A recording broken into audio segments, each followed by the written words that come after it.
All righty, here we go. What's up, DK Sim fam? How you doing? Brendan Glasheen and the headband, Christian D'Andrea. What's up, buddy? How you been? I'm good. I got a little overheated, a little sweaty. I was outside shoveling, and it's a snowy day here in lovely Madison, Wisconsin. It looks like it's sunny and beautiful where you are in the greater Boston area, and for that, I am a little jealous. So I've got some news to break to all of you. It's not good news. Huh? Sarah has a meeting with a vice president of a company, a client she's working with. So I was told to keep it down for the first 30 to 40 minutes of this sim. We'll see if we can do that. I can't make any promises. That's going to be real embarrassing when she has to explain what's happening and how we are yelling and screaming about Matt Stafford being absolutely terrible in a game of fake football. Yeah, so we've been down this road before. I think we'll be all right. It will make us better as a couple and as roommates. So I feel good. Real quick, his lineups are about to lock. Who do you like in the captain spot? Who do you like? Well, I know who we don't like, and that's Matthew Stafford, because we were on that sim where he sprung for fewer than 3 points. He had negative points going into the third quarter. Stafford, too risky. Yeah, some days he'll give you 30 plus, but some days he'll give you fewer than 10. He's like Kirk Cousins if Kirk Cousins occasionally went supernova in these sims. Do not touch Matt Stafford. I paid down a little bit to get some savings. I got George Kittle in that captain spot. The kitty cat is my captain, and my punt play is Kerryon Johnson because I feel like he always finds a way to. Yeah, he gets some of those vulture carries. So at 1,800, pretty good deal. It gives you the cash to save up and go for Raheem Mostert, Jimmy Garoppolo, Kenny Golladay, Marvin Jones. I'm expecting a lot of passing yards in this one, and of course, Kenny Golladay really ranging towards kind of must-play territory. 12 plus points in each of his last 4 sims. Got to get him in there, even though there's a chance he could be shut down by a very good Niner secondary, Jason Verrett, back at full strength in real life. Maybe not as good in the sims, but Richard Sherman, of course, 1,000% and ready to go here in Ford Field. All right, lineups have locked, so I didn't take that approach, and Luke Murphy chimes in. No. Stafford's been bad on the road in the sims and the dome. He's actually been really good. Oh, could be. It's a Christian and I thing, I think, with Stafford. He's stained. He's got a stain in our brains right now in terms of how bad he's been. But I went with Mostert in the captain spot out of pride, a pride thing. And then I've got Jimmy G in there with Debo, stealing Debo from Fantasy Hawk. Fantasy Hawk's a big Debo guy. Marvin Jones, Amendola, and gold. So there you go. I had a guy in my season long pay another guy $10 just to be able to so he would not draft Debo and Debo would fall one slot to this guy. And then 3 weeks into the season, he forgot about various roster rules and released him. Just tremendous Debo content this year. Injured off and on, kind of a bummer. They wasn't able to have that breakthrough year, but nothing really went right for this poor Niners team.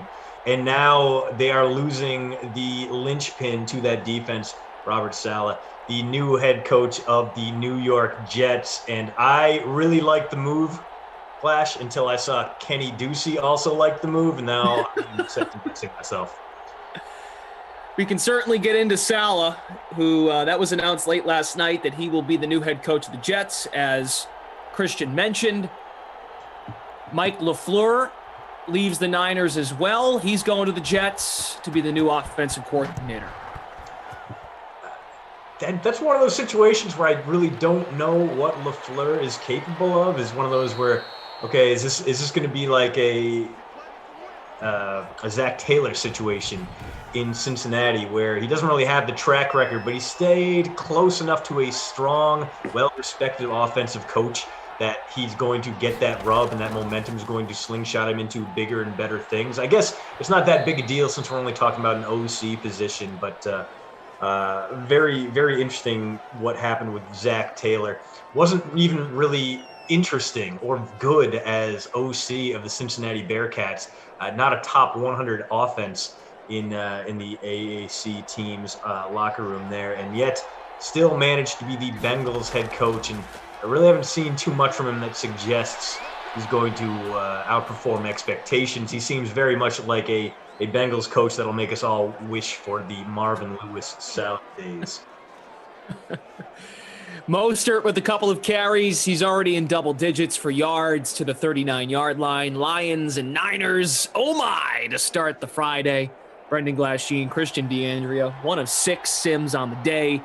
As Jesus fan says, we're entering divisional round weekend. Oh, yeah. It's going to be great. Looking forward to it. Last week of the year, or at least the football year, with games on Saturday and Sunday. Pretty soon we get Saturdays are just going to be for college basketball now, Glash. Mm-hmm. Faux show. No doubt about it. Or Madden Sims, as producer Drew weighs in. Fry guys on the 1s and 2s today. Kyle and Joe updating scores for the first half of the day. Deebo Samuel, after Pettis just made a catch. First down for San Fran to the Lions, 46. A nice little drive in its infancy here, but the Lions defense, a very bad defense. Poor Matt Patricia went out and gathered up all his favorite pieces, a whole bunch of former Patriots, and they really failed to become even equal to the sum of their parts. They were so much less than. Everything was a mess there. And it was one of those situations where I actually really would have liked to see Saleh go to Detroit. People in Michigan really would have loved to see him have a little homecoming there, go back to the Auto City and kind of reclaim his throne in Michigan. But instead, the Jets get him. For a minute there, it looked like the Jets were going to let him walk, and instead they steal a candidate who I think would have been the guy to rebuild this Island of Misfit Toys defense that Matt Patricia cultivated over 3 years. Batman, what's going on? We can certainly discuss the games this weekend. It really is fun. You get a day closer to the action, and then you just want to unload the takes. Takes, you feel more committed to your takes as George Kittle rumbles inside the 25. I got to remember, Sarah's on a meeting. If you're just joining us, Sarah has a meeting with the vice president of some company that she's working with. Not her own company, a client. So she's presenting the wall in front of me. So I'm supposed to keep it down. Good luck with that. Carter Robinson, Patrick Reagan, what's up? Chris H., the Hawk, has arrived. Problem Kid Gaming. Burt Macklin, Lindenbaum. No quarterback for Lindenbaum. Captained Mostert. Oh. Let's see, from the 22. 1st and 10, Mostert goes down. Which game are you most looking forward to this weekend, my friend? Well, the game that's going to make me the saddest is Rams-Packers, just because that would be just a great game to be in a Wisconsin bar for, especially if it were to be a blowout, which it very well may be, although got some thoughts about the Rams. We'll get into it later. Just a wonderful environment to be in a towny Wisconsin bar when the Packers are doing well. The drinks flow like wine, and the patrons flock like the salmon of Capistrano to local bars. So very sad I will not be partaking in that when we staying home and watching the game. So that'll be a tragedy on a very low scale for me. But the game I'm looking forward to most happens a few hours later when the Ravens go up to Orchard Park, New York. The second meaningful playoff game in Western New York history since like 1995. Fans, they only got like 15,000 there, but they sound like 75,000. They're going to be rowdy. They're going to be very, very, very filled up on Fireball. And a battle between the two best dual threat quarterbacks in the league. Last year's MVP and a guy who threw his way into the MVP conversation this year. Really looking forward to that Lamar Jackson, Josh Allen shootout. And if we get a little snow on the ground, the weather kicks in, that'll even just make it more fun. So very much looking forward to a primetime game in Buffalo, New York. It is going to be a mess in the best possible way. What about you, Glash? Yeah, I can't help but look at, and Robbie Gold just hit from 40 plus. Gold is about 18% owned in the flex. Hello to Steven, Jamal, Fivel, Teddy P, Frank White, Herb Dog, Domino Joe, Jason. I'm really excited about, of course, the Saints and the Bucks, round 3, to wrap up the night. That's going to be fantastic theater. Between two old guys for a bid at the NFC Championship game. And can Brady pull this off with this team and this operation in his first year out of New England? I'm sorry. I went there. I know. Yeah. What a take. But I'm pumped. Right as the game begins, I'm going to be like, oh my God, like he might get to the title game in a different conference in year one. It's happening. It could happen. Yeah, and it's one of those situations where, I'm obviously rooting for touchdown Tom, but I don't think it's an indictment of the Patriots either. A lot of the people out there is like, oh, well, Brady did it without Belichick, but Belichick couldn't do it without Brady. No, get that out of here. One, Bill Belichick won 11 games with Matt Castle as the starting quarterback, so slow your roll. But two, this was a situation where the Patriots were so restricted cap-wise. The personnel weren't there. The players opted out. No matter what happened this year, if Tom Brady came back, there was a very defined ceiling on this team. Oh, terrible pass there from had him wide open, had beaten double coverage. He hits him in stride. That is an 80-yard touchdown. Instead, falls like 15 yards deep into the sideline. Just horrific. That said, Brady saw the writing on the wall. He knew the situation was bad in New England. He looked at Tampa that was custom built for him to step in and lead them to glory. The skill players there, pretty much unmatched almost anywhere else in the NFL. Tremendous receiving core, very deep running back core. Offensive line that, he didn't know Tristan Wirfs was going to be this good, but he knew they were going to spend and upgrade that line and insert some draft capital there. The defense coming along a lot better. This Buccaneers team is a lot more than just Tom Brady, but they clearly go to a different level with him. And I'm excited to see what playoff Tom can do. That's going to be a fun game. I don't like the Bucs' chances, especially after the Saints absolutely mollywopped them in Tampa Bay a few weeks earlier, but they got a shot. Yeah, I got to stick to my take from the beginning of the season. I thought the Saints were going to miss the playoffs. That was a bad take. I didn't think they'd be bad, but I thought they'd be 9-7, just have a down year. As it turns out, they could really just be rallying behind Drew Brees, the final season for him. But I don't know, guys. Every year the Saints, at some point, they get a bad break or they just puke on themselves. I'm kind of waiting for it, and maybe it will be against Tampa. But as you mentioned, I don't know if I love it. There's a coaching mismatch there. George Kittle makes the catch. Niners have the ball back after a Detroit punt. Mike Ament, what's going on? Good to see you. A+ Edmund, thanks for tuning in. Vince Stevenson, good morning. Bradley Richardson. Silver Chambers. Smash that like button, guys. Let's go. Let's get right to 100 likes. Boom. Let's do it. It's a Friday. Sorry. No matter where you're watching, whether it's on YouTube, whether it's on Twitch, whether it's on the Dream Stream in the Game Center, we are happy to have you. Without you guys, we would not be here. And as we've said a million times before, just a tremendous way to get paid for Glash and I and the ops team. This is a lot of fun, and we are glad you are here sharing these sims with us. Big Deal on YouTube says Rams defense scores twice to make it close. Ooh. So this is actually the topic of today's post route, which will be hitting your inboxes shortly. Postroute.substack.com. Oh, it's actually out there, right now. Just hit your inbox 1 minute ago. How can the Rams derail the Packers' NFC title hopes? What I did, I went back and looked at that Buccaneers blowout in Tampa Bay and figured out all the ways the Rams can exploit the weaknesses that those Buccaneers found. Big one, get Cam Akers going early and often. Packers are soft up middle. Their inside linebackers are bad. They miss tackles. They don't get up to the line of scrimmage to make plays. They struggle shedding blocks. Akers should have a pretty good day as long as he can get some traction on that frozen, snowy turf in Green Bay. The other one, the Buccaneers, Glash, they blitzed the hell out of Aaron Rodgers. They blitzed him on 44% of his dropbacks, made him real uncomfortable. 4 sacks, forced him into 6 bad throws. Basically, a quarter of the team's passing plays were dead in the water because of that pressure up front. Now, the Rams don't blitz often, and they really don't tend to blitz really steady, good Pro Bowl-type quarterbacks. But that's not really a problem for them because they have Aaron Donald up front.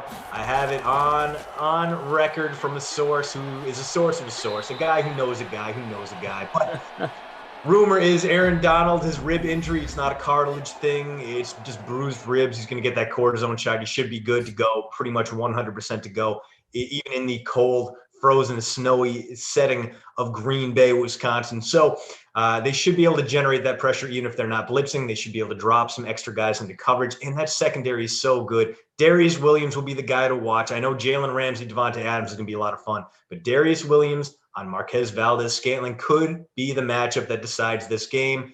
Packers undefeated when MVS averages 20 yards per catch or more.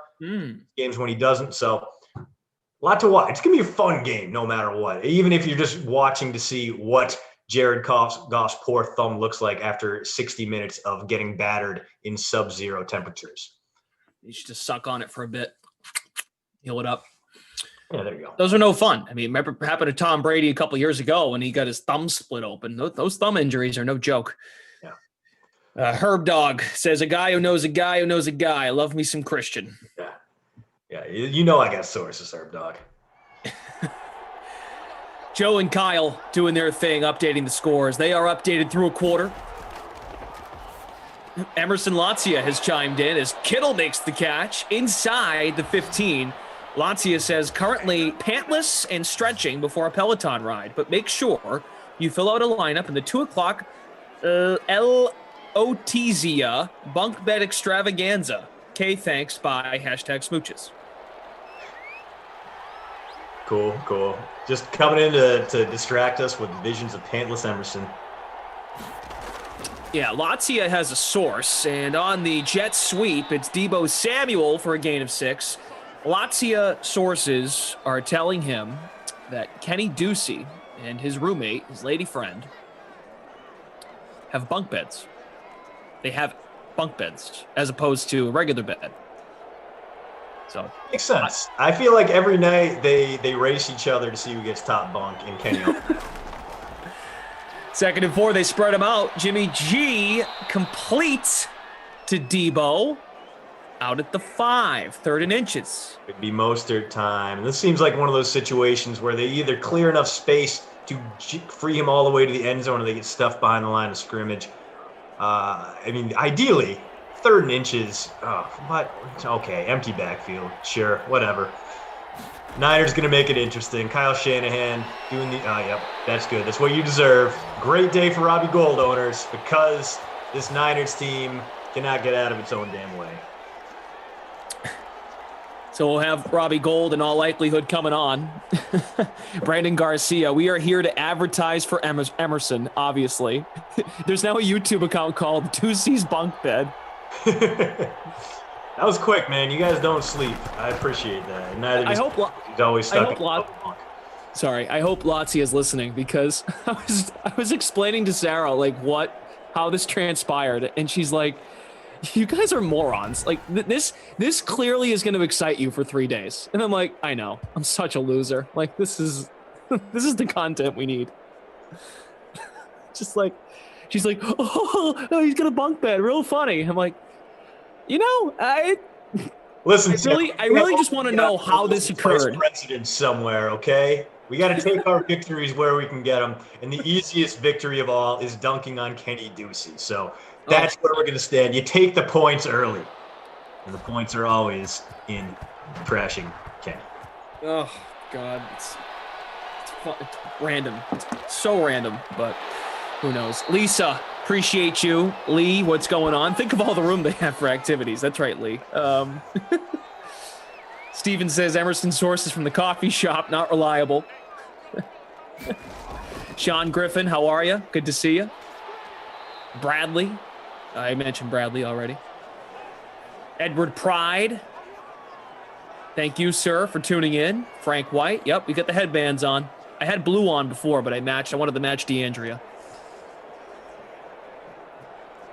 We never, when DeAndrea and I are together for Lion Sims, you're best to fade Matt Stafford. It doesn't go well. But he's 51% owned in the $500 free. Oh, and carry on. Oh, my goodness, go, sir. Make it free. No one's going to get him. 2 yards. Look at that.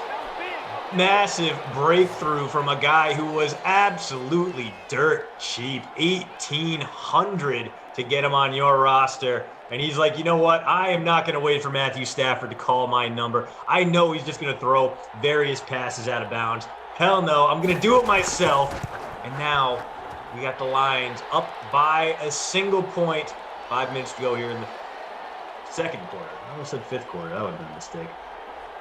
I'd like to thank my producer, Drew, who said that was a board of directors call, meaning the play-by-play. And he said, well done. But Drew, Sarah disagrees. I got an STFU text at 12:17. So clearly it was too loud. I thought that was pretty good for my standards.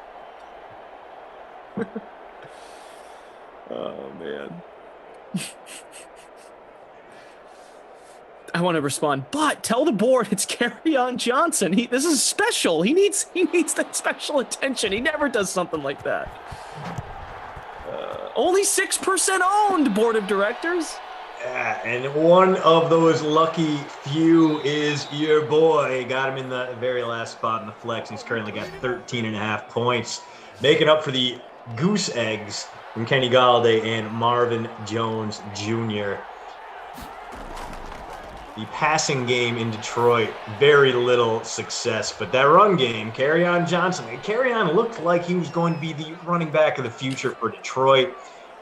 Suffered through some injuries, suffered through some very Detroit running back narratives, and now he's just kind of a rotational guy, usurped by DeAndre Swift, somehow replaced by a 46-year-old Adrian Peterson, who's going to be playing football alongside Frank Gore until the heat death of the universe. Great throw, Jimmy G. That was awful. Kerryon Johnson, folks, $2,700 to roster. In the $500 free contest, 6% in the flex, 0.2% in the captain spot. Fantasy Hawk rostered him. Nice job. Let's see. Yeah. 2223 Lego Captain Kerryon. Nice.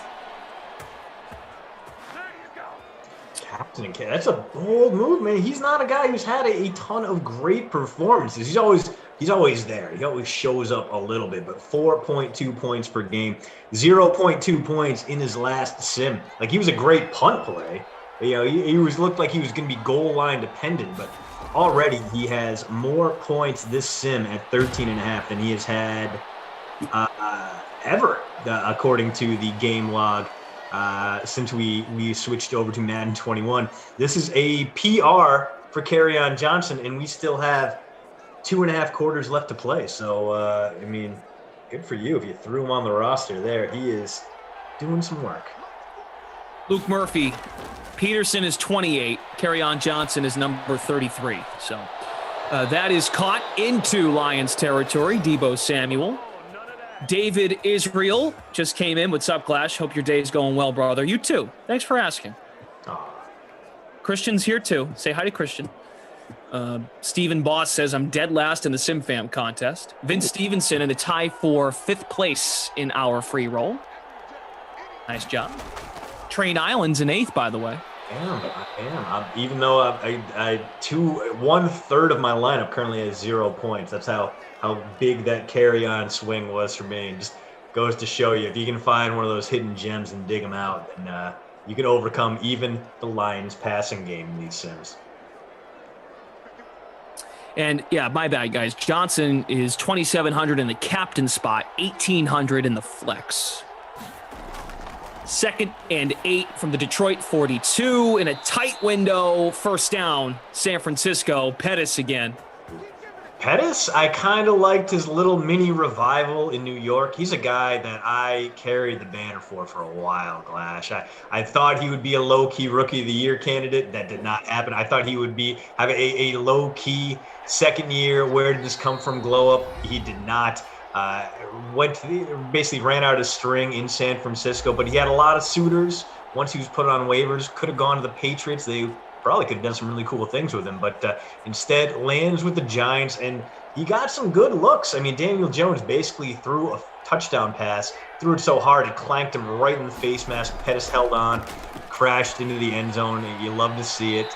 As Pettis again. So he has been a big-time performer today. Not quite Kerryon Johnson, but another one of those guys who came through, maybe an afterthought because he didn't really do too much in the real world NFL, and he's averaging fewer than 7 points per game. But today, having a real nice one at a cheap $4,600 to sit on your roster.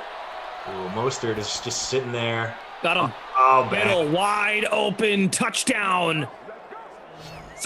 Francisco. So finally, Kyle Shanahan stops messing around, dials up the play that springs his star tight end open, gets him into the end zone, and just like that, your boy's up to third in the Glash, and Christine Zalette says, see ya, free roll. This guy.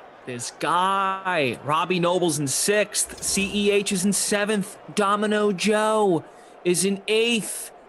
Who is a Cutler fan? Cutler fan is in 9th. Oh my God, I want to meet that person. I feel like we would have a lot in common. Maybe he's a fellow former Vanderbilt Commodore, and he knows that the opportunities you get to root for a Vandy quarterback in the NFL are very slim, Glash. It's basically him, Bill Wade, and for like 30 seconds on the Chiefs roster, Kyle Shermer. Look, in our free roll, 65% of the people own George Kittle, so smash the like button. Smash the like button. Smash it if you've got George Kittle. Carter Robinson, this is nice. I'm so happy today. My stepdad got out of the hospital. He was there for 2 weeks. And, you can't go see anybody in the hospital, so he was miserable. I talked to him on the phone. So happy. That's great to hear, Carter. Real happy to hear that. Glad for you. Hopefully you guys have a good reunion. It's the weekend, too, so maybe hang out tomorrow, go watch some football, sit on the couch, really just have one of those good low-key nice little days. That's what I'm looking forward to. Gosh, I got fat. I got a little too fat over the Christmas break. I was doing a good job. I was like, you know what? I'm gonna get a little fat this winter. Between last Super Bowl and like the summer, like I went out, I lost a bunch of weight. Like I was like, you know what? My old suits aren't fitting me anymore. I haven't been active. Lost a bunch of weight. Now I've been finding it. Now like this whole week has been just kind of like, okay, I gotta eat healthy again. Can't have any snacks. Just sandwich for lunch, like low key, like instead of a ground beef, ground turkey. And now like I'm at the crossroads where it's the weekend and I really want to just eat like a whole bunch of terrible food and drink about a dozen beers this weekend while watching football. But at the same time, it's like, oh man, I just went through a whole week of eating like twice a day, nothing in between. Do I really want to erase all that progress? I just don't know, man. I am in a spot right now where no adult beverages till the first week of March. I am in a hardcore cleanse right now, man. I'm about 2 weeks in. Diet, doing the 21-day fix times 3. So it's 9 weeks. Yep. I've never done it before. I'm trying to commit to it. Sarah's on the bandwagon too. So we're in full cleanse mode for the next couple months. So I'm a little miserable. I don't love it, but I can appreciate that. I'm persevering. Giving it a chance. Stafford completes. Nice ball to Amendola. First down to the 21. Stafford coming alive all of a sudden, making that Lions offense go. And just like that, they're in range to, at the very least, cut into the Niners' lead, if not regain the lead for themselves. Should be looking end zone here with this play and the next one. One timeout left, 20 seconds left on the clock.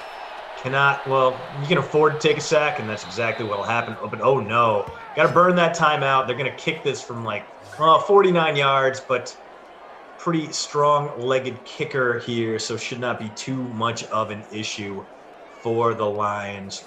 Odds are, Flash, we are looking at a 13-10 halftime score here, and a better sim than I think we expected from these Lions. I mean, they needed Kerryon to really jumpstart them, but Matthew Stafford showing signs of life, maybe building a little momentum heading into halftime. There we go from 49. That kick is... Good. You miss it.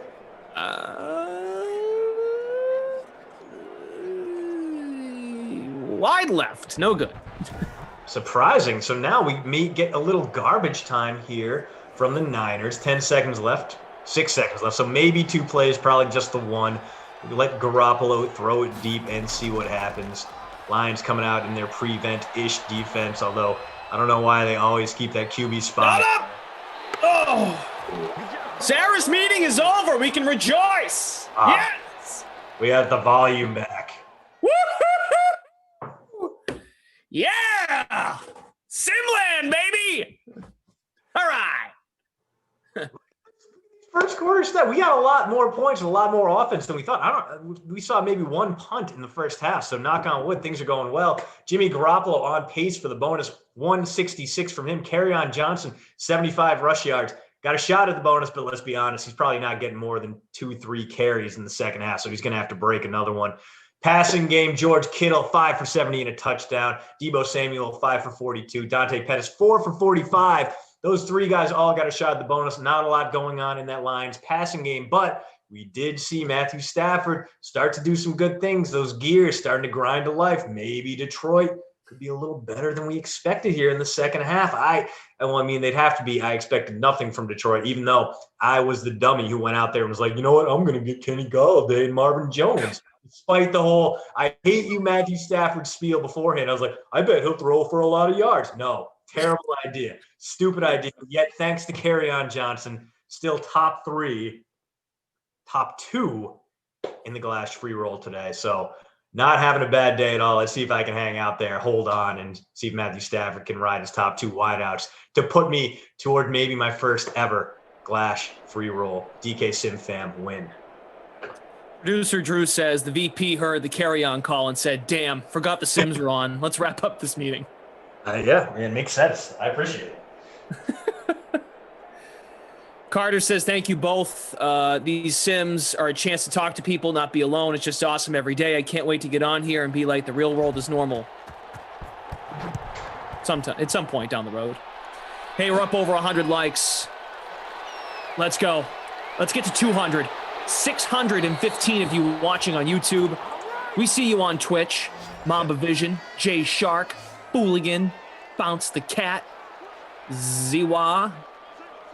That's a cool name. Quan, Germ, G Burrow Soccer 11. Come on, Stafford. The meeting's over, Stafford. The meeting's over. First down, Galladay.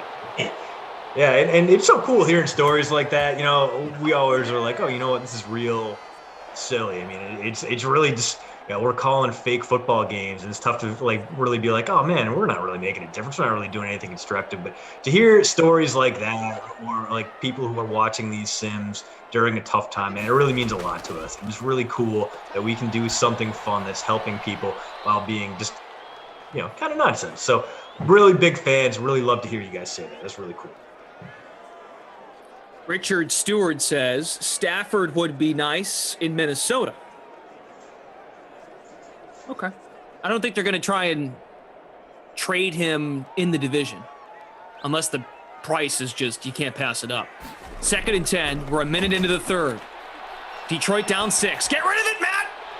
Atta baby. Amendola with his 3rd catch. Matthew Stafford is happy. The meeting is over. He's coming alive! Stafford is one of those guys whose name gets bandied around a little bit for the Patriots starting quarterback job, and I don't hate it. I think Stafford is one of those guys who flipped the switch from overrated to underrated. He went from being kind of an empty stats guy to being he plays for the Lions. How much control does he have over the cursed fate of his own franchise guy? So I think he would do well in New England as long as they can go out and find him some receiving help. I would love it if the Patriots could get a guy like Allen Robinson on board. This is another very deep, very wide receiver flush draft class, but at this point, the only thing I do not trust Bill Belichick to do when it comes to building a roster is find a tight end in the draft. He really hasn't done anything of note in the first 6 rounds since picking up Deion Branch way back when. And yeah, Julian Edelman turned out okay, but that was more of a lottery ticket than I know this guy is going to be good. Whenever the Patriots take a guy in the 2nd round, 3rd round, and N'Keal Harry, even in the 1st round, it tends to backfire and blow up in their face. Alex P., I see you, pal. Scores are being updated manually by Kyle and Joe. They'll run the football here. Is that carry on again? Sure is. 84 yards. He ran one for 70-plus for a touchdown earlier. This is a note from producer Drew. Lineups in the game center, a little slow updating right now on the stats. It seems to be something with the website, guys, not the ops. Ops, Joe and Kyle on top of things. So we will keep you posted on that. 2nd and 1, under 5 to go in the 3rd. Happy feet, get rid of it. Got an open man, touchdown Lions! DeAndre Swift. DeAndre Swift. Mark the tape, the meeting is over, and Stafford can play quarterback again. Bang, and a great catch there from the running back. That's why they brought him to Detroit. Great hands out of the backfield. They really do rely on him to add that presence and depth. Even though he was a little bit iffy this season due to injuries and due to that weird running back rotation management from Matt Patricia, he does look like he can be a very consistent fantasy producer going forward. The only problem is we've said that about several Lions running backs in the past. And I mean, you can look, the guys in like the past decade who've had 100-yard games for this Lions team, it's like Reggie Bush, Kerryon Johnson, maybe Swift had one, but it's very, very rare to get a big performance on the ground from any Lions running back. They're really going to have to change their offensive philosophy if they're going to get there. Travis Castaneda, sweet, does me good with the Swift touchdown. 1.9% captain, about 27% of you got him in the lineup. So it's a pretty big lineup mover. It's not like having a very chalky guy out there like George Kittle scoring a touchdown and shaking a few things up. That's a guy that can push you to the top of your lineup, especially if you went heavy on that Lions backfield, because Swift and Johnson, the 2 touchdowns, all the points for this Lions team today. Amir Easterly, what's up? Asking who has scored. So Kerryon Johnson had a long touchdown run, just $1,800 to roster in this sim, in the showdown. He has the touchdown, the first touchdown for Detroit. The other one belongs to DeAndre Swift, who just scored a moment ago. We get a flag here as Mostert takes it up the middle for the San Francisco 49ers. Kittle has their touchdown. It's holding against the Niners. And then a couple of Robbie Gould field goals. Again, if you just joined us, and if you missed it a moment ago, as Jimmy is back to throw on 2nd and 11, complete for the first down. Pettis run after the catch inside the 35 to the 31. Put that man on bonus watch. He's got to be up around 80 yards. Let's see it. Oh, no. That not coming up now, but that's his 5th of the day, and he had about 45 before that. Yeah, 5 for 91. He is on the doorstep. One more catch should do it. Let's see if Garoppolo goes right back to him, although in this big formation, he might not even be in the lineup. It's going to be Mostert, and it's going to be Rich. As we tell you every sim, scores are updated manually. Right now, it's a DraftKings website delay at the moment. Ops is on top of this, so the ops team is updating the scores. It's just taking a little extra time for it to update on the game center. So thank you so much for your patience. Again, ops team is on it. The website is having delays. They are doing their jobs. We promise. They are good people. Don't get mad at them. It has nothing to do with the people. Thank you. Appreciate it. And I think Kendrick Bourne just got involved for the first time. A Star's Born. Pettis, by the way, 20.7% owned in the flex, 0.7% captained in the $500 free showdown. 3rd and 4 from the 25. A first down inside the 15. Jimmy G is heating up. Was that Pettis? That is going to be the bonus for Dante. 6 for 103. And that means the 0.7% of you that captained him are laughing your way to the top of the leaderboard right now. Holy moly, what a day he is having. He's got to be like 25 points in the captain spot right now, Glash. Jonathan Riley, the touchdowns for Detroit. Kerryon Johnson and DeAndre Swift.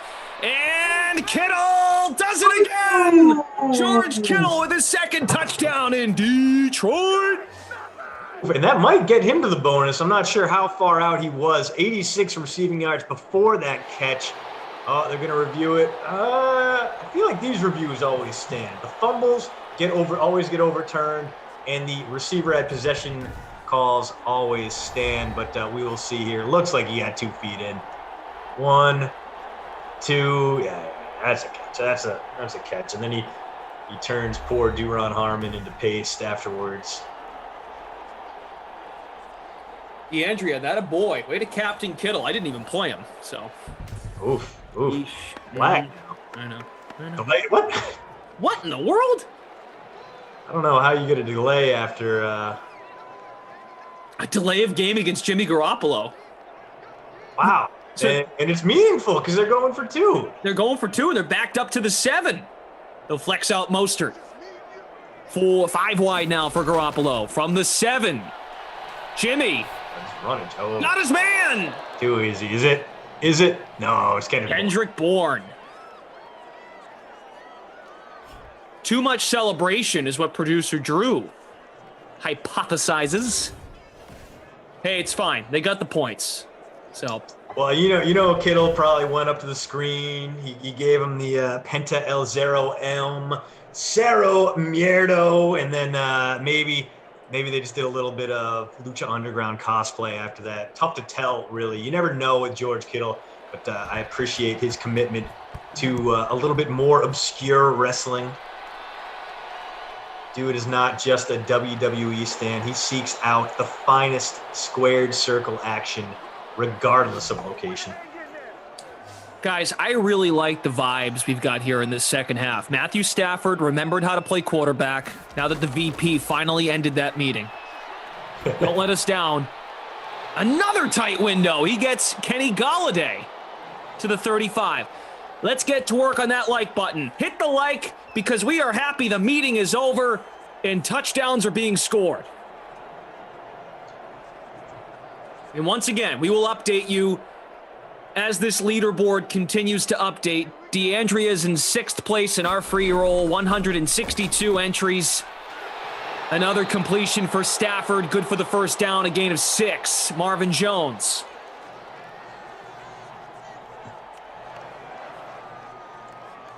We will be sure to give you a thorough stats update at the end of the 3rd. Because you guys want to see your score. Rightfully so. And one thing we do know is that this Niners offense has been surprisingly anti-Raheem Mostert, has currently fewer than 5 points in the flex, only 1 catch, negative receiving yards, only 37 yards on the ground. Now that might change, Glash, if these Niners control the lead heading into the 4th quarter. They might want to establish that run, especially against a very bad Lions defense, see if they can grind some clock. But so far, Mostert, breaks my heart to say it, trending toward Babysitter Billy Not My Kid award today. Mm-hmm. He had a great first quarter, did nothing in the second quarter and this third quarter.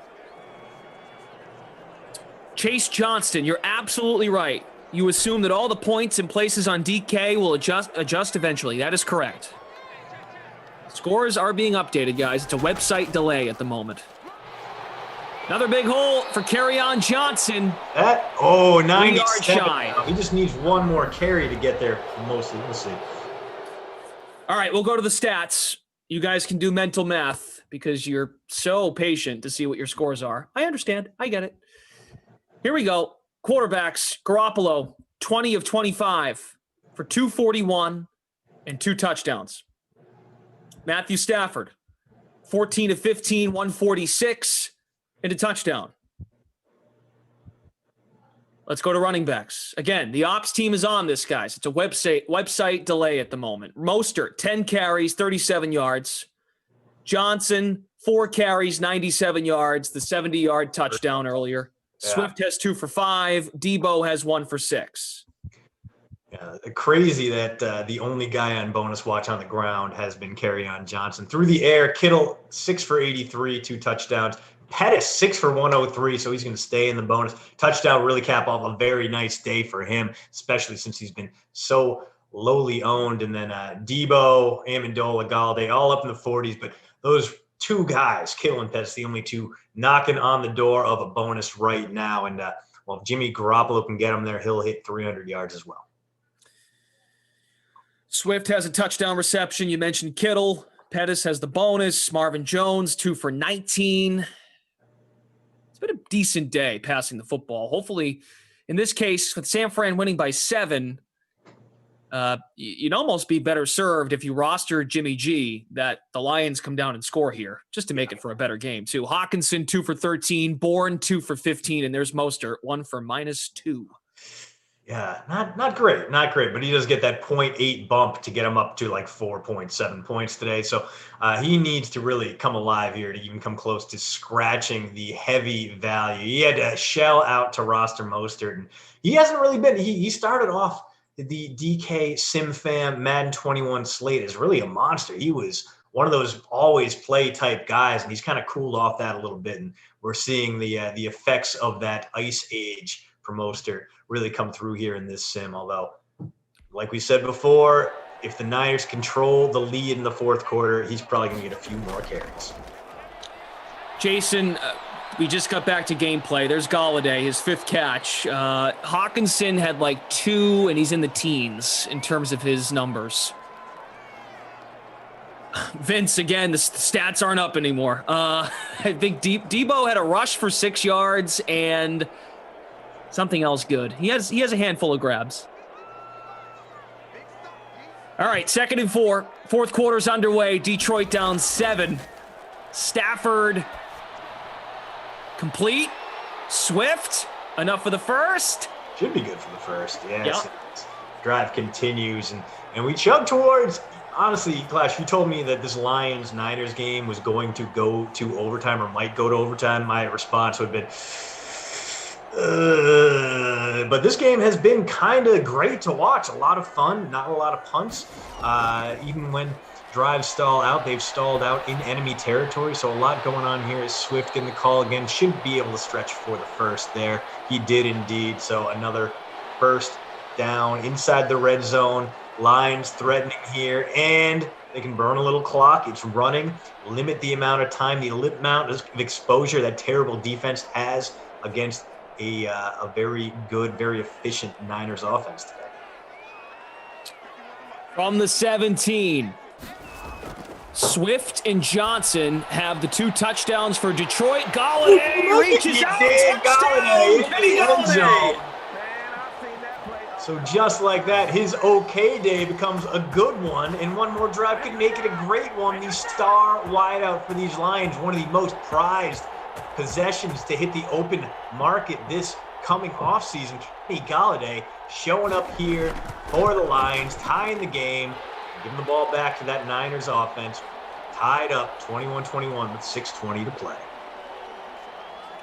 Big time for Kenny Galladay. Big time.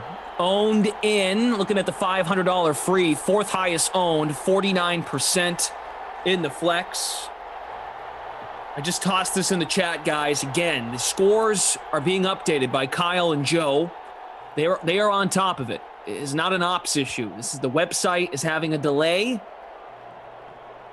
but we will keep you up to date as best as we can. As Chris asks about Hawkinson, he's only got a couple of grabs. He's in the teens as of right now. We don't have the stats in front of us. We see it just like you guys do, in the sense that when we go to the quarter breaks, we look at the stats when the game is paused.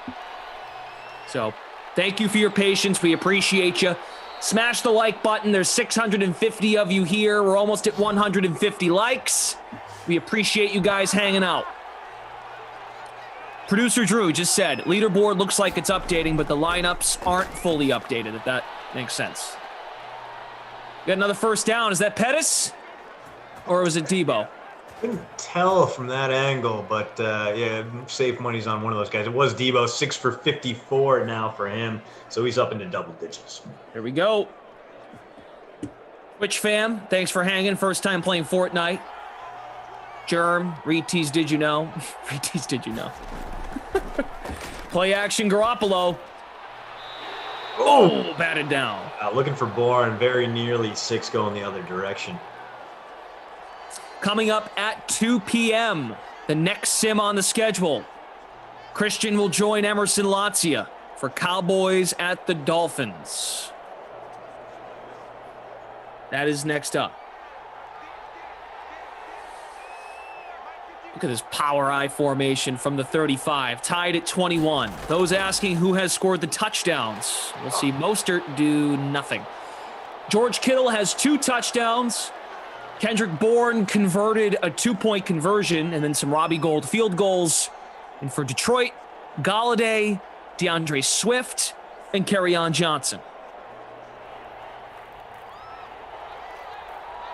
Now we've got trips left for Jimmy G. After a very weird 2nd and 10 call, trying to jumpstart a running offense with a guy who's done nothing today. But, ooh, not a problem as Kendrick Bourne springs free for about 19 there. Gets the Niners the first down. Punt is off the table for now, and San Francisco in position to regain the lead here. Gonna need about, let's say, 11 more yards to feel comfortable about a Robbie Gould kick, but very few kickers in the league as good as Gould, so pretty safe if they can gain a few more first downs here. They will be able to go back in front. Oh, Jimmy G, Come on, Jimmy. He's got 270s. He's got 272 passing. Now he's going to run. Oh, wow. We can appreciate that. We certainly can. Convinced that was going to end in disaster. Instead, he picks up 6 yards. So could have been much worse. Gets you 0.6 if you got him on the roster. 0.9 if you captained Jimmy G today. Garoppolo is at 272 passing. I'm seeing some updates right now on the leaderboard. So hopefully that's the same for you guys. 2nd and 4 from the 40, midway through the 4th. Tie game. Garoppolo completes it, and Mostert slips inside the 20. 293 for Garoppolo. Mostert up to positive receiving yards now, so that'll get him over that 4.5. He has more than 5 points today, Glash. Yeah! That's a win Somehow. If everyone else is doing well in your lineup and you played him, that hefty price tag. Now they're in the red zone, 3.5 to go. Mostert running the football. Not bad. 8-6.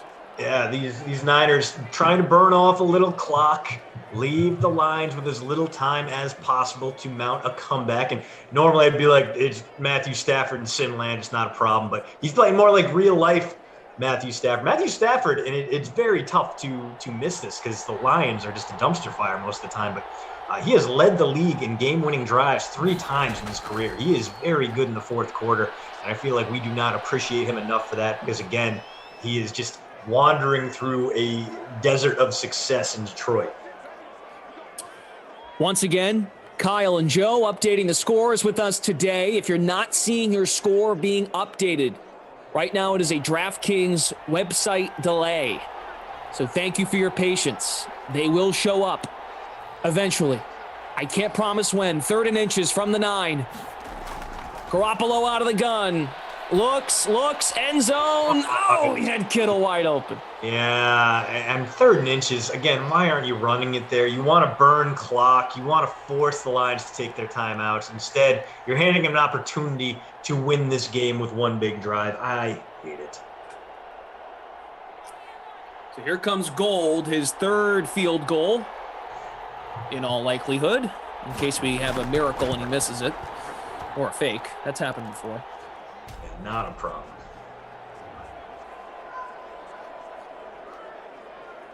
All right, I'm going to do this one more time. I hate gaming games. This is not an ops team issue. I only back them up because they're working their butts off. Kyle and Joe, they are doing everything they can. They are doing what they're supposed to do. It is a website issue. It has nothing to do with their job. It is a website. It's the translation to the game center. That is not on them. All right? Thank you. Just trying to have their back because it's not an ops team issue. But thank you. Thank you for hanging out, guys, and displaying patience. Bills fan Amendola does not have a touchdown. 24-21 should be a great finish. Detroit and San Fran both have 3 timeouts.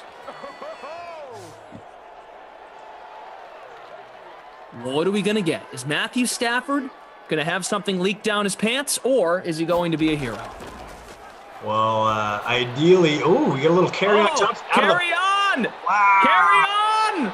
Wow, big game for him. I was going to say we need him to get 3 more yards, put him in bonus territory. But instead, he gives you 3+ points out of the backfield as a receiver. So he continues to just return incredible value for a guy that was only 1.8K in the flex. Just really showing up, almost 20 fantasy points from him. And if he can get those 3 rushing yards, that would be just massive for this Lions team. Big chunk. Stafford, watch out! Whoa, He got rid of it! Oh, and that's a catch for Amendola. Got out of bounds to stop the clock, too. Wow, a gain of 4. That looked like disaster. It looked like Stafford was staring murder and could not recognize it 3 feet from his face, but instead gets it out the last second. We are seeing some solid fourth quarter Stafford antics here.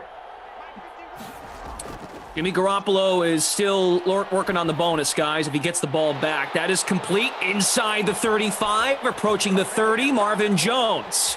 Stafford at 229. Last we checked on Garoppolo, he's at 293.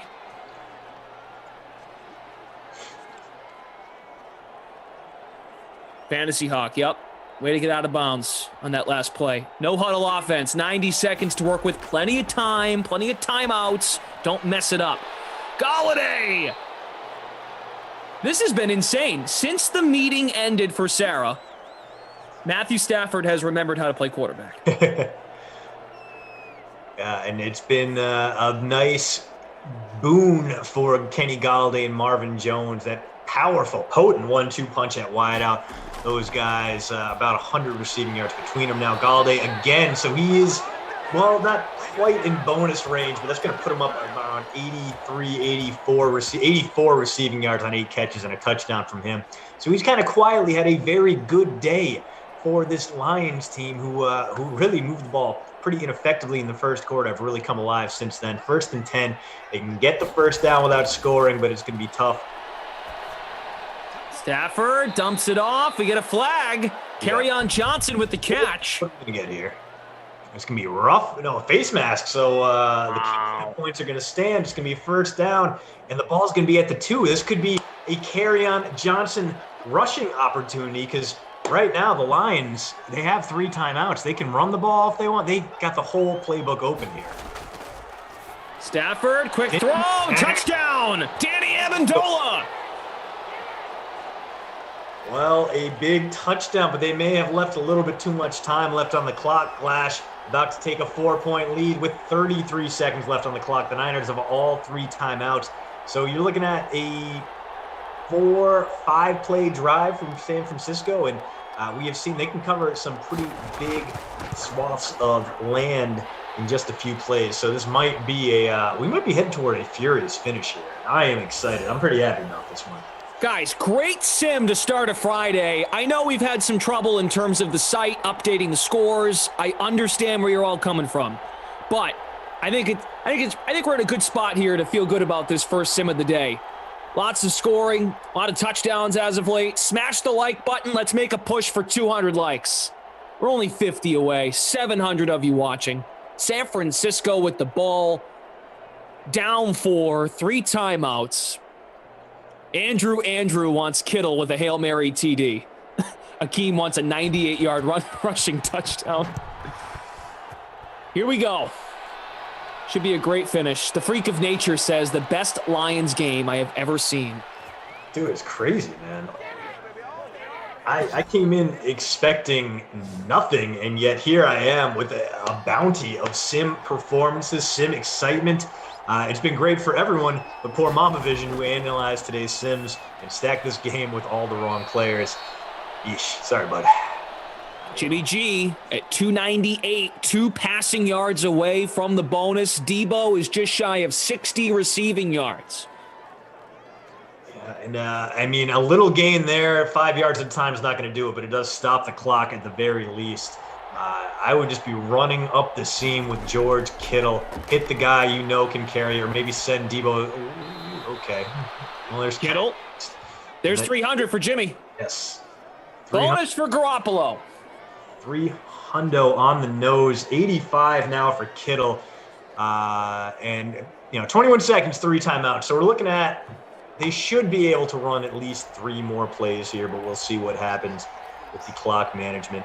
These short games aren't going to do it, obviously. You need a touchdown. You've gone 7 yards in 2 plays. That's a problem. But Mostert motioned wide. It's going to be Kittle over the middle. Take that time. All right, let's go. Timeout. Let's go. There we go. 16 seconds. Only 5 seconds off the clock there. Still got a chance at 3 more plays here as Kittle gets up to about 95 receiving yards. So he's 94 for Kittle.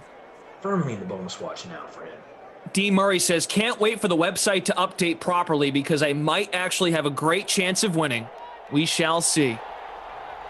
Should be a good finish here, guys. 56 yards away. San Fran needs a touchdown. 16 seconds, 2 timeouts. Jimmy! He'll heave! It's up! It's intercepted! Oh, intercepted. Wow. I feel like they could have gotten closer, could have burned a couple plays before trying that one. And now the Lions can just kneel this one out. I'm sure the Niners are going to burn those final 2 timeouts to taunt us. But yeah. Oh, Jimmy, why? Why? Didn't have to do that now.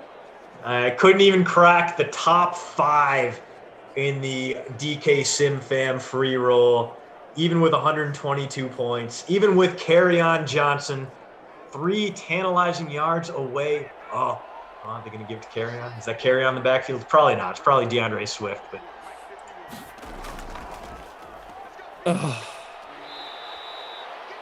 no time to take another time. Those Swift garbage points there might have gotten you some, might have been a boon for you there if you were trying to move up the ranks. You picked up a few more rush yards, and that'll do it for this one. The Lions working that Stafford magic, getting the comeback win, 28-24 in a pretty great sim. Garoppolo into the bonus, 2 touchdowns as well, but did have that heave-ho last gasp interception that kind of shaved the edges off an otherwise good start. Matt Stafford, fewer than 260 passing yards, but 3 touchdowns for him. So he pretty solid day out of him. And let's take a look at those rushing yards. I am going to be very sad to see Kerryon Johnson. Couldn't even get the garbage time carry to push him over the bonus. 4 for 97, tremendously efficient, has the touchdown. Really outshined Raheem Mostert, who sadly, Clash, our babysitter Billy, not my kid award winner of the day. He was okay, just not worth dropping 5 figures on. And Kenny Galladay, 8 for 84. George Kittle, 9 for 94, 2 touchdowns. Dante Pettis, 6 for 103. Pettis is really angling towards the Krusty Koff Player of the Game award, but I think I got to give it to Kittle. Those 2 touchdowns really set him apart from his teammates. So our MVP today, the all-pro tight end, Cerro Mierdo, George Kittle. All right. Other numbers here. Hawkinson, a lot of you asking about Hawkinson. 2 for 13. Marvin Jones, 3 for 38. Our ops team here looking at the sack numbers right now. So Kyle and Joe are doing their thing, guys. The website is having some delays. Jeez, broke my desk. So thank you for your patience. Keep an eye on the Game Center. They're doing their thing. They're updating the scores. It's just a matter of it now being pushed to the Game Center, and everything should update. So they are doing their thing. I'm going to take it back. I'm going to rescind the Krusty Koff Player of the Game award from George Kittle because he was on the losing side. I'm going to give it to Kerryon Johnson because if you played Kerryon Johnson like yours truly, you're clearly the brain genius of the day. So Kerryon, my wayward son. There'll be peace when you are the Krusty Koff MVP of the Nooner Sim this Friday. All right. We're going to end this before I get mad because people are People just stink sometimes. Thank you all for being here and understanding the sentiment here. Thank you to Kyle and Joe updating the scores. Bry Guy on the 1s and 2s. Producer Drew. Coming up at 2 next hour, you will have Emerson and Christian sticking around for Cowboys at the Dolphins. That is the 2 p.m. sim. Yeah, excited. And we get post-workout Emerson. He's going to have the endorphins flowing. He's probably going to be wearing some inappropriate short that he's going to put on cam for some reason. He'll find a way to flex his way through this sim. And I know I and the millions and millions of Emerson Lancia fans out there will be very much here for it. So join us at 2 p.m. Glash, always a pleasure hanging out with you. I'll see you next week. I think Debo's final numbers, guys, 7 catches, 59 yards. Right now, I can't give you a winner in the free roll because things are still being updated. So, yeah, I'll do this real quick here. Pettis, 6 for 103. Debo, 7 for 59. Swift, 6 for 48 and a touchdown. Amendola, 5 for 54 and a touchdown. Bourne, 3 for 34. Marvin Jones, 3 for 38. Mostert, 2 for 19. Kerryon Johnson, 1 for 21. So there you go. I understand where you guys are coming from. Mostert, 46 yards rushing. Thank you, Bry Guy, for going back. Kerryon Johnson, 4 for 97 and a touchdown. Debo had 1 rush for 6 yards. DeAndre Swift had 3 carries for 11 yards. Garoppolo hit the bonus. Pettis hit the bonus.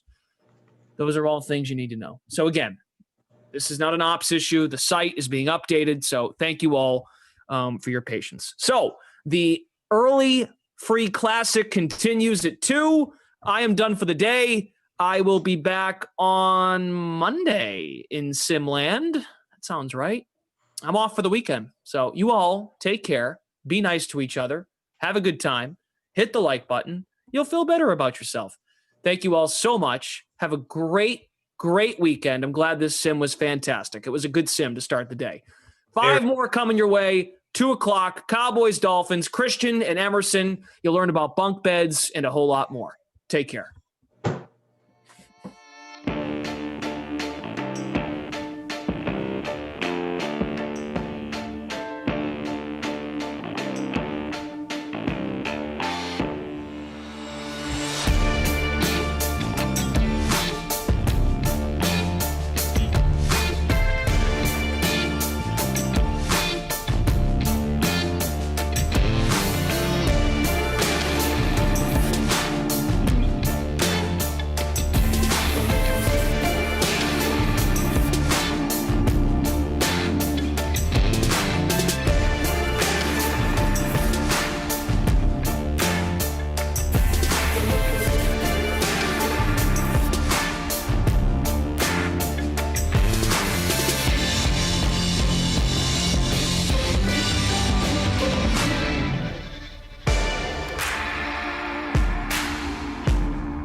Oh, in the middle of our Here we are. conversation about Urban Meyer and the eternal sadness of America's team, the Jacksonville Jaguars, we're on air. Wow, cool. Yeah, just, get that knife in there and twist it a little bit. Yeah. You know what? It's better that we were actually talking football than the topic we just started on beforehand, which was much crappier, to say the least. Yeah, that's right. Someone in your family has had explosive diarrhea in the past hour. Yeah. I'll leave it up to you guys to guess who that is. So you have a number of roommates, including yourself. Emerson Latzia here on your screen, everybody. Christian DeAndrea is back. You were on the noon. I poked over for a little bit, told everyone, please fill out a lineup in the bunk bed extravaganza contest. But we have the Cowboys and the Dolphins here, guys. Full 6 games today on the slate, plus NBA pre-lock live after the next game, in which I'll be on with Rossi. That'll be Shirag and Kenny. Speaking of bunk bed extravaganza. So I think lineups, have they locked yet, Drew? I'm not quite sure. Anywho, go ahead and try to figure out what we decided to do with our lineup. Anybody you were high on, though, in this contest? This is kind of a tough one. You can throw a dart at this one and really get yourself a good guy. I mean, 1, 2, 3, 4, 5, 6. There are like a dozen guys who are averaging 10-plus points per game in this one. So this is one where I really kind of boiled down, looked at the recent returns, and Zeke Elliott has been a monster lately. 22 last sim, 28 the sim before that, 15-plus in each of his last 4. That's my captain right there. Paid up for him. Which means I had paid down a little further down the line because I had to get Dak Prescott in there as well. He has not been as good. He's not been the surefire beast he was earlier in the sim season, but he's still pretty useful. So I got that stack going. That means down the line I had to pay down, get myself a little CeeDee Lamb, a little Albert Wilson to make sure I could fit in both tight ends in this one because that Dolphins defense pretty solid. Can't say the same for the Cowboys, although they've been better here in Simland than they are in real life. Poor Leighton Vander Esch, who had just horrible, terrible, very bad, no good season. He still kind of has those superstar adjacent traits here in Simland. So I think that'll take away some of that Dolphins running game, some of that short range passing game. But still, I foolishly stacked up tight ends. Emerson, what about you? All right, babe. Here we go. I'm going to give it to you. Let me go to contest. Let me go to live. Let me go to the LOTZIA bunk bed extravaganza.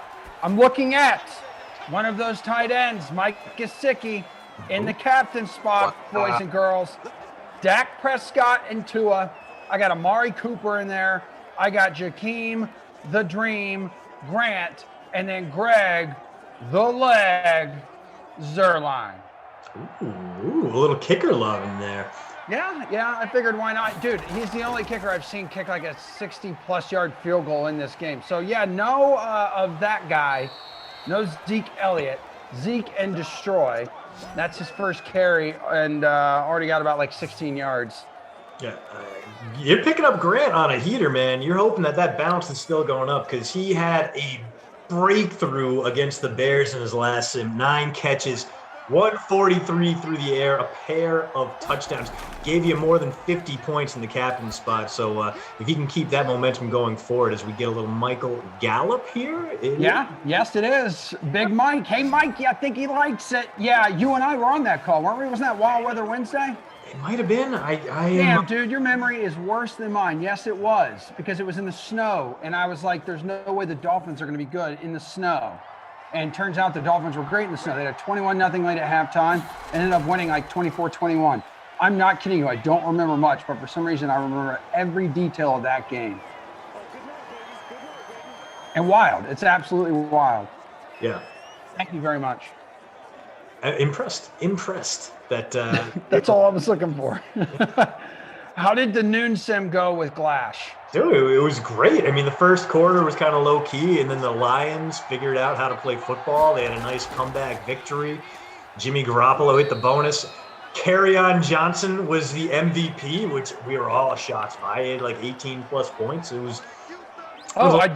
That's like right. I turned the sim off like right after he had that long-ass touchdown. Yeah. Yeah. As Brian points out, once Sarah got off the Zoom call and once she allowed Glash to speak in his normal talking voice again, the game got a lot better. So clearly we know what the limiter was there.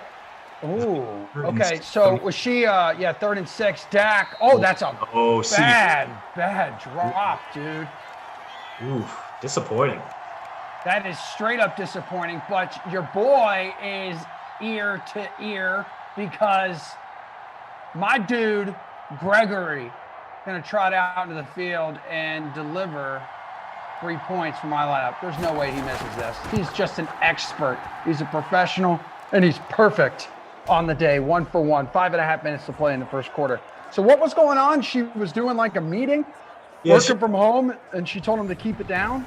Yeah, she had a very important meeting. She was meeting with the vice president of some company as a part of her consulting gig or whatever. I'm not sure what it is, but clearly, judging on the apartment and knowing Glash the way we do, she's clearly the breadwinner in that relationship. So he got shunted to the side. So he did hushed tones for the majority or the first half of the sim, really. And then as soon as he was allowed to really glash things up, Matthew Stafford came alive, emboldened by a grown man yelling at him and his history of wearing costumes and women's clothing on stream. So if you want the Lions to come through, you need full volume Glash and accept no substitutions. Dude, can you imagine her on a potential like life-altering interview with like a CEO of a company, and all of a sudden in the background, like he's in a sundress and like wearing makeup and has like one of her purses, he's dressing up. I don't know who he'd be dressing up as, but the guy's like, who is that your sister? Like in the background, she's like, oh no, that's my longtime boyfriend. Yeah, like just trying to explain Sim Glash to the people. I don't know if that would endear you to them or if they would immediately question your judgment. I'm gonna go with the former because I feel like he is benign enough that you're not going to immediately assume he belongs in some kind of mental institution. Like you're going to go, okay, this guy is going the extra mile for his DK Sim fam, and this is not a threat to the people around him. But at the same time, you got to look at Glash and his strap-on beard and his always verbally created costumes and the amount of construction paper he goes through on any given sim, and be maybe a little concerned. I don't know.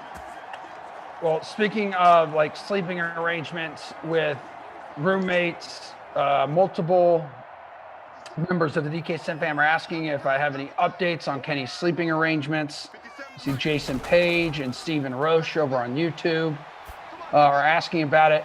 I have asked for Kenny's number. I'm trying to just clear this up, and I'm waiting on someone to give me Kenny's number because currently no one like has it.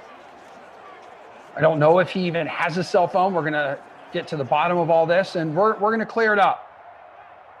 We're going to clear this up. We're going to find out once and for all. And hopefully, if I can't get in touch with him, he's on the 6 o'clock sim, guys, with Rossi. So maybe in the 4 o'clock, I'll update Rossi on what my source has been telling me. And then 6 o'clock following NBA Prelock Live, which Kenny is on, maybe Kenny can just answer point blank. Does he sleep in bunk beds?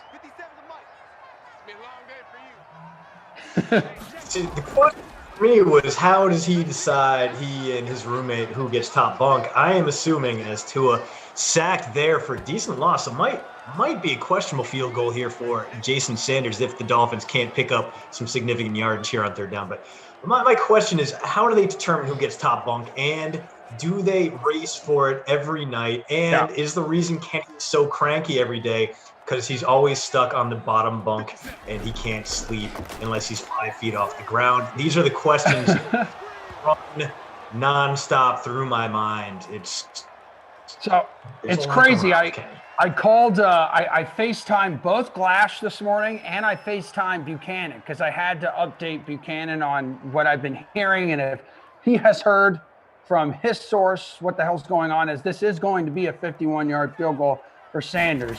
He's either going to make it or he's going to miss it. It's going to be one of the two, and it looks like the guy missed it.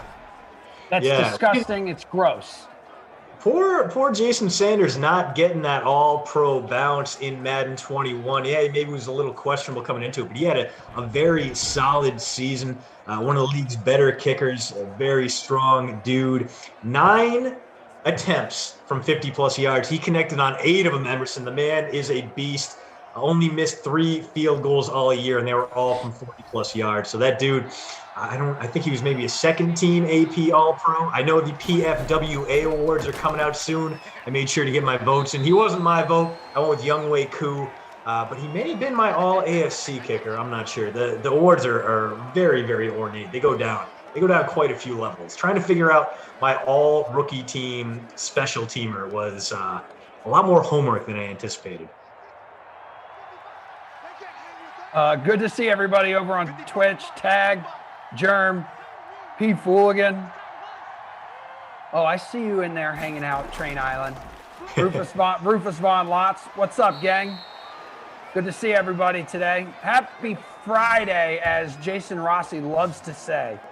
Producer Drew sends out like all the information, depth charts, our Word documents with Madden ratings in them in the morning. He sends them out at like 6 a.m. because I don't know, he just doesn't do anything. And then Rossi's like, happy Friday, everybody. I just like see him saying that like in Slack. Yeah. Just like little goofy voice.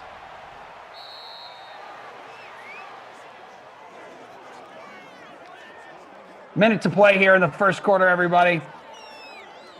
So I'll be on the 4 o'clock with my dude Ross, Bossy Rossi.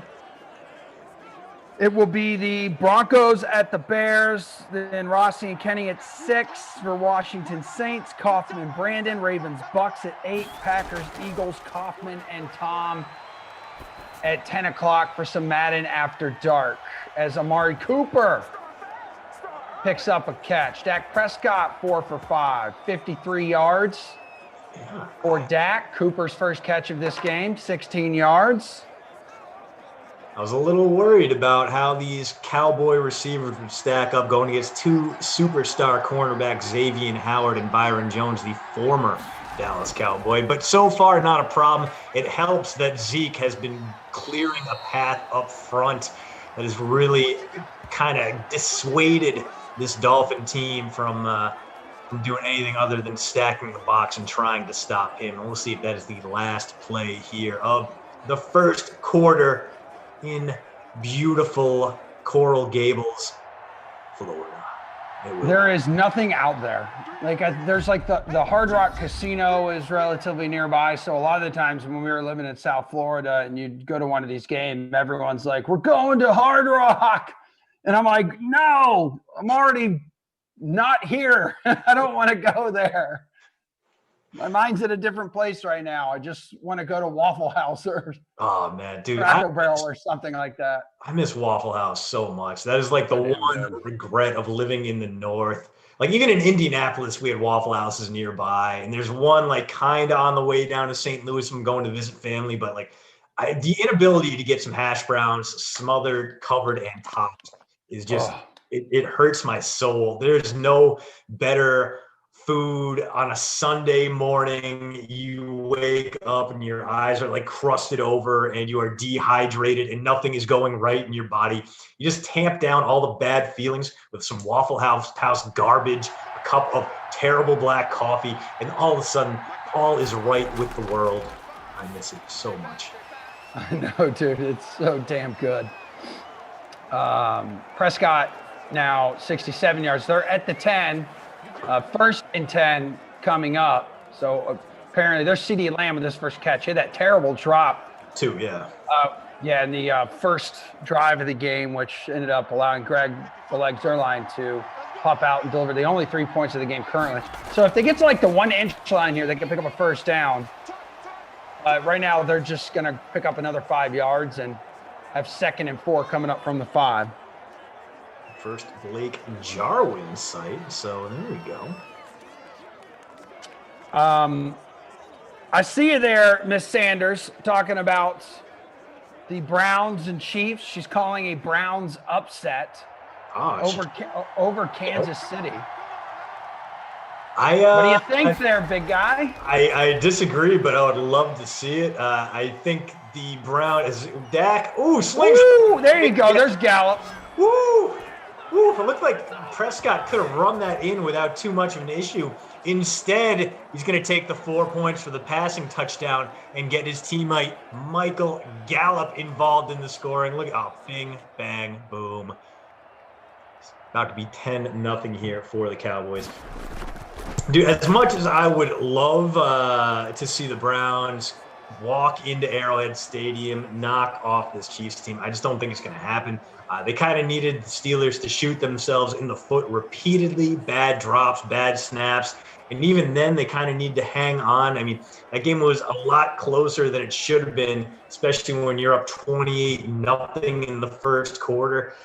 So yeah, there's a little bit of reason to worry about this Browns team. I think they will be stronger. I'm excited to see Kevin Stefanski back on the sideline. I think Baker Mayfield is going to outperform expectations. It's just that Browns secondary, I don't think they have the horses to ride with the Chiefs downfield. Denzel Ward, I love him. He is a great cornerback, but he is kind of alone in that defensive backfield, and he's going to have his hands full. I think the Eric Bieniemy is going to have a lot of great plays drawn up. Speaking of Bieniemy, I am shocked we are not hearing his name come up more in coaching conversations right now, especially with the Texans, especially that he can be the balm that soothes over all the burn and the blisters between the Deshaun Watson and front office rivalry and feud right now. But the enemy looks like he might not get hired this cycle, and that's baffling to me. Stupid idea. However, I think he will do great things for the Chiefs. Maybe that will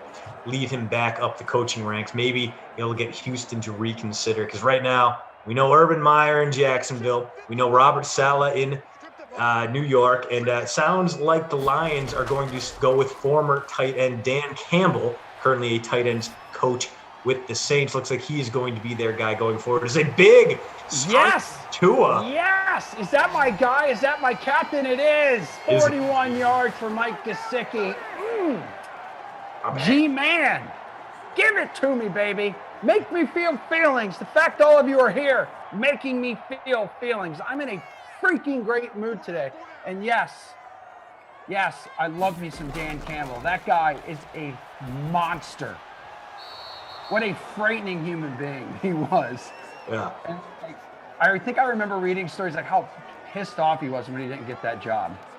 Yeah, and he had a little bit of hype last year, but this is a guy who came through. I mean, he saw the I believe he was a part of the Lions roster. He saw it firsthand what he is, what he did, what it's like to play for a team that's won 0 games. He was, in fact, he was on that 2007 Detroit Lions team. No, 2008 Detroit Lions team that went 0-16.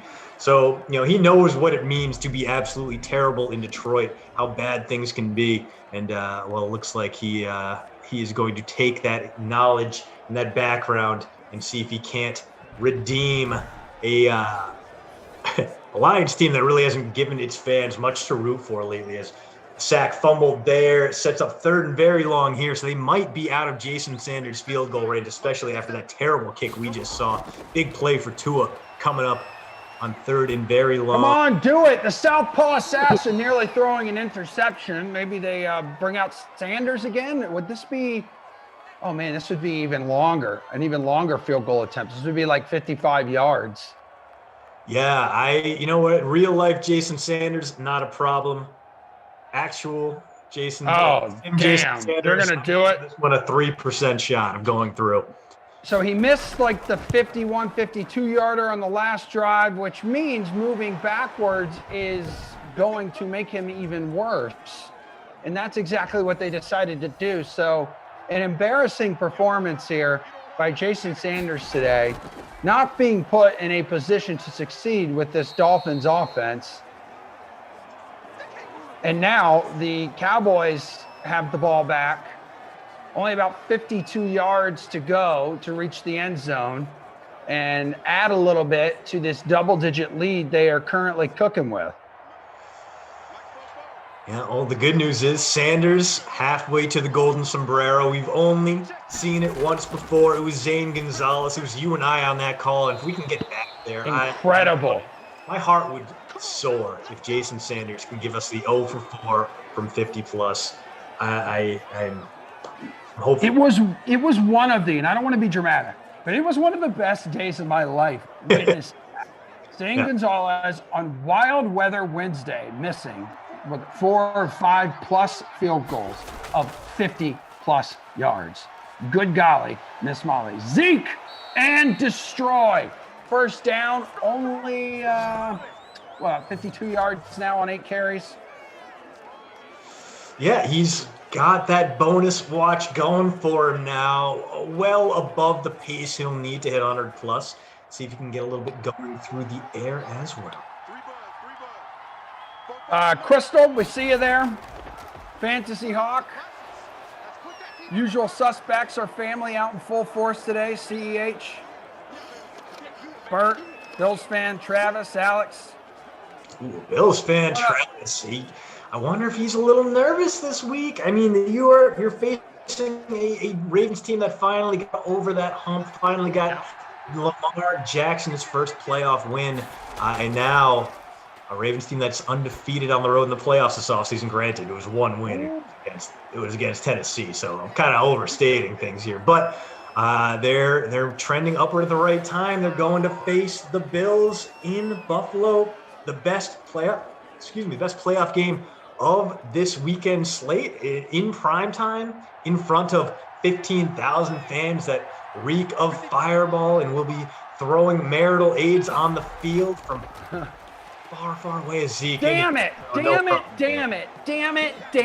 did not need that. We don't need that. Nobody wants that. People want like Cooper and Prescott, and they nearly hooked up. Nearly hooked up for a touchdown to play before that. Very chalky Zeke Elliott. I like 29% of you in the free showdown. No one. Captain spot. 3 out of 4 of us love to see Zeke break You're cowards. All of you are cowards for rostering him. Damn it. Also, producer Drew, man, he's really not a fan of the Dan Campbell situation. He is really angry. Doesn't want Dan Campbell there in Detroit. What's going on with him? I mean, I kind of get it. Campbell is definitely kind of that meathead guy, but I don't know. You gotta respect the man with a Texas A&M education. I started that sentence before I clicked on where he went to school, and then I regretted it immediately. And I say, with in-laws who are Aggies, all terrible. I see Bry Guy on the 1s and 2s. Bry Guy is also very active in the chat. Really good dude, getting out there and making sure a man of the people, making sure our DK Sim fam is happy. We have under 3 minutes to play now. It is Bry Guy on the 1s and 2s. Producer Drew, Joe, and Kyle, squad from the ops team, hanging with us today. What's up to those guys? Thank you very much for adding up scores the way that you guys do it, man. Let's see if they'll end up having if they'll have any points to add to lineups involving Miami Dolphins players right now. Who do we have there? No points on the scoreboard. Jakeem, your guy right there, getting on the board. So the Lazio points ticking back up.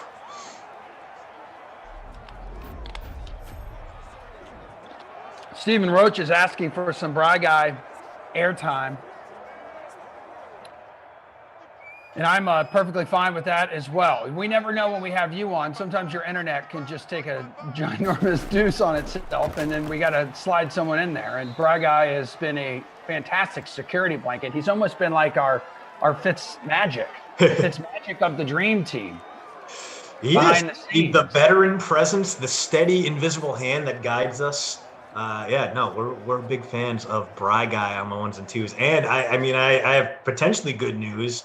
Ever since I told the Sim fam that I dropped $150 on a new modem to see if we could fix things, I have been at least avoiding the buffering issues that destroyed Sims in the past. So Either It's incredible. my way into good internet, or if my internet does fail again, I have a nice expensive fix for it that may not actually fix anything. It might just be Charter messing with me. They heard all the terrible things I've said about their service. They came through, they dug up my backyard, they replaced all my cables. Nothing got better, and now they will continue to throttle me, even with the finest high-tech equipment. Yeah, I feel that, my friend. Brandon Garcia saying earlier, more Gallup will put me on the top bunk. Dude, who was it earlier? Someone actually put in here that they had a source. Oh, here it is. It's Edward Pride. It's been confirmed. I know a guy who has a cousin who knows a guy who delivers and sets up the instructions where to keep the plastic on the top bunk.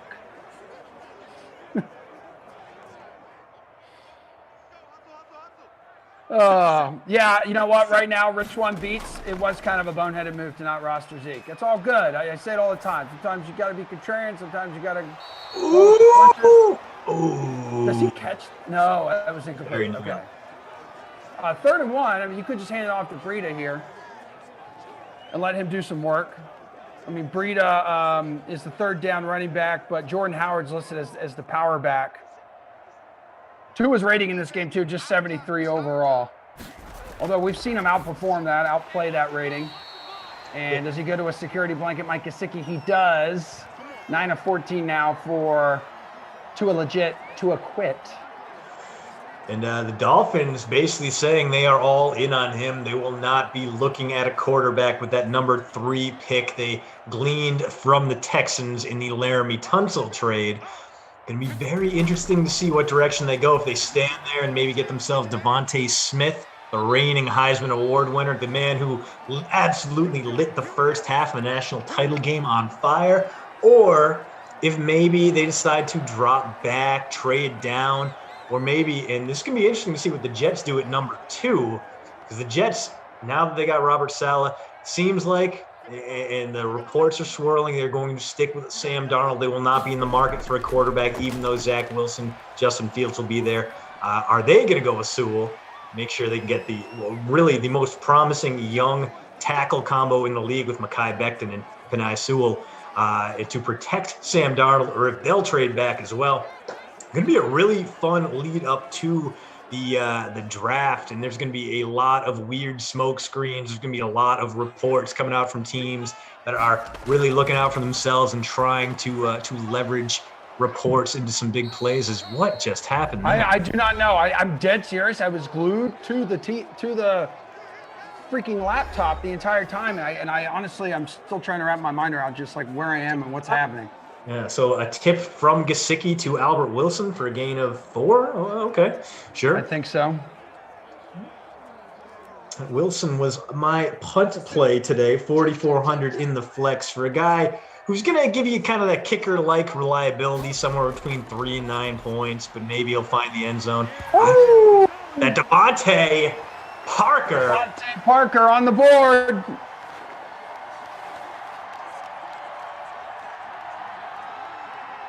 Number 1 wide receiver. Not one of their fastest ones. Preston Williams and Jakeem Grant got that mid to upper 90 speed. But Parker, 3rd highest rated player on this Dolphins roster, 84. So the highest rated offensive skill position player, offensive player overall.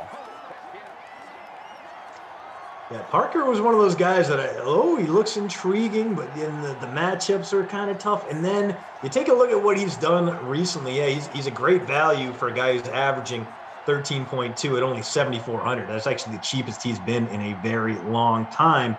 But he really hasn't been that good lately. Just in his last 7 sims, 1 game with more than 9 points, and that was only 12 points against the Jets today, going above and beyond. That touchdown really helps there. He has the deep ball. He has the red zone target, maybe trending upwards for the second half, because he and Tua seem to have a very viable connection here in South Beach. But one problem with that drive, Emerson, left too much time for the Cowboys. 47 seconds and 3 timeouts here.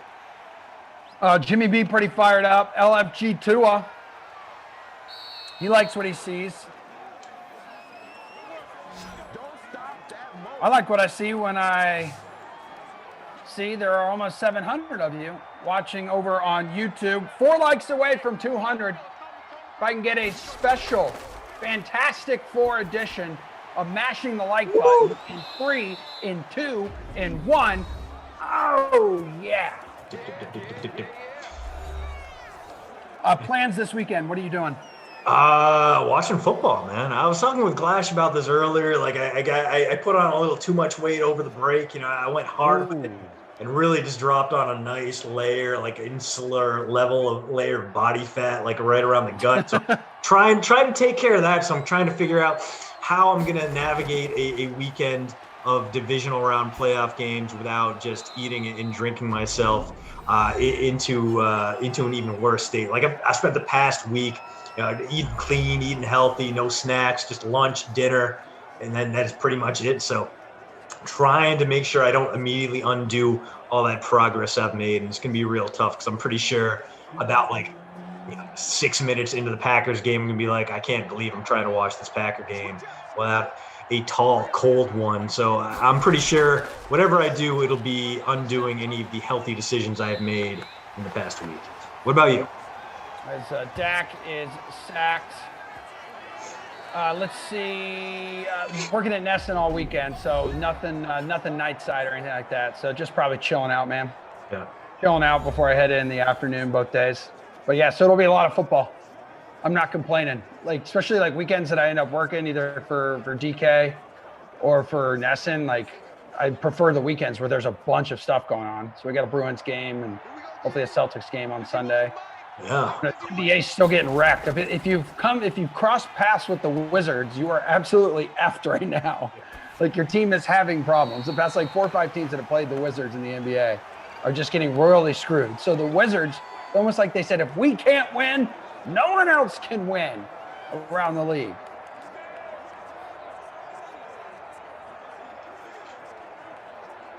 But let me tell you what, from what I can see from you in the Zoom box, you've never looked better. Oh, buddy, thank you. I want you to know that. You've got a great face, got a great head of hair, and the upper third of your body that I can see, it looks good. Appreciate you. Zeke charges into field goal range, but without a timeout. That's going to do it here for the first half. So some garbage points there. Yep. Cowboys didn't want to give the ball back to the Dolphins late. They just handed off, decided, you know what, up 10, that's good enough for us. And let's see where we're at halftime here. Dak, not quite on bonus territory pace, but 140. Now, Tua's closer. Tua is 154 on pace for 308. If Kenny were here, he'd be putting his sunglasses on and looking like the world's weakest police officer. Whereas Zeke, 11 for 68. Well on his way to 100 plus for him. Dolphins have only run the ball twice, and one time it was a Tua Tagovailoa sneak. So they're very clearly sticking with the passing game here. Down by 10, going to continue in the second half, you got to imagine. The beneficiary of that, your captain, Mike Gesicki, former Penn State star, 5 for 73 for him as well. It otherwise has been a pretty spread out attack. Mike Gallup, Mike Gesicki, battle of the Mikes today, and Zeke Elliott. If you got those 3 guys on your roster with maybe a quarterback or 2, you're feeling pretty good about this one. Tour de France, is that even going on, Tags? That's not this time of year. Isn't that a summer thing? That is in fact a summer thing. It did go on even despite the pandemic, but I can't imagine. I can't remember who won it. Ever since Lance, after he was done and all that stuff, I don't think I've ever watched a single moment of it. I had a roommate the year before, between undergrad and grad school. I was living in basically a condemned building in the mean streets of Pittsburgh, and as the house slowly slid down the hill towards the train tracks behind us, I had one roommate who every day would block out 3 or 4 hours to watch Tour de France coverage on Versus. I wasn't doing anything at the time, so I'd watch with him and he'd explain things to me. And I got to tell you, even knowing the people and knowing the drama, knowing the stakes behind it, it's kind of tough to watch. I mean, it's interesting for a little bit. Then you're just like, are they still on their bikes? Cool. That was a hell of a run, though, for him at one point, and clearly it came out. He was giving himself an advantage. But Derwin over on Twitch points out, clarifies, Tour de France was virtual with real teams. So, okay. I see. That's the one thing. Are they? Wait a minute. Are they all just all on their Pelotons? Is this like something I could like hack into like Team Germany or something and be like, yo, you guys need a boost? I mean, maybe you are the missing ingredient there. Maybe you are the church key that opens up a whole new can of American interest in the Tour de France. If you can just Peloton your way through this, if you can quad strength your way through the Pyrenees Mountains, I think America would be 1,000% on board, Emerson. Come on, Tua. You know who we need. It goes back to Parker on that. It was Parker, yes. 5 catches, 43 yards now for DP. His like first 3 years, right, weren't like too hot, and had like a great like 4th year, I think it was. Got a bunch of money, and then kind of battled some injuries, and I think COVID. Yeah. No, last year. Fall off, and part of it too, the quarterback shift did not really help him, although Tua seemed to make him a priority in the red zone, which was nice. Yeah, dude, he was awesome. No, that's a good point, because stupid auto draft picked Parker up for me in a couple season longs, and I'm like, all right, actually he's not too bad. And then when they made the switch, was at week 7, week 8, and I'm like, bro, he's disappeared. Yeah, I mean, like you said, he was hurt, he was on and off. He had a few good games, 300-yard games, but mostly kind of failed to live up to that 1,200-yard standard from the year before. Yeah, he was a fantasy beast the season prior, and he kind of came out of nowhere. Came off a 24-catch, 309-yard season, but that 2018 Dolphins team, guess who was the head coach? Adam, by God, Gase. So, yeah, it's like, oh, okay, maybe he's actually good, and Adam Gase was the problem, like we've seen so many other times. Is that a little Matt Breida there, the cheetah, breaking free? So he's having a nice, efficient day, but only 5 carries for 22 yards thus far.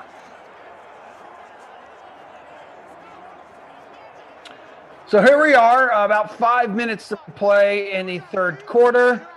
Another friendly reminder. It's the only kind of reminder that I give you guys and gals. Broncos at the Bears coming up at 4 o'clock. Yours truly. And Rossi is going to slide in as Christian goes off and does his thing, gets his weekend started. Then we will have the NBA pre-lock show with Shirag and Kenny following the 4 o'clock game, leading up to kickoff there at the 6 o'clock. Again, that's a really cool show that we have introduced to you guys here on the Dream Stream on Mondays and on Wednesdays and on Fridays. So any kind of questions at all, fantasy season long, like we're talking DFS, we're talking sports betting, drop them in there. If you have questions about life, I probably wouldn't ask Shirag, but I would, and I wouldn't ask Kenny today, but maybe times where like Julian Edlow's on, I would ask him. He could give you some okay life advice. Washington at the Saints with Rossi and Kenny then will follow. Ravens at the Bucks with Kaufman and Brandon at 8, and Packers at the Eagles, Kaufman and Tom at 10 o'clock for some Madden After Dark. There's your guy. Mike Gesicki, you are is he a man among boys. No, he's 8 yards shy of the bonus here. Ooh, so he's got a shot here in the red zone, clearly a spot where the Dolphins will look to their big target, and Gesicki in the lineup here as 6 on the line of scrimmage. Gesicki in close as the tight end, and instead it's a screen to Devontae. So Devontae gets a PPR point and little else. More good news. You're the Worst coming back, the cast reuniting for a table read of a season 2 episode to benefit Feeding America. I will absolutely be there. My favorite show. Love the FXX classic. I can't really repeat any of my favorite lines from it because none of them are safe for work or our family broadcast here. But I've been lucky enough to kind of get to know some of the cast members through various interactions. I actually talk whiskey with Todd Robert Anderson who played Vernon Barbara, possibly one of my favorite supporting characters in any TV show. So they will all be back if you are a You're the Worst fan. January 31st, they will be doing the table read of a rapidly mutating virus and have a Q&A afterwards. So if you are interested, all proceeds from that will go to Feeding America, a good cause and a great way to spend a Sunday night without football. I believe that is the Pro Bowl weekend night, so we don't have to worry about sitting out a primetime game for that. Yo, what are they doing with the Pro Bowl this year? Everything's virtual. Aren't they basically stealing our idea and doing like a big old like dream stream or something like that and having a bunch of guys play Madden against each other?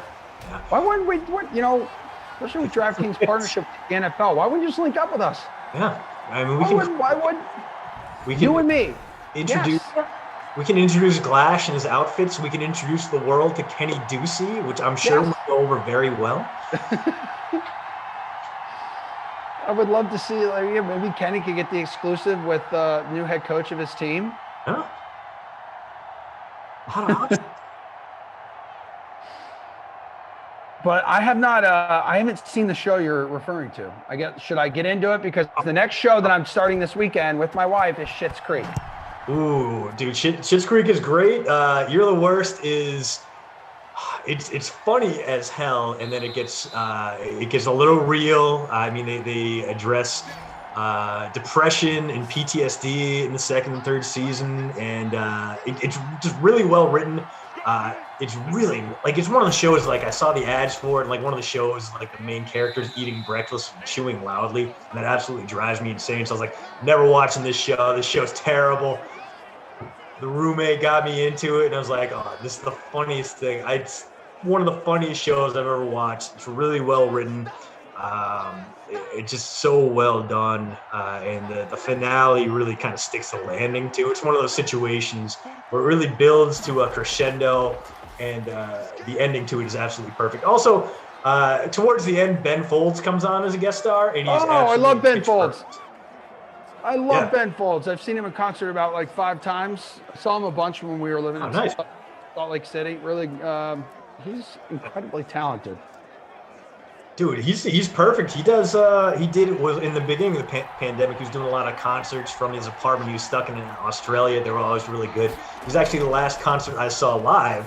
I got to see him play with the Milwaukee Symphony Orchestra in February. It was a birthday present from the roommate, and we had to do a little Q&A with him, talk with him, and if you like Ben Folds, obviously, he is phenomenal in his guest arc on the show. So, dude, highly recommend. Cannot recommend it enough. If you have Hulu, all 5 seasons are up there on Hulu. So, yeah, it's one of the times I saw him when we were living in Salt Lake was with the Utah Symphony Orchestra. So that was pretty dope. That was up at Deer Valley in the summer. Very cool.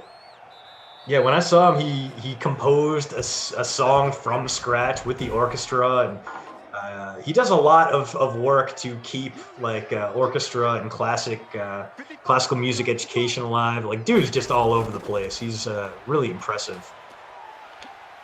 Maybe a little Breida breakthrough there. So right out of safety range with a 22-yard run.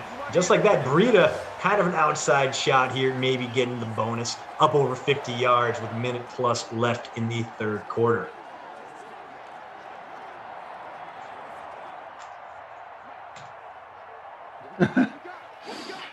Thanks everyone who has decided to spend a few minutes with us here today. Damn, man, Breida's all of a sudden cooking. What's going on with this? Back, though, this one might be old. Cheaters. How many people rostered Breida? Let me find out. Hold on. True 40. put it in the chat earlier. Yeah, so he's the 3rd highest owned player in the free showdown. 75% Zeke Elliott, 61% Prescott. He's going to get away. He does, and he gets the completion.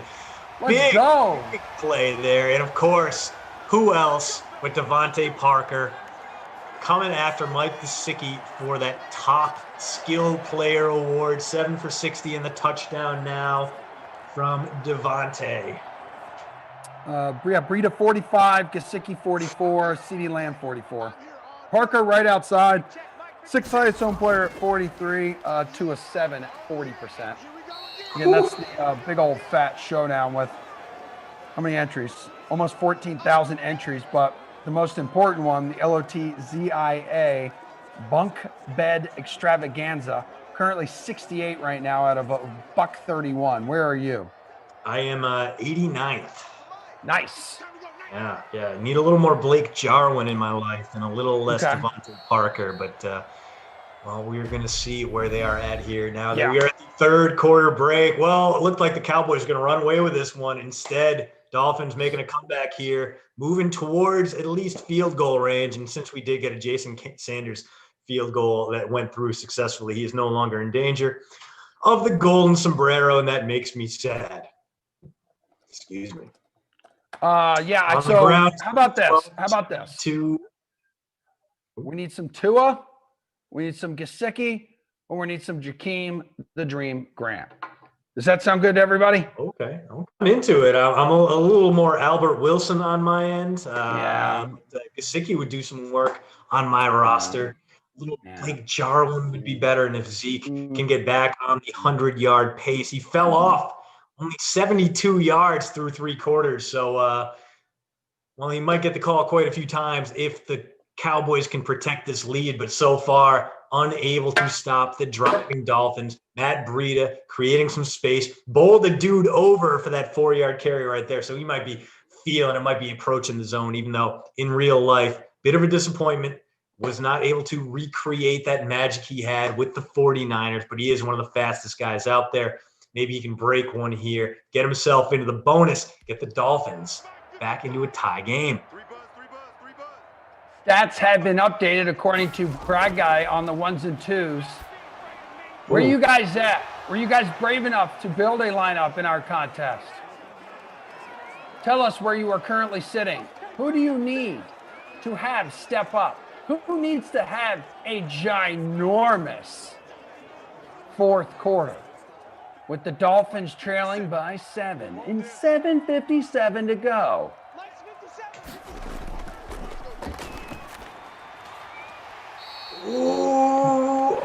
Big fourth down decision coming up, but you got to imagine that even with a 4th and 2 near midfield, Brian Flores is going to play it conservative, punt it away, see if his defense can hold up again. Yeah, that's going to be the case here. And, well, good news for all 75% of you who rostered Zeke. He's going to get the call here, and the field position is going to be not too bad. Yeah, 26. It's not very good. That was a net of about 26 yards on that punt, so pretty weak sauce. No! Stop! 85 now from Zeke. He's in the zone, and he's back on pace for the bonus. Gotta imagine, Everson, he's going to get a few more carries on this drive alone. Yeah, two X factors on this Dallas team. Zeke Elliott is one of them. He's a freight train. So when he's in the zone, in which he is now, the X factor, it is hot, it is moist, it is on fire, and it gives him an increased chance to break the next tackle attempt, in which he did not there. The knockout is a tackle for a loss. One tackle for a loss. Amari Cooper, the other X factor for the Cowboys. And then we've got, let's see, some superstar traits for Dak Prescott. Zach Martin in there. And Tyron Smith as well. Demarcus Morris. Marcus Lawrence. No longer an X factor or superstar abilities after that December update. Sad to see because he's getting that superstar payday, but I understand stripping away any and all good things from this Cowboys defense after the year they had. Holy jeez, that was unpleasant to watch in stretches. And really, if Dak stays healthy, maybe they get to 7-9 and win that division. But they needed every ounce of offense they could find in order to mitigate the disaster of a defense that they suffered through. And, well, they didn't really get that from Andy Dalton. No, Say they nothing. did not. The legend.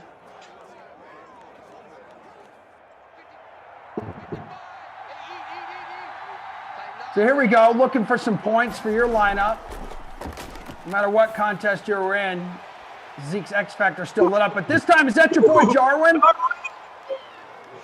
But the man I need to score some points, at least coming alive here. 2 catches now in the fourth quarter. 1 for 0, and then that one for about 30 plus. Not too bad.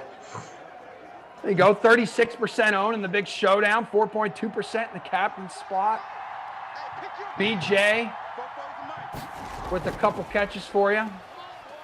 Dak's going to the air. Go to Cooper. Oh, whoa. What? Oh, my God. Off the deflection, it was almost picked off, and then it was almost caught by your guy, Blake Jarwin. It fell right in Jarwin's hands. I mean, I get why he didn't catch it. It was unexpected, but really could have used that one. It would have been nice. Would have been a nice one to have.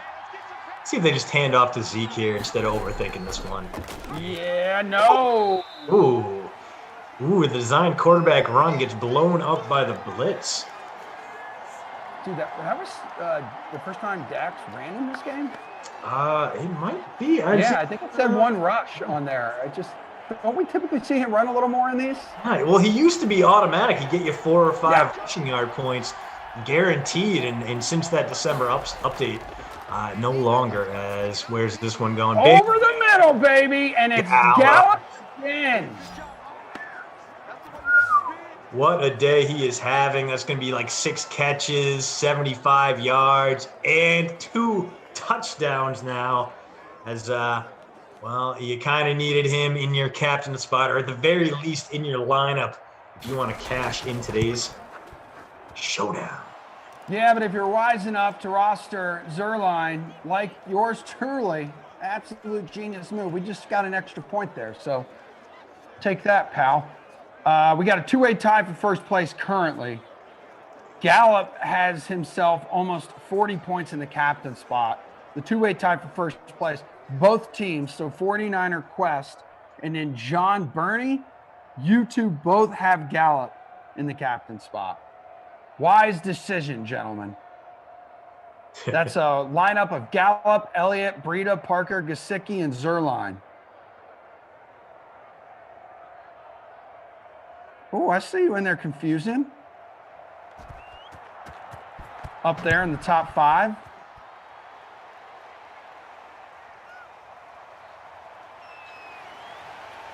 Well, anywho, while the game could possibly be out of reach, I've seen crazier finishes in these sims. Still plenty of time if you rostered any of these Dolphins players to help you climb the leaderboards here a little bit. I don't know if that looked like it may have been dropped by Devontae Parker. Right before I hopped on this sim, my mom called me from around like 1:45 or something, and she's like, your dad and I just ate dinner. I'm like, what are you talking about? My parents love to eat dinner early as hell. They're down in Florida, so yeah. Early as hell they eat dinner, and then they go to bed at like 7. So I'm like, what did you guys do? She's like, we went to McDonald's and got a fry and a fish sandwich. And now we're going to go home and walk the dogs. And I'm like, can you imagine eating dinner before 2 o'clock? I said, I just had a late breakfast. Go into McDonald's and get a filet of fish if it's not Lent. And even then, a bold move, a weird order, I gotta say. Yeah, no, it's my parents with 0 F's to give. It's Team ZFG. And they're just like, let's go do this thing. I said, well, that's great. You two get weird consistently, and now you're matching that in your dinner of choice department, and before 2 o'clock. I don't know if anybody else has parents out there who eat mad early. Every time I visit them, it's like 3:30. I'm waking up from a nap where I'm like hungover or something, and they're like, you ready to go to dinner? And I'm like, what are you talking about? Like, I need lunch, or I need to go get my ass to Waffle House or something. You get that early bird special, though. Hell yeah, it is, man. Hey, Jamal, I see ya. He says, Emerson, I need Grant. I am with you, my sweet chinchilla. I, too, could use Jakeem the Dream Grant. Gesicki currently just 5 yards shy of the bonus. 216 passing yards, 1 passing touchdown. And that was a failed fourth down conversion for the Dolphins. So now, once again, Dallas has an opportunity to add to its lead. And you got to think at the 14, they're going to be coming out of here with at least 3 points. Yeah, I mean, a field goal, one's already over, but a field goal definitely ends it. Then you're talking about the Dolphins need to recover 2 onside kicks or Dude, did you see the stat that producer Drew put in there? I don't know if you mentioned it. If you did, I don't mean to repeat, but 6 touchdowns for Gallup in the last 5 games. That's crazy. That's wild. Yeah. That's like what you would expect out of Cooper. Yeah. Yeah, it's surprising that Cooper is not better in these sims, but yeah, Gallup has really been taking on the lion's share. Cooper has had a little skewed because he did have that 3 touchdown game 4 sims ago. So, but yeah, he's been a little trick or treat, hit or miss. 5 in his last sim, been 16, 2.3 in the sim before that, 28, 21, 4. 33, 8, 20 guys all over the 42. I mean, the man is a monster when he goes on. He's got that high ceiling. And Cooper, I'm looking at his numbers now, just 1 touchdown in his past 8 games. Yeah. Crazy. But prior to that, he had 3 straight with a touchdown reception. But yeah, he has not been the strongest in this 2021 edition of Madden since we've launched it here on the Dream Stream.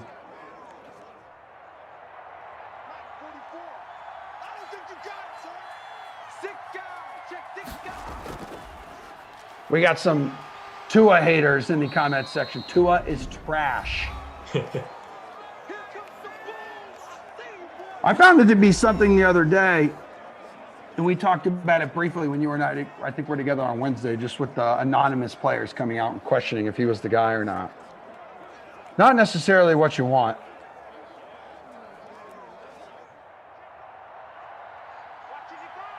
Germ says over on Twitch, more Gallup. Hell, let's go. But Zeke with the X Factor let down to the 1. Good opportunity here for all you Greg Zuerlein owners. Actually, hell, man, just go for it. Who would roster that guy? Let's do this thing, dude. Zuerlein, 29% in the bunk bed extravaganza contest. This has to be the shortest field goal, man. It's the shortest field goal possible, right? Like 18 yards. Yeah. Zuerlein could have kicked that one out of the stadium. You know what? I bet when you almost get that close, it's like difficult. Do you know what I mean? It's almost so easy that it becomes difficult. You think? Like you get inside your own head with it? Yeah, like you get inside your own head and maybe it just doesn't look right. It doesn't feel right. Because even extra points now are like 30-something yards. I mean, I know in college those short kicks can be tough when you get the weird angle on the wide hashes, but yeah, I gotta imagine you're just like, all right, just make sure it goes high enough, no one can block it. Like maybe you start playing in your own mind, like how can I see if I can kick it over the net and into the stands? That's what I would do. Thank you. Spencer S. even agrees. Even Emerson can make that. You got that right, guys. One of these days, I will get out there and I'll have Glash come out. He can be the holder for me. That way I have someone to blame if it goes south. But I will deliver 40-plus yard field goals consistently. I can't wait for that moment to happen as well.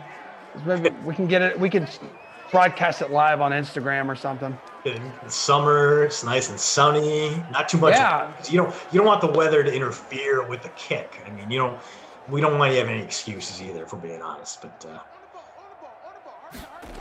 and maybe you could get your tail to New England over the summer. I mean, ideally. I know you've got family here, right?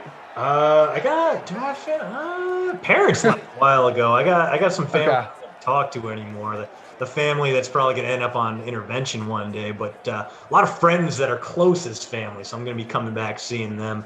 We got a big fantasy draft that we do in August too. Actually, the plan this year was to come to town, do the fantasy draft, go report live from Patriots training camp, and of course, none of that came to fruition because our world caught fire. But maybe this year. Sanders, I agree with you, saying let's get Gesicki in the bonus. I could definitely use that right about now. Tua does look like garbage in this sim, and here comes another 4th and short, and they're on their own side of the field here. This time it is complete. This time they do pick it up. Now, was that 5 yards? It's going to be close. It's going to be very close. There it is. He's got it, guys. 103. Mikey G. Hell yeah. Hell yeah, dude. Banana bread at work today, dude.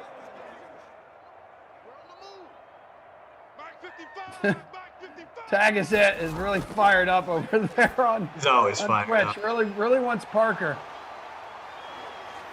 That is some Breida sound instead. 235 yards for Tua. 3rd catch in this sim for Breida.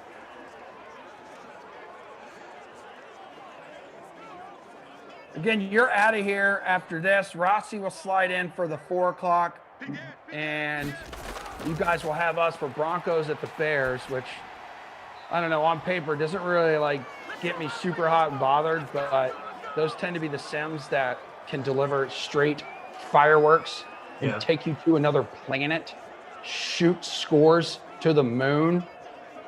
Sounds good to me, man. And then NBA pre-lock live following the 4 o'clock, leading up to the 6 o'clock. Chirag and Kenny and Rossi, Washington and at the Saints at the 6 o'clock, which will kick off the late slate as Tua to Breida. Look at him, smart enough to get out of bounds. We're going to get that never happens. Except here, at least. So we should get, 2 more plays maybe if they just look deep twice. Could be big. Could be more Devontae Parker. Could be Gesicki. He can get up high and get those Hail Marys, snatch them down. We know Tua's got the arm strength. Come on, let's see it, Tua. And that'll do it. That is the game. But is that Tua? I think that was Parker. I couldn't tell. Looked like it might have been Grant or Wilson. Yeah. Tough to tell from that. Okay, it was likely one of the Dolphins wide receivers. We'll say that. Also, shout out to Sean Bell there. First time watching, digging the stream. Everyone, welcome, Sean. Nice. Say hi, Sean. Hi, Sean. I ruined the sing along. That's on me. I'm sorry. Man, Zeke Elliott, 19 carries, 99 yards. If he had gotten into the end zone on that last carry, he would have had the bonus and the 6 points. So Zeke didn't even hit 30 points out of the captain spot. A kind of disappointing performance from him. Devontae Parker, on the other hand, 8 for 83 and a touchdown. Not enough to give him the Krusty Cough Player of the Game award. There's got to be Michael Gallup, who had another one of those crazy 30-plus point games. He is clearly the MVP. And then as far as the Babysitter Billy, Not My Kid award today, I'm going to give it to CeeDee Lamb, who had that terrible drop in the first quarter, only one more target after that. A guy who can really show up and give you a nice game. He's got that speed. He's got that deep threat capability, and he was barely relevant today. He called his name twice, and once, 50% of those times, it was to make fun of him for being terrible. We do have a contest. We went ahead and made one for the 4 o'clock already, guys, if you want to check that out. We have the LOTZIA Karma's a Mitch. So right now, 114 of you already have a lineup in there. So if you want to hit up DraftKings right now, just free roll. It's all for fun, so we can talk trash to each other for an hour. I'll pop in. I'll get a lineup. Yeah, do that. I know you're not on the call, but just fill out a lineup. It's like one of those things where you just fill out a lineup really quick. You don't even pay attention to it. You come back later and you're like, oh my God, I finished top 5, So that's cool. Well, there we go. We got your players of the game, your MVP, your LVP. Nice working with you. Good seeing you again, dude. Always a pleasure. Have a great weekend. Enjoy your time at Nesson. And if you are, in fact, in the DraftKings offices, be sure to steal me one of those very fancy, nice Yeti tumblers, because my drinks are getting too warm, man. Okay, I got you, homie. I'll do that. Thanks, Bri Guy. Thanks, producer Drew. Thanks, Kyle and the ops team. I will see you guys back here again at 4 o'clock. But until then, love you guys, and toodaloo, DeAndrea.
girl, my girl. My girl. Life. My girl. Ooh, ooh, ooh. At our wedding. Our wedding? Not our wedding. My wedding with your roommate. With Meg Muffin. Oh, you got named. I mean, it depends on the mood that I'm in. Got So she was sitting in a chair in the middle of the dance floor, and yeah, I had a mic, and I got to like kind of sing it to her with the groomsmen around and stuff like that. It was freaking awesome. Is that available to view? Is there a video of said? No, this was like almost 8 years ago. Can I be honest with you? I'm happy there's no video. I think too many things are overly captured. So like that's a moment your groomsmen, your roommate, your dogs, like you can all share together and screw everybody else. You didn't get invited. You're out. Yeah, 100%, dude. She being Winnie is in this mood right now where she goes back and forth from her toy bin to the living room, and she just takes all of the toys out. I don't know what the hell's happening. Anyhow. Okay, guys, we're here. Jason Rossi has arrived to the Dream Stream today. It's damn good to have him here. He's going to be with you here for this game. He's going to be with Kenny for the 6 o'clock. We are going to take a little break between the 4 and the 6 because there is that NBA pre-lock live show. It's going to be Shirag and Kenny. We toss it right to them. They take you up till 6 o'clock. You return. You're doing that thing. Yeah. You have energy because you just made homemade protein ice cream. Yeah, dude. I'll be honest. It's okay. It was okay, but I needed something that I wasn't going to like really regret later because I'm probably not going to eat till after the 6 p.m. and I haven't eaten since lunch. So you need to find those snacks. And I know you were talking about a little chips and salsa. Dude, ridiculous. And the only way to get me to stop eating chips and salsa is a sniper to take me out. It's impossible. Like there's a difference between my metabolism and yours because I need said sniper, but like my stomach right now would feel like a bag of chips, where this at least just, I don't know, just coated it, made me feel okay. A lot of dairy, not a ton of dairy actually, I shouldn't say that. It was almond milk, so it doesn't matter. All right, so we have a sim. I mean, we're not just here to talk about like weddings and dogs and protein shakes. We do have what? I just realized I know I try to put my lineup in. I started doing it before we talked. Me and producer Drew were chatting up about something, and I was $100 over budget, and I didn't get in time. And I'm done. I'm out. I'll be back later. Oh no!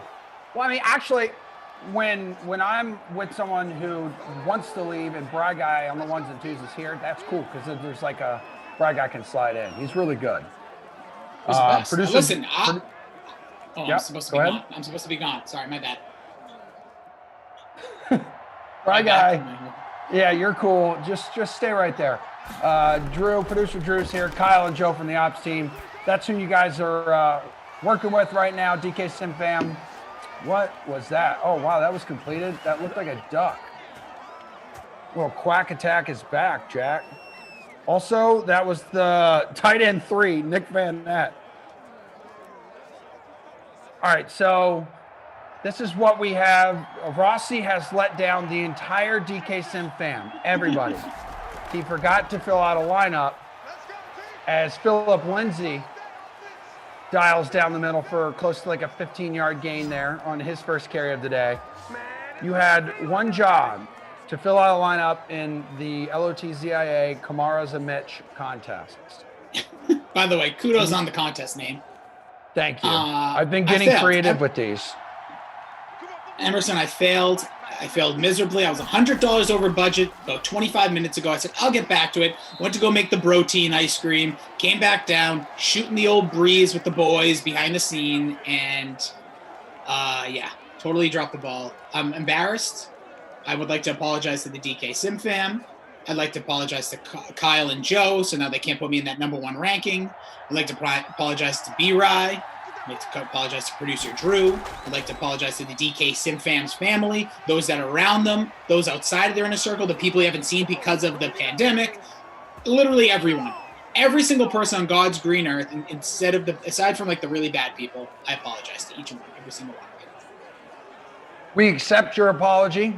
And thank you for recognizing that you have made a mistake. So now what we can do is you can just kind of pretend that your lineup would have been the same as mine or something like that. That way you feel like you're part of this. And let me give you my award-winning lineup. Ooh, all right? Baby, let's hear it. Allen Robinson in the captain spot. Mitch Trubisky, Drew Lock, Noah Times New Roman Fant. I have Mr. Pinheiro, the kicker, and I have Anthony Miller. Yes! I had to throw a kicker in for you. I threw a kicker in the previous game as well. I threw in Greg the Leg Zerline. So yes! I knew that would get you very emotional and get you feeling feelings you haven't felt since the last time we were together. Listen, the Sack Bros, when they get together, you gotta help each other out. You gotta pick a brother up, and I appreciate you getting Pinheiro into the contest. Winnie's What's going on, everyone? Dude, Winnie is squeaking the toys like a son of a gun. I don't know if people at home can hear it over the crowd noise, but you and I've got her distracting me with the toys. Your Slack notifications are in your ear, but at least we have ourselves a touchdown. Yeah, everybody. Yeah. Jerry Judy. Judy. Oh, Winnie. Kaiser Chiefs reference? Yeah. Froze on me there. I didn't know if that was real freeze or mental freeze, brain freeze. I want to give a shout out. Yeah. All right, good. Yeah, we're on the same page. Kaiser Chiefs, holler.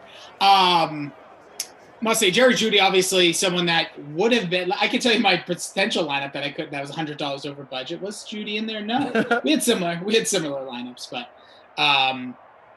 Jerry Judy getting the first touchdown, which honestly. That's a great start because he's one of those guys that either has like those huge outputs in these games, if you look over the history of his last few games, or just completely is like 1 catch, 2 yards, and you're bashing him in the YouTube chat.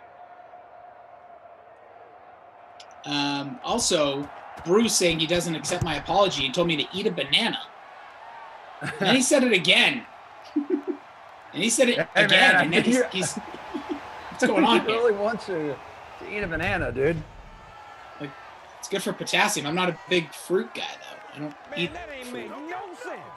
You don't I'll eat give fruit? extra to my son later. No, I don't eat fruit. Okay. It's not. I'll eat watermelon, which I don't consider really being a fruit. I just consider that like candy. Yeah. Well, Mitch Trubisky has decided to complete his first pass for 10 yards. 2nd and inches coming up here. Everyone's kind of trickling back in. Almost 400 people watching over on YouTube. Good to see all you guys once again. My second and final sim of the day. Rossi's first of 2. Yeah. Buzz Killington says, yo, Emerson, I copped the NutriBullet Pro. I feel like you would appreciate that. Oh, yeah. Is that what you have? Is that what you made your smoothie in? That's what it is, baby. Yeah. I don't really know the difference between the Pro. There's one NutriBullet that is so small that I don't even know why it even went to market. Like, it must have been the OG when I had way back in the day. But yeah, NutriBullet Pro, it's good. I still think you want to probably get like a Ninja blender overall, but all right. Who the hell am I? You're Jason Rossi. That's who you are. You're a good friend and a loyal companion. Montgomery on his first carry, taking it 6 yards. So as I poke over, I need to take a gander at the contest. At least in our, we had 150 people get into the Kamara's a Mitch contest. A-Rob 60% owned, Trubisky 93.3% owned, 150 lineups, which is pretty sick. As Mitch, as I am praising him and letting him know how many of us believe in him, decides to take a sack. Sack Bros. Activate Sack it. Bros. Activate. Let's go. I want to see a lot of sacks in this one because you have 2 of the best sack masters in Khalil Mack, the sack master, and Von Miller. We didn't get to see in reality this year. So first time I think I've been with you this week, or on a scale of 1 to 10. How excited are you for this weekend's games? Oh boy. Like about a 6. Pretty excited, Okay. but I'm just nervous, Emerson. I've been saying this all week, and I'm sure I'm going to be with the most gloatful doozy you've ever seen in your life at 6 p.m. But like, I can't have Tom Brady win this weekend. I just can't. Or maybe this weekend he can, but I definitely can't. I don't like what I'm seeing. I can't do it. I can't keep showing up to my ex-girlfriend's wedding, and each day she's with a much more handsome guy now, and I don't like it, and I was just left in the dirt. That's how I feel. I'm not happy. It's personal, but all the other games I'm jacked for. So you want Tom Brady to lose? I do. I wanted to lose last week. I'm not rooting for him to lose. I'm not actively. I just don't watch the games. I'll be honest. You are. You're rooting for him to lose. That's what you're saying by saying. Rooting is like when they're playing the game. Like, yeah. Like, I don't want him to get hurt. I don't want him to play bad. I just want him to lose. Like the Philadelphia Eagles Super Bowl. That still stings. He played the best quarterback has ever played in a Super Bowl, but he lost. Give me that tomorrow. Give me like 38-31. Brady's awesome. Take the L. Get out of my life. Retire, please. Something. Get out of here. Stop it.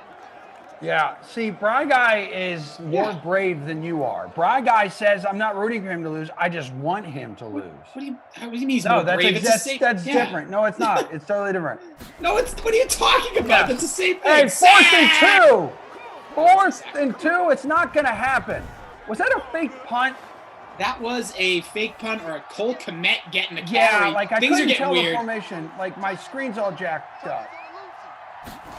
Yeah, my screen's not jacked up. Just the playbook of the Bears was jacked up on that call. Hey, no fan. Way to show up. Good to have you here. Oh, see, look at I like our crew today. Brian says the same thing I do. You pretend like you give him credit. Don't give me credit. That's cool. Then producer Drew says, what about rooting for the Saints so that he loses? Is that the same? Yeah, but it's okay. I like how we're making holes. It's like Swiss cheese. We're finding our way through this thing. You're all just making excuses. Just say, except for Bry Guy. Bry Guy's being honest. Like I said the same thing. I did say that. I said I'm not rude. Like I can't go into a game saying I like am because I don't like the Saints either. But whatever. Who cares? You're making me emotional. I wasn't expecting this. I want to come into a nice Friday, chill out with my pals and my fam, but now I'm completely stressed out. Gonna have to go eat some chips and salsa, the whole bag. Yeah. So I went back and I had to watch. I went back on YouTube. I had to watch that fake punt again. That was just so terrible. Oh, it was brutal. It was brutal. You're giving it to a tight end with low speed as well. That's a bad combo. Someone said, "Who scored, folks?" Oh, that's our guy Congo Cab. And that was Jerry Jeudy. Jerry Jeudy scored. So that was his only catch. He's got 1 for 14, Congo. And he has the only touchdown in this contest, 7-0. Bry Guy is getting all heated in the Slack channel now. Look what you did. I don't really want to get into that. I like Bry Guy. I don't want to not like Bry Guy. I'm going to say something. Emerson is like the chillest, most relaxed, complimentary, makes you feel loved just by talking to him. He's such an engaging, but you also have this little part of you that just quick flame. You're a quick flame. Like some people stoke fires like Kaufman, but you just did this little, you don't even realize this little match and threw it in. The place just blew up and you're like, oh, that's interesting. It's maybe my favorite part about you though. Because you don't do it. You have no ill intention, but you see these little weaknesses and you just poke at it. You probably used to pick scabs on your body when you were a kid too.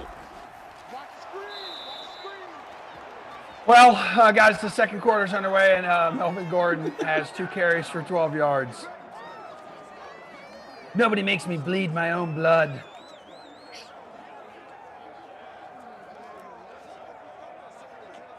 You will be with Kenny at 6. Then we will have... Mark your calendars. Yep. Kaufman and Brandon at 8. Ravens at Bucks. Kaufman and Tom, 10 o'clock. Packers at the Eagles. Oh, yeah.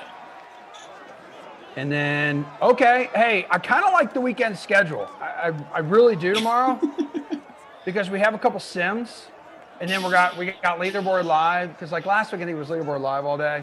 So you and Tommy Popsicles are going to be on the 2 sims tomorrow at noon and 2, and then Leaderboard Live the rest of the way. And then Jesse on the Sweat early on Sunday and Leaderboard Live the rest of the day there. Oh yeah. So you don't got nothing this weekend, or are you on tomorrow? No. I usually take the Saturdays off to kick it with Meg, and then Sundays I either do Leaderboard Live, the Sweat, or I'm at Nesson. So I'm at Nesson both nights this weekend. Yeah, we could talk about that. Doubling up.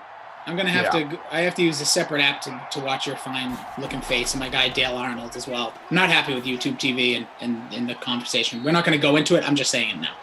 Yeah, I know. I mean, YouTube TV's not messing around, man. They dropped like every regional sports network. It really sucks for a lot of sports fans. I have lit them up. This happened with PlayStation View. If you're a cord cutter like myself, you know the struggle. Wherever your local market is now, it's like enough. Like I want my local sports. I will be heard. Maybe I won't be. Must draw attention to this incredible comment on Twitch from first time playing Fortnite. Emerson is like a perfectly grilled T-bone steak. You got that right, Big Daddy. I think they should call the sweat from a hot yoga room as well. That would be incredible. Dude, I'm all about doing the sweat and doing these sims from like really weird and bizarre places. Almost like a back patio of someone's home. I like that. I like an idea like that. You just got to be somewhere where you can have solid Wi-Fi. Like honestly, I would love to. I'd sit on my stoop. Like I'd sit on the stoop downstairs, but I don't know if my Wi-Fi is strong enough to reach it. That's the big. Oh, let's go, Phillip. Come on, man. Will he get sniped here by Gordon coming in? But no, that's the thing I've talked about with some of the local DK Sim fans like yourself. That like once I'm waiting for a day we know there'll be like a minor snowstorm or like snowfall and like have somebody come up here and do it in my like garage with the snowfall behind us. But I do worry about the on top of everything else. We would be 6 feet apart, don't worry. But I do worry about the woo. Bring them out. Bring Come them on. out. Is that the hand? Elemental P. Is that? I That's Cortland Sutton. Dude. Oh yeah, give Wide us stud. receiver 1, baby. Since he lost his star status, it's not as easy to point out. He was someone bringing it, kid. Let me go ahead and see who has this dude. I mean, he kills it in these sims. He's 48% owned, Emerson, captain in 6.8. So okay, doing the job needed, especially if you have Drew Lock right now, who isn't necessarily known as the quarterback you would think coming into this matchup. Like, oh, gotta roster him, gotta get Drew Lock in your lineup. But he is 37% owned, 4.9 in the captain. He's got 2 touchdowns here in the first half. Still halfway to go in the second. Yeah, he was $9,800 to roster. He's averaging north of 14 fantasy points per game. So, wow, that's $1,000 increase from his last game when he was only 8,800, $9,000, 9,600. Then there was a 10-4 in there. But he can explode for some monster games as we've seen in the past, 26, 25, 45 in there. But recently, really nothing more than 14 points, which, again, floats around his average.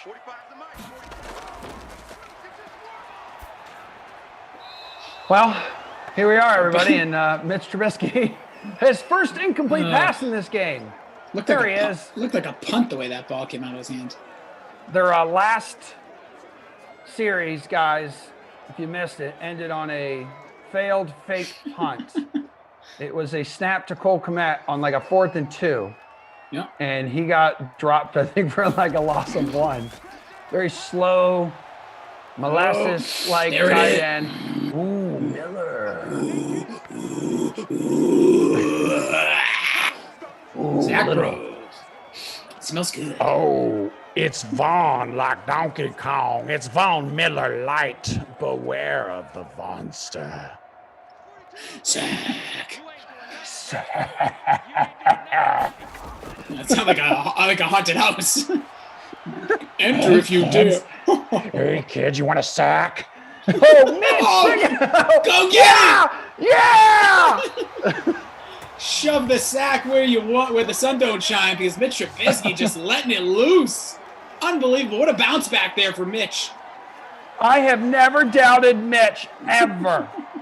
I want everyone to know that. Mark the tape, Bry Guy. Is this going to be one of those clips we'll see them, like, you know, how, like, Glash will ask them to, like, get them a clip of him doing stuff? It's like, am I going to see this on your Twitter? I don't do I know that, like, Bry Guy and all the studs behind the scenes are busy enough, so if I was to ever take it from the YouTube, I'd go back to the broadcast and I just screen record it. That way, record the screen. Yeah, you record the screen, then you can like crop the video if you need to. You know, I rotate it around. It looks just as clean as if they were sending it to me. But I do not want Bry Guy and these others to grind more and harder than they already are. I'm not like Glass. I don't say, hey, I need you to do this for me now. I don't do that. Okay. I respect these guys. Okay, seems like a respect issue. But Bry Guy, yeah. I mean, go ahead and just clip that out for me, Bry. You're going to need that in under a 2 minute, 10-second clip. Thanks, Bro. Real quick, Buzz Killington earlier, this caught my eye, and I didn't know what he meant. Well, you can clip it on Twitch, says Kyle. Look at Kyle chiming in from the ops team. Yeah. So, Kyle, Emerson's going to need you to go ahead and grab that. Kyle. Good stuff, dude. I actually didn't know that, and the video looks even better on Twitch. I do crisp. like poking over there. Very crisp. Also a very great little fan we got going. Yeah, the loyals. We'll fired up, yeah. These bros ain't loyal. 3rd and 8. What are you gonna do? For business. Oh, not this time. Oh no.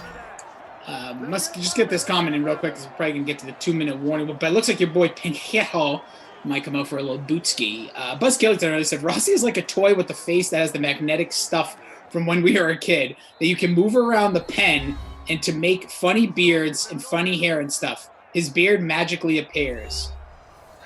I don't know if I should be offended, think that's funny or what, but Buzz, I give you the credit. Great. It's good creativity. I don't know Yeah. what the name of that thing is. I couldn't tell you that. I think when someone like gets that creative when they're coming at you, it's like you have no choice but to just respect it and accept it. Respect them all. Let's go. 43 yards. Eddie Money! 2 tickets to paradise. I've got 2 tickets to paradise. There he is. Take me home tonight.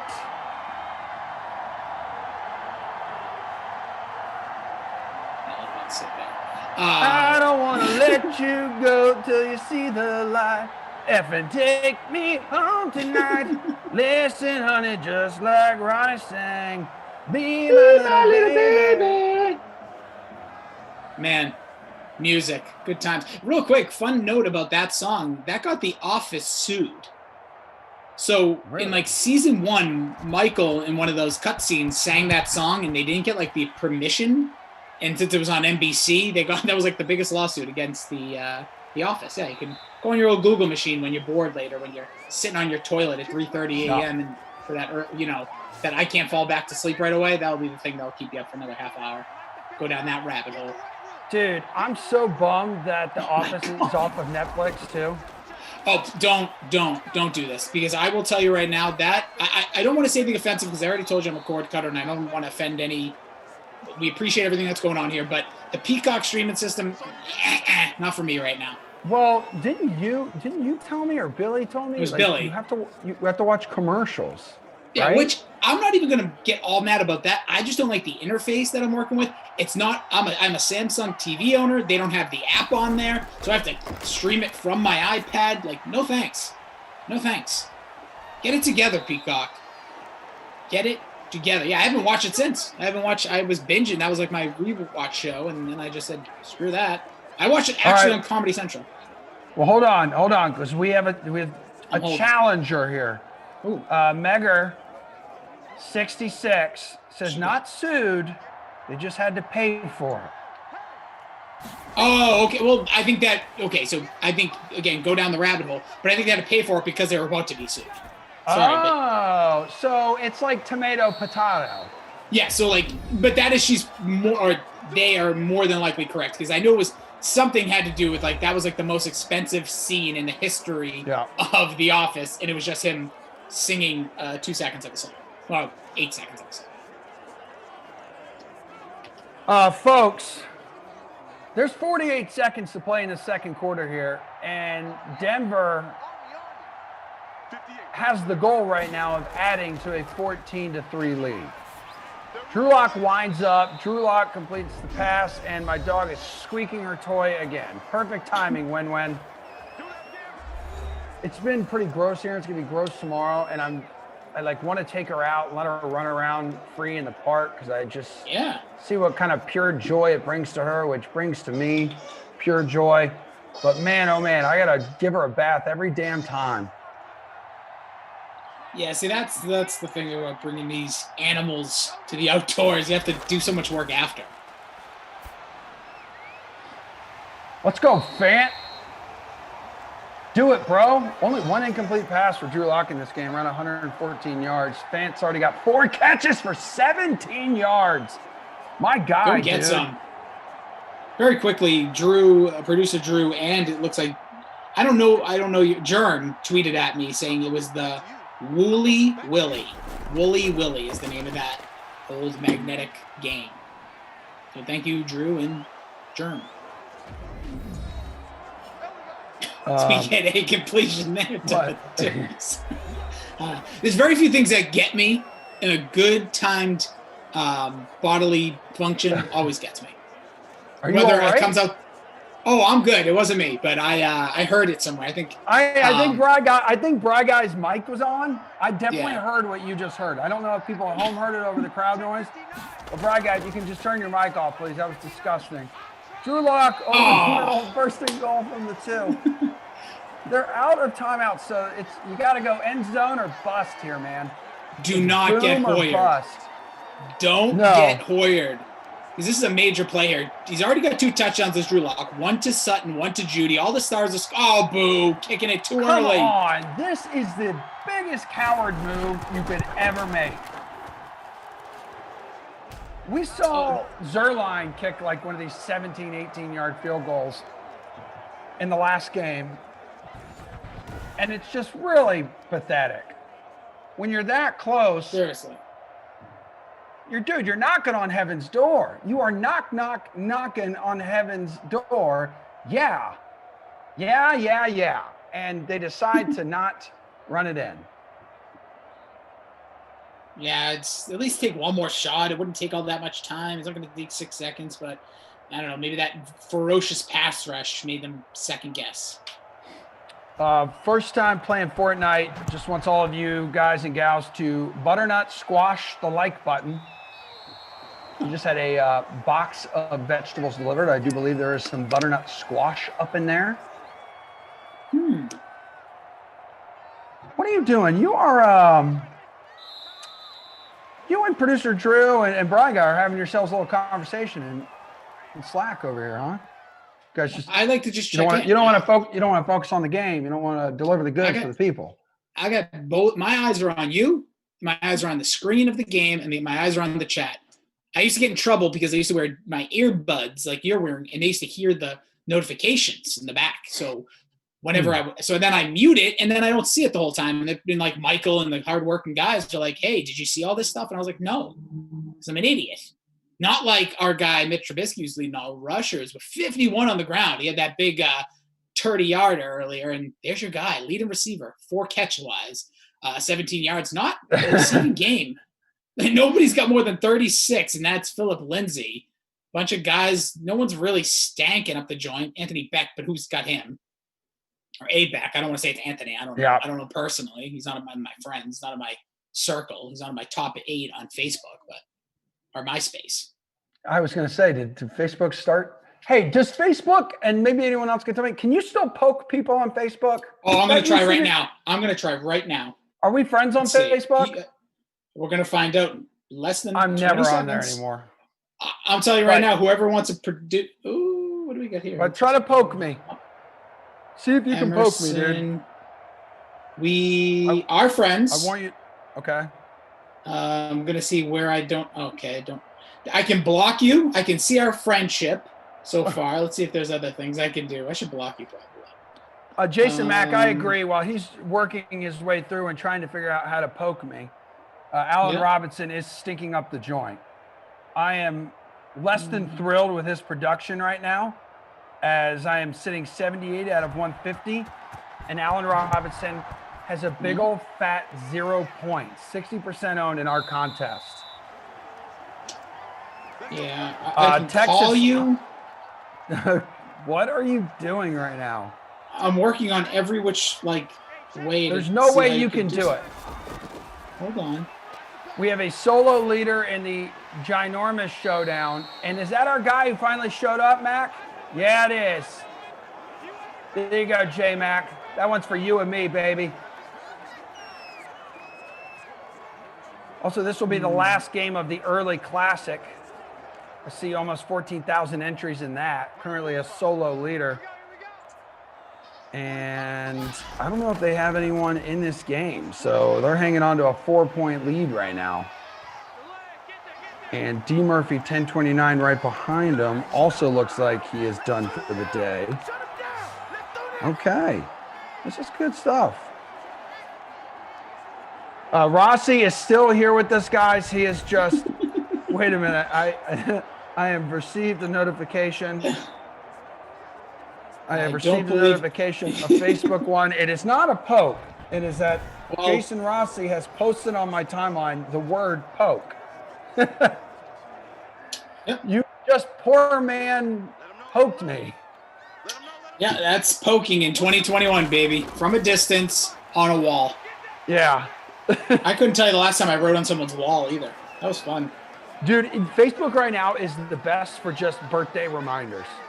Without the birthday reminder email that I receive every day from them, I would forget many people's birthdays.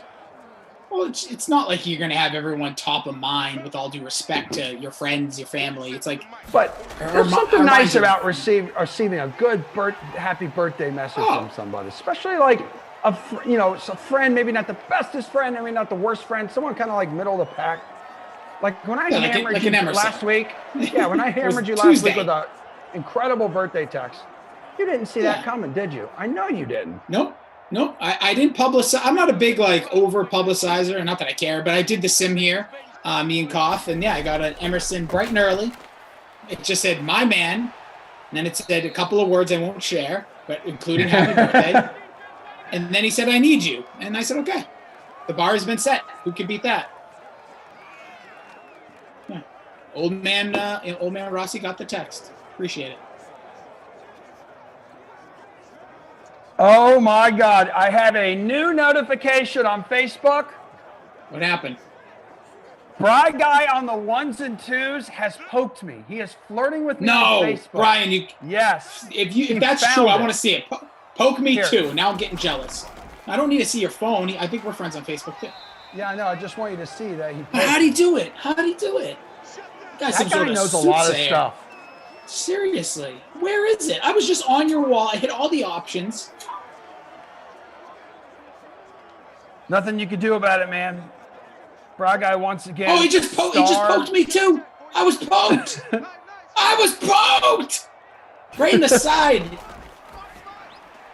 Okay, I haven't been poked since May 29th, 2019. Who poked me then?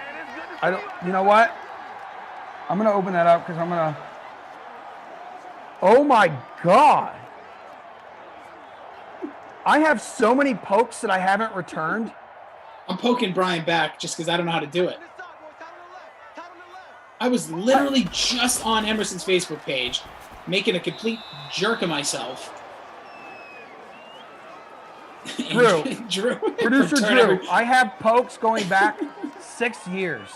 Oh, but when was the last one before Bragg I just poked you? It was a year ago, January. Yes. So January 2020? Last January, yeah. Was it someone you know? Like you know that person? Yes, I work with him over at Nesson. Okay, so that's strange. You should probably bring that up to HR. But for me, it's some dude I think – I don't even know this dude. And then I have a friend that I went to high school with that poked me. What is going on here? Yeah, I have one from 2011. So you have to – the pokes is its own thing, isn't it? Yeah. This is incredible YouTube TV. Was that a deflected football? Ended up being caught by Anthony Miller. Finally, he's delivering a few more points for me. I did not expect us to go off the rails talking about poking, but here we are, man. HJD says, yeah, poking really so old. No, yeah, for sure, dude. I did not know. Yeah, it's its own, like, so I don't even know where. Thank you, Bride Guy, for like initiating the poke system back, because then you can search for people to poke. So it must be one of the options, not actually on the wall. But I anywho. definitely just poked you guys back, and I'm also returning some of the pokes I haven't. Oh my God, my buddy. Well, I don't know if he's gonna be my buddy anymore. I had someone poke me 6 times in a row. Just checking on the midsection, making sure it's still tight.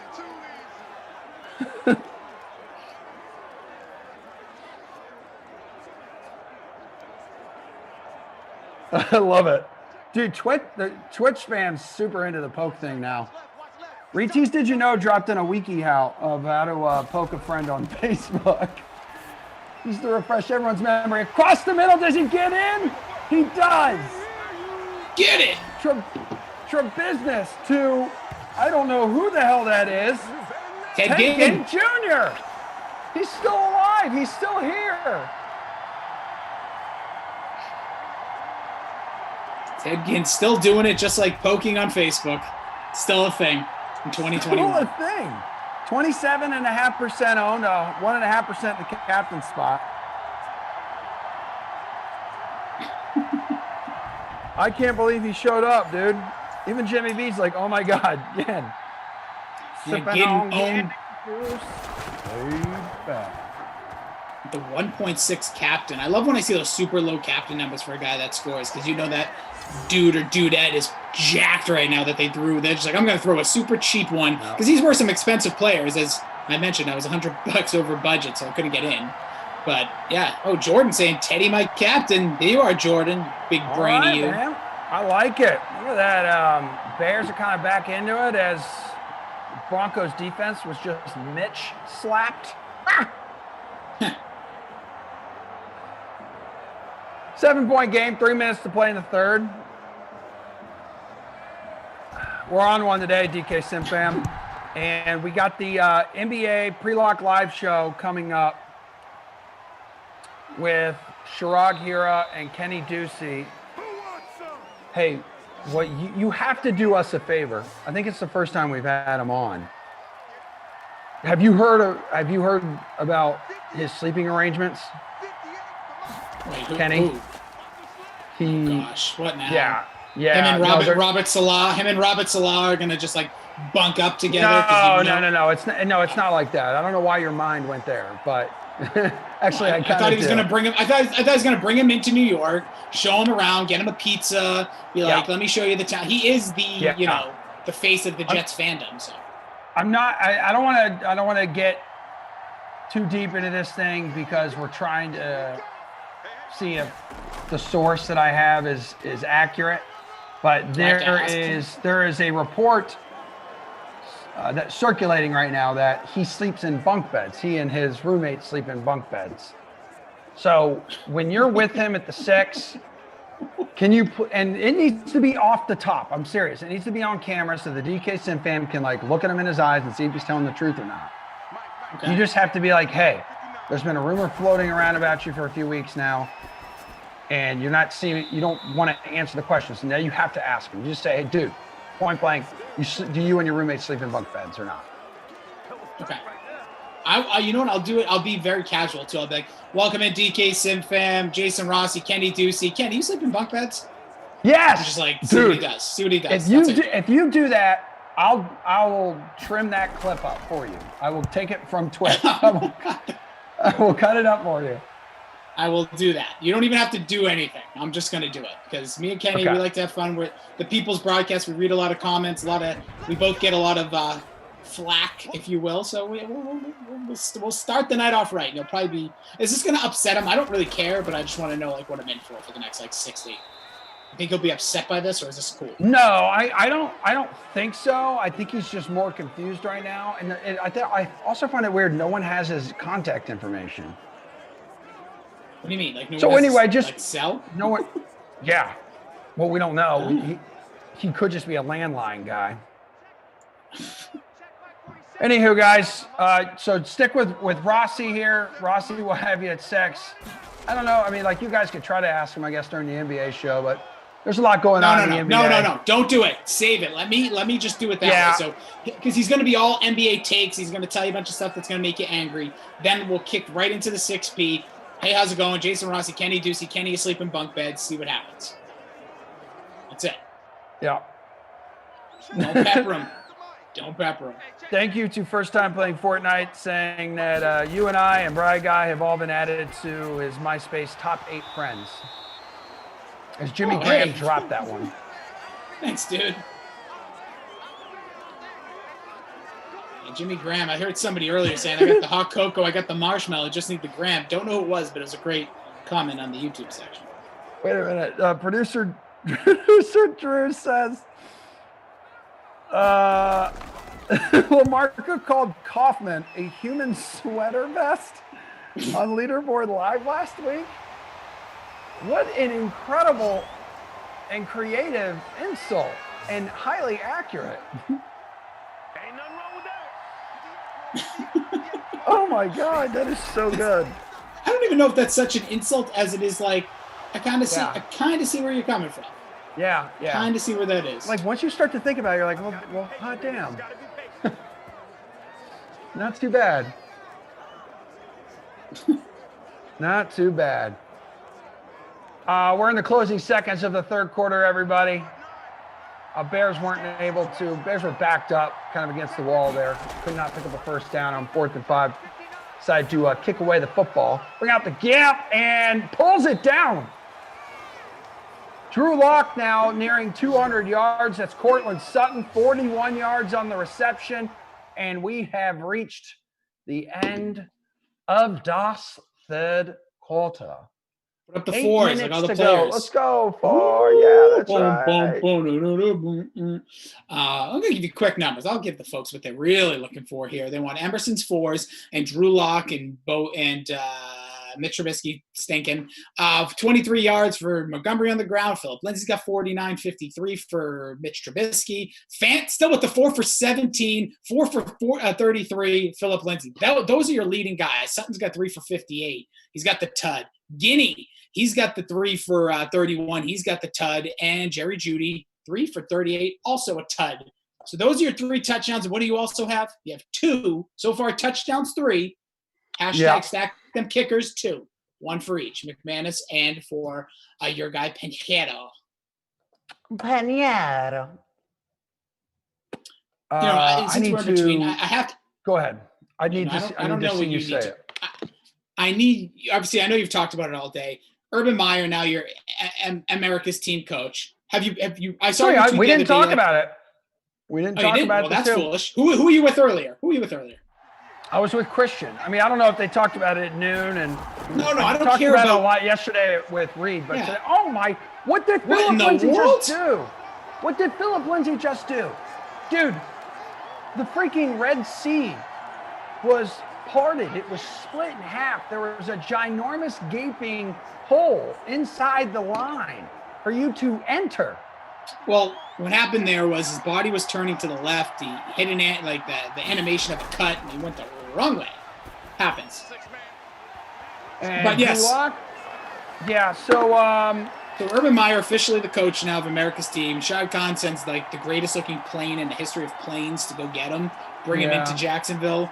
I saw your tweet. You're saying I'm not stoked if they go there, not mad. We'll see how it goes. But now it's official. It is what it is. I mean, I got to be all in, dude. I got to be all in, and it's all going to be on him. If he fails or succeeds, it'll be all because of him. It'll be all because of him either way. Incomplete. But that's and great. I know people are like, oh my God, is he going to be the next college coach to come up the NFL and fail? And there are more examples of that of coaches coming up and not being able to get it done. Because then I'm like, what about Jimmy Johnson, who was kick-ass coach with the Hurricanes, right? Yep. And then he revived the Cowboys. Yeah. And obviously we all know what drew him to Jacksonville. The number 1 overall pick, built around Trevor Lawrence, a boatload of picks, the cap space. But yeah, for every case like Johnson's or maybe even Pete Carroll's second go around, there's multiple flops, right? Chip Kelly, Dennis Erickson, Greg Schiano, maybe Bobby Petrino's the worst of all time. He left before the year was over. He's by far the benchmark. 3-10 in 2007. Deuced. Just like, see you later, Atlanta. I'm going to, where'd he go? Louisville or? Yeah. And even Nick Saban flamed out in 2 seasons with Alabama. But with the Dolphins, sorry, with the Dolphins, and then went to Alabama. Yep. And I think he's fine with this decision. But it's not like you have an opportunity to select players now, but you've got to be able to pick the right players. And a lot of that is going to come with whoever the Jaguars decide to hire as the GM. But I do think Urban, my guess would be he's just the kind of guy who wants more control. Maybe he's going to have more of a say. That's the toughest thing if I'm a fan to hear. Like, I want a GM that'll work with him. I hate when I see that happen in an organization where the coach gets hired before GM. Yeah. Like, that's a bad look, because that's like you're hiring kind of your boss, or like you're like on the same level. I don't know. I just think there needs to be such a cohesiveness. Like football, in all sports, there's so many things that go into a winning organization, but this is a key one. Obviously, Shad Khan has already said he kind of wants to be more involved. See, I don't like that. Shad Khan doesn't come from a football background, but maybe the problem is how Shad Khan has basically anyone he's hired up to this point, he's let them kind of just do whatever they want to do, and maybe he should be a little more involved. But I think in the past he's tried to hire guys in the front office who he could trust to kind of do that job for him, while he focuses more on the business side of things and kind of building up the value of the team. And they want to build around the stadium there, much like Patriots Place, what the Crafts have done. So we're doing a Jaguars Place where? Yeah, something similar to that. They're calling it the Lot J project now, but yeah. And then can he survive the NFL grind? I watched the press conference today, and of course, a lot of questions from like national media members is like, all right, so what's kind of changed with your health? He's like, well, I've been able to kind of get like more of a control over it. And we're going to keep an eye on the headaches and if there's any of that heart stuff. And someone mentioned the family. What about the family excuse you've used in the past? Well, the kids are grown now, so he doesn't have to be around for as much anymore. And they're doing their own thing, as we have a 4th and 6 here for the Bears, who are trailing by 10, 6 minutes to play. And Mitch, incomplete pass. So yeah, he's got a couple grandkids, he said, but the grind on the NFL level is like, it's much more consuming for coaches, especially those charged with personnel power, than on like the college level. And like the standards and the demands, they vary. They're different for how individual coaches run their shop. But like you had Jimmy Johnson like recently said, it's a straight up 24/7, 365 job. Yeah. Listen, first of all, agreed. And first of all, like Urban Meyer, this isn't like your namesake doesn't mean a thing anymore. Like the name Urban Meyer to a high school senior that's looking to go to the NFL to make millions of dollars, bingo, get me that guy, like Nick Saban, all that. Your name means diddly squat now. Like your team prestige doesn't mean anything. No one's like, gotta go play for Jacksonville, gotta get there. That's gonna help me. Like, you have to establish all that. So I agree with what you're saying. I just think that I'm not mad at the hire. I thought maybe a vet would have been a better fit, seeing where they're going, like someone that maybe failed before and like this is their second opportunity with a young squad. But if you're ever going to pull the trigger to go with a completely new coach of the NFL, this is it. Because like you said, it's win or die with Urban Meyer, because you're going to get Trevor Lawrence. You're going to have a ton of picks. This whole team's going to be all around being youthful, young. So I think this next 3 year, what do you say? Like a 3-year window they don't have to win a Super Bowl per se, but like be a contender-ish, like where the Browns are now. Is this kind of like, as a fan, like where's your patience? Yeah, I mean, well, clearly they're not like Super Bowl contenders right away, but you want to see maybe like 6 wins. Yep. I'd set it at that, depending on what kind of, as Drew Lock gets sacked and dropped, depending on how, depending on like what they're able to do with that money, if they bring in any free agents to kind of speed up the process, and spend wisely here. Don't feel like you gotta like turn this thing around right away. But okay. My thing is, and I was reading a bunch of comments from Jimmy Johnson. I think it was like USA Today who like reached out to him, and like one one of the edges that actually Johnson had and that he possessed, like in his transition, like more than a generation ago, that should apply to Meyer right now, is his familiarity with players that he recruited, coached, and or like scouted and coached against. So he hasn't been removed from the college game like too long. He has been around it as like a commentator. Yeah, but isn't that like... No, I'm like grasping. I know. I was just gonna say that's like saying like Nate Burleson could be your head coach because he talks about football players all day. Like, I get it. By the way, hashtag sack them kickers officially in play. 3 touchdowns, 3 kick field goals so far in this game. So, just want to throw that out there again. Actually, no, 4. Right? Isn't that 4? Yeah, it is.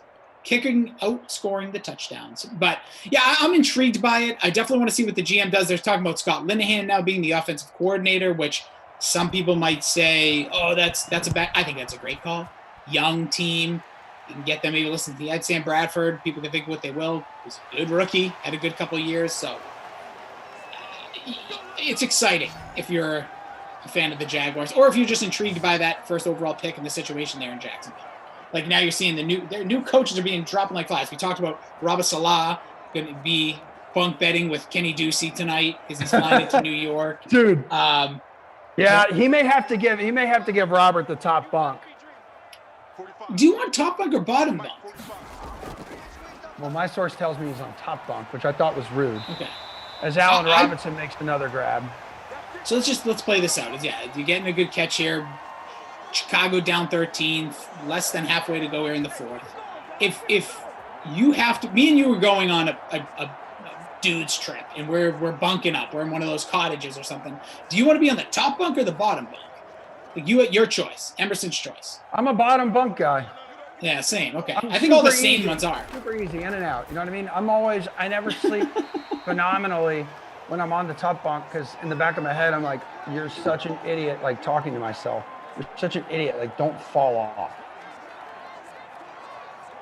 Yeah, I'm just, the bottom bunk's the way to be. If you have to pee in the middle of the night, you don't have to like walk your way down, walk up, readjust all the crinking and the noises.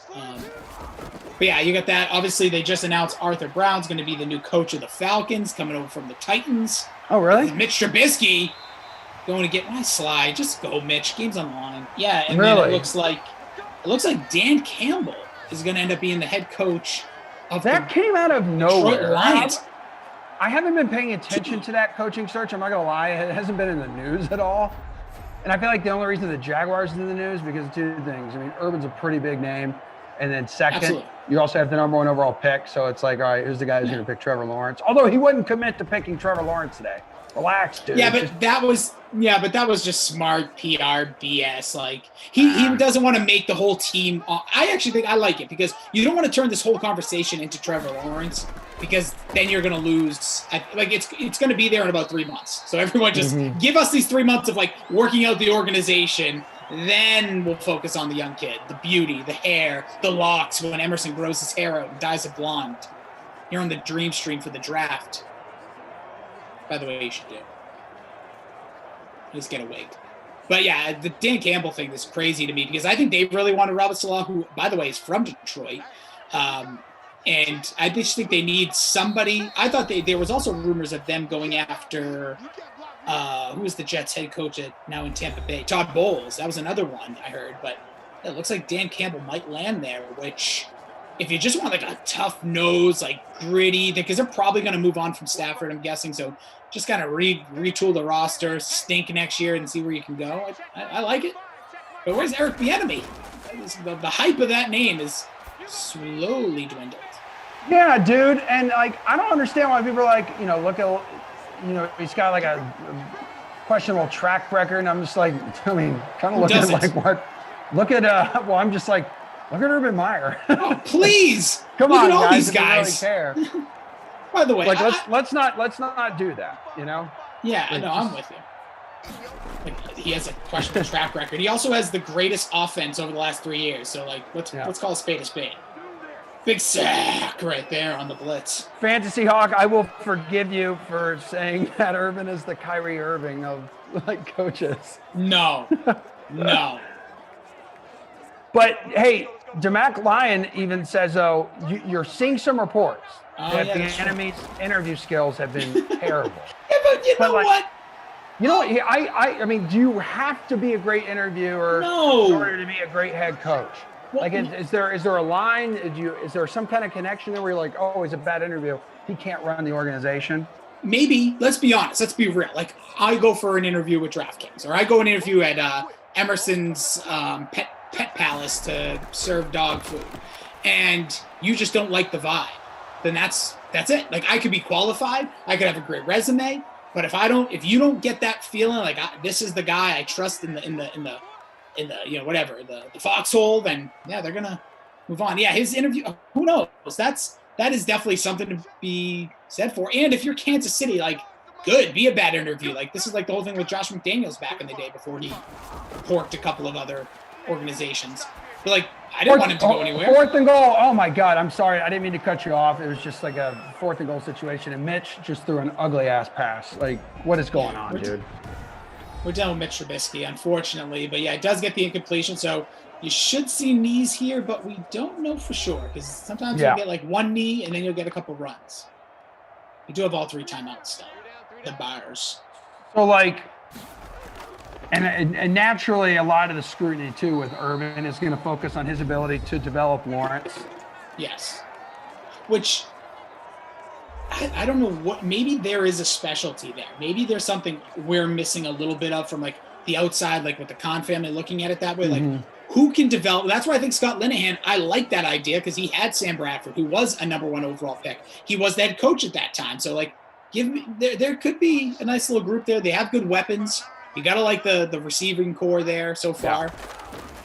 And I think even if you're not a Jaguars fan, I still think the NFL world is like eager to kind of find out. Like will he have a similar path to some of the more recent flops? Yeah. Or could he be like a Jimmy Johnson? He's got the opportunity here for Meyer. You come in, the built-in advantages of the top pick, franchise quarterback that you can use it on, ample room under the salary cap, boatload of picks. So let's see, man. It'll be fun. But like, it's been nonstop pain. There's the random good season here and there, flash in the pan, but for the most part, it's just been suffering. It's been 2 franchise history. What are we up to? 26 years. You have 2 AFC championship games, right? You went to, did Brunel take you to one? I believe so. Maybe not. Either way, they've gotten close. They've had some nice playoff runs. Garrard, Leftwich. Now it's time to see, like, and even Blake Bortles, which, by the way, people forget, #1 overall pick. But let's see. This is like the hype guy, though. This is like the real chance to see what they got. And by the way, the Bears get the ball back here. Just like for fun. Yeah, so this is a chance for some garbage points for you guys. Oh, did he catch that? No, he did not. Okay. No, out of bounds. Yeah. Yeah, a lot of fun. This is why the NFL would go. Yeah, what did you think? No, I was going to say it was the third. Yeah, that 3rd overall pick in 2014. That's right. Clowney was 1. Greg Robinson, Sammy Watkins was right after Bortles. Yeah. So this could be the last play. I have no idea. We'll see what happens. But up and no catch. Still 2 seconds left. Also, so we have Sherrod here standing by. I see Kenny is, and his Zoom camera, his box is on. He's been moving around a lot of clothes. Listen, don't tease the people. Two guys standing by. They're going to drop straight knowledge. I'm taking all their advice because I need to beat Kaufman in a one-on-one. So I'm going nowhere, just like Mitch Trubisky's passes. Oh, my God, dude. He had 3 Hail Mary attempts. Stinks. Dude, this was brutal. No, you know what? The game actually wasn't bad. We were brutal. But I will say even worse than us was just his overall passes in the last 4 minutes of gameplay. He has missed wide receivers by like miles. And he ended up with, I think, 131 yards in a tud. Thanks, Mitch. Appreciate you, pal. Yeah, that's been brutal. What is this? Okay. Okay, so here we go. 200 yards for Drew Lock, guys. I know. I'm getting so distracted. I've been sitting out of my computer for too long. 131 yards for Mitch Trubisky. A couple touchdowns for Lock. 1 for Trubisky there. man, there just wasn't a whole lot to choose from in this game. No. Trubisky did lead in the rushing department with 83 yards on 7 carries, but didn't make up for it. He barely cracking 200 yards total. Like, not a great game. Not a great game. What did you decide to go with for your Krusty Kaufman player of the game? Okay, so correct me if I'm wrong. I'm trying to see what's the final score again, because I think it needs to go to a kicker. I know I sound ridiculous. Go ahead. But look at the receivers. Like, the most you're getting here is 58 yards from Sutton in a score, 52 in a score from Judy, 54. No one cracking 60 and scoring touchdowns. Your quarter, like Drew Lock, you could go with, but I don't like it. I don't like any of this. So we're gonna give it to McManus. I'm gonna go there. Krusty Kauf. Okay. And then what do you got? Babysitter Billy, not my kid. I'm still single player of the game. Even if you try to give me a connection, still can't make it happen. Trying to see that high ownership again. Judy scored. Mitch Trubisky. You know what? Trubisky scored a touchdown, ran. I guess that gives him enough. Sutton. I'm gonna still give it to Mitch Trubisky. I don't care. Good. It's a no-brainer. Damn, Jimmy B. Did you win the free roll? It looks like you did. You're did. Currently up there in first place, 85.91, dude. That a boy. Holla. Good stuff, kid.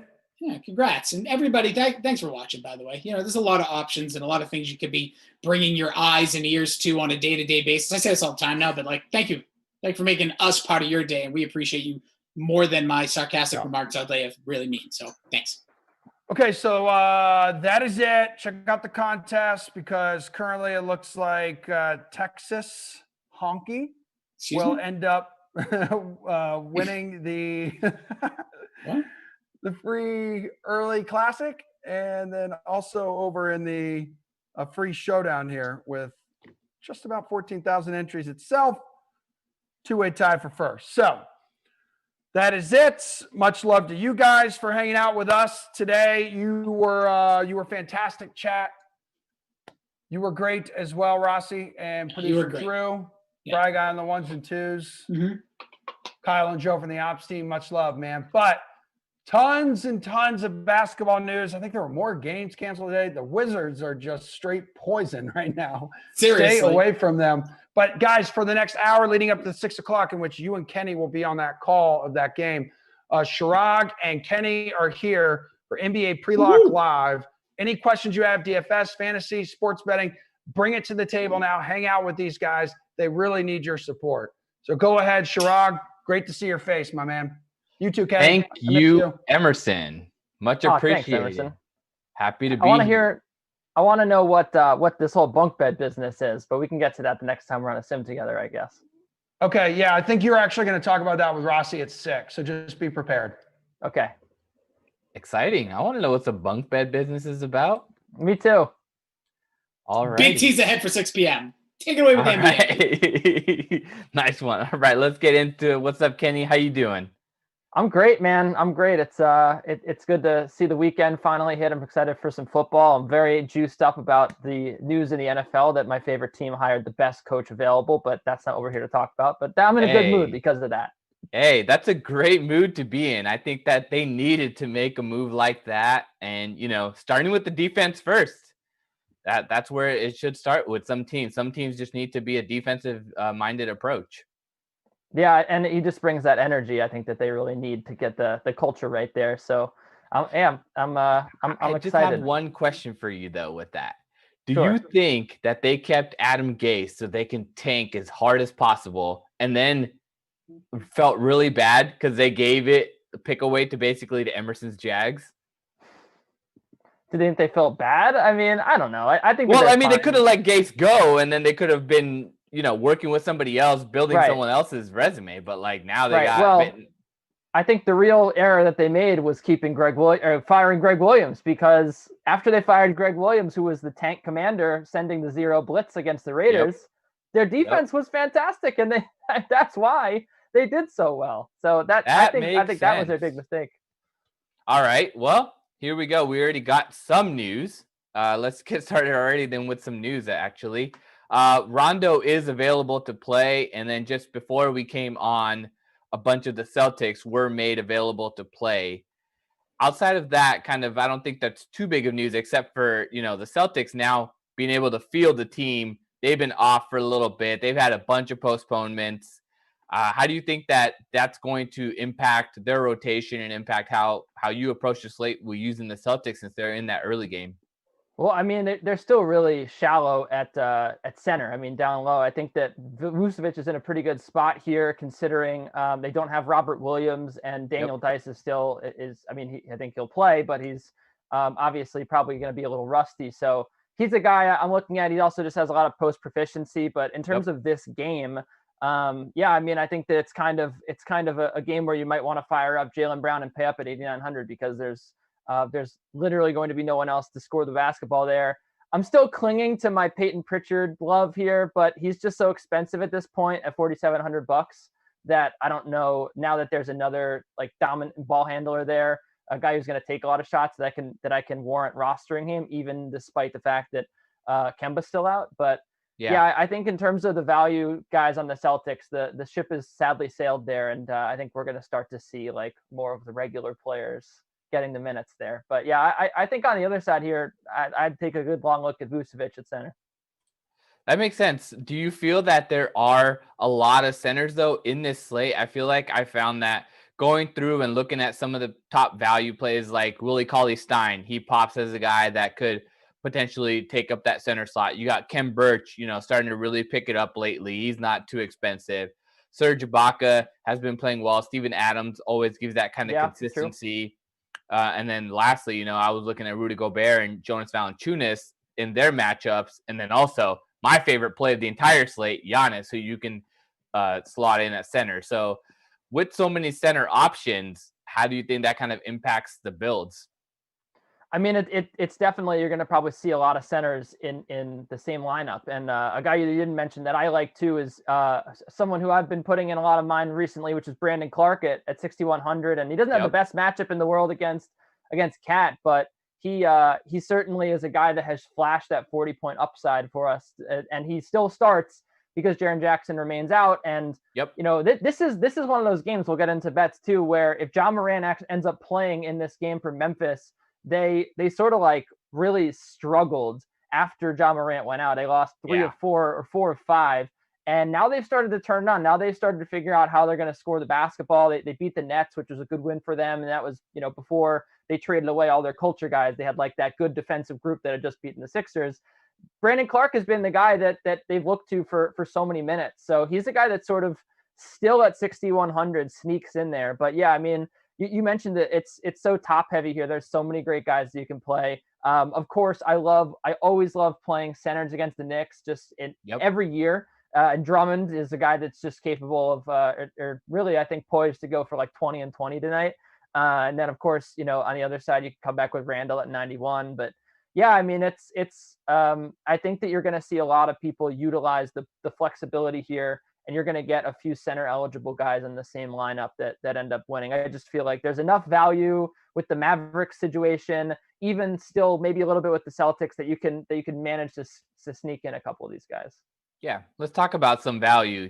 I think you have to look at this Minnesota-Memphis game as a potential spot for some value there. With Ricky Rubio out, Hernan Gomez out, Jake Layman out. Yeah, Layman's not going to get a ton of minutes and he's been down for a little bit, but still their rotation is going to be a little bit more concise now. So now you definitely have to consider a guy like Jared Vanderbilt, who is also center eligible. So you look at maybe him in the power forward slot, then Josh Okogie, who's coming back from a nice little injury layoff for him. And he was always playing up to like 26 to 31 minutes when he was available. So how do you feel about Vanderbilt, maybe Okogie, who are two guys under 4K?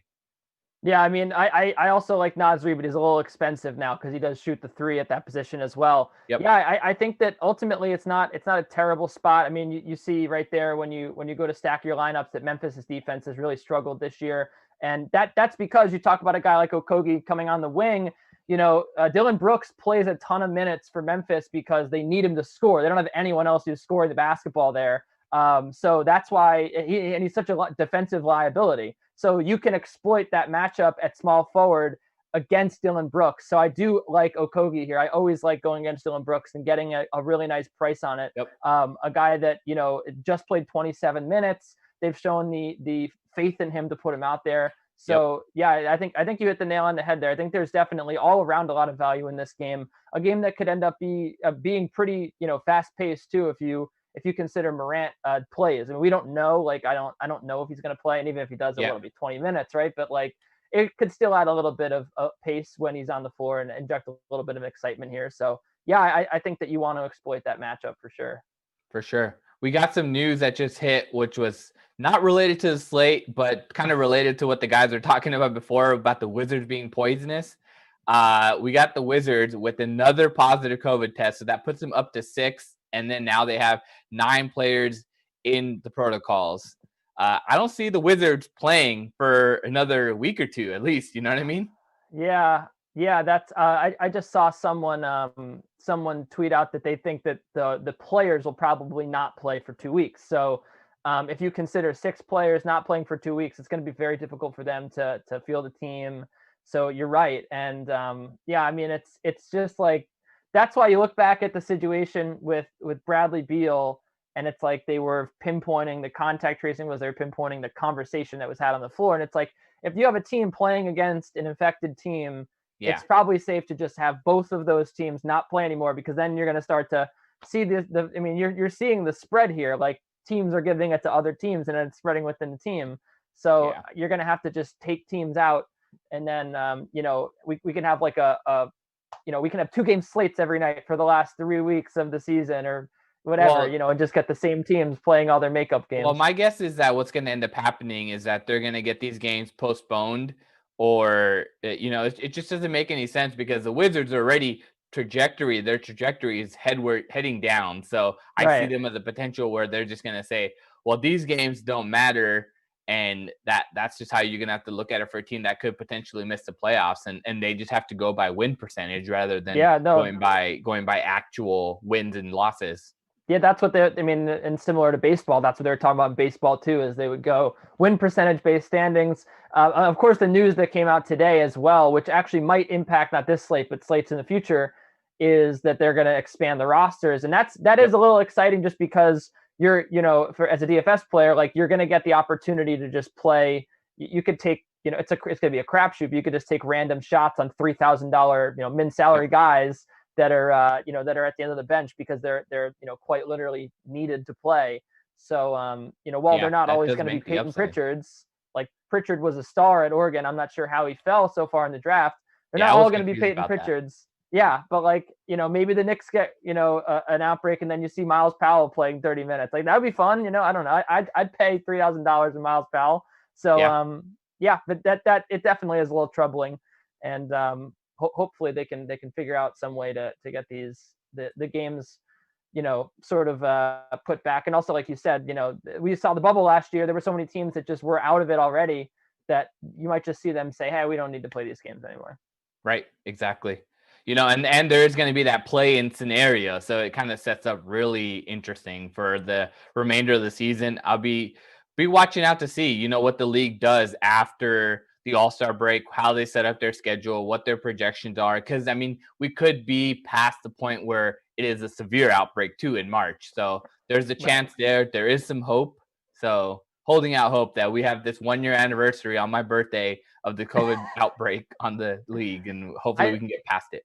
Yeah, I think that everyone thought January is going to be the worst month. I mean, the league included. My father scheduled his jury duty for January on purpose, so he got out of it, because they obviously weren't doing jury duty this month because it was so bad. So I think that everyone sort of is just waiting for the month to be over. Just let's weather the storm. Let's get to the warmer months. Let's get to February, and and then obviously we'll eventually make our way out of it. But yeah, I think you're right. I mean, I'm hoping that this is just like the bad 2 weeks, and then we'll start getting back to it. Yeah, for sure. If you guys are in the chat on Twitch, on Periscope, on YouTube, feel free to shoot out any questions that you guys are having, and we can talk about it on the stream. We have our first one actually that just came in, talking and working on this Minnesota game. Do you guys see Jordan McLaughlin exceeding value tonight? I mean, it's not going to be hard because what do you need? Like, you're going to need like 17 points. He's one of those 3K guys that you're talking about. Right.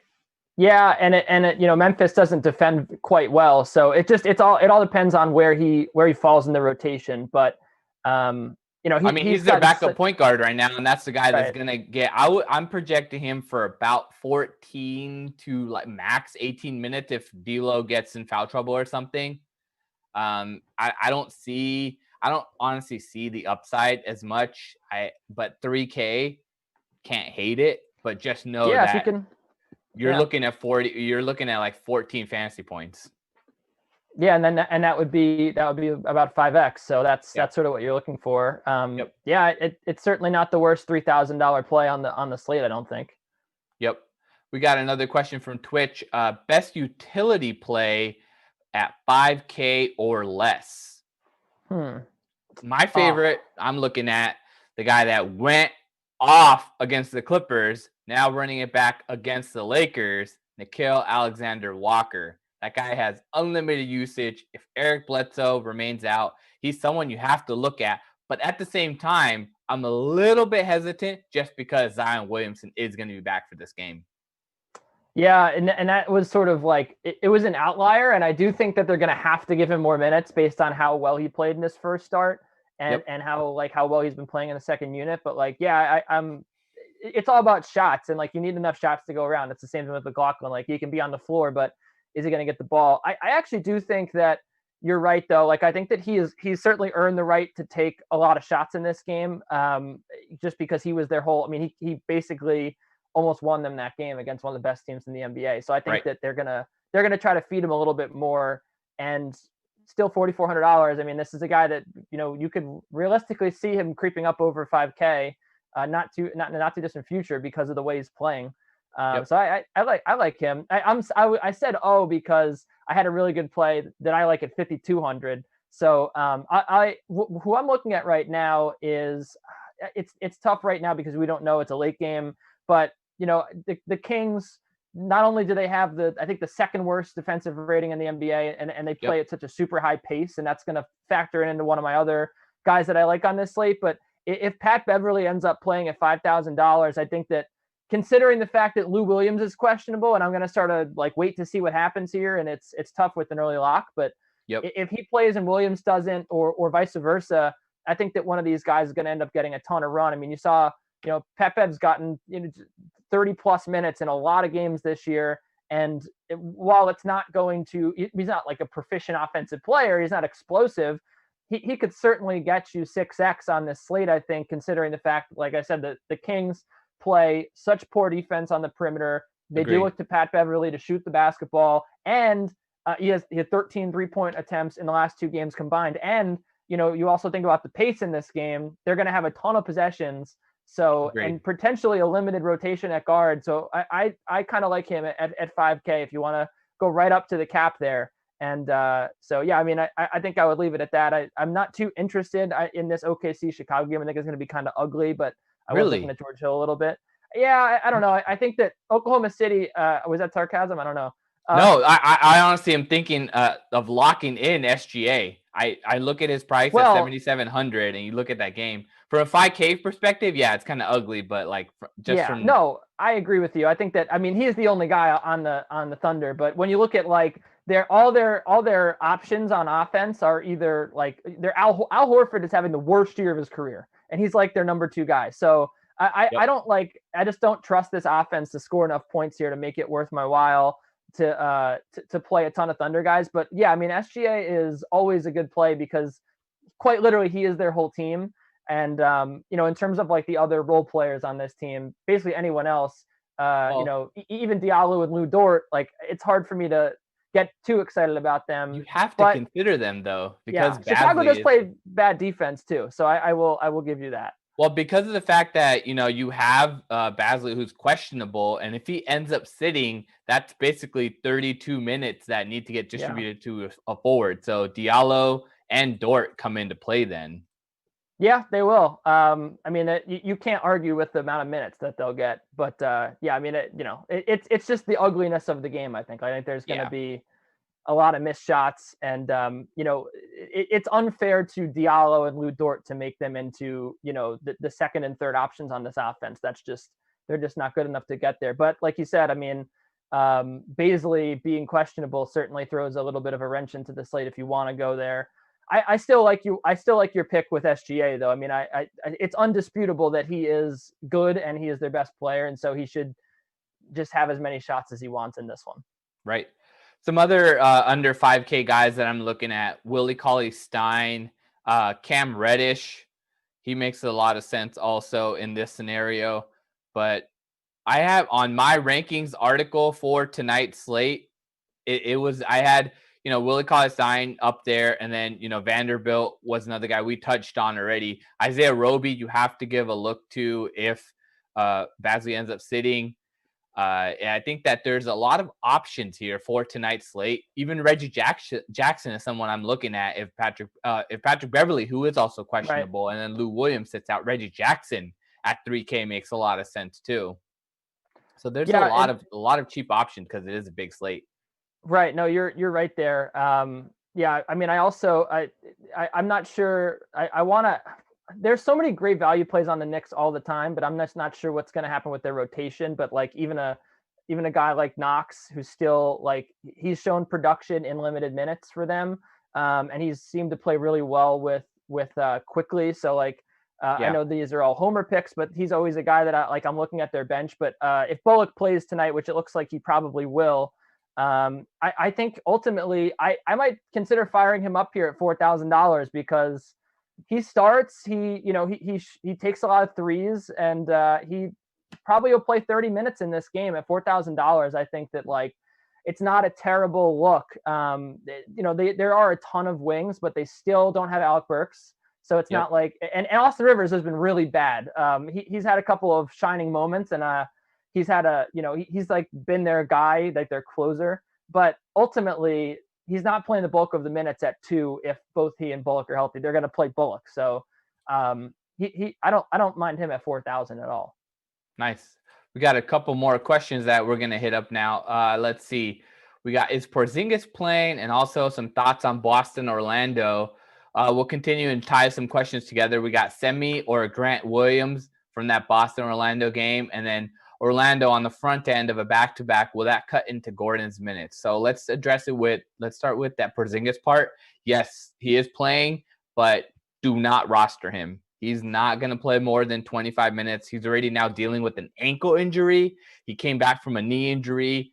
Look at Willie Cauley-Stein if you're looking at any Mavs bigs.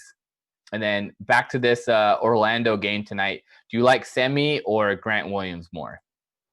I think they're pretty similar, but I would go Semi if I had to pick one of them, just because he's been a guy that with limited guys, Brad Stevens has looked to a lot. He's shown a lot of trust in him to play him a lot of minutes. So if I have to project one to have more minutes, I think it would be Semi. All right, that's good. I mean, when I was looking at it, I was looking at their minutes to break down with pretty much evenly. They're just going to split the minutes, 24 exactly. So it's interesting to see the difference there. So I think you're not going to go wrong with either guy if you're feeling either guy. I just think that there are other options available at 3,600. You definitely have to take a look at other people. I mean, we touched on Josh Okogie. You have to think about Reggie Jackson coming in also. I just think that there's other options. Maybe if you're looking at Semi, you just know that you're going to be losing your flexibility because they are in that first game. Yeah, and it's it puts you, right, like you said, at a disadvantage, because I think that there are going to be some attractive options in the Sacramento and LA game. And I also think that you look at the total, this is the second lowest implied total on the slate. So not my favorite game to just go crazy, especially with big men. It's not my favorite game to go crazy on. And also it's kind of a weird game, just in terms of projecting out how it goes, because the Celtics are working some guys back into the rotation.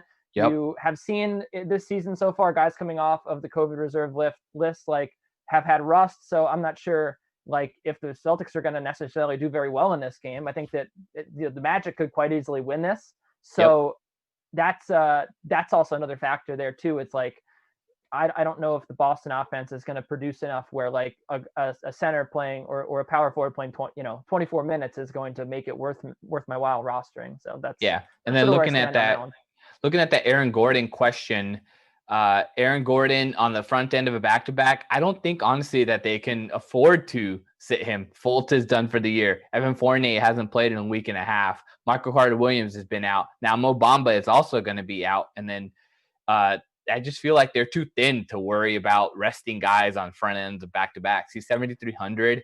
He's been playing well, 35 minutes in back-to-back games, but his ceiling kind of capped. Yeah, he's going to exceed value if he gives you another 45 fantasy points, but at 7,300, I think it's just better to maybe spend that money and go look at Shai Gilgeous-Alexander at 77. Yeah, I agree with you. I mean, also this is the highest price he's been all year, and ultimately, God forbid he does get capped on the front of a back-to-back. I agree with you. I think he'll easily play like 33, 34 minutes plus in this. Like if he does end up getting capped, then you know, there's just so many better options at $7,300 to pay for, I think. Although like I said, I love Gordon, but to me, like if he were back down at, 62, 63, like we've seen him this season, that'd be a lock. Different. Yeah. Much different considering like, they're going to need to run him out a lot of minutes, but 73 is a little too expensive. Yeah. Another question here. Minnesota has a ton of fours eligible. Who is your favorite play or best option from them? Ooh, so yeah, I mean, you mentioned, we talked about Okogie a lot, and ultimately, if I want to get a guy who's going to probably play on the wing a little bit more, and he is forward eligible, and yeah, I mean, I think that just go cheap here is probably the best option. I know that Vanderbilt is not that expensive, and he could project out to play a lot of minutes, but we haven't seen like the explosive upside from him. Right. And you have seen Okogie have some decent games, and also, we have seen him play over 30 minutes. So that's where I stand on him. I think I would go with Okogie, although, I mean, if you wanted to go like all the way up to and just go with a huge GPP shot, Anthony Edwards is not like, I mean, you're always rolling the dice there, but he could have a good game, but he's expensive at $4,500. Yeah, I don't understand what's happened in the last two games. He's really struggled, hasn't got the minutes there. He's played under 20 minutes in back-to-back games, and they're just running out Malik Beasley, who's just been on fire for them. And he basically just said, here you go. You can take all the shots that you want. Yeah, and it's been working for them. They've been they've been in some games. They beat the Spurs, so he's I mean, he's the type of guy that doesn't really jump out at you a lot on the slates, but he's a very quietly consistent performer for sure. All right, let's move over to some sportsbook stuff now. We've had a bunch of questions on the DFS side. Now we have another one coming on the sportsbook side. Paul George over 5.5 rebounds. Seems like a lock, but it is minus 148 on the DraftKings Sportsbook. What's your thoughts on this Paul George rebounds over?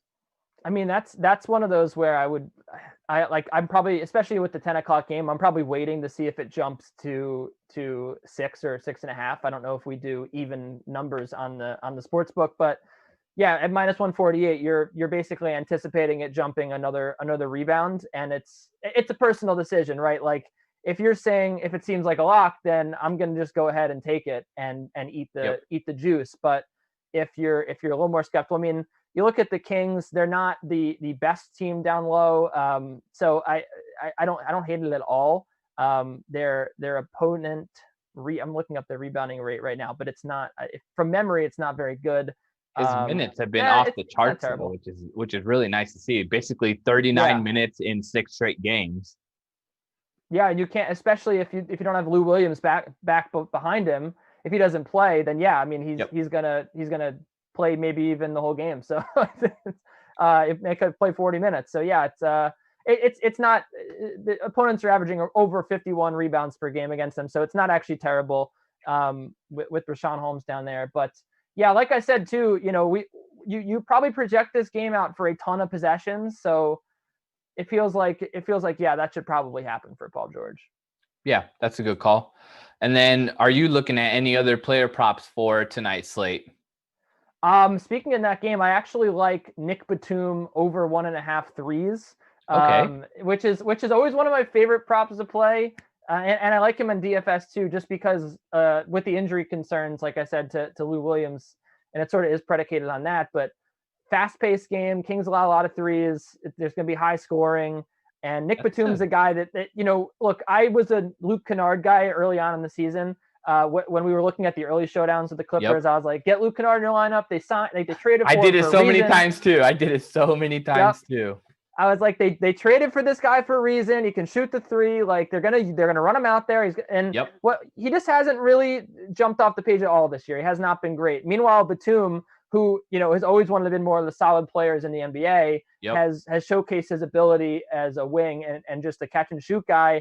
He's been earning a lot of minutes lately. You look at around 29 minutes over the last 3 games. In those last 3 games, he has a combined 7 threes. So I think that him getting 2 threes to go down in this one is a pretty good bet. Really nice find. -105 right now on the DK Sportsbook. Yeah. So you're not even paying a lot of juice on it, just basically 5 points or whatever. And that's one of my favorite. Like I can remember taking Russell Westbrook over half a three. Like that's always a fun bet to take too, because it's not that many threes that are going to have to go down, and too that he's going to attempt them. He's he's had 7+ attempts in quite a number of games. So I like that player prop from that game. We got another question from Twitter this time. Xavier Tillman as a value play for the Grizzlies. How do you feel about that guy? Xavier Tillman. In this Grizzlies game, I don't think you can rule out any option, but 3,300. Yeah, I mean, especially on the wing. But like I said, I mean, it's not the total is up there at 225.5. It is one of the larger totals on the slate. So I don't necessarily hate it. But as the Grizzlies get healthier there, I mean, like you think about if Ja Morant does play, then it's just going to complicate things in the rotation. So especially like with Grayson Allen just still being there, they still give him minutes like all the time. And the weird part is that Tillman's registered as a power forward center, but he plays more on the wings for them. Yeah, I mean, that's the thing. Like you're crowded on the wing with Memphis. Dillon Brooks going to run out there for 30+ minutes. Yep. I just don't know if he can figure out a way to get involved enough. Yeah. Another question from Twitch. Chirag, Vucevic over 21.5 points or Hardaway over 18.5 points? I definitely have to side with the Hardaway prop. The reason is just that total. You look at that total. This total is now at 229 versus 213. So that's maybe 10 possessions right there that you're looking at a reduction of, at least. I just think that you have to take the lower number. Vooch, he has been playing incredibly well, though. So you can't really hate on that prop, but it very much depends on what's going to happen in that game. I think he also just makes some sense. It does make sense. He has scored over this number 3 straight games, but I'm siding with the little bit lower number. I think Porzingis still working his way back into the rotation. He's not going to take away as much usage. We did see a little bit of a slight decrease. Hardaway's usage rate in that last game that Porzingis was available had him at 21, but I think that's kind of more of a factor to the point that Luka was, just really going off, and he was pressing a little bit more than he usually does. Having 25 shots, he's only taken 25 shots 2 other times this entire season so far. So I think it more was a byproduct of Luka being a little bit more active to take his shots than it was, Tim Hardaway Jr. not getting the shots. And in that game, he still had 18 points and he still took 10 threes and he only hit 3. So I love his prop here. I mean, you talk about this is all systems go on him, whether it's the prop, him on in your lineup at $6,900. No Josh Richardson, no Jalen Brunson. This is a smash spot on Tim Hardaway in every way you can slice it. I mean, this guy is not afraid to take a shot. Yep, exactly. He is a good shot maker. He does heat up from the field during games, and he will continue to get fed until he goes cold. And in this game, with very few options at guard and on the wing, I do think that he's going to get a ton of usage here. I'm not scared about Doncic and Porzingis being involved, like you said. And ultimately, I think that because of what happened last game, and because Porzingis is back, you do get a decent number on this. I think that he should hit it. I think that like you're talking about worst case scenario is what happened last game happening again when he got 10 threes and 16 shots in the field. Give me Hardaway, all day. Yep. So we got some news that just came in. Al Horford will be ruled out due to his personal reasons, so he's not playing tonight. How do you feel about going back to the Isaiah Roby well? It's only 3,700. Oh, I mean, Isaiah Roby is going to be dusted off here for sure. I mean, especially considering I believe the Thunder were already dealing with injuries, like with Bazley, right? Like, Bazley's I was thinking about maybe Roby having to play for him if Bazley doesn't end up playing, which I haven't seen something come in on him. I'm not sure if he will. Then I think you go back to the well there. I think the other option to consider here is not, I mean, it's not sort of along the same lines, but Wendell Carter Jr. on the other side, $6,200 going up against maybe Isaiah Roby. Yep. I think that he should absolutely eat in this game. He probably should play around 30 minutes. We've also seen him do a very good job in, very few minutes. He averages a lot of point DKFP per minute. So I don't mind him at all.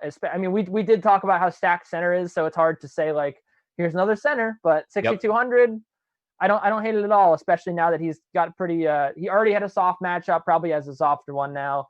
But you could go for Isaiah Roby, certainly. I mean, Mike Muscala, I think, is also active in this game. I mean, you could also go back to, Mike Muscala. He's going to shoot some threes here at center. If you wanted to go for a super value play at $3,300, he has been getting minutes, and he should probably get a lot more now. Especially, he could even start as the veteran. I'm sure that they might run him out as the starter. So I don't hate that either. Speaking of centers, you mentioned centers. We got a center that's questionable.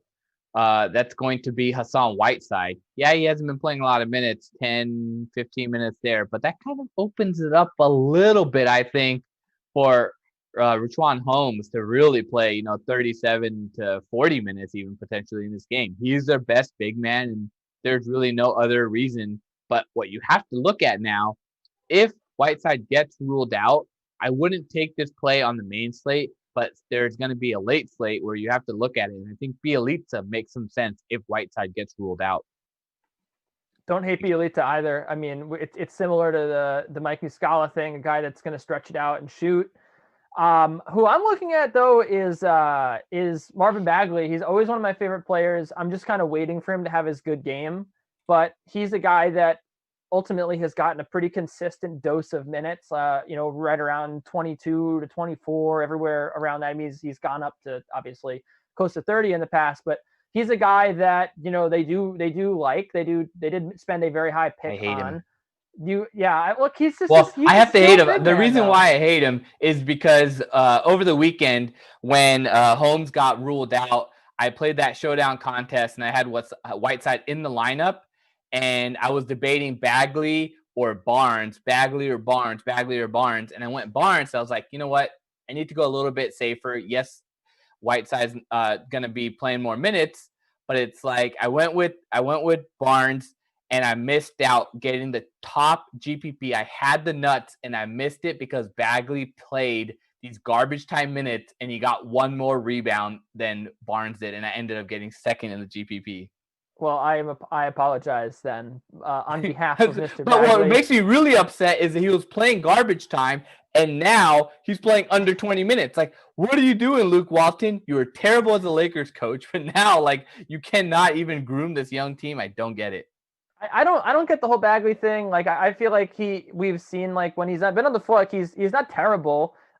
He just like has to get time, and his dad obviously with the whole thing tweeting about how he should get more minutes. That was so good. Right, it was fantastic. Yeah, it's a weird situation why Luke Walton isn't really running him out there a lot.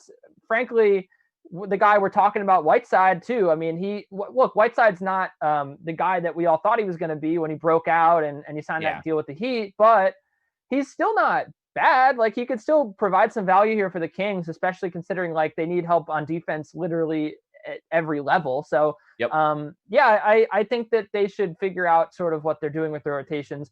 Bagley though, it would be interesting. I don't know what it's going to take for this guy to get a lot of minutes, but I think that perhaps it could be this.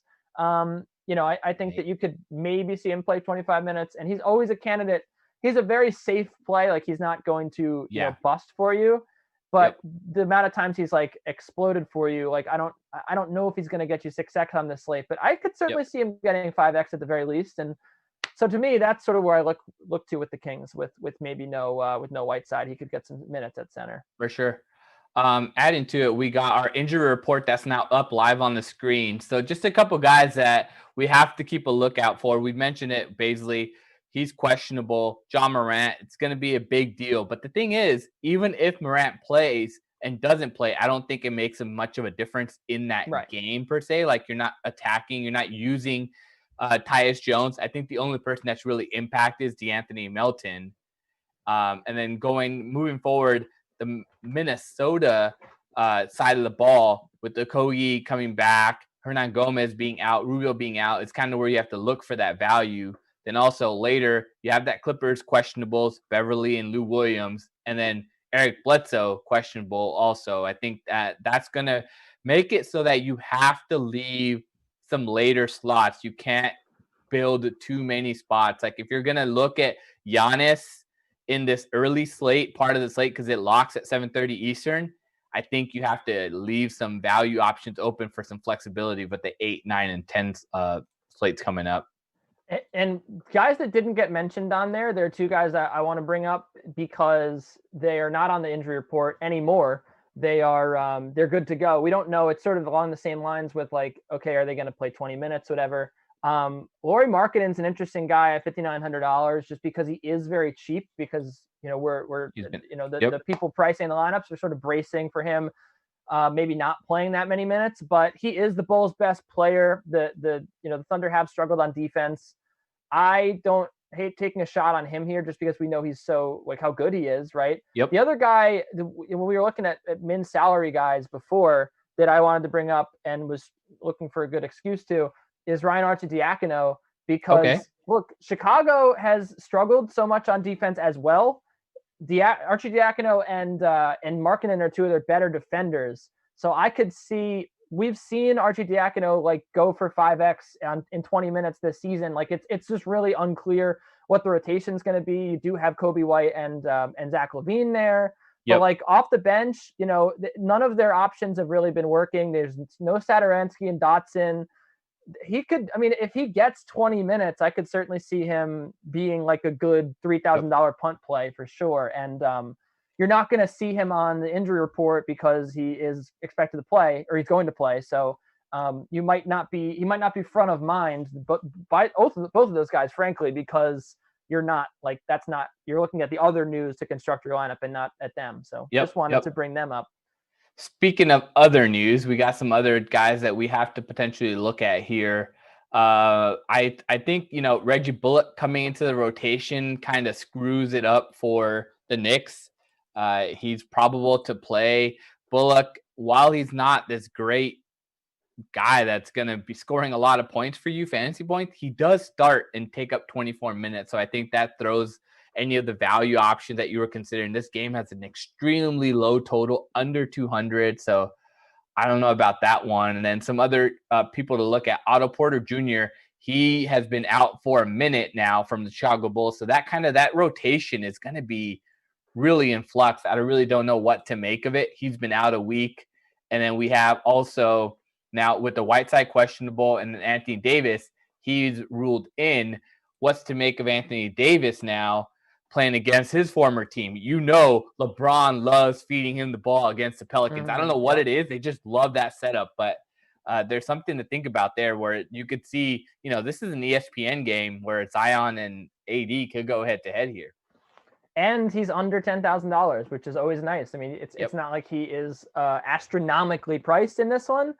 I love it. I'm going to feed into your Lakers homerism all day long. And you talk about the fact that you think about the fact that he's been questionable so many times this year. His minutes, although not really evident, they've been blowing teams out, right? Have sort of been limited, like 25, 29, 30 minutes last 3 games. So if there were ever a time that they were going to unleash Anthony Davis to play a ton of minutes and, to give him the ball a bunch, it would certainly be here. And we haven't seen like that, that 70-point game yet from AD that we know that he can get. We're probably throwing it back to his Pelican days for that, but No, he is actually, playing the Pelicans. So, you know, no, I mean, that's the thing. The last time that when he played the Pelicans last January, he dropped 73 fantasy points. And then the game before that, last November, he dropped 61. So the upside is very tantalizing. His floor against them is 57 fantasy points. So he has been playing extremely well against his former team. I do love that call. And I mean, along the same lines, that probably kills a lot of the value for the forwards they might be looking at here. Yep. We've seen like Kyle Kuzma get a lot of run with guys, you know, either in garbage time or with guys injured. Yep. So yeah, I actually really like that call on Anthony Davis. Nice. Let's before we wrap up, I want to see, are you looking at any lines or some totals that you're looking at for tonight's slate that could make sense to take? So first of all, yeah, I talked about it a little bit, but I really like the Bulls tonight. And this was before the Horford news that obviously just broke. So I'm not sure where the line shifted on that. So they're now. It's a half a point. The Thunder are favored by half a point. So basically a coin flip. So something to consider with this game is the Bulls, while they haven't played since Sunday, like people are thinking like there might be rusty. They do get Markkanen and Arcidiacono back and Porter in some capacity back. They also have been practicing in full for the last 2 days. The Markkanen and Arcidiacono and Porter, frankly, like it's not like a normal situation where Otto Porter comes back and he has to be eased into the lineup. I feel like he's been working a lot with this team. He's been practicing a lot during the week. So they might be a little fresher than you think. And again, you know, you on the Thunder, you have a bad offense, a bad defense. On the Bulls, you have a bad defense and a pretty decent offense. And you also consider the fact that the Bulls have been 8-3 against the spread this year. I kind of really like the Bulls tonight. I liked them when they opened. The line moved right now too. That just happened. The line just moved to -2. I was looking at it. I guess it was an unrefreshed version because I was on the player props, but I went over back into the thing and it says now Bulls -2. You still okay with that? Yeah, I think so. I'd probably really play this one up to 3. I do like them. I think that they're in a pretty good spot to you know, continue their run. I mean, they lost 4 games in a row, Shirag, by 3 or fewer points. And one of them was, they lost 3 of those 4. One of them was a close win. The other one were close losses to your Lakers, to the Clippers, to the Kings. So this is a good team right now. Like they're better than I think people would peg them as. Credit for, Zach LaVine is just playing out of his mind, and I love to see it. He's been fantastic, and Kobe White. And so now you get Markkanen back, probably their best player. You know, I think that this is a feast spot here. They're going to get back on track here against the Thunder. So I certainly don't hate that. I really don't hate the Mavericks here getting all these points. I know that the line is moving in the Bucks' favor, and this might be a square play on my end. But for some reason, I absolutely can't resist taking the Mavericks at this deep of dogs, just considering the magnitude of this game. You know, they're playing one of the better teams in the NBA. And Porzingis will be playing in some capacity. You know, the thing about Luka Doncic is we've seen him make his teammates so much better, and that's sort of what probably his best trait is. Like you look at Trey Burke, who's going to be playing a lot of minutes tonight, Hardaway, you know, even a guy like you know, DFS who's not playing. Like these are guys that have just been elevated to be pretty. Kleba too is actually going to be a pretty big loss to them, but these are guys that have been elevated to another level because of Luka Doncic. And so if anybody can take like a scrap heap group of guys and put them into contention against one of the better teams in basketball in the Bucks, I think that it's Luka Doncic. It does scare me that there's no Brunson. Like I love having that security blanket there. He's so good behind Doncic. Like when he's out, you know, the thing is like this game is a nationally televised game. You could see them running Doncic out here for 38, 39, even 41 minutes. We have started to see it. Yeah, I think that it's certainly possible, man. So I think I'm probably gonna think about them. And also something that I went with last night because the total was just so super high with the Nuggets game. I think the Kings Clippers game still at 226.5 could go under. I think that it interesting. It's a big number, and ultimately, like the Clippers play good enough defense that I don't know, despite the fact that the Kings like literally are turnstiles, I don't hate taking the under here on such a super high total.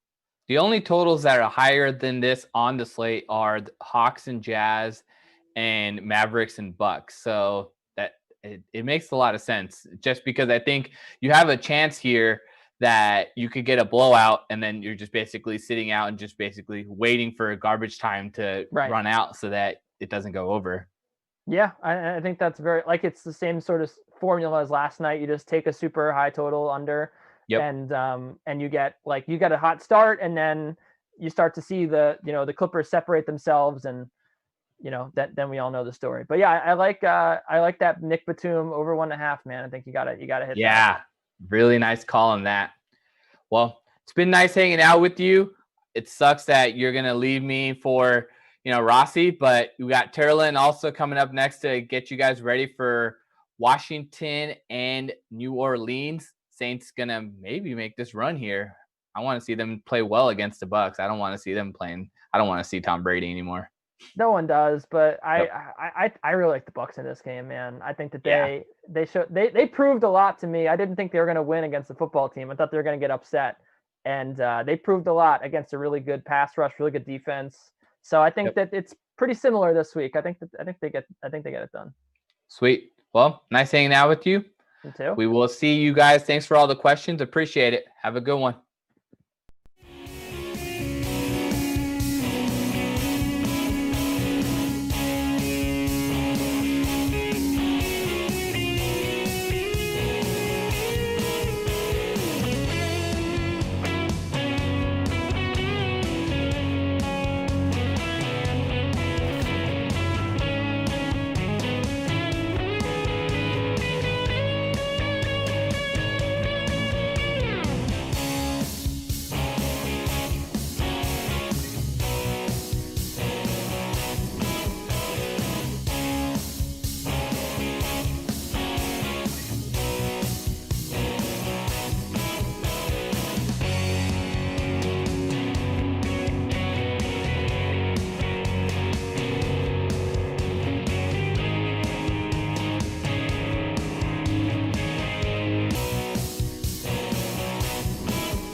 What's up, DK Sim fam? It's Friday. It's a happy one because we're in the DraftKings Dream Stream.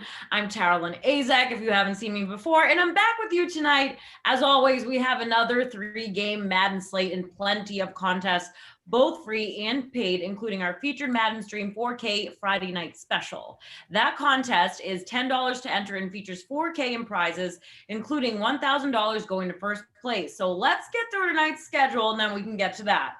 Starting at 6 p.m. Eastern, the football team and the Saints, they're kicking off our coverage from New Orleans. Jason Rossi and Kenny Ducey, they are going to be on the call in just a few moments. Then at 8 p.m. Eastern, a potential Super Bowl preview. The Ravens and the Bucks face off in primetime, and my arch nemesis, Adam Kaufman, he's making his way, and Brandon Cristal, he's joining us too. Then finally at 10 p.m. Eastern, Koff is making his way back with Tommy Smokes, Tom Carroll, as those two hold down the fort on Madden After Dark tonight. It will be the Packers and the Eagles, including our coverage for tonight. So these games are all coming up, but first, here's what else is happening on DraftKings right now. With the NFL Divisional round coming this weekend, DraftKings has the NFL $3.5 million Divisional Millionaire Contest. That's a $20 entry, and it's giving you a shot at $1 million first prize. That contest is now open and available right on the DraftKings lobby. And then we'll have a special edition of The Sweat for Sunday's divisional round games right here on YouTube and over on Twitch. That will start at 2 p.m. Eastern as our analysts, they're going to give you their favorite plays for the Browns, Chiefs, and the Bucks Saints. And tonight we've got contests for NBA and NHL right in the lobby, so check that out. Our featured NBA contest tonight is the $550K fadeaway that pays $100K to first. Don't forget to check out all of the action over on the DK Sportsbook on the NFL, NBA, NHL, college basketball, UFC, and so much more. But let's get to some virtual football, shall we? So Washington and New Orleans, they're ready to go, and so are these guys. So here's Jason Rossi and Kenny Ducey. Take it away. Kenny, how the heck are you, man? Oh man, I am great. It is great to be with you. It is a Friday. We are just we are into the weekend, man. It's a great time to be alive. It's a great time to be playing some DFS with you. And I got a lineup that I absolutely love tonight, and I'm so excited to share it with you in 19 seconds and tell you why it's going to. I could give you a preview of like maybe one player that I really like tonight. Before you do that, I'm going to give a shout out to Tara Lid's red Power Ranger helmet in the background of her shot.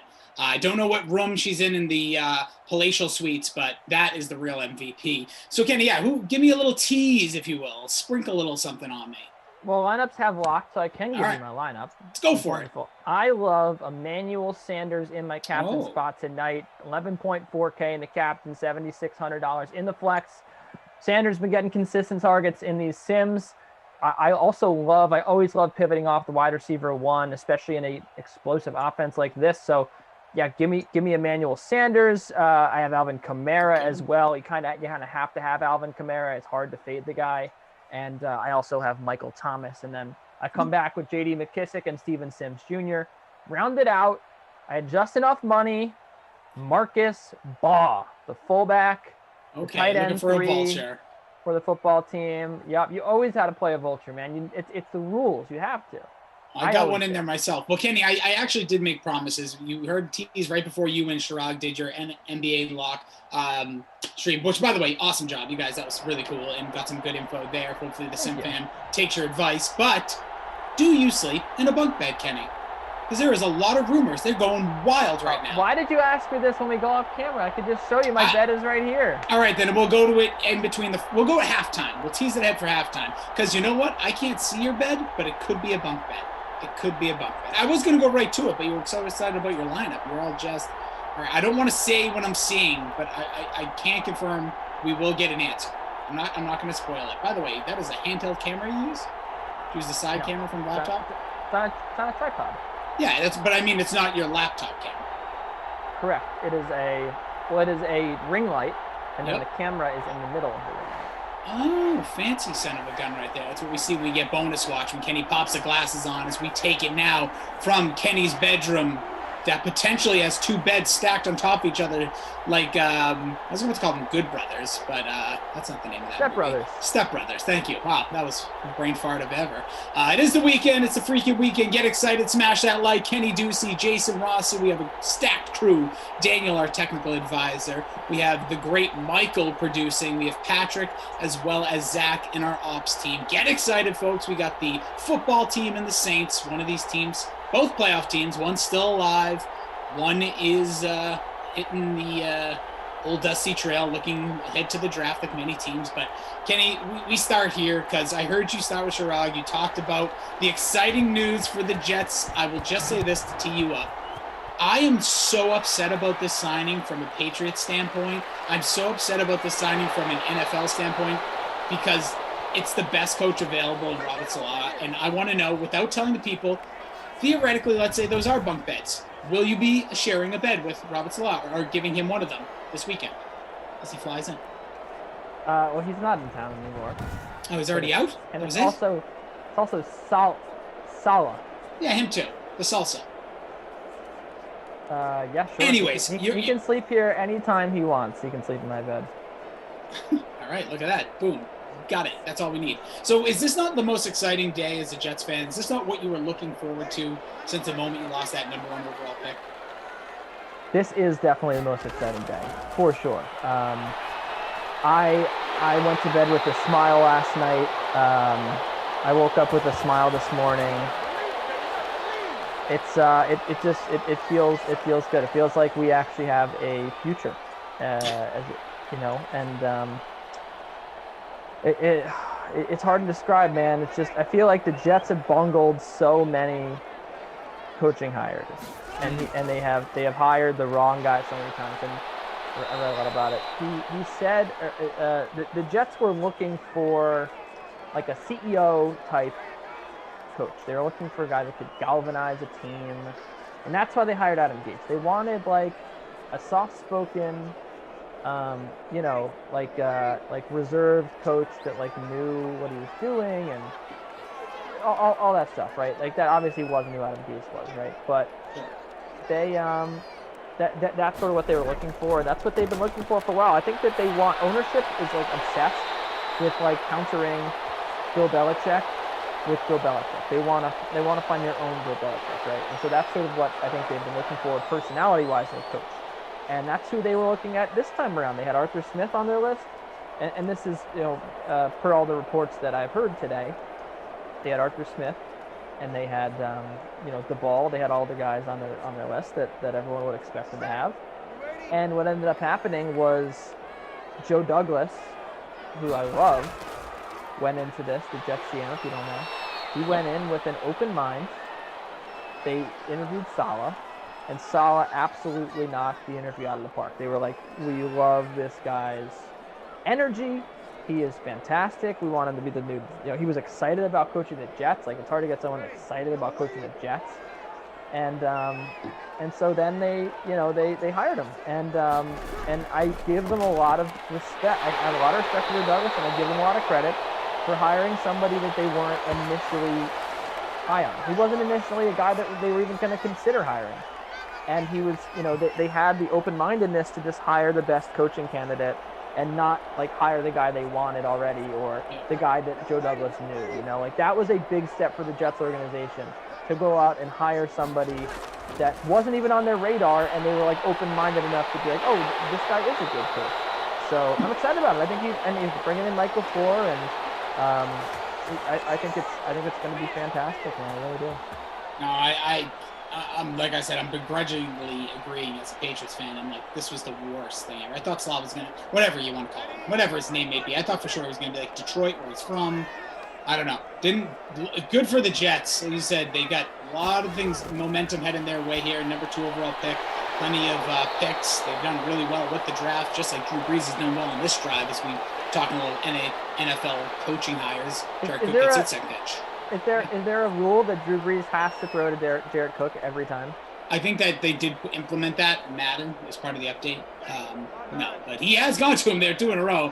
The entire drive here. So we'll see as we're at the 5-yard line in the red zone. Drew Brees under center. Give to Kamara. He's not going anywhere. The defensive front is for real. Washington defense averaging like 6 points, which you don't see a ton of. Obviously, that defensive front can make a mess in the backfield. But Drew Brees, yeah, so far perfect. Come on, Drew. Let's get it to Emmanuel Sanders here. I'll quickly tell you, for me with this one, let's see, Drew Brees has Kamara coming out of the backfield into the end zone, touchdown, Narlands. Alvin Kamara spiking empty air for the score. So Alvin Kamara, his ownership was through the roof when I first saw it. 85.3% in the free showdown, captained in 31%. That's a lot of happy customers right there, Kenny. Yep. He is chalky, and he is into the end zone. That's what you want to see when you roster Alvin Kamara. When you captain Alvin Kamara, you might have captained Alvin Kamara. It might have handicapped your ability to, construct a good lineup, but you might have done it anyway, and good on you for that, I guess. Yeah, and Drew Brees throwing it, so you get a little bit of both if you went with both in your roster, which I did. I didn't mention. I went with the Sprinkler as my captain, hoping for one of those type of games. Tight end picking the wrong one so far, but we'll see as the football team gets it. Brees, Kamara, McKissick, Gibson, and also have Michael Thomas. I went with Gibson just because it was $1,000 and just my rostering numbers were bad. Kind of now jealous of your Emmanuel Sanders, not in the first drive, but just it was a smart play for finance purposes. Yeah. So there's that. CEH saying he gets his logo back after tomorrow. That's right, because me and CEH had a little logo bet about the Colts. Oh, yeah? Yeah, so he has a Patriots logo. It looks good, CEH. I think the Patriots logo looks good on you. J.E. saying he captained Kamara. We see you all here. Bad Boys, Brother Phil, El Paso #1, Ducey's Bunk Bed, already my new favorite username. I don't get it. I'm sorry.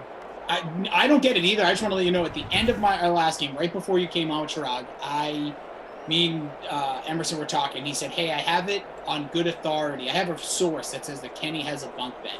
Now, I'm not going to reveal anything. We'll see it in between. But I said, okay, I'll ask him. He's just trying to stir pot. Guess so. And then he said, then he also had, yeah, of course. That's what we do. Yeah, we're going to make these in-between sims fun, give you a reason to come back aside from the games.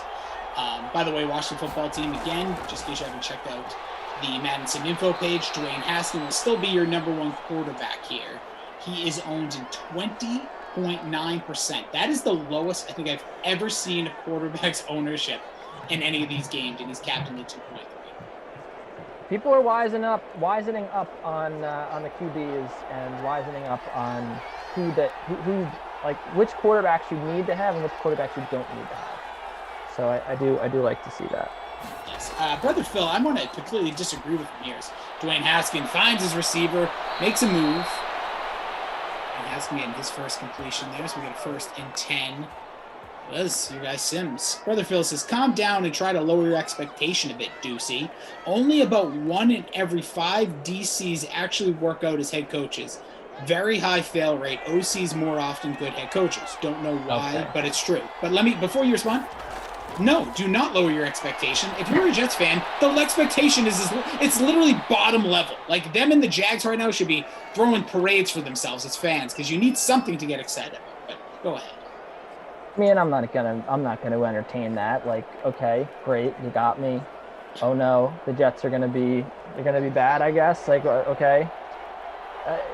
I mean, they've been bad my whole life. Like, I'm not gonna not get excited about the goal for the Jets this year is very simple. It's to win the offseason. And right now they're winning the offseason. And that's it. That's you start off with the best hire and you go out and you have a great draft, you win the draft. Like, that is all the Jets have right now, and the Jets fans have is the offseason. You need to win the offseason.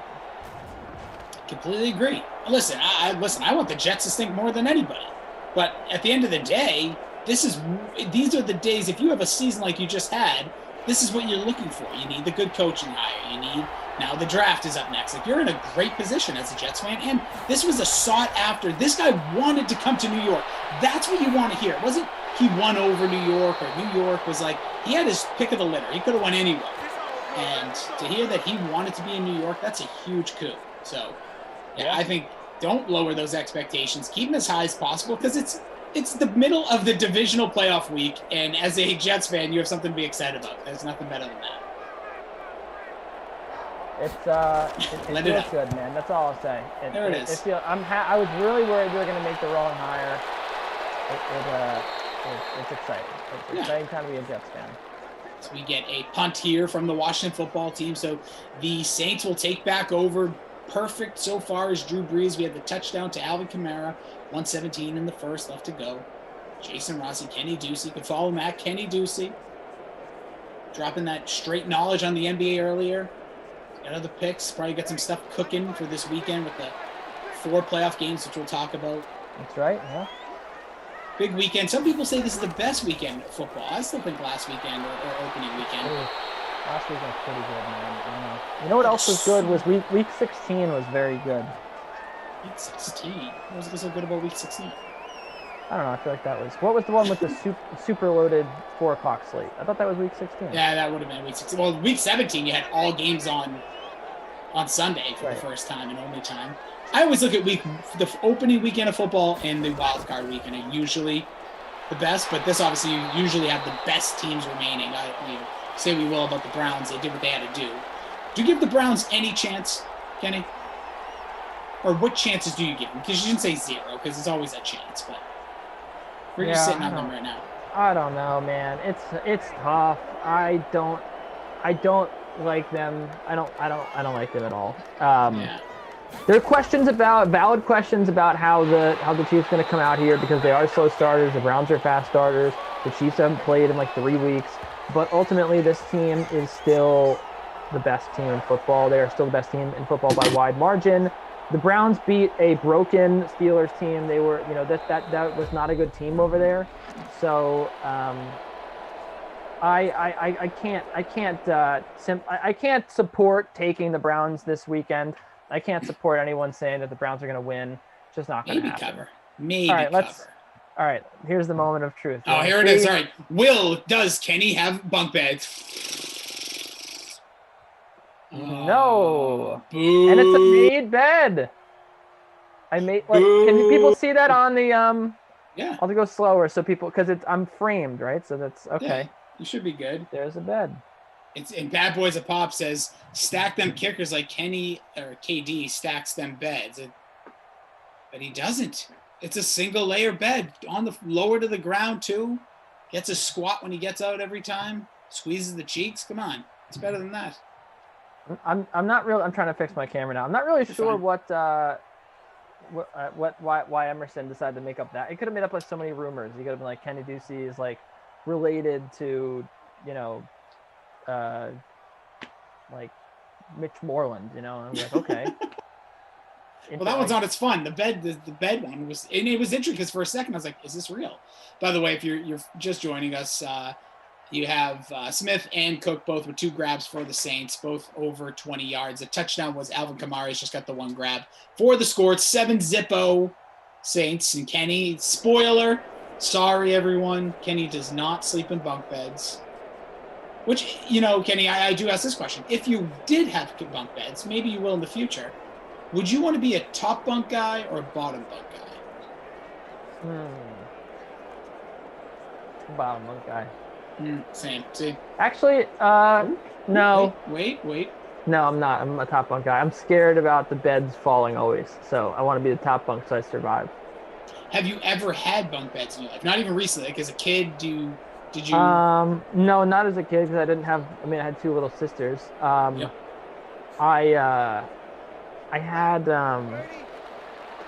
We had bunk beds. We had a ski house for a few years. There were bunk beds there. I for a little while, I have 2 older sisters, so we're the opposites there. And I one time had bunk beds with my sister, and I had the bottom bunk, and I was so thankful. The top bunk scared me. Like my nephews had bunk beds, and it scares the crap. I'm like, I don't want to be up there. I like it up there. I'm not scared I'm gonna fall, right? So. It's not, for me, it's not the fall. It's just like if I have to go to the bathroom in the middle of the night with my old man bladder, like all that movement. You said you were scared. Well, I think I wasn't scared of falling. I was just more scared of. Well, scared's I guess a very dramatic way of saying it. But yeah, I don't know. I wouldn't like it as much because I want to get in and out. I'm all about that quick transaction. It's a fold down bunk bed, they said. Don't fool us, Kenny. I know, I was laughing about that. What the heck is that? I don't know, but Fold down I want one now. Is there one that collapses like a transformer? That'd be kind of cool. Yeah. 3rd and 5 here. Drew Brees sends Michael Thomas in motion. He's got Kamara in the backfield. Has time, delivers the ball. And, oh, what a pickup by Alvin Kamara. Is tipped away. Kamara picks it up. Takes it about 20 yards. 7 for 7, just under 100 yards for Drew Brees. Miraculous play there by Alvin Kamara. This guy is so good in these sims, man. He really is. Look at this. The pass not intended for him. Intended for Jared Cook. Look, Jared Cook basically volleyballed the pass right to Alvin Kamara. For you. Kamara takes the carry. Not going anywhere there, though. Stuffed at the line. Thanks, Albie. Bad Boy says, I used to kick the top bunk until my cousin fell on me one night. Then I never did it again. It's a very dangerous contract. Well, the old school why are you ones. kicking the top bunk? You're just asking for the bunk to fall. Well, especially like the ones that I grew up with. There was only like 2 bars that kept the mattress up there. Now, like I said, the ones in my nephews are stacked. There's Alvin Kamara down the sideline, gets to the 10-yard line, a 28-yard pickup. Drew Brees to Alvin Kamara. Brees getting it done, man. And it's just been Kamara and Brees. That's been the whole story today. Yeah, that's a big one there. It's almost the same as the touchdown pass. Obviously, she didn't need to go as far. So at the 10, 1st and goal. Give this to Kamara. He's taking it about 3 yards. Give it. 2nd goal from the 7.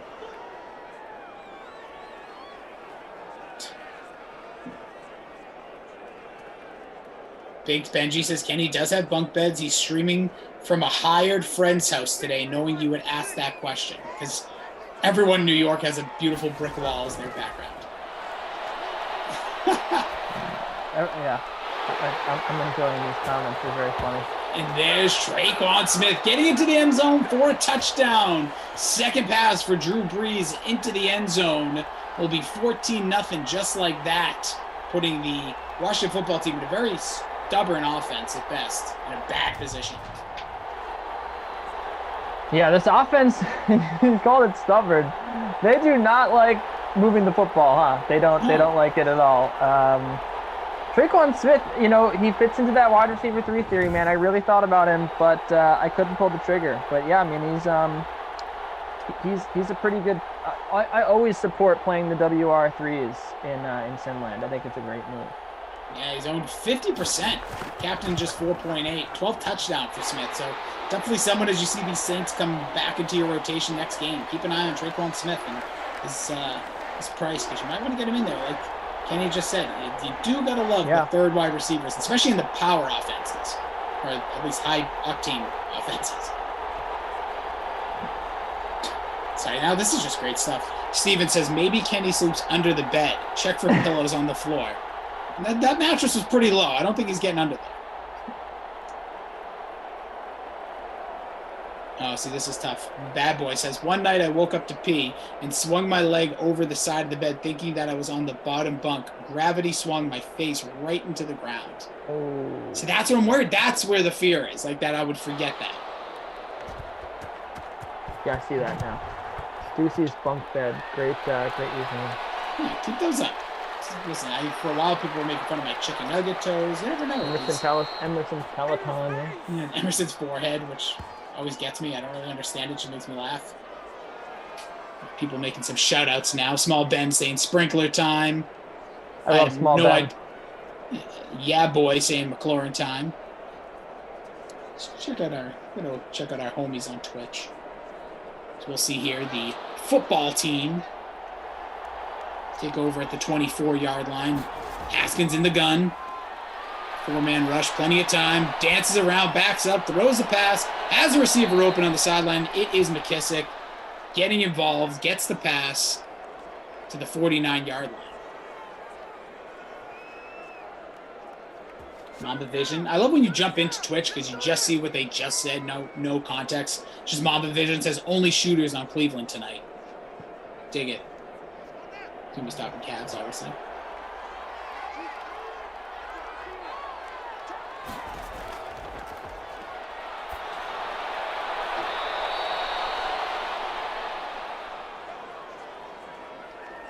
All right, let's see it here.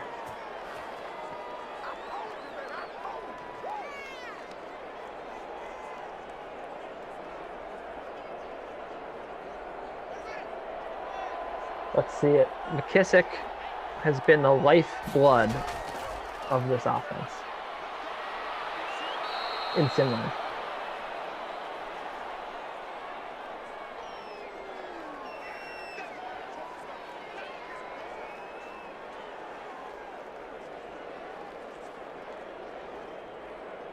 You okay?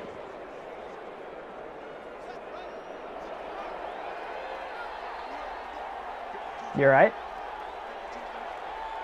You gone? I think, oh, Rossi's gone. I thought he was being silent for a while, and then he just disappeared off my screen. I thought he might have been asleep or something. We got a 3rd and 3 coming up for the football team. We'll get Rossi back. And in the meantime, we'll see what the football team have cooking here. At the 34-yard line. Here it comes. I was like, it went silent. I was like, are you good, man? Are you all right? And then, like, I thought you were just, like, really sad about something.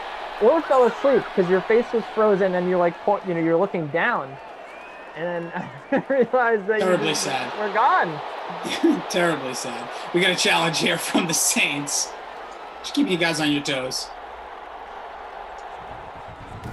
Yeah, Michael says Rossi, a.k.a. Christian. Yeah, sorry, I don't know what that was. Maybe it literally just farted up.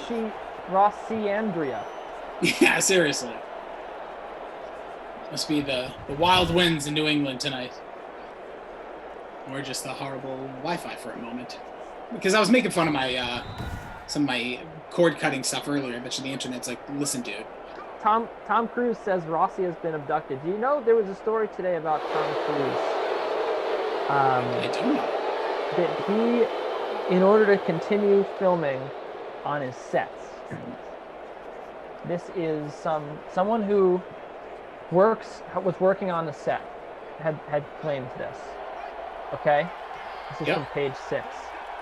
He reportedly bought robots. He bought robots to have on his movie sets to enforce COVID safety. He bought robots to administer tests to people. Are you there? Yep, I'm here. I can hear you okay, this time. You're making the same face as sorry. So he bought robots that could test people, and also he went on a rant and he apparently said there was audio of it. He fired people because they weren't adhering to COVID protocol, and it was a rant, and he said that it was over the top. And anyway, the point is, I think that he wants the film, he wants the staff to continue to be able to work. He wants the film production to go on. Yep. So Jim Rome, I have to credit for bringing this up, and Jim Rome said, well, if you care so much about the people on the set and paying people, why don't you have real people administer the COVID test and not robots? And I think that is a great point. We bought crazy, big, huge robots to test people for COVID. I mean, that is insane. Really, and he was also the one who had that amazing rant, when he was just about wearing your mask and everything. That was great for the people on set. He's like, don't screw this up for Hollywood. No, I think that's amazing. That, I got to check that out. I got to get in. Tom Cruise would have the turnaround of the century. Also, he bought the robots are supposed to be enforcing COVID rules. I don't think so. I think that is so over the top that I can't support that. I like Daniel saying robots not prone to making as many mistakes, ? But I don't understand with what though. I don't get it. What mistakes are you making? It was a touchdown. Is that the sprinkler? Come on, baby. Oh, it is. Sprinkle it on me, Kenny. There's my captain. Get some. Touchdown for the Washington football team. Yeah, I appreciate it. A little Salt Bay, if you will. Meager saying, oh man, Rossi, we have the exact same lineup except for our punt plays. I have Josh Hill and you have Gibson. Let's see who wins. Well, Meager, I'm coming for you.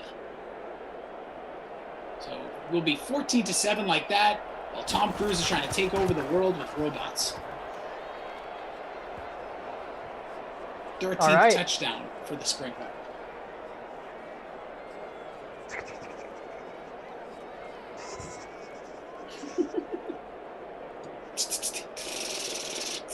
I can't do that.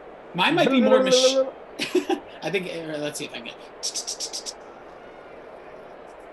How do you do that with your mouth? I don't know. The tongue like just smacks up against my teeth. I don't know. Listen, we'll talent show after the game. Kenny will sing us a tune. Like Nope. Who was that British woman who that got really famous? She was like older. Adele? No, the older one. Daniel said Adele too. Oh my God! I just said, who's that British woman? And everyone goes to Adele. She is the artist of the generation. But there was an older woman that won like Britain's Got Talent or something. I don't know. Oh, you do know it though. You do. She had an amazing voice. I'm not even going to Google it. Either Daniel's going to know. He says Adele again. Oh, Daniel, slaying it. No, somebody will have it. It's like, no, not Amy Winehouse. She's alive. She's just older. She was like, yeah, Susan Boyle. I see Bad Boys put Susan. Susan Boyle? Yeah, I thought she was like a meme or something. Oh, Patrick Fry. Thanks, baby. No, she's not a meme. She was legit, like, outstanding singer, and she has this, like, amazing voice, which I know you do. So you can tickle us with that out. You can bust out your best Susan Boyle.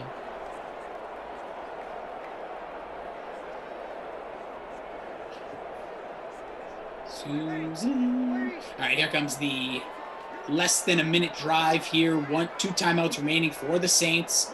At the 40-yard line, Drew Brees drops back as a receiver. It is caught. We'll call a second timeout there.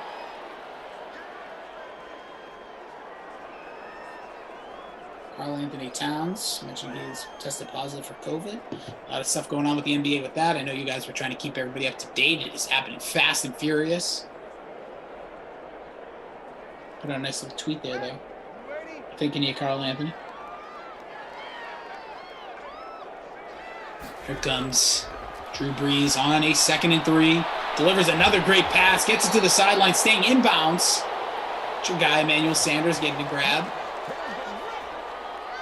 3rd catch right there. All right, getting involved. Yeah, listen. Still not up to the level that I was hoping. It just takes one nice catch for a touchdown. You know what, Rossi? Thank you for making me a little bit more optimistic. It really does just take a long time. That's it. Listen, Sprinkler's got. How about right here? No! Going down for the sack. There's Drew Brees going back to around the 50-yard line. Fantasy Hawk says this game stinks. No, Fantasy Hawk, that's your armpits, bro. Put on some deodorant. This game is lit. We already got 3 touchdowns. We're moving the ball up and down the field. Get it with it. Fantasy Hawk, turn that frown upside down. Smash that like button, by the way, if you're appreciating what you're seeing here, the little Madden stream on your Feel Good Friday evening. It's Kenny Ducey, Jason Rossi. You're so well. 2nd and 21, Drew Brees throwing it up, going for it. Has a receiver. It is caught. Michael Thomas for the touchdown. I don't know how far that was, but that was over 50 yards. What a score. Kenny, put him up, baby. That's a score. You can't guard Mike unless you're Jalen Ramsey. Touchdown. That's over 50 yards through the air. Michael Thomas, what he can't do in the NFL, even though he did score his first touchdown in like over a year in the wild card. We'll see what he can do against Tampa. We'll get into all the playoffs in the second half of this game, but major score there. So we get, Fantasy Hawk, take that. He just says, no, I'm upset, Rossi. We're all upset. Unless you're Jalen Ramsey. Yeah, Jalen Ramsey really knows how to. You can't stop Michael T. That's what Kansas said. But, it really, it's you're Jalen Ramsey. 19th touchdown for Michael Thomas here at Madden 21. Smash a like for that Michael Thomas touchdown, something you're not seeing often. He was, double check his ownership. Michael dropped it earlier. Let's see. He is Michael Thomas, 59.7%, 14%, almost 15 in the captain spot. Happy people there. So we still got 14 seconds here. More than likely going to get the kickoff, and then maybe a knee, maybe a nice run. Maybe Gibson gets involved just for laughs. Just for giggles. That's what I'm looking for. Well, how about a fullback handoff the ball? How about that on this last play, huh? Let's get that. Maybe a fake punt formation. Let him get it. We saw Cole Kmet get a rush in the last game. There's the return, getting it to the 27-yard line. So, fading Drew Brees, actually not a good idea, apparently. No, bad idea. 3 touchdowns. I faded Drew Brees. It's okay. Hey, listen, game. You still got plenty of game. Might not win, but you can still climb up. If Emmanuel Sanders goes off and looks at it. We're going to get a handoff here. Should be Gibson back there. Ooh, takes the handoff. Go to the house. And they call a timeout. What are you doing here? What are we doing? Mo saying, give me a DPI, then a field goal. I'm always down. That is J.D. McKissick taking the handoff there. Oh, I thought Gibson got those power back runs. I have to go back to the playbook. It's going to take a prayer then. McKissick basically going to get all your carries. Yep. Here we go. They're gonna air it out here. Looks like. See if we get one last play before the half. This was He's going to sack. On DH, throw it. There we go. Let's get a catch. Come on, let's do it. Last play. Yeah! You do get that grab. Oh wait, no, was it? No, 3rd and 5, incomplete. No, that was a catch. What? It says was it? 3rd and 5, and it still says the ball was at the 32. Hopeful, Kenny. I like your. But he came in with it. He dropped it. I don't know. It could be like when Calvin Johnson dropped the ball, or when Des Bryant put the ball on the ground. I got to see the replay of this.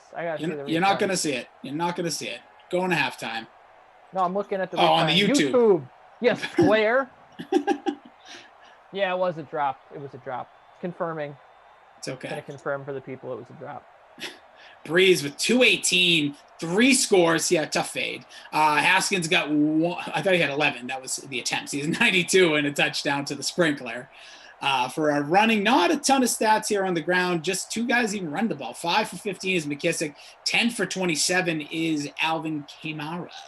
And then he also has the touchdown through the air. So all your damage so far, you got 4 scores, all in the air. Sprinkler's got the most catches, 4 for 25 with the touchdown. Traquan, 3 for 38 in a touchdown. Kamara, 3 for 58, a score. Emmanuel Sanders, he's in there. He's got 3 for 38, no touchdowns there. Michael Thomas has the 2 grabs, for 58 yards and a touchdown. So those be our numbers so far in this one, Kenny, and it could be an action-packed second half, and we'll see if your guy, Emmanuel Sanders, we do have somebody. We have 2 players in watch, I would say. Drew Brees. Alvin Kamara. I didn't even think. Michael Thomas. That's 3. That's 3 players. We got 3 potential bonuses tonight. I drink to that. It is a Friday night. This is the essence of Friday night. We want to see the bonus come out from multiple players. Get out here, bonus. Let's get it going. Let's have a big 3rd quarter. Let's have some points on the board. Come on. No one rosters defenses, right? No one rosters defense? I don't think so. Not right now. Not in this game. By the way, getting some love here from PhD 1974 says, "Hey, Deucey, I know we kid a lot on you, but you are appreciated, brother." Thank you, brother. Yeah, you're all appreciated. Des dropped it, says Vampy Natural. I'm not even going to get into that debate, because that was ridiculous. Regardless, I don't care what you believe a catch is or isn't. It was just stunk for the way that was the game.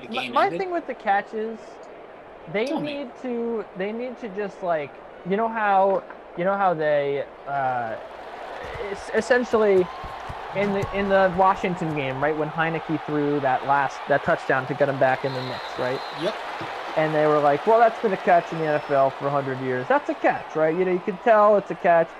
Like, there shouldn't be any rules about catches. There should be, and this to me is, and you won't convince me otherwise, this to me is the only way to solve the catch dilemma in football, is doing this.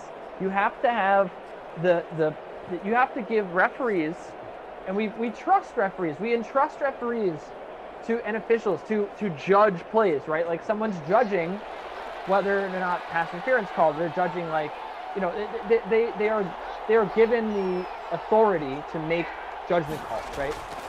Like, not everything is letter of the law. It's judgment at the end of the day. and even with the catch rule judgment. There should be no rules about a catch. And I know what you're thinking. It's like, okay, well, then technically you could call anything a catch, right? It hits the ground, but it still caught it, No, like, I think that you have rules that are like you have to follow in spirit, right? But I think ultimately you just throw out all the rules. They have like a gazillion rules. It's like, well, the ball moved here, so it's not a catch. Like, a referee should be able to look at a replay and just go, you know what? Yep, that's a catch. He caught it. Like, you should just tell referees you have the authority, and it should be like balls and strikes in baseball. I really do think so. Like, like every referee, some referees are going to be a little more lenient than others, but because they're entrusted with making decisions that are so crucial that decide games, like pass interferences, right? Like, how about pass interference? You have some guys say, well, that's pass interference, is not pass interference. Like, it varies, right? And those decide games. So I understand the magnitude of a catch, but at the end of the day, you want as few rules as possible. I think, like, if the ball touches the ground, like, if the guy still has it, right, and it's not moving, like, I just think that at this point in our lives and in this point in NFL history, we know sort of like what constitutes a catch and what doesn't constitute a catch, right? 2 feet down, you got the ball, it's a catch, and like, let the referee decide, like, oh, well, that he was running for too long or whatever. Like, the football move stuff, like, that's all. I don't think that we should have too many like rules. I think it should just be the referee looks at it, he goes, yep, that was a catch, and that's the end of it. I think that's the end of the debate. So, like, but isn't that going to vary ref to ref? Isn't that going to be the hard part where like one ref thinks it's a catch? But that happens with holding, and that's true. And pass interference, right? That's a good point. You see the stats every time. Like, do you have the playoff crews for this weekend? And they, you can read if you're a fan of those teams, like when the Patriots for many years were in this week. I would always look and be like, oh, this guy tends to call this or tends that, or 15 more penalties are usually thrown with this crew. So that is a good point. It is something that could potentially be discretionary just because there is no definition, and we've been playing this game for a decade now. So right, and think about the other. What I'm seeing, right, is also there's a precedent here. Like, you're saying someone in the chat saying they're gonna get death threats, right, if they have that much authority. Think about ball spots, right? They just put the ball wherever they see it. Like, and I think these referees are better than we give them credit for. But my point is, like, there's already enough times in the game where the game is basically in the ref's hands, right? And they just make a judgment call. They go, no, I thought that is in real time. They're like, oh, his knee was down here, the ball's here, right? And then they can always review it. But, like, I don't think that they should have to work through all these rules. Like, 2 steps, football move, like, the ball touched like, if the ball grazes the ground but the guy clearly still has it, like, I think we're getting better about it, but I still think that there just be no rules. Like, it should just be the referee makes up his mind, and like, it's just like any other call on the field. I don't think that you're going to have a referee make an egregiously wrong call because, like, there's accountability, there's other referees, and they don't do that already. Like, they could do that with the ball spot. They could spot the ball 2 yards back, right? Like, it's not. I don't think that it's that crazy. It's interesting, Pat. Our guy saying bring in the bring the catch committee to complement the refs. There's so many different things. I kind of like where you're going, and like you said, not just talk about the ball spot on a run. How many times also, by the way, you can go back when officials move the ball after. Like, I've seen it.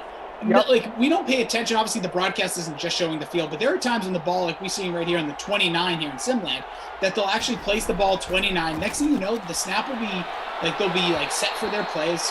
Dwayne Haskins throws an awful pass right there, and you'll see the ball like the 32, and you're like, that's 3 yards. What just happened? And it doesn't happen that dramatically all the time, but there are instances that there are plenty of YouTube channels, and you can go down the rabbit hole. There are so many things with refs. I think it's because I've figured it out. I don't know if I've read it or not, but I've seen it happen. I think what happens is that one referee sees it one way, one referee sees it another way, and sometimes they split the difference. Yeah, so I think and it's after the first down. They'll put it in between where they ran, Yep. So I think that's or they'll talk about it, but I think that's what ends up happening. Intriguing. Second down, all right. 2nd and 20 here. Penalty. By the way, happy birthday to our guy Shane McMahon. Big fan of the Dream Stream. You didn't know. What? Yeah. Might be chilling on there right now. Might be just on his birthday kicking back for SmackDown. for sneakers. Yeah. Doing his little dance. There's a catch right there. Couldn't see the number, actually. It's going to be Steven Sims. Makes the grab. We'll get a 3rd and 18 from the 37-yard line. Here comes Dwayne Haskins. He's going to be in the shotgun. He's got time. Delivers the pass over the middle. It is incomplete. Poorly passed ball there. So let's talk a little bit. About this weekend, Ken. Let's get into it. So, got 4 playoff games. Who's going to the AFC Championship? Who's going to the NFC Championship? Let's start where the games will start. 4:35 tomorrow afternoon. Packers, Rams. What do you like? What don't you like? Who's winning? I think that the Rams can upset the Packers here, absolutely. I think that we know it's Lambeau, it's difficult to win, like the whole shebang, but at the end of the day, the Rams defense has shown that they are championship caliber, they are fantastic. And I don't know if Aaron Rodgers has really gone up against a team that defends quite like this one. So I actually don't hate the Rams in this one. I think that they're in a pretty good spot for you. Yeah, I agree with you. I think that the Rams are kind of playing the way Sean McVay has wanted this team to play. Don't make the quarterback in too many positions to win or lose the game. Run the ball. There is not listen, I know Kamara scored like 100 touchdowns a couple weeks ago, but I think Cam Akers and the way that offensive line is pushing people around is on another level. And that defense, like if Jalen Ramsey, like you said with Michael Thomas, can even neutralize, not to like no catches or even if it's like 50 yards and a score for Devontae Adams, like that's a win. Again, Devontae Adams is just so locked in with Aaron Rodgers. If that defensive front can get to him, like when Rodgers is pressured, it's a whole different guy. And I get that with a lot of quarterbacks, but especially him because, listen, he can scramble, he can make moves. But I like the Rams this game. I'm not ready to say I think they're going to win. I do think the Packers have an edge, but I think that we're kicking off the weekend with maybe the best game of the weekend. I think so too. I think that that's going to be a spectacular game. I'm very disappointed to see that John Wolford is not starting. Wolf, your guy. How about that? He got the start last week. Where did that? You were talking. I think it was the night before, 2 days. And you're like, because they should go. Good. Listen, the jury's still out on that, but I was so shocked when I saw him take the field and Goff sitting there on the sideline. I was like, that tells me a lot. And I understand the hand injury, but still, no franchise quarterback, unless 100% cannot play. Like you don't play 2 weeks before. Just couldn't believe it. Yeah, we'll see. The Wolf out. Is he out officially, though, or is he still... I haven't actually looked at that injury report.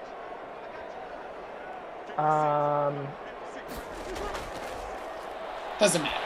They already said Goff's going to miss. If there's a pass down the middle of the field... Bortles is going to be the backup, I think. He is out. Okay, thank you, Michael, and thank you, Kenny. Yes, Bortles, baby. They bring that playoff magic back. All right, then we bleed into... So I guess, are you taking the Rams? Are you going to be as... You're taking Rams or Packers? I'm going to take the Rams. I think the Rams can win this game.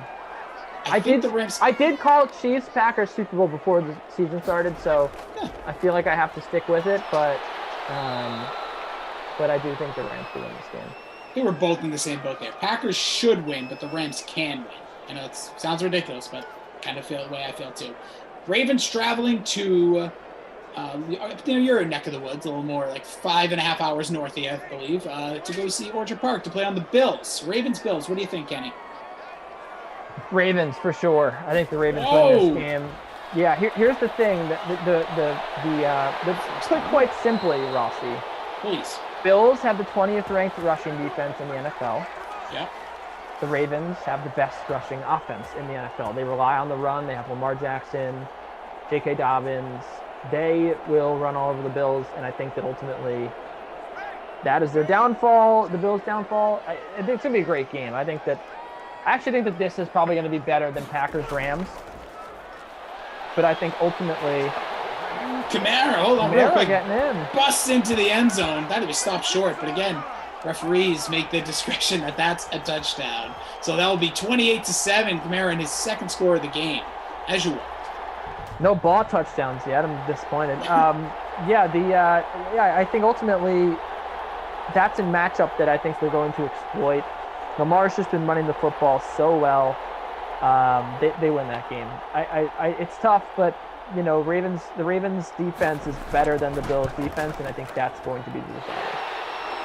See, I still think the Bills have something going there. They were tested by the Colts. I think that we'll see. Lamar Jackson turned it around last week. Obviously started off real cold like he has been playing in the playoffs their first 2 times out. But I don't know. I still think Buffalo. I want to see Buffalo. I think if I see Ravens, I just can't do it personally. But I think Bills take that one. Then we'll jump to Sunday as we're now, like we said, 43 seconds remain here in the third quarter. 28-7, Saints over the football team. 3:05 kickoff. Browns traveling to Kansas City to play the Chiefs.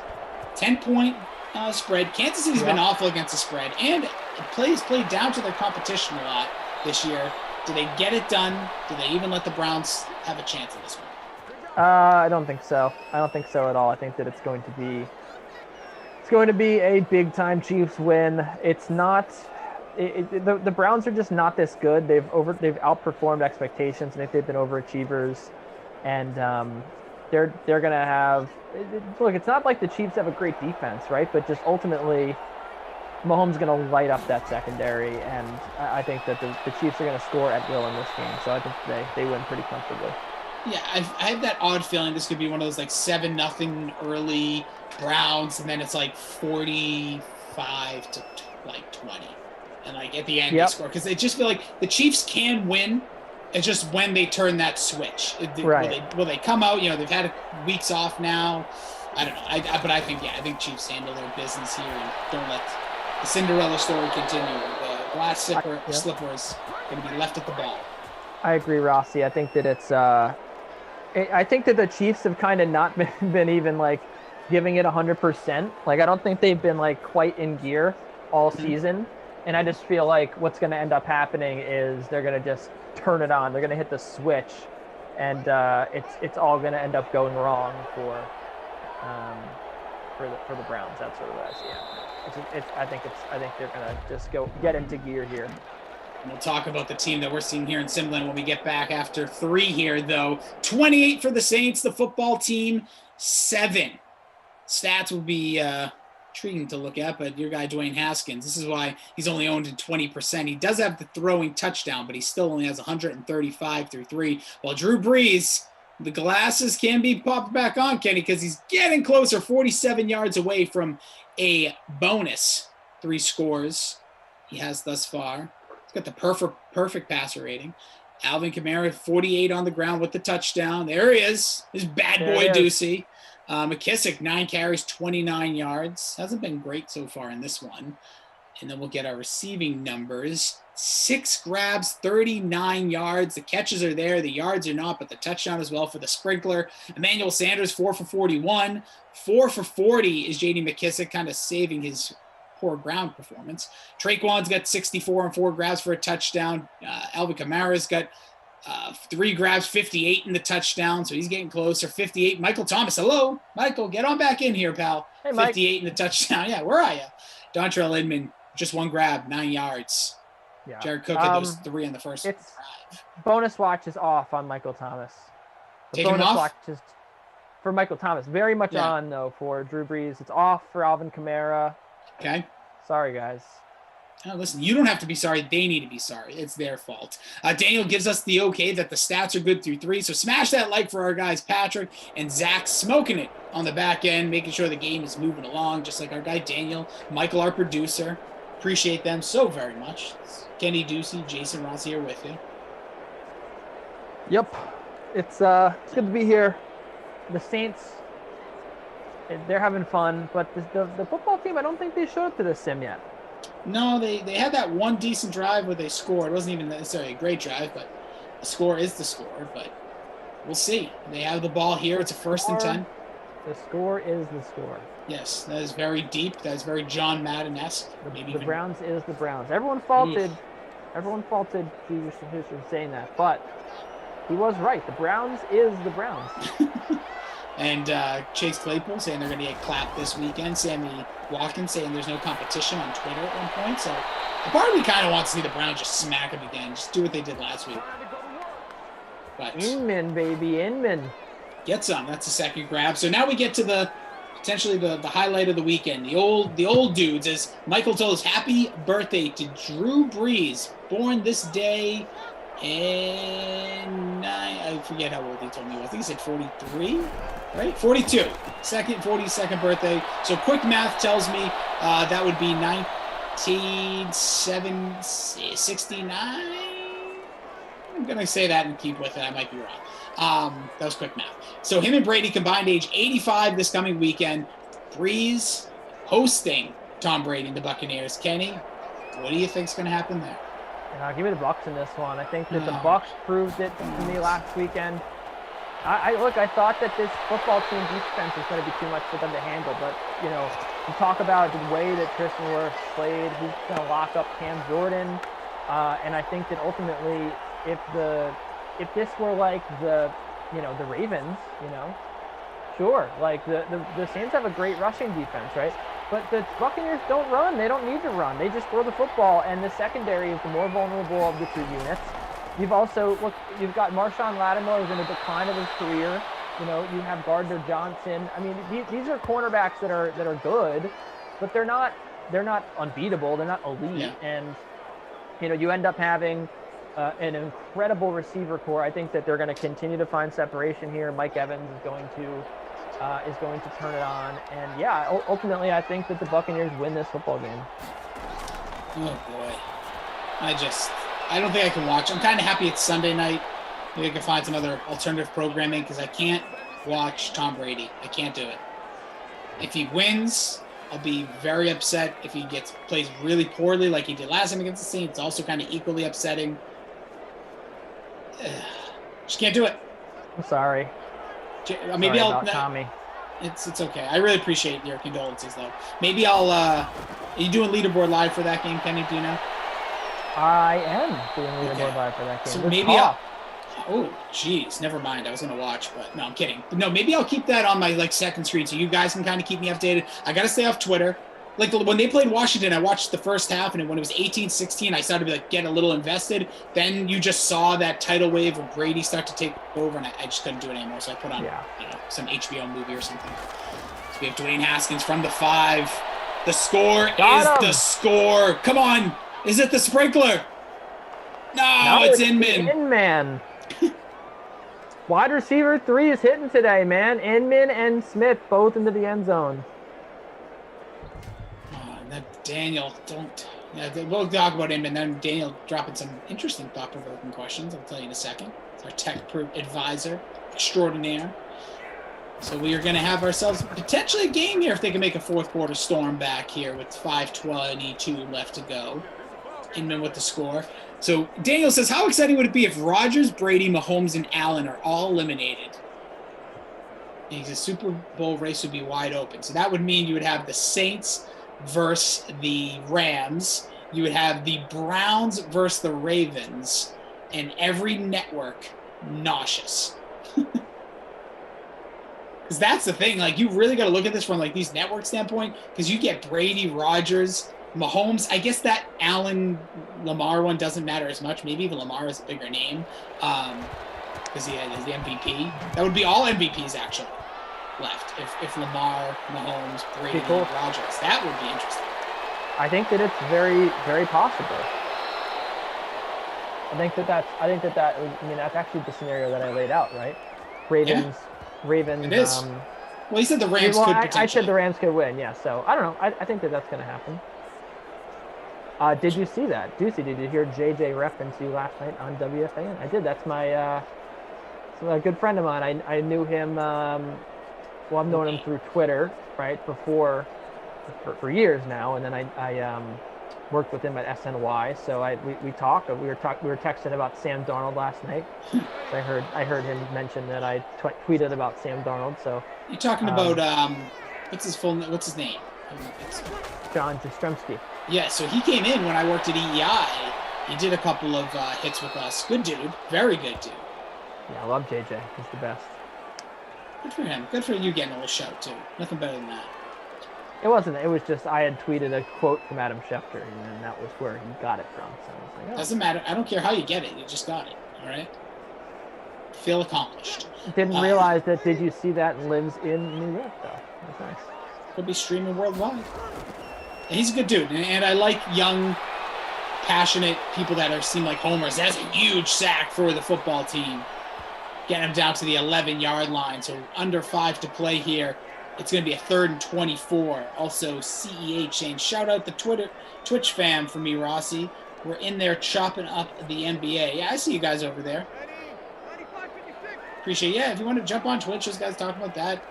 You can do whatever you want. Appreciate you. There's over 500 of you. Smash that like button.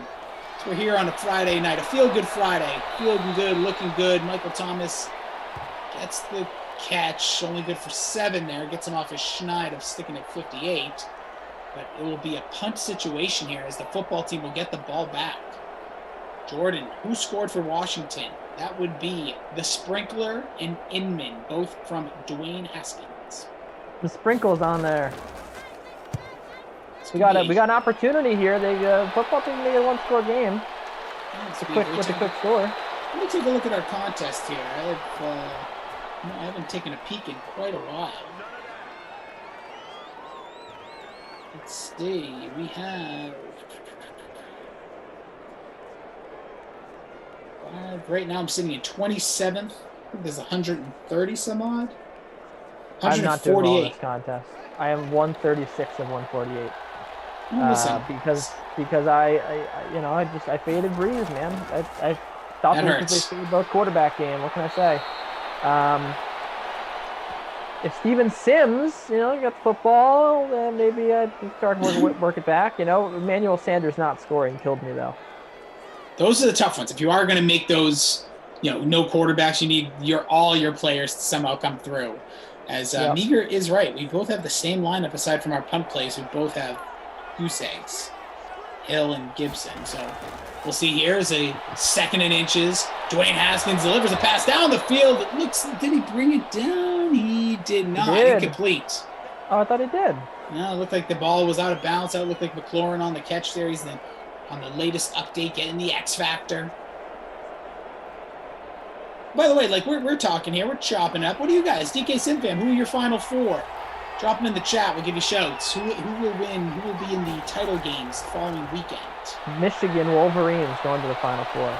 Could happen. Could happen. As there's a pass caught this time. Dwayne Haskins getting to 222. He's surging here in the 4th quarter.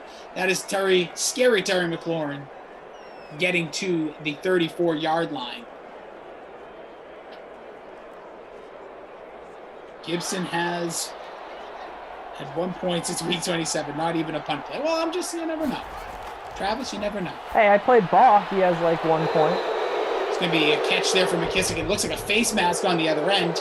He is going to be making his, they're going to make it to the, it's going to be a big one. 13-yard line here. So still 3:09 game in play. If they can score here quick, Kenny, they have a big chance the way the defense has been playing. Yeah, I'm liking it, man. I'm getting excited about this. Find a way. Jason Max says, I'm picking a wild Final 4. Ravens, Browns, Saints, Rams. Sound like our guy Daniel saying it would be wide open, Jason. If that happens, go parlay that one. You never know.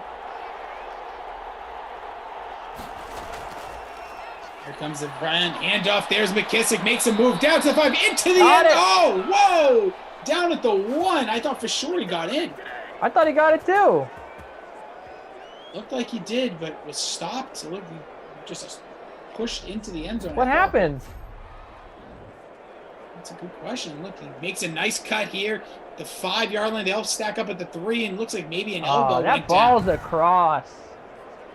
So here, hey, look, this is your chance. They're not going to bring him in. They're not going to bring him in. They don't have him in. No, they don't. He might be. I think he is on the field, actually. I think he's the top of your screen tight end, not McLaurin. Yeah. But McKissick is the lone back. The give to McKissick. He is going to push his way into the end zone. That's a touchdown. J.D. McKissick. I was hoping miraculously it would be Gibson. But... Ball is 85, so he was on the field. That's why I said there he is. Ball with the ball. Not today. Put your Kid Rock CD back. It is past 7 o'clock for all you NBA contests. That is Some of your stuff is locked. NHL is locked. Sorry, I should say. I think NBA is 7:30, right? NBA is 7:30 tonight. Yeah. You know who told me that? Who? Kenny Ducey did this show about it. Just wrapped up about an hour ago. There you go. Him and this guy Sarag. They were just dropping straight knowledge on you. Let's see where I am now in the contest. Surely I'm a little bit better. Nope, I'm 137. What gives, man? Oh, that you said a little better. That is, quote, a little better. No, one spot better. That's not. That doesn't make me feel better.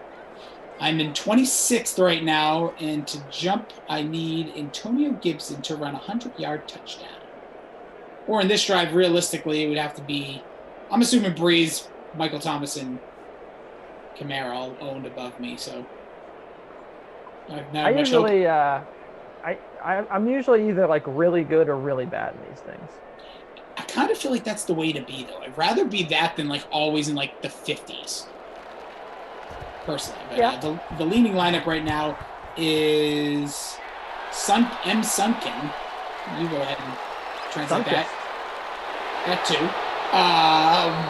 Traquan Smith and the captain, Kamara, Breeze, Thomas, McKissick, Inman. What a lineup!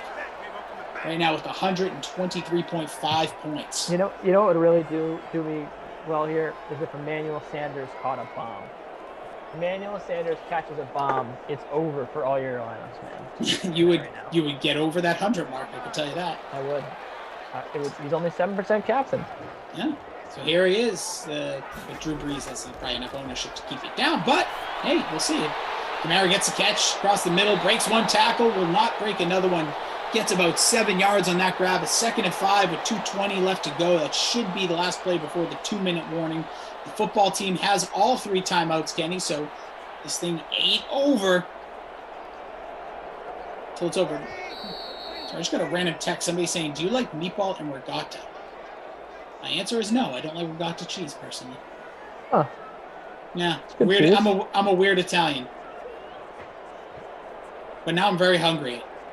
It'll be definitely dinner time. I'm going to hop over. I'm going to drive to New York. Me and Kenny can bunk up tonight. As he revealed he does have bunk beds. We all saw it earlier. The rumors are true. 2nd and 3. Here's the handoff. Oh, Latavius. Oh, yeah, let's see there. He gets a carry, but I can't get a little Antonio Gibson. Or you can't get a little Baugh. Oh, that's right. You can't. Not allowed.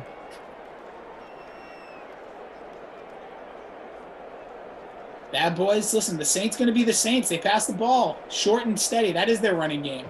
The Saints is the Saints, man. I'm going to say that about every team from here on out. That is the greatest line. The Deucey is the Deucey, and he has the bunk. There's the handoff to Kamara. Looks like he got the first down. Timeout is called on the field.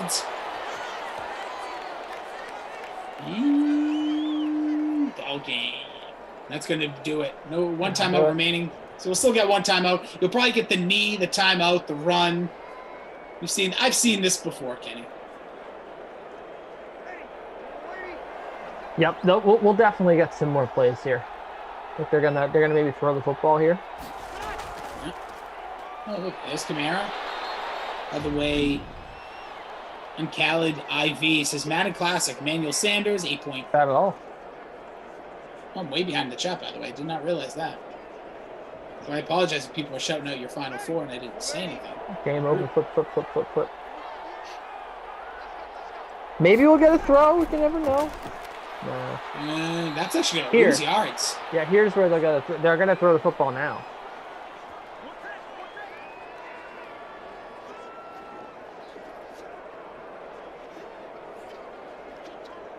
I don't know what this means, but Uncalid IV says, not bunk beds, LOL, dude, and onesies. I am so down for a onesie, but that also brings up my fear of going to the bathroom in the middle of the night. But this is no situation in the front. It's only in the back. So I have to take the whole thing down. We need a fullback carry here.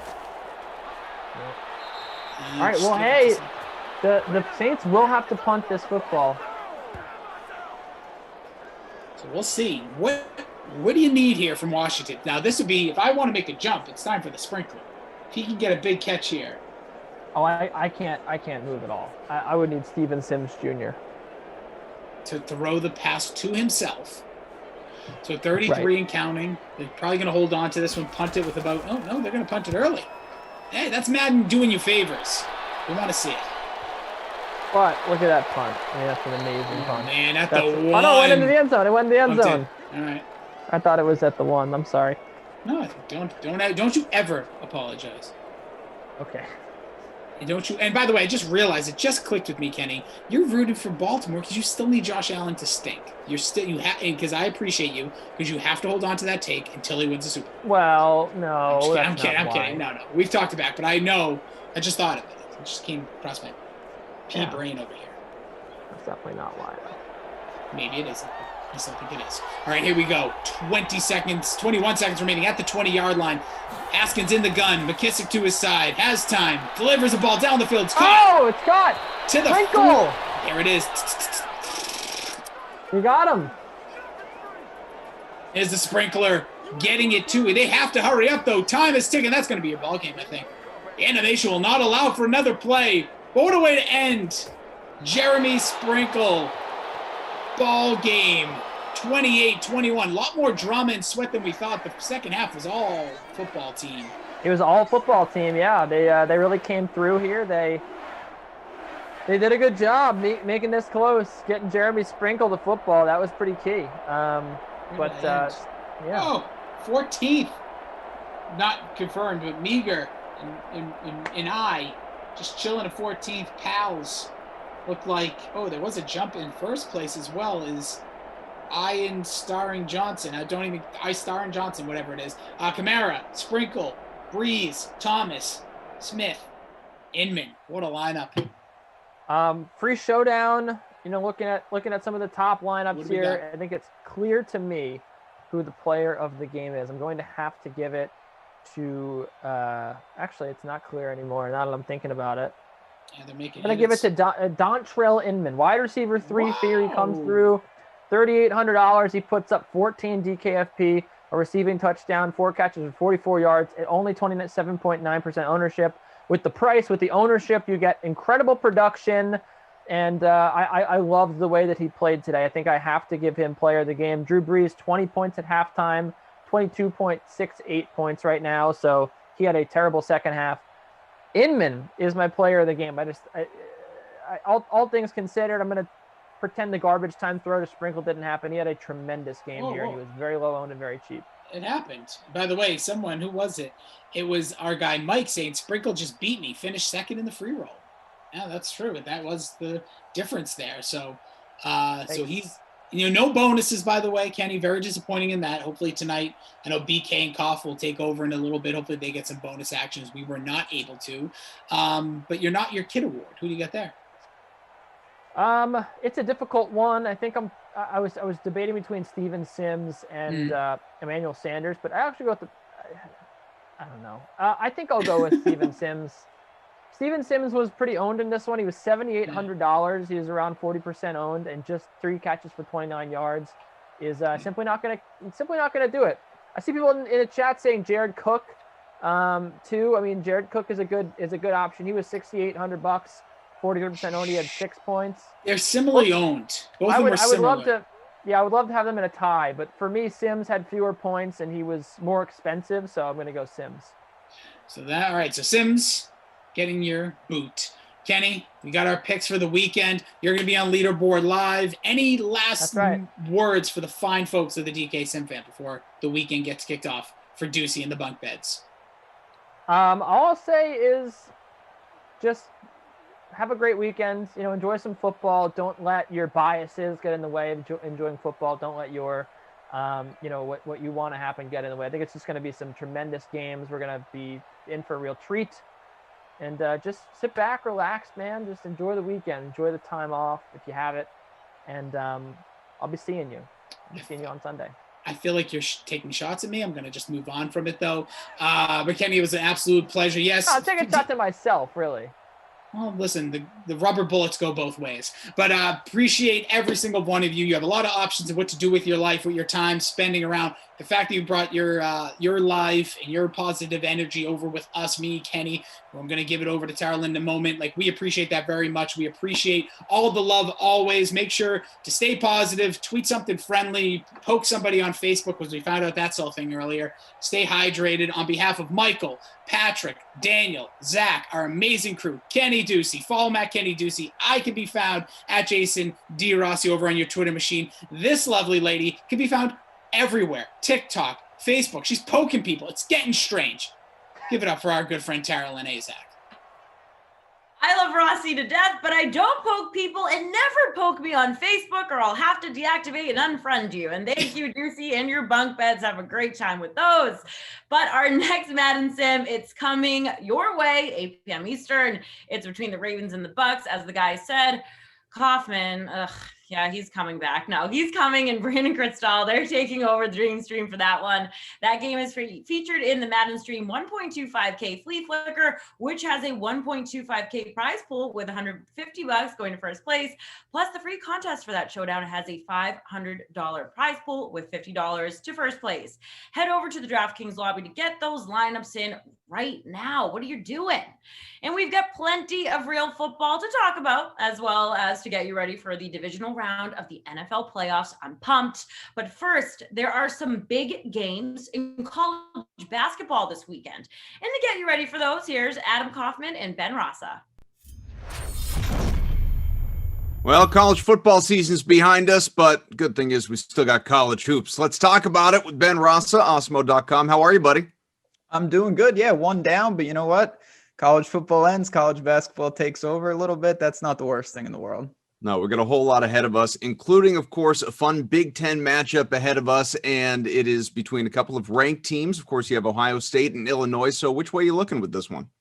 Yeah, I mean, obviously the Big Ten, a lot of big-time teams in there. I'm going to go to Illinois, though. They're at home, get right spot. Disappointing. Maryland's a good team, but I did not think they would lose that game, and now they get Ohio State coming into their building. Both teams, like I said, they'll certainly be in the tournament. It's just amazing. The theme that I'm going to talk about a lot on the show today, there's no fans, but home court still reigns supreme. It's very difficult to go into someone else's gym and escape with a win. So with Ayo on the outside, Cockburn on the inside, just a dynamic duo. I don't think Ohio State can handle them. How about Michigan, Minnesota? It's been kind of a strange start thus far. I mean, you got Michigan beating Minnesota by 25 the other day, but has only scored less than 80 points twice this year. Incredibly potent offense. What do we need to see that be slowed down? Yeah, I didn't think they were going to be this good. 11-0. Props to Juwan Howard. I guess he knows what he's doing because Yeah. they really look good. They just crushed Wisconsin at home, but they are going into Minnesota here. It's not going to be so easy. So obviously they're going to have to limit the three-point shooting of Michigan. That's going to be the key. But Minnesota at home, they've beaten Iowa. They've beaten Michigan State. They've beaten Ohio State. This is a team that doesn't mess around when they're in the barn. I don't think this is going to be that easy for Michigan. We're going to get to that game in a little bit. I have a feeling could be my upset special potentially. How about Missouri, Louisville, Creighton, also top-ranked Gonzaga? All these teams going on the road this weekend. Is there one that you like best to pull off the upset, and why is it the number one team in the nation? Yeah, these teams, I mean, this is where it gets tricky. Obviously, it's not – Gonzaga has got a weird game. I wish there were fans. St. Mary's is a team that always is very methodical. They like to slow the tempo. I watched Gonzaga actually last night against Pepperdine, and they're just so explosive. So it's going to be tough for these teams. I want to see what Creighton does. They're a team I've had my eye on come tournament time. They go to Butler. It's never an easy place to play. But I'll be honest, these four teams, I think they cruise by all of them. I think the upsets could be in the Big Ten in the games we kind of just talked about. Baylor and Texas Tech, couple of top 15 teams. Of course, you have Texas Tech coming off a win over number 4 Texas. So any chance at back-to-back upsets of top 5 teams? No. Baylor is just really good. Them and Gonzaga right now, I think are cut above. I think most people would say that. But you just look at the guards that Baylor has. They run so deep in that backcourt. They're very balanced, extreme defense. Now, Texas Tech, I think it's a legit argument that you could say they're a top 5 defense in the country and they want to slow the tempo. I just worry about when they have to score. Now, they got it done against Texas, but I just don't know, late in games, who is the guy and can they manufacture enough points? So I think Baylor stays unbeaten and keeps it rolling. 3 ranked teams will play unranked opponents at home, no less. You've got Iowa State, number 6 Kansas, Vanderbilt visiting 10th ranked Tennessee, also 4th ranked Texas, hosting Kansas State. If you had to pick one, if you could justify any of these to actually complete the upset, who is it? So yeah, it's going to be a tough task, as you mentioned. I will say, though, that Kansas always produces a good team, but they're not nearly as good as years past. They've been a little erratic. And Iowa State, they're not as good as years past either, but they have some ability. They can get streaky hot. Going into Fog Allen is a very difficult place to play, but at least it's not full of fans here. And I just don't try, Vanderbilt at Tennessee, I don't see that. Kansas State, they're having all sorts of problems this year. Going Texas, you just mentioned they lost to Texas Tech. They're going to be ready. So I could see Iowa State hanging around. I'm not going to say they win the game, but if you told me this was closer than people think, I wouldn't be shocked. Virginia is number 18. Clemson is number 12. Which way are you going with this one? Yeah, it's an interesting matchup. Clemson's a lot better than I thought. And I think most people, they run 3 guards, Sims on the inside. Really, really good balanced team. And I'm going to stick with them at home. They've only got 1 loss this year. It was at Virginia Tech. They've rolled through. They beat Florida State, Miami, NC State in recent weeks. And Virginia, it's the same story. They're a talented team. They play so slow, 357th in the country in tempo, according to KenPom. That's ridiculous. Great defense, just not enough offense. And I think that a team like Clemson will force them to score. Don't see it happening. I'll take Clemson at home. Whether it's a game we already discussed or maybe a different one altogether, maybe even involving your alma mater, because I just always like to bring up UMass. Is there one best bet that you've got for an outright upset this weekend? I will say UMass in basketball is okay. They just beat Rhode Island the other night, so we can give them a break. I'm going to, listen, this team, I just said it, they're 11-0. They've looked unbelievable, but Minnesota at home is deadly. They have not lost at home. They have looked fantastic. They, like I said, beat Iowa at home. I think they're going to knock off Michigan. Michigan's going to lose some games. There's no doubt in my mind, and I don't think it'll be in Ann Arbor. I have a feeling coming off, you just mentioned it, they win by 25 over this team just a couple games ago. Now you got to go into their gym. That's never easy. I have a feeling that Minnesota really gives them trouble. I will have a position on Minnesota money line this week. Only thing more deadly, Ben Ross's analysis. Thanks, buddy. Anytime. We'll talk soon.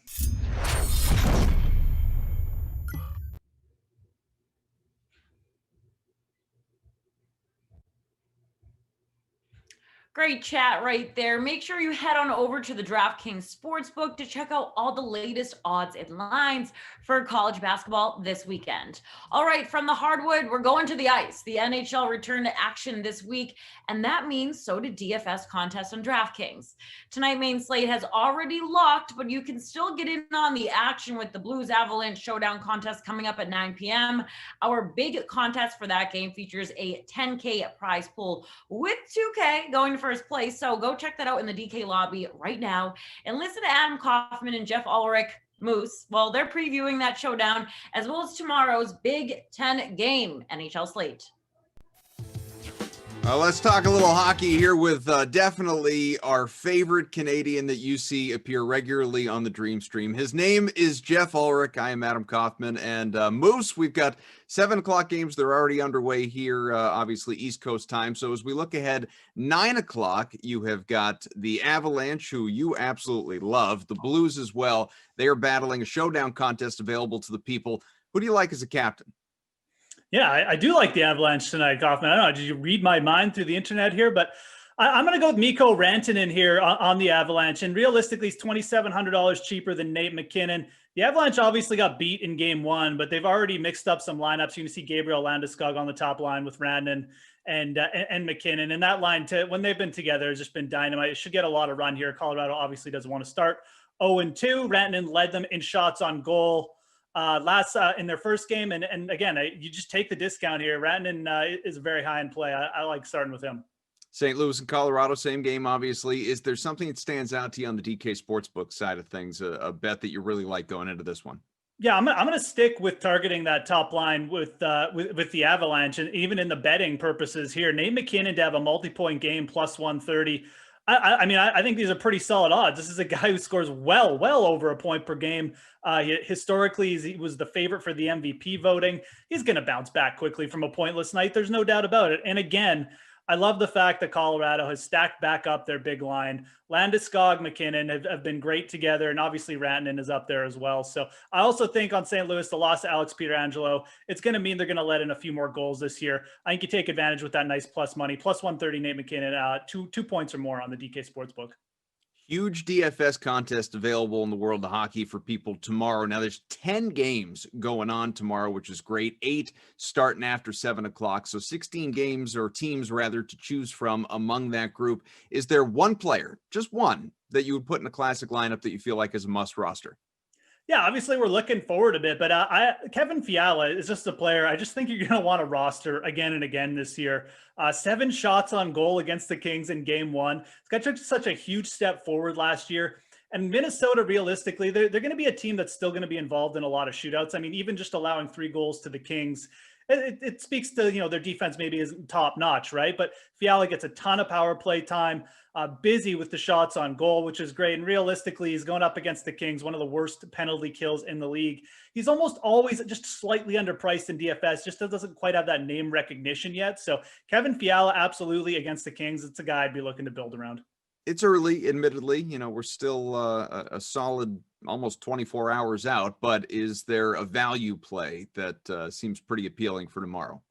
Yeah, similar to Fiala, Kyler Yamamoto on the Oilers. He was 3,900 in the very first set of games on night 1, but this is a player who's entrenched in the Oilers' top 6.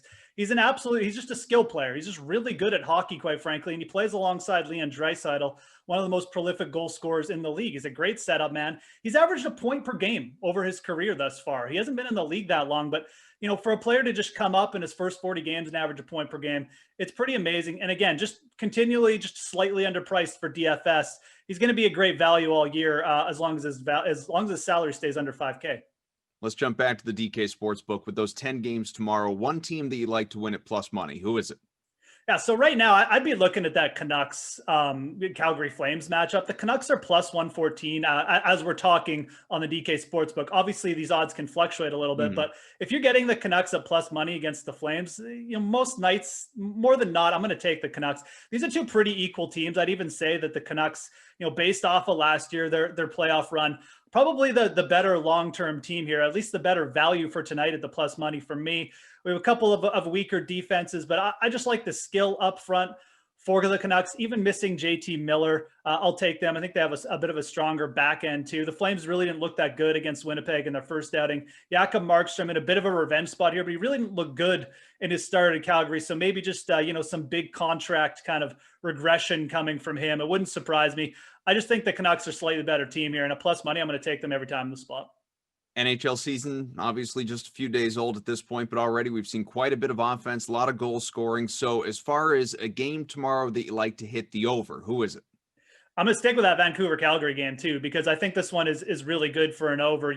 Realistically, if we get 5.5 or even 6, even at a 6 total, I think you got to lean over here. These are 2 teams.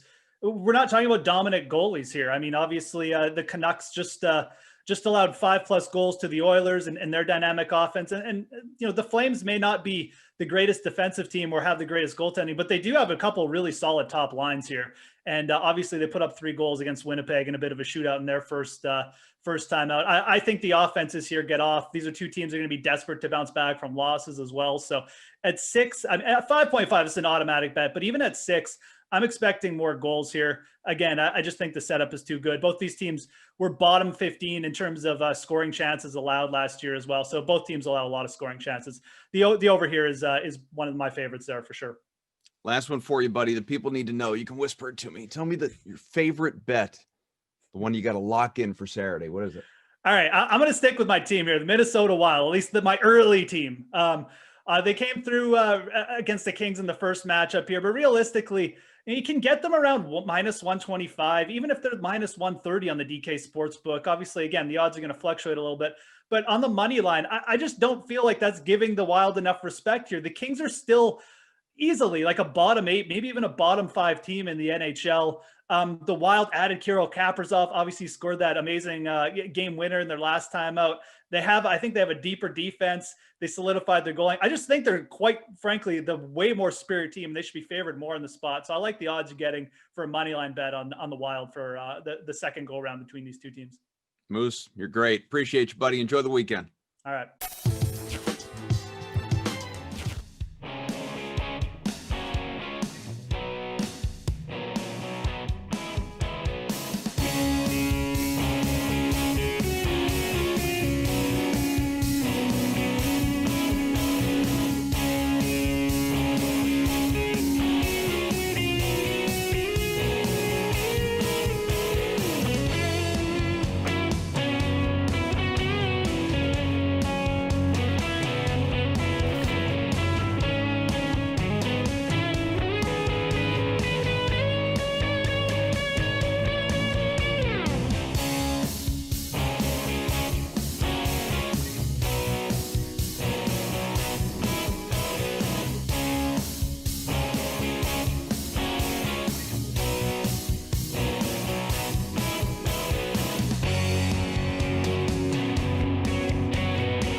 All right, it's that time of the night to tell you about our play of the day. And of course, it is the NFL $3.5 million Divisional Millionaire Contest with a top prize of $1 million. But if that isn't incentive enough, DraftKings is also offering the following bonus in that contest. If you draft a lineup with the running back, wide receiver, and tight end that score the longest touchdowns on both Saturday and Sunday, you're going to win a share of $100,000.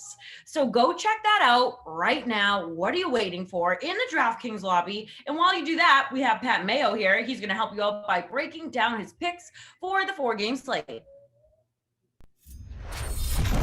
I'm Pat Mayo with your DraftKings picks for the NFL Divisional Round Playoffs. 4-game slate, Millionaire Maker Contest. So that's what we're talking about this week for the picks. So we got the Saturday games, we got the Sunday games. Remember, on a short slate like this, there's going to be only so many combinations, popular combinations, that people are going to go with. So you might want to leave like $100, $200 at minimum on the table of your salary cap to make sure that your team is far more unique than everyone else's, because the want is to use all $50,000 of that salary cap. You don't need to in a slate like this. Let's talk about the best plays. If you pay up for the Chiefs, Mahomes, Hill, and Kelsey, it's going to be tough to squeeze everyone else in. So you can either bring it back with the cheap side of the Browns or really go discount shopping. But in terms of points per dollar at running back, the talk is going to be about Devin Singletary at $4,500. No Zach Moss in this game against the Ravens. You can run on them a little bit, but you always have to worry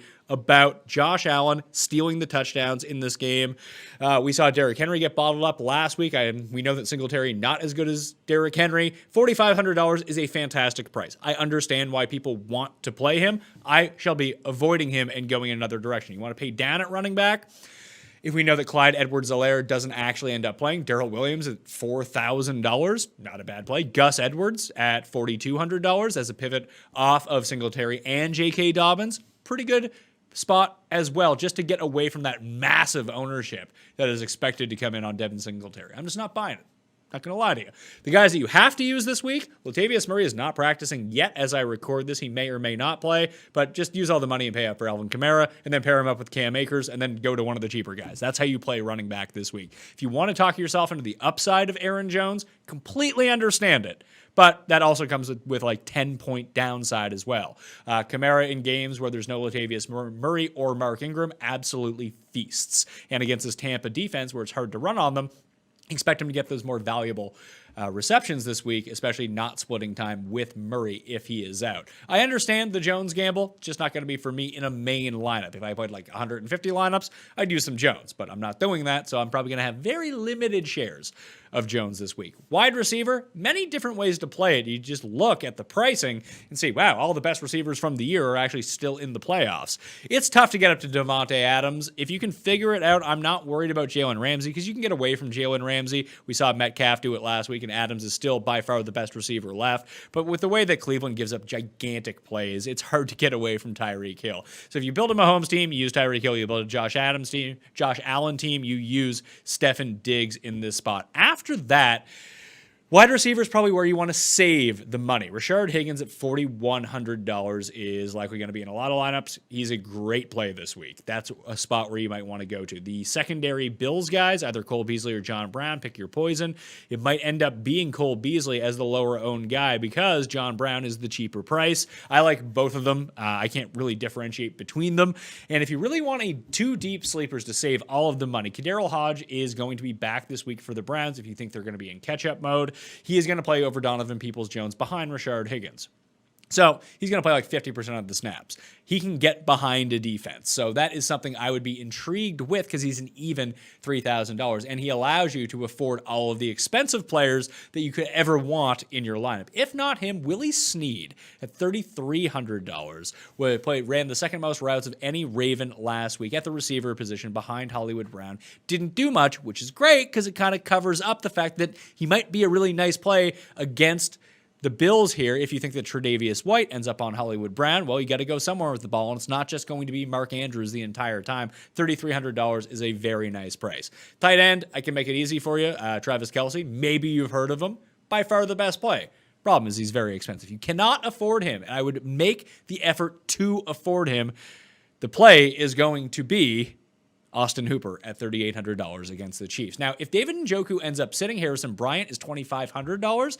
Maybe you can get lucky and he catches the touchdown. He had 7 targets in Week 16 when Njoku sat in that game. And that was actually the last time that he played. So you have to make sure that Njoku was out and Bryant's actually back. If that's the case, that's a way where you can save some money. Don't even worry about the Rams guys because I don't know if Jared Goff can even throw the ball at this point.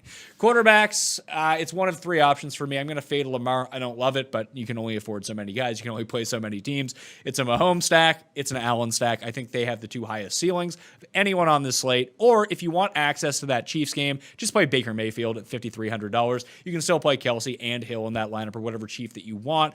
And then you can still play Kadarrell Hodge. You can still play Austin Hooper. You can still play Rashard Higgins and be able to pay up for the expensive running backs because those Browns guys are so cheap and you save almost $3,000 between going from Mahomes and going to Baker. I still prefer Mahomes. I would play crappier running backs to get Mahomes, but if you don't want to do that, Baker Mayfield in the catch-up mode is probably the acceptable option.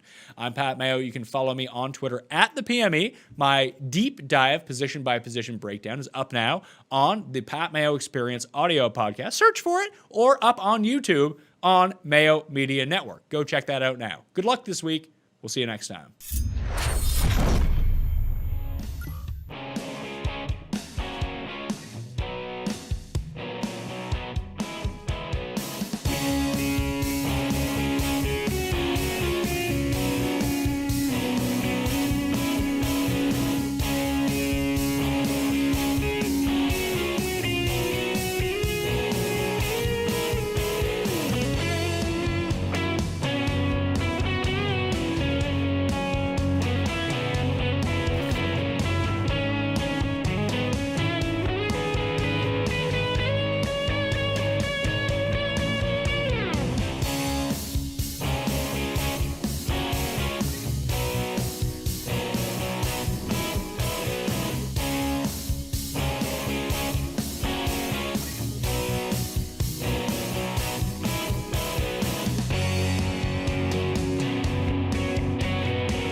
Okay, the 8 p.m. sim is coming up.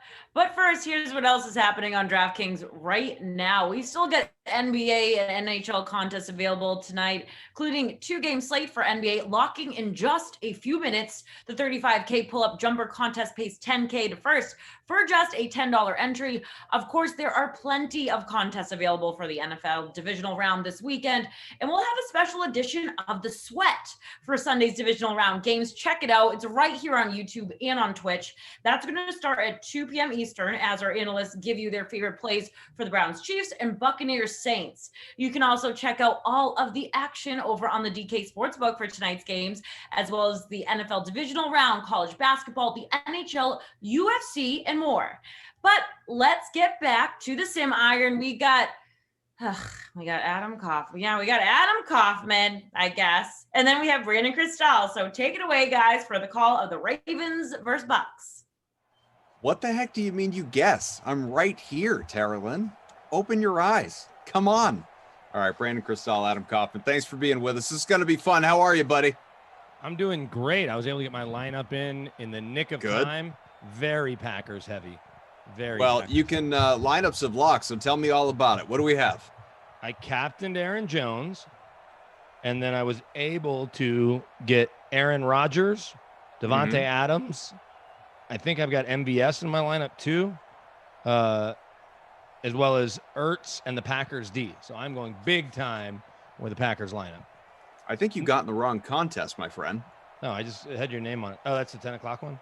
Yeah, I think you hopped in the 10 o'clock. Does that mean you missed the 8 o'clock? Looks like I did. Well, someone should play that lineup. Well, no, they shouldn't, because this is going to be my lineup. But right. Well, yeah, I guess I can tell you mine anyway. Game we're doing. Yeah, this is the. Don't worry, we're prepared. Right, we're doing Ravens, the prime time. The hey, both these teams are still in the playoffs. Free roll that we've got going on. Here's what I've got. Well, you could make a dummy lineup. Who cares if the money checks out? Just roster the top top 6 most expensive guys, and we'll give you credit. I got Lamar in the captain spot, Brady and Gronk, because I'm working with you, and I knew you'd be offended if I didn't do that. Andrews, OJ Howard, and Rojo, Ronald Jones Jr. as really a couple of punt plays. Those two at the bottom combining for $3,800 in the flex. But you know what? They are regular contributors, and I am excited. I'm excited that we are all here together.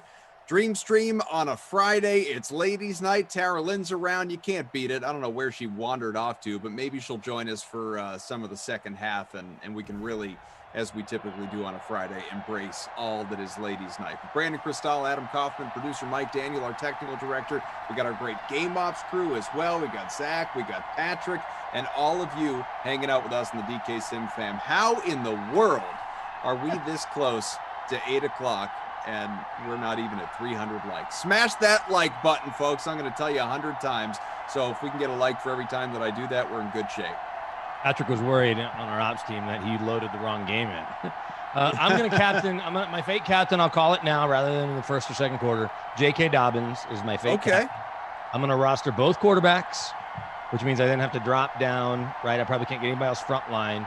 I will say Gronk, and then I'll take a flyer on Boykin and give me Justin Tucker. It's got to be close. Okay. Yeah, I'm sure that's in the ballpark. Fantasy Hawk says OJ Howard's the chalk now. Thanks, Kaufman. Well, you know what?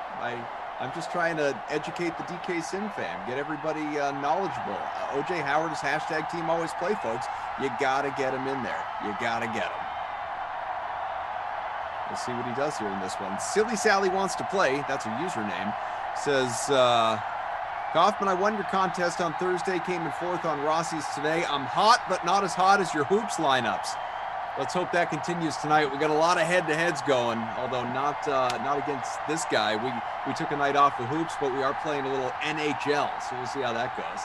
You're beating me right now, 13.5 to 5.6. So early. And you have more minutes left. Again. I must have played a hurt guy. That's the thing about hockey, though. Guy scores a goal, and, boom, you get 10 points, basically. So things can change in a hurry. As the Bucks will start off with the ball, we are underway. Virtual Tampa Bay, Raymond James Stadium, the home of the Super Bowl this year. And yes, there will be fans in attendance. That's how it rolls in Florida. There's Tampa Bay, Tom Brady, TB by any definition. Seemed like fate that he would sign there down in Florida. It's the marketing, it's the branding. Brady in the free showdown, the larger one, owned in exactly half your lineups. PGZ Man 666 says, hey, Koff, Cristal, need lots of points from Tampa. We'll see how you do. El Paso #1 says Captain Lamar, Brady, Shady, OJ, Ingram, and Godwin. So we have relatively similar lineups. Here we go. First play from scrimmage. Brady all alone in the backfield, taking his sweet time, running down that play clock to about 10. And a quick pass deflected back, could have been picked, wasn't. Incompletion to start us off. Jimmy B says, accept my friend invitation so I can donate to you, Koff. LOL. I first have to figure out how to do that, Jimmy B, and then I'm in. I think I've probably never played fantasy hockey. I know that's not going to surprise you. I'm from Texas, and the Stars got to Dallas when I was in 9th grade. And I actually find myself certainly cheering for the Avalanche more than the Stars. Maybe it's because even if the contact tracing has indicated that everything's okay, it doesn't mean that wherever Will Clapp might have contracted coronavirus, another player may have been as well. In theory, right? Who knows? You could have gotten it from a significant other, that they got it from their work or somewhere they were. So I don't want to speculate. But once somebody on a team gets it, you're always a little worried until everyone's cleared, for 14 days. Right. No, and obviously, I mean, it's nothing to mess around with, to put things in very blunt, obvious terms. But, you're seeing what's gone on in the NBA in particular, basically since the season started, but especially in the last couple of weeks with all the postponements. I mean, heck, 3 games postponed just on tonight's slate, and, basically trying to adhere to even more strict protocols going forward in the next couple of weeks, seeing if that solves any issues. Fortunately for the NFL, and there were outbreaks along the way, we know that, the Titans, Patriots, among other teams, right there at the top of that list, that, it certainly hampered the season, but they powered through. For the most part, we're able to not get through unscathed, but I think in the grand scheme of, it wasn't an issue like what the NBA is dealing with in a lot of different ways. And, it's magnified because NFL's once a week for a team versus the NBA playing 3-4 times a week. But at the moment, as you can see, we're back, by the way. This is, good for the NFL that now we're down to the final 7 games of the season now, with the 4 this weekend, and then obviously 3 more after that, and then the NFL can close the book on the year and chalk it up overall to a successful season. Yeah, it's really remarkable. I know I've talked about this a couple different times in recent weeks, but that they were able to power through, and other than, like you talked about, those couple of weird Monday, Tuesday games that weren't planned, that they were able to get all 256 games in by January 3rd, get the first round of the playoffs in with no issue, save for the Browns coach and a couple of players right throughout the league, that they were able to not only get those games in, but we seem to be, knock on wood, cruising towards a big weekend this weekend with 4 hopefully really fun games, and then 2 big championship games, and of course the Super Bowl, which is going to look weird because I don't know exactly what the NFL's final choice will be. There's my captain, J.K. Dobbins. Oh, he fumbled. Oh, that's all right. Recovered, landed right on top of it. But because they've been putting 20 to 30% of fans at most, and maybe below that. I think like Missouri and KC, they had 22,000. There just aren't a lot of fans in games, right? There was 20. What was the number? 21%, 15,000. It looked like more in Tennessee, but there's just not going to be that many people in Florida. I know there's not going to be a lot of media. We've talked about that. 45 in the press box, and all the auxiliary media where we would normally just sit in one of the end zones or corner of the end zones in the upper level, non-existent. The auxiliary media will be at the convention center across the street, watching on a TV and not enjoying a Super Bowl party. And what's funny is I've gone to the last 5 or 6, and I think I've gone to 8 overall. I'm kind of excited to be home and just watch it on the big screen and just chill and not be just for a year. I mean, I don't want to. I'm happy to start a new streak. It of course only matters to me. No one's counting my streak. But, next year it'll be in LA. The stadium in Tampa's cool, but I'm fine taking a year off. And what's funny is my wife and I were talking about it. because we're going to put up a big screen down here that she got me for Christmas. Yeah. And we're like, well, we can't really invite anyone over. But right, not right now. No, but we do have a friend who the whole family did get COVID, and they're all fine now, thankfully. So we're like, well, we could definitely hang out with them because it wasn't that long ago. So they should still have the antibodies. Right. So I think that's a tentative plan. Yeah, it's funny. A buddy of mine was saying to me earlier, and obviously a Patriots fan, not unlike myself, that. And this is sort of related to what you're talking about with relation to going to a Super Bowl. He was saying, just watching these playoffs, he's like, obviously it stinks the Patriots had a bad year, but it's kind of nice to watch playoff games and not be emotionally invested in the outcome and just being able to sit and watch and enjoy the games. And I said, yeah, for a year, I don't mind. Obviously, we'd love the Pats back in the postseason next year, not unlike you want to get back to the Super Bowl next year. But, chalking things up as an off year, it's not so bad. But let me ask you this, and I really think the only team you can do this with right now in any of your sports fanship is the Patriots, because the Red Sox have been so up and down. I know you love the Celtics, but they're not a perennial powerhouse. They're good. And sure. And the Bruins are the Bruins, and we know what Syracuse is. But I look at being a Patriots fan, I have to think it's like being an Alabama football fan or Ohio State football fan right now, Kansas basketball, Duke basketball, Kentucky basketball, where every loss stresses you out. And once you get to the tournament for basketball, I'll use KU as an example. I'm looking down at my KU socks that I'm wearing that I forgot that I put on this morning. It's relief until you get to the Final Four. Each round is just, let's let those 40 minutes run off the clock, hit all zeros, and have the most points.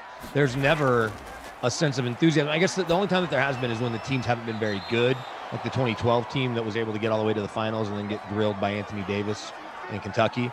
But most years it's, we're a 1 seed and then we lose in the Sweet 16, Elite 8, or even in the Final Four, and it's disappointing versus enjoyment.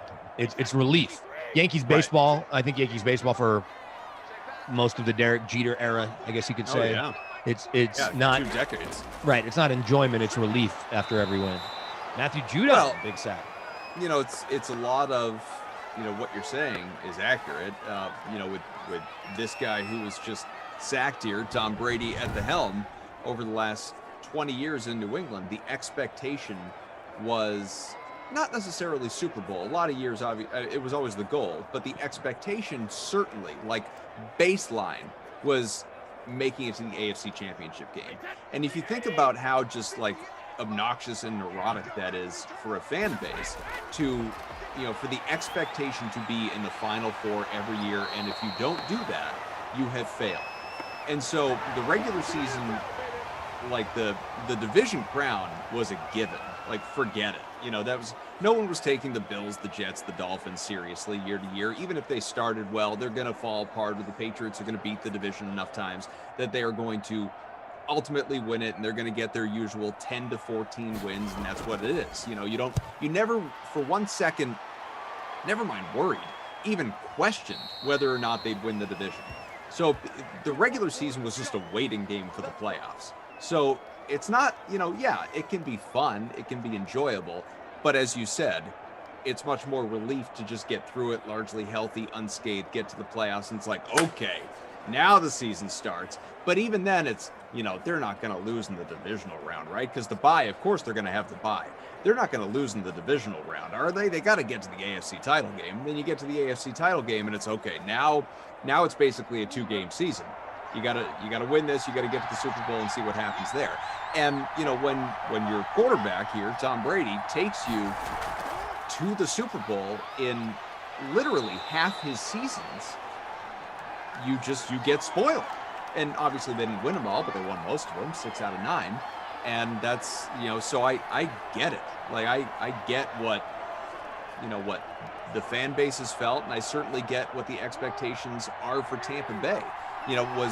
Was any of this year for Bucs fans, even the fact that like this year was nothing like previous years, just given what the expectations were going into the season, the second you sign Tom Brady and you load up the offense around him, and then you bring in Antonio Brown, you got to believe that a lot of it is just relief until basically you get to this stage, right?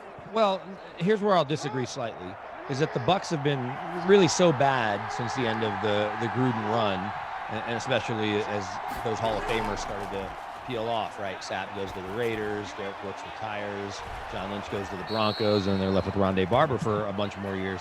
But it just, and I know Rondé's not a Hall of Famer, but he's a finalist, same with John Lynch.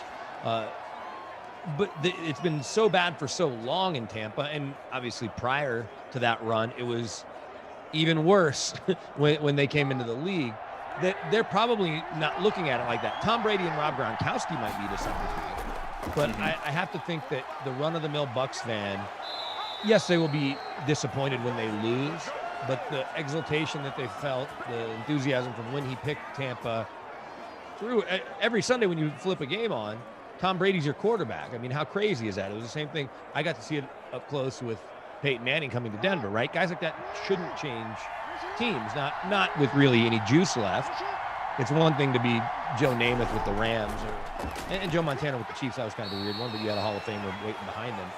In general, Hall of Famers shouldn't change teams. The craziest, by the way, and I don't know why we've never talked about this, Brett Favre going to the Jets for a year to go to the Vikings. It is pretty bonkers when you think about it. And I always tried to explain to Broncos fans, I'm like, imagine if John Elway, just in his last 2 years, went and played for the Raiders or the Chiefs.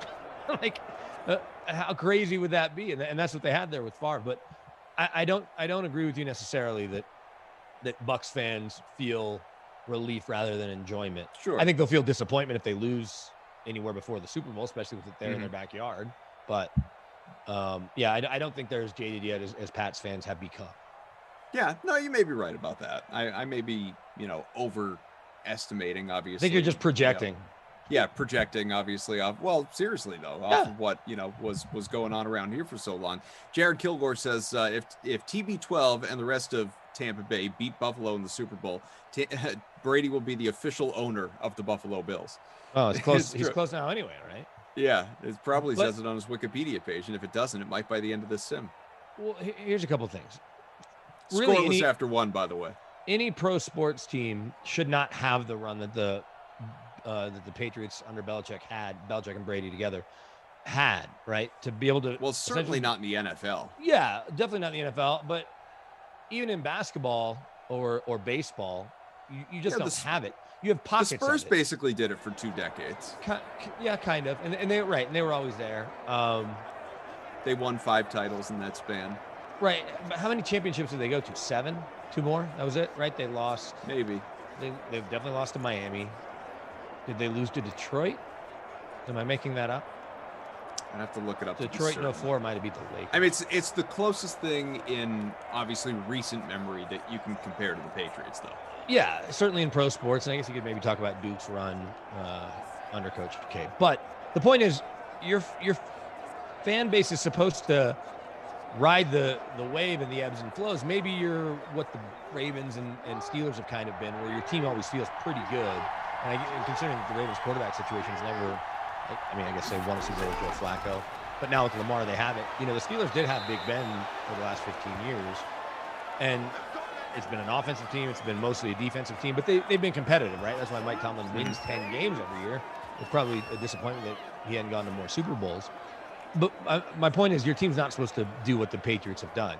So I imagine if things come sort of back to normal for the Patriots, not that they won't make the playoffs again here in coming years, especially with a 7th playoff team.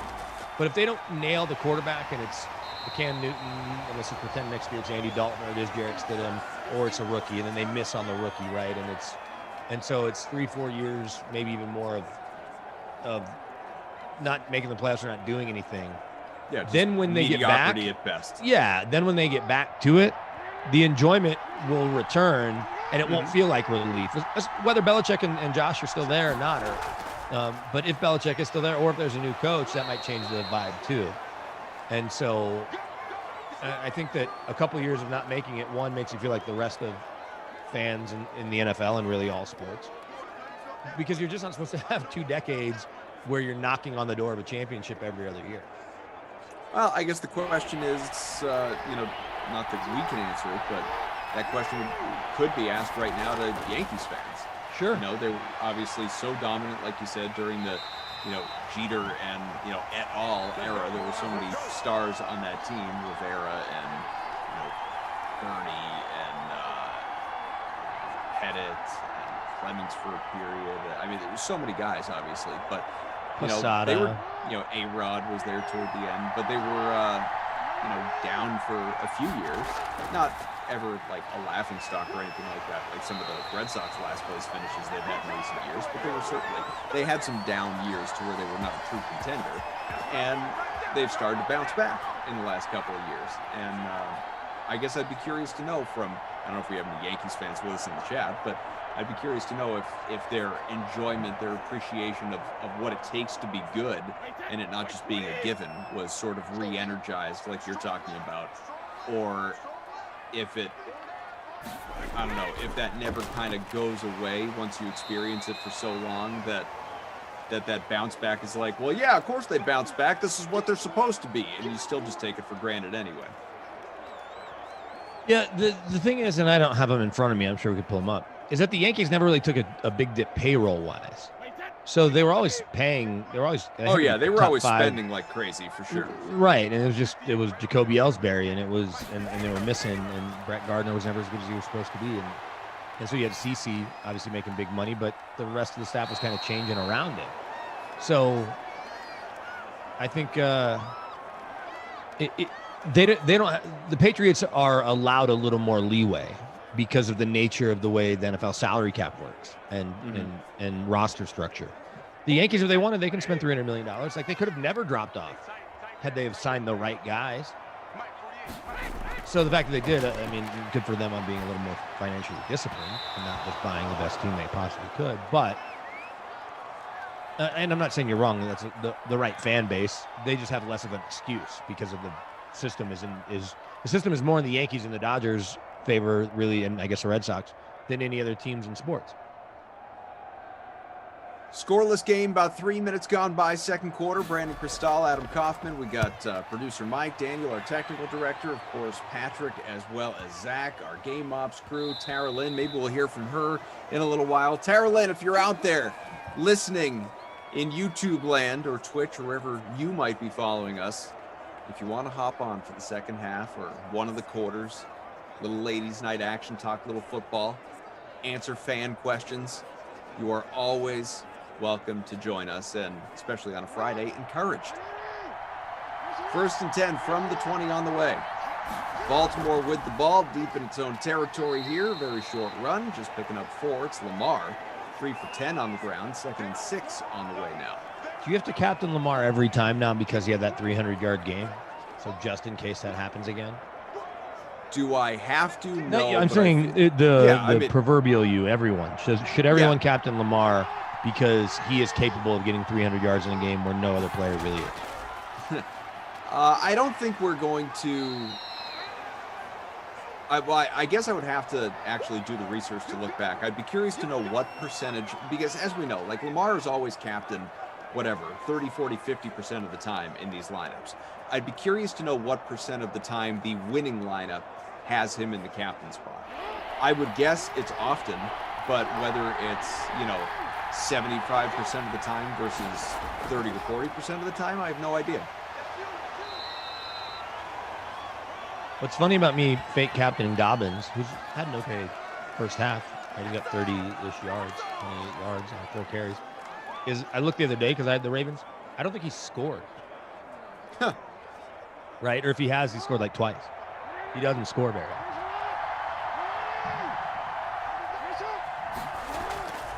Jared asking, Kofke, name the last player to wear number 12 as a Patriot before Brady. Boy.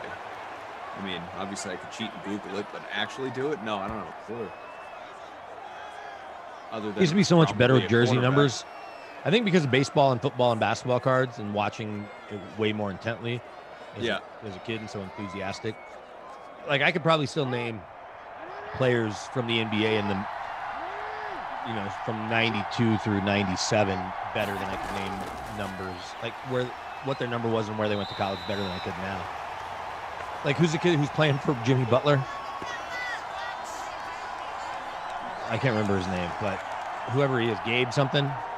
Oh, Vincent. Yeah. Yeah, and my buddy last night is. I always pick his brain because he does a DFS lineup every night.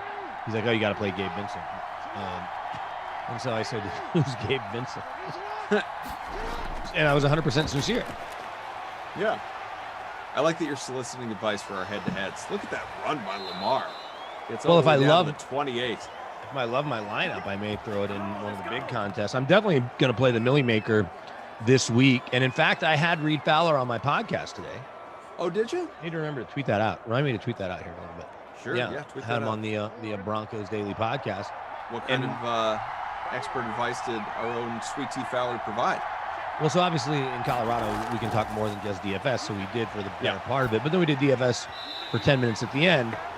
And everyone, if you haven't heard Reed here recently or followed him, his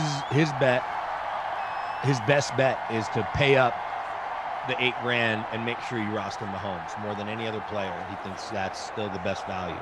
I'm not sure I agree, but it's certainly the lowest risk. Yeah, I mean, obviously he's a guy with a very high floor and an enormous ceiling always. I'm intrigued, and it's probably going to be to my detriment, so I may have to play 2 lineups and just do one with Mahomes in case he goes nuts, or even the idea of spending $100. $100 to win $1 million would be cool. I did buy lottery tickets tonight, so I may be $750 million richer, and then I can. Then I can play a bunch of lineups. But what are you going to do with your $1 million? DFS. Yeah, I'm going to devote it to really getting more into the analytics of DFS. Look at that right there. But time out. Baker for 5,300 seems very enticing, because if he throws for 280 yards and 3 touchdowns, he'll probably, because of the value, will allow you to go get other skill players to keep you towards the top. The drop off with Mahomes, the drop off by having Mahomes or paying up for Kelsey. He thinks he thinks you should pay up for Kelsey. Kelsey's 7,800. I think Mark Andrews is $5,000, so he's 2,800 more than the next guy. And I'm not saying his numbers aren't going to be great, but if Kelsey has 83 yards in the score and Andrews has 51 yards in the score. Justin Tucker from 51, by the way, 3-0. Baltimore is in front in Tampa. About 70 seconds to go here in the opening half.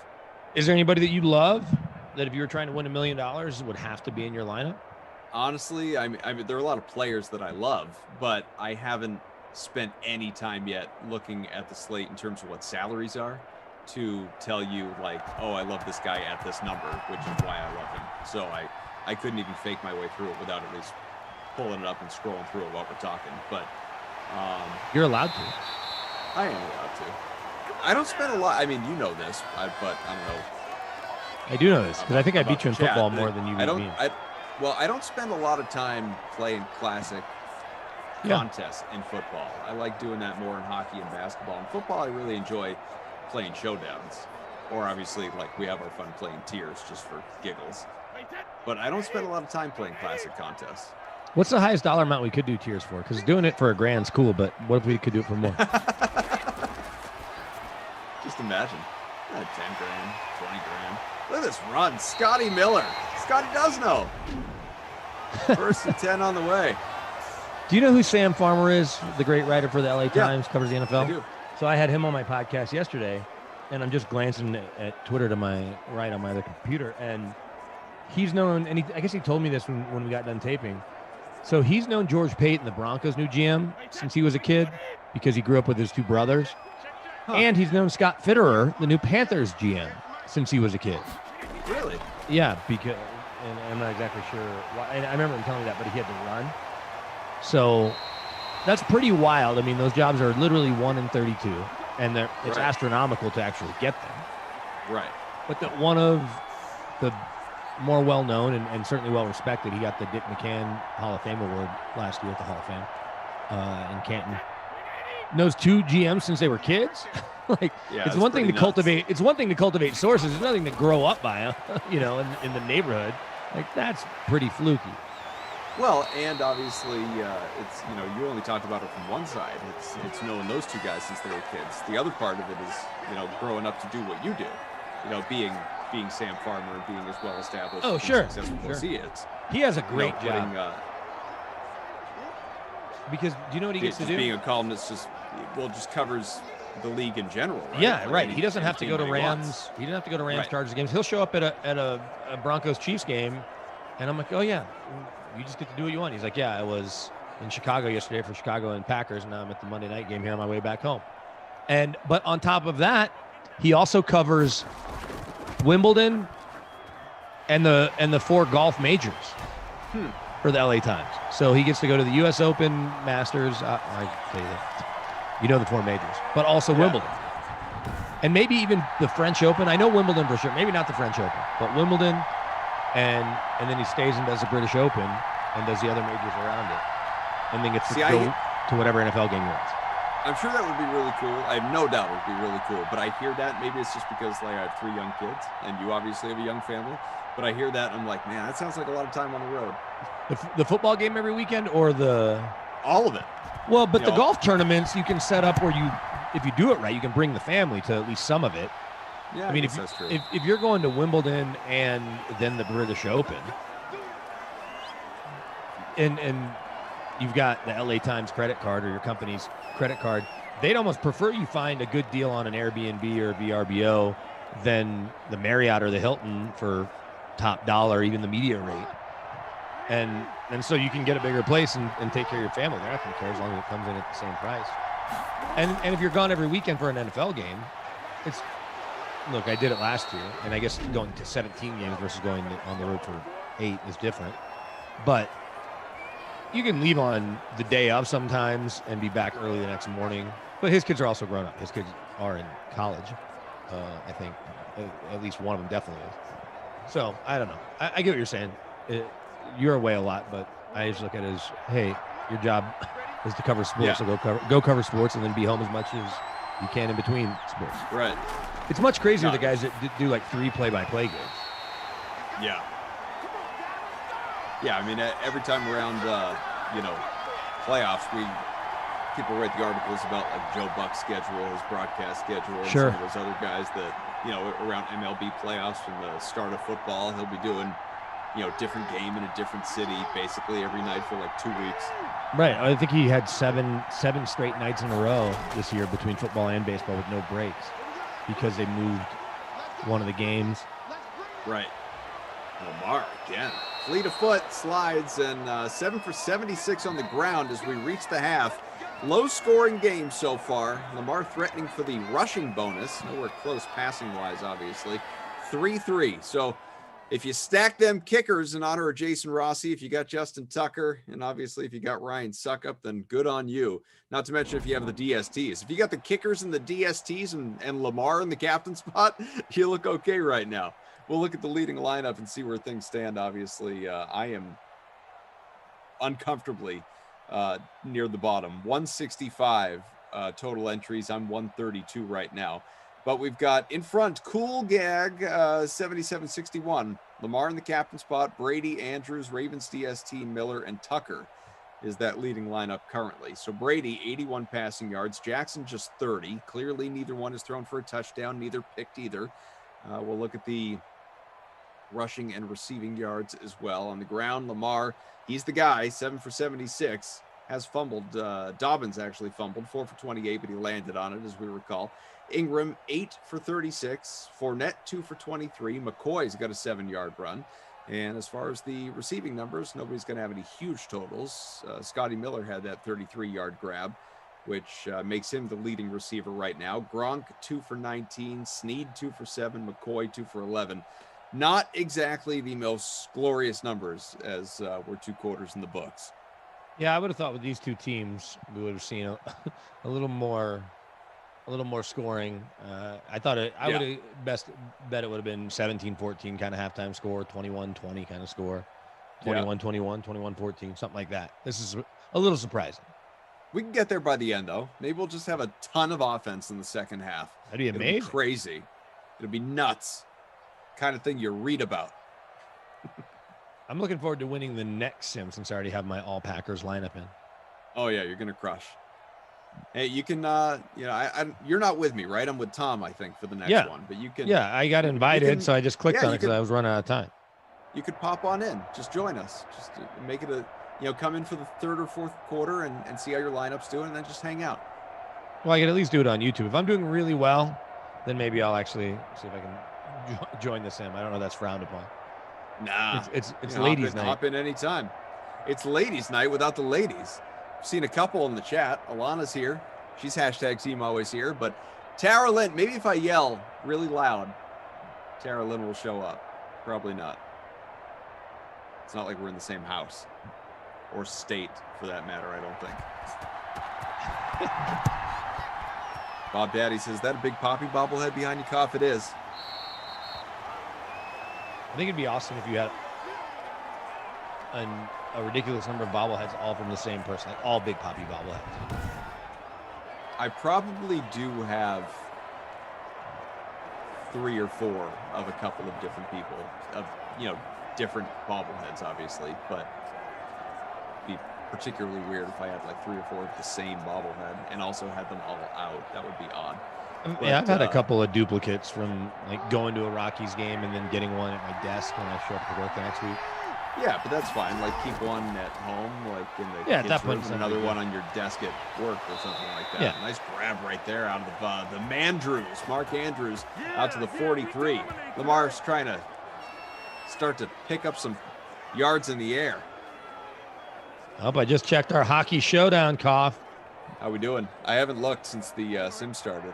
Well, you have 80 more minutes than me, but I'm up by 5. 37.2 to 32.9. All my guys have snowflakes except for 3. That's going to be pretty close right there. Yeah, 96 rushing yards for Lamar Jackson. I'll pull it up. Let's. After telling you that I would play all Avalanche players, I played 0 Avalanche players. Is that right? Well, they lost 4-1 in the opener to the Blues. I think they'll bounce back tonight. This NHL schedule is pretty funky, obviously, with almost all back-to-back or twos, double headers, however you want to look at it, in spread out over 2 days. But my goalie Anderson, who apparently plays for Toronto, apparently, I love it. He is Freddie. Freddie Anderson. He's minus 6.3. He's got snowflakes falling on him. Yours is on fire. No, not on fire, but he's got 6.3, so the complete opposite. Oh, that's funny. He must not be doing great then, because I looked. Scores 4-2. Yeah, because he had, when that game was still scoreless, he had made a bunch of saves early and already had 6 or 7 points. But then I have Joe Thornton, who's on the. Oh, no, he's on Toronto. Yeah. My best player right now is someone named Killorn for Tampa. Alex, I think? Sure. And then Sorelli for Tampa also. Both those guys are on fire. And Coleman for Tampa. We'll see how you do. I got Freddie Anderson on my season-long team. Yeah, he's not doing well tonight. I haven't drafted my 4 goals allowed, 11 saves. I haven't drafted my season-long team yet. Is it too late? Yes. The season has begun. Hyro says, Tara Lynn, we're done with these 2. Where are you? Tara Lynn! Tara Lynn, where are you? 4th and inches. Went for it, nice and aggressive, and Ingram got it. Up to 38 on the ground. You think Tara Lynn's just watching TV and then coming back when it's her time to talk? 100%. What do you think she's watching? Some reality show. You know, thinks she's catching up on Grey's Anatomy? Nope. I think it's probably that like Netflix knockoff Temptation Island show or something like that. Sure. We'll have to ask her. Did you ever watch any episodes of Comedians in Cars Getting Coffee? Not yet. What are you waiting for? I'm binging the new show. Well, not a new show, but new to me show right now. I'm still Veep? No, I watched the first few episodes of Veep, and I'll go back, but I put it on pause. I'm on Psych right now. You ever watch Psych? I watched it a little bit when it come on USA Today. Is it because is it dovetailing from your West Wing appreciation since Dule Hill's one of the stars of it?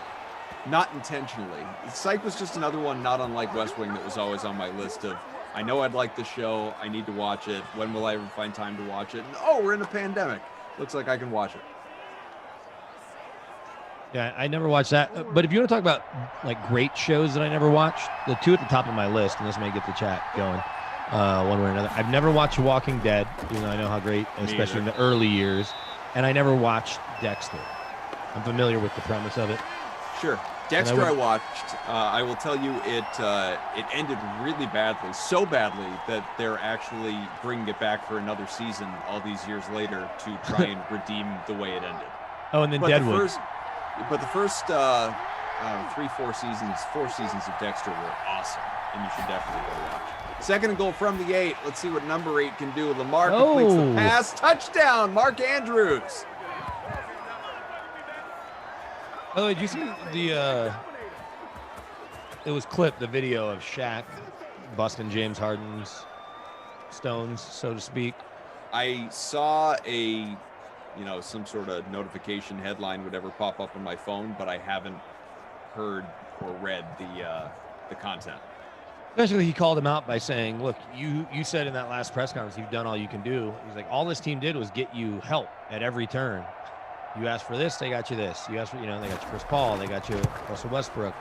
This year they got you John Wall, they got, and there's been some other pieces too. But he kind of listed them. He goes, I was like that too early on until I realized the problem was me and I had to change my approach. Right. And he got to play with Kobe. As Kobe got to be really good, but still. Yeah. No, but I think the general premise is true. I think Harden is a selfish superstar, as many of them are, unfortunately. Sure. But we did this for a while the other day. I don't need to, I mean, say whatever you want. I don't need to go through the whole thing again. But I don't know who, once, Kyrie Irving comes back, which theoretically could be this weekend, I don't know one, they don't have a training camp. They don't have a preseason. They don't have an off season to all kind of come together. They're just thrown to the fire, not to mention in a pandemic in a shortened year and the season being a dozen games plus underway for Brooklyn. I don't know. I think it's going to be a colossal failure. I'm on the record for that. I don't know who sacrifices. Well, someone night to night has to sacrifice. It doesn't always have to be the same guy, but someone night to night has to sacrifice, if not more than one someone, if not all of them. And I don't know who it's going to be because I don't think any of them are built to sacrifice. Well, I think Harden has that tool in his toolbox, or his club in his bag, if you want to say it like that, because he had to sacrifice in Oklahoma. Yeah, and, he was the and sixth did. man at that point, though. I understand that. Look at Mike Evans all the way down to the 21. He wasn't a superstar then, though. No, but he obviously had the capacity to be that. But then even as he was truly a superstar in Houston, he also led the league in assists. Like Kyrie Irving doesn't have the game to lead the league in assists. He doesn't see the floor like that. He has the ball in his hands and he can do crazy things with it, and he can knock down shots and he can get to the rim.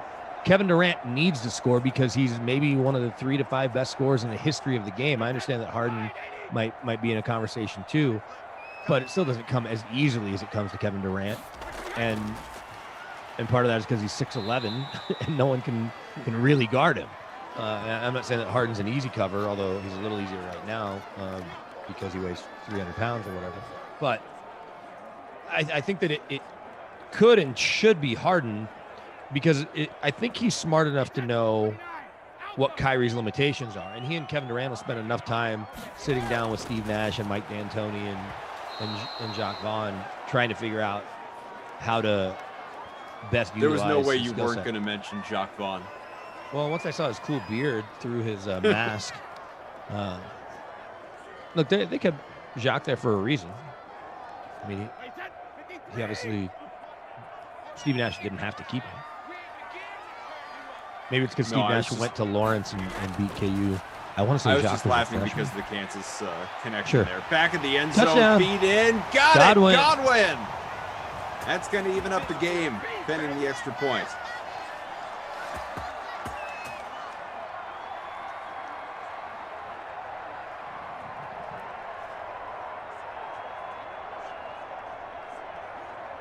I'm looking at all these baseball arbitration numbers come in, and it's funny when like player asked for this, team asked for this, and they gave him this.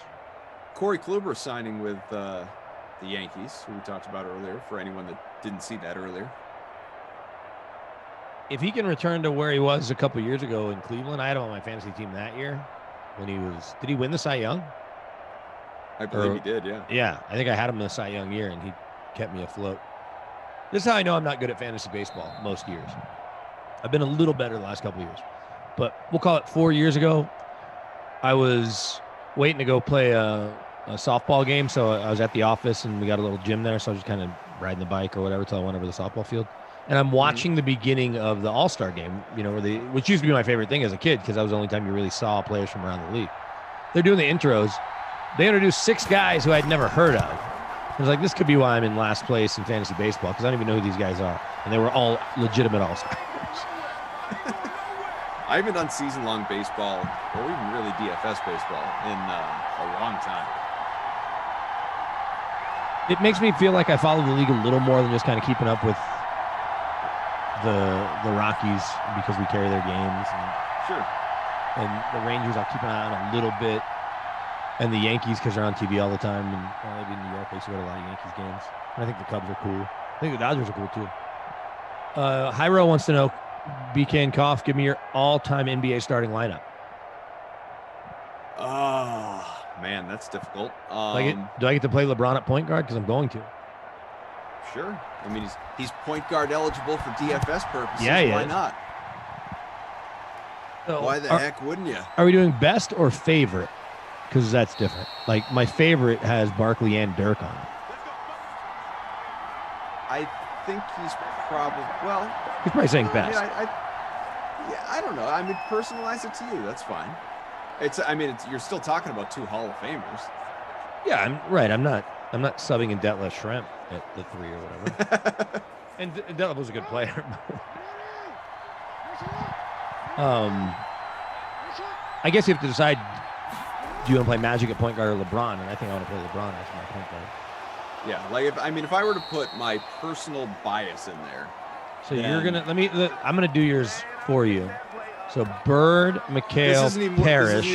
This isn't even where I was gonna go. What I was gonna say is my favorite NBA players of all time growing up, because you always fall in love with players as a child, and then it just kind of sticks with you, obviously. So Ray Allen, KG. No, as a child. That was post college. No, I'm kidding. Like Jason Kidd and Penny Hardaway were my favorite players growing up. Sure. So if I would probably, like, if I were doing my starting 5, I'd probably have Jason Kidd in there.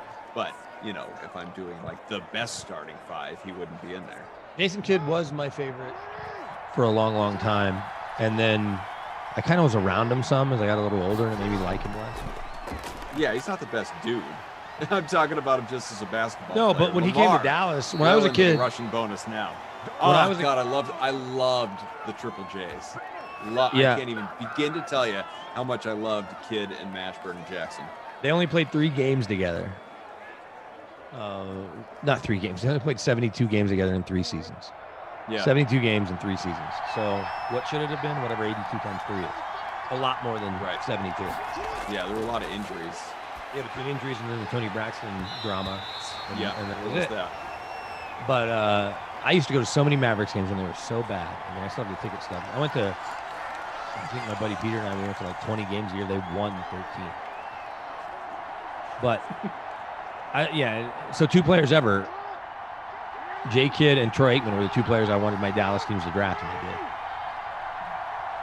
Which is awesome. But because I can play LeBron at point guard, I'm going to go LeBron at point guard, and I'm going to go out on a limb and play Michael Jordan as my shooting guard. I know you'll probably try to play Danny Ainge or Jaylen Brown. No, I'm trying to think of what and it's subjective, obviously, but what the only other answer is Kobe, and you can't put Kobe ahead of Jordan. Nobody's doing it. No, if you were trying to come up with a consensus best 5 for the NBA, which would be impossible because people would disagree, but something close to it that would be justifiable in a conversation. Yeah, you could put LeBron at the point, because I watched Lamar Jackson's. We reached the end of 3. You could put LeBron at the point. You could put obviously MJ at the 2. If you put LeBron at the point, that gives you flexibility. But you have to decide: is it Dr. Well, J, unless- Kevin Durant, unless- Larry Bird. Well, unless you want to do, yeah, I mean, you probably put Bird at the 3. But like, I I'm would not putting Bird at the 3 ahead of Magic at the 1 with LeBron at the 3. Like, I would, in no world would I have Bird I ahead would. of Magic. Yeah, I because you're would. from Boston. Right. But I would also, and I would also put Garnett at the 4. Wait, and so I'm are you sure doing your favorite team or the best team of all time? Are you calling Garnett the best power forward? I guess we're doing two separate things. Garnett is absolutely in the conversation for best power forward of all time. I'm not talking about his Celtics years. I'm talking about his career. He's Yeah. absolutely in that conversation. See, I think I would No just question. cheat. I would just cheat, and not cheat to make Tim Duncan a power forward because he was a center, but Right. because Olajuwon was like 6'9", or Barkley or Dirk. I mean, Dirk. Yeah. You could argue that Dirk had a better career than Garnett. Different, I guess. Yeah, you could argue it. I mean, they're right there, like Duncan and KG and Dirk. I mean, that's what I mean. Like, it's hard. You can't come to a consensus on this issue. My team of favorite but you can players. absolutely come up with that conversation. Hell, I mean, if you're talking about centers, like you could put Russell in there, you could put Wilt in there, you could put, or we you could talk probably about one of should. the guys that we were just talking about. I get that Wilt didn't win as much as he should have, but biggest freak shows, with apologies to Shaq, was Wilt ever. But more than Kareem. Russell was also 6'9", more than Olajuwon. Like, the physical gifts that Wilt Chamberlain had were unparalleled. Mm-hmm. And had he have just, Kareem, I think, obviously. yeah, I think had he had taken it more seriously, there's plenty of people who would have Kareem. I guess if I'm going to do my favorite 5, and so I'm cheating on Jairo's question, but my favorite 5 is going to be LeBron at the 1, Jordan at the 2, Barkley at the 3, Dirk at the 4, and Shaq at the 5. No one a lot. Jairo's is Jordan, Kobe, LeBron, Duncan, and Olajuwon. So LeBron's your 1. Jordan and Kobe on the wings. You talk about two guys that I think they would get along, but they also might kill each other. And then he said Duncan and Olajuwon. See, playing Duncan at the 4 is fine, as long as you acknowledge that in real life he was a center. I mean, he was 7-1. Kevin McHale was better than Garnett. I just don't think that's true. And Kevin McHale is an all-time great, but he had a better up and under move. I don't think that's true. Willie Snead. How about Willie Snead with the go-ahead touchdown, seconds into the 4th quarter? Willie Snead, that's going to be the difference in a winning and a losing lineup. Yeah, it probably will. Where are we at right now? I don't even know who. BBR Craig is in front. Actually, we got a two-way tie. BBR Craig and CEH are pal after Snead's 8th touchdown in Simland. He is part of that winning lineup. No shock there. And Lamar is in the captain spot with about 44 points. CH wins the unofficial. CH wins the unofficial award for inviting us to the most games, creating the most games in the DK SimFam. CEH, I think, has played about 2,000 contests. CEH and Poppy Herb in our DK SimFam Friends League. You get the lineups from those guys, the invites from those guys more often than not. So we haven't talked at all about the new coaches that were hired in the last 24 hours or so. Let's spin this back to football, by all means. Go ahead. What do you think? Where do you want to start? You want to start with Robert Saleh and the Jets? You want to start with obviously Urban Meyer in Jacksonville? Yeah, I guess we can start with Urban Meyer. I'm not surprised he took the job. I still haven't seen the money on it. He turned down $10 million in Austin, but there's no way they're paying him much more than that. And he may not have asked for more than that. He may have not wanted $10 million to deal with all the BS in Texas.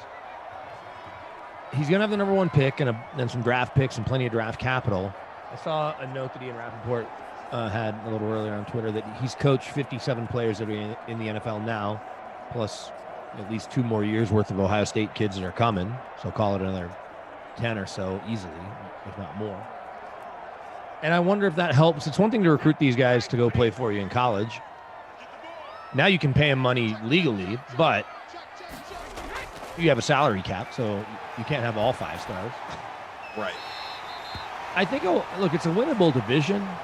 And Trevor Lawrence, even if he didn't end the year the way people might have expected that he would, and he didn't look great against Ohio State, he's still, by everyone's account, the biggest can't-miss prospect since Luck, who was the biggest can't-miss prospect since John Elway.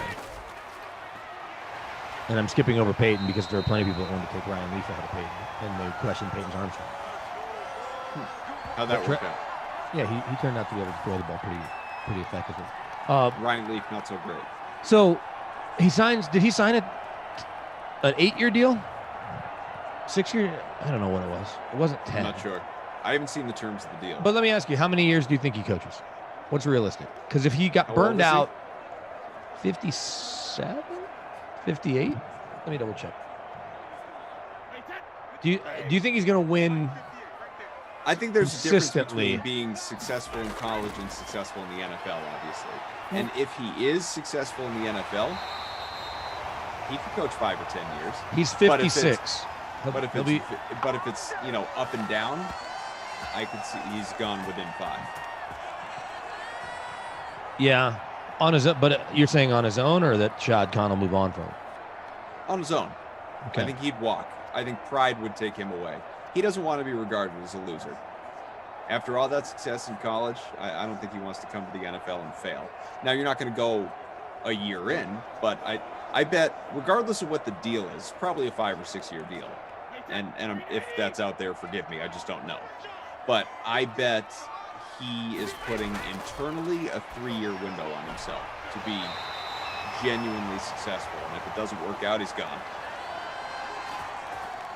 Yeah.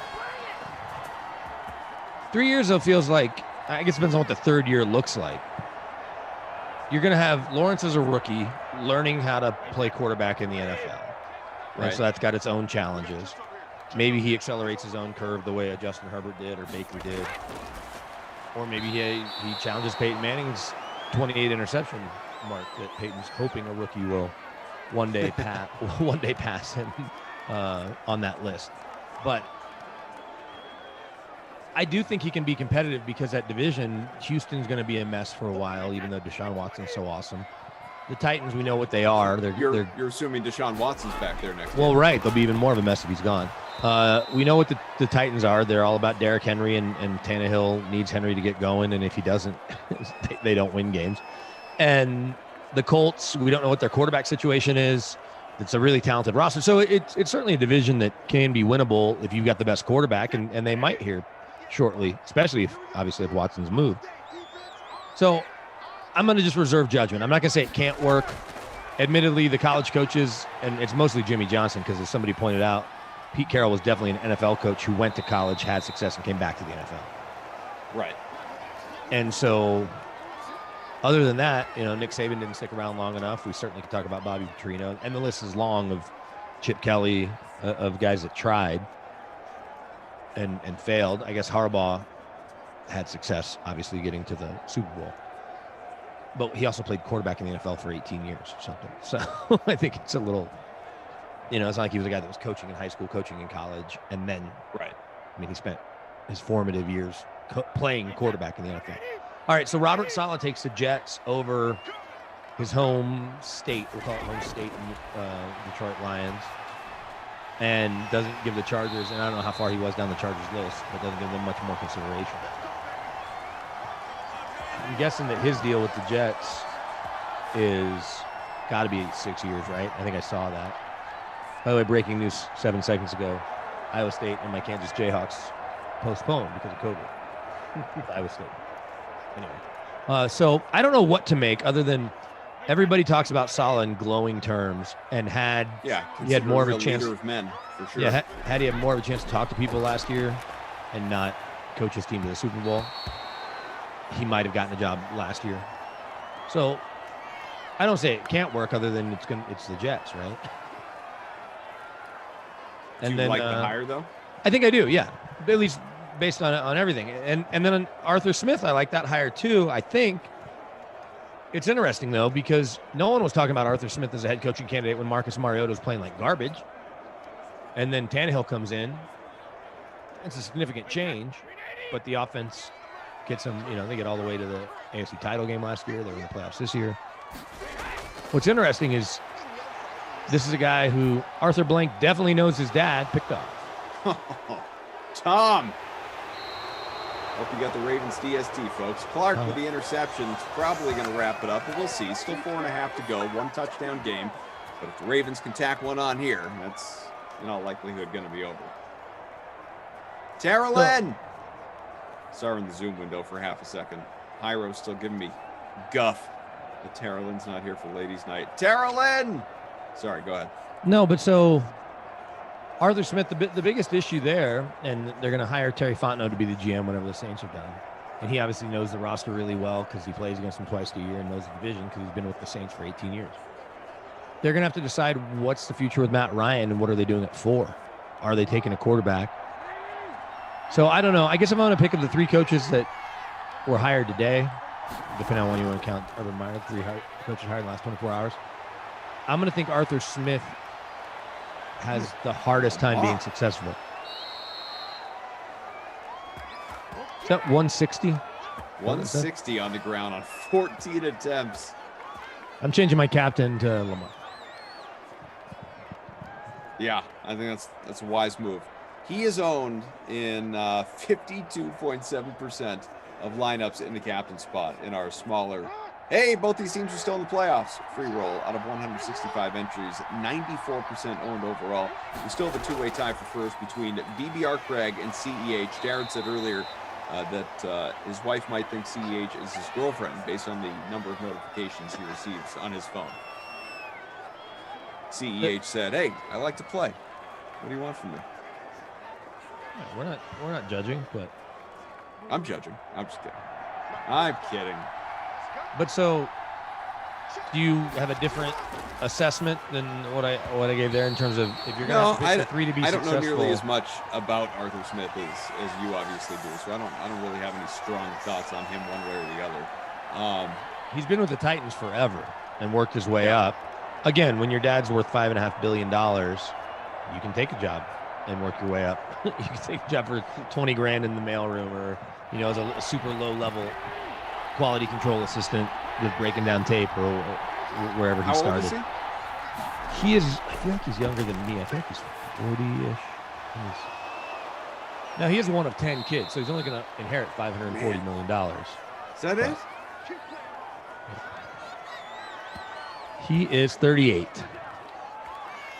Went to Georgetown Preparatory School, located in D.C., and then played football at North Carolina Tar Heels. So he obviously was a pretty good football player. You don't accidentally end up playing Division I football. Right. Yeah, he I think was he a lineman?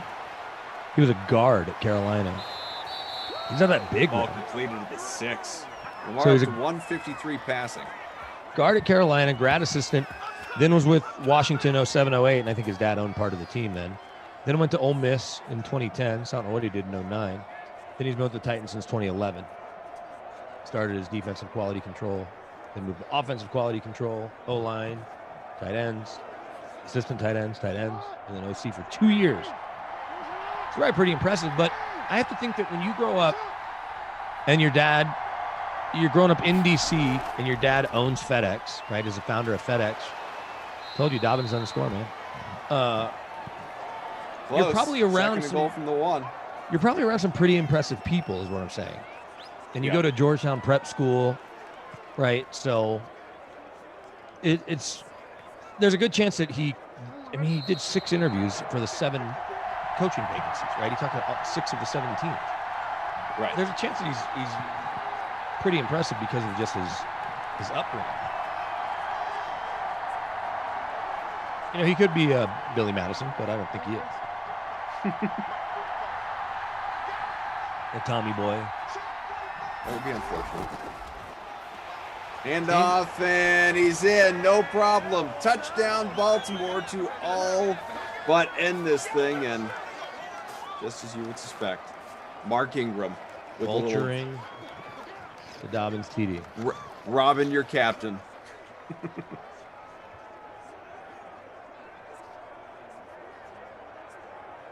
It has got to be interesting, though, when top 5 spots all within 2 points of each other. Go on. Look, every NFL coach that signs a contract is going to make between $3 and $5 million a year for 4 or 5 years. Right. But very few are going to inherit $500 million. So I'm not saying that'll cause him to take more risks, but let's pretend that he's not worried. Well, I don't think any of these guys, once they get those jobs, are really all that worried about their financial futures, right? You'd be surprised. Although Cliff Kingsbury, I want to say, was on Ryan Russillo's podcast at one point during the pandemic, and he was talking to him about the start of the game or the start of the season. And I think Arizona last year was getting their teeth kicked in, maybe by Seattle. Like it was 21-28 nothing at halftime. And Cliff goes, yeah, I'm thinking, man, I just bought this big house here. What the hell am I going to do? Now, it wasn't that he wouldn't figure out how to sell it, but that at halftime, for a split second, before he's going in to figure out what adjustments to make, he's thinking, well, I bought a multi-million-dollar house here in Paradise Valley, that I'm going to have to figure out how to unload. So, yeah, I remember when Lubby Smith got fired, and I have a buddy that owns all the restaurants in Chicago. He's like, I really feel bad for Lubby. I'm like, don't. Lubby was a head coach before. He'll be a head coach again. And he's got millions and millions of dollars. I'm like, feel bad for the guys at the end of his staff that this is their 4th job in 4 years. And now they have to pack their whole family up again and move to Columbus, Ohio to go work for Ohio State. And then next year they'll move to Detroit to work with the Lions. Like, those are the guys you feel bad for, even though they're making close to 6 figures, if not there. You can never feel bad for NFL head coaches when they get fired. No. Or any other profession for that matter. Professional sports, I mean. Oh, okay. I was like, you can definitely feel bad when people get fired. No, I mean like of a head coach. Yeah, You're making whether we're talking, football, basketball, baseball, hockey, like you're well compensated. Yeah, maybe MLS coaches don't make it the millions all the time. Ball grabbed out to the 40 as we got all right, here we go. Comeback is on.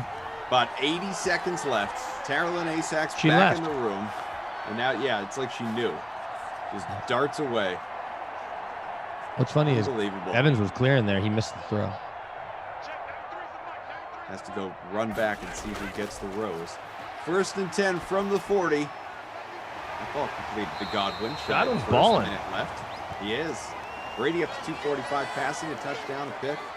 Godwin has... He could hit the bonus, 73. right? There enough yards? Yeah. He's got 73, so he has to score. Very likely. BGZ man says, hey, Cristal, Ottawa's beating Toronto 4-2. Oh, I know. No, I guess. Yeah, I got Anderson. Mr. Anderson. Mr. Anderson. Are you excited about Matrix 4? I didn't know that it was in the works. No. I'm still confused at what happened in Matrix 3. So. I'm not into the Matrix series. Never really did anything for it. Well, you don't stay into it constantly. It's not like Star Wars. I just mean when it was around, when they came out, I watched them, and it's Yeah. I watched the first one way more more than the other ones. Was pretty good, and then the next couple just weren't even good movies. Human Sweater Vest says, just me or the host stopped engaging and responding to comments the last few days kind of makes it less fun. If that were true, Human Sweater Vest, I would agree that would make it less fun. I can't speak for other commentators when I'm not on. I don't think I've done that, not deliberately. I monitor the chat. It's just there haven't been a whole lot of questions. A lot of the chat talking to each other, which is totally fine as well. Yeah.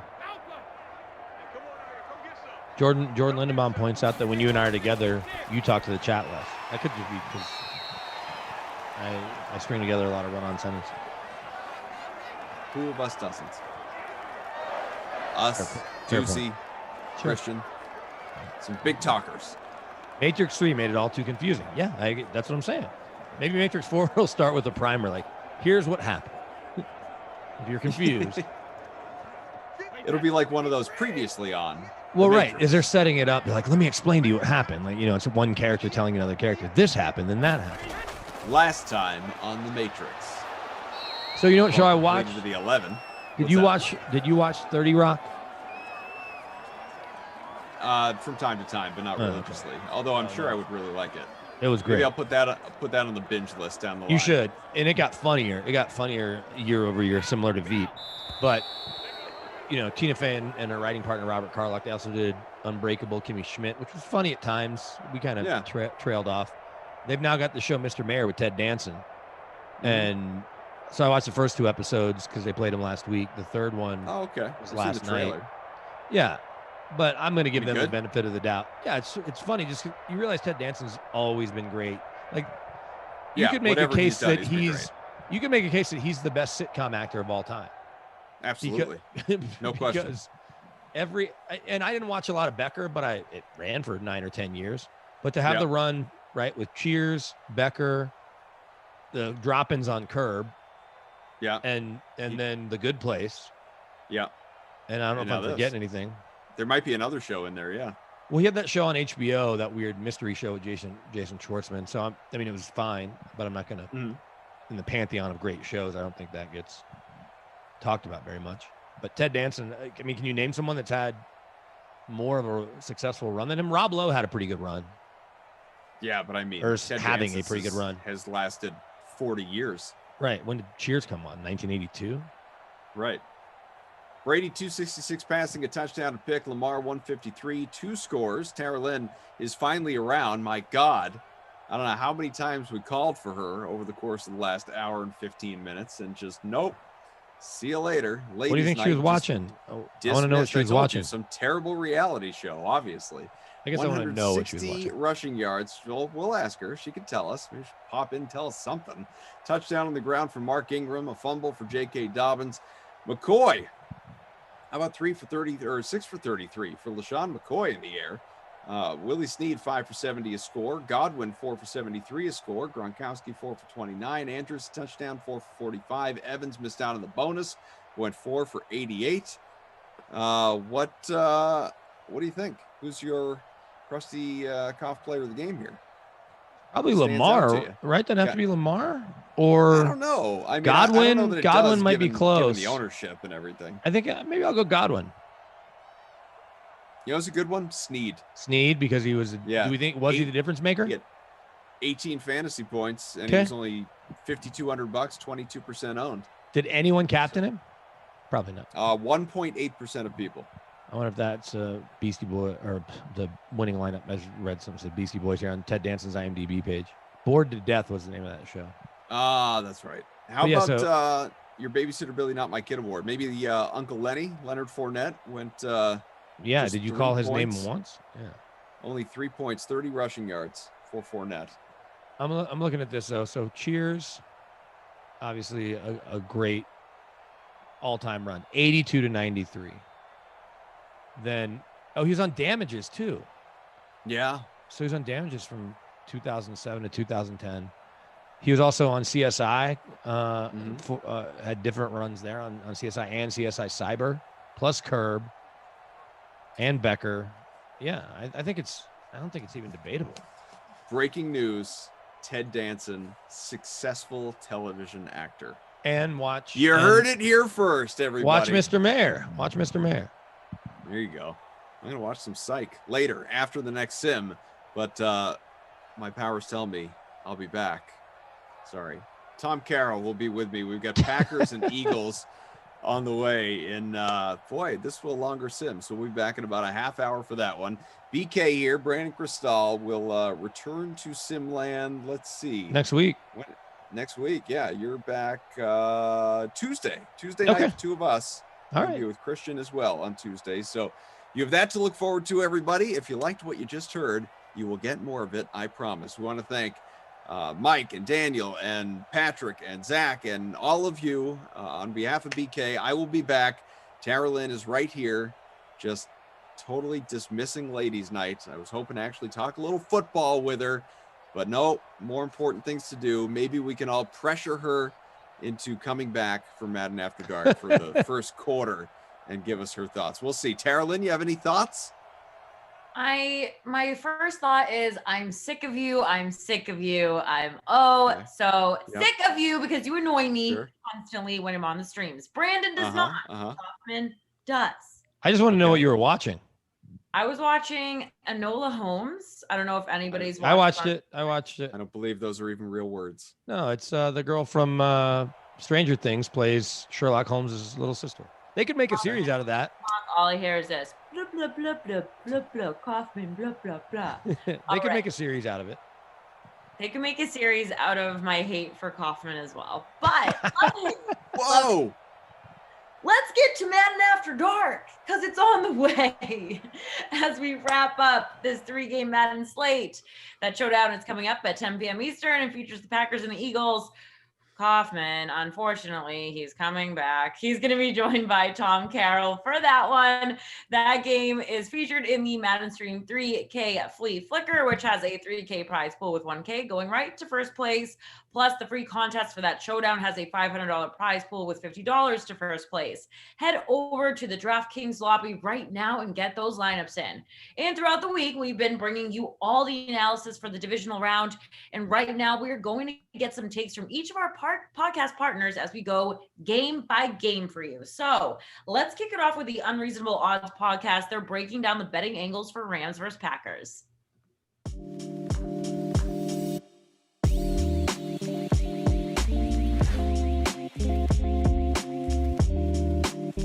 We're going to start with the Saturday slate. We got to start early here. Rams and Packers. That is going to be kicking off this weekend's games. The Packers 6.5-point favorites in this one. Over under relatively small.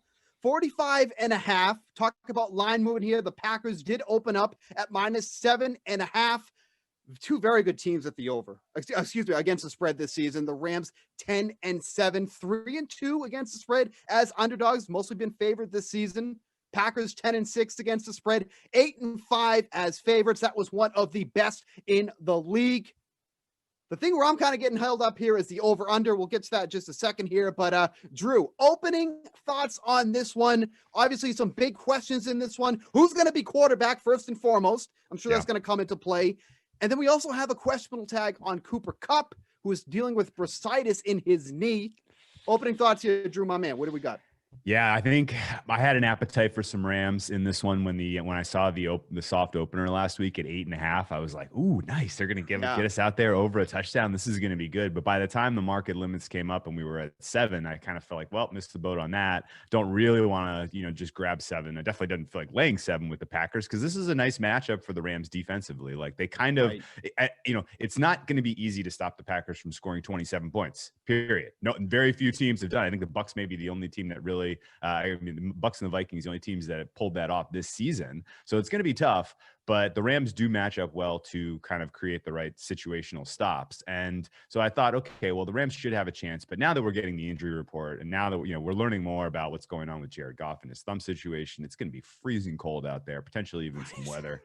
I really don't love the idea of a guy with small hands and a broken thumb in freezing cold weather being able to be an effective quarterback. So the chances that the Rams get their team total, which is like 19.5, I think is pretty slim. They're going to need some defensive scores to get that. They're going to need some favorable field position with some turnovers or some punt returns or something. They're going to need luck basically. And so I'm going to steer clear of a Rams play in this one after all.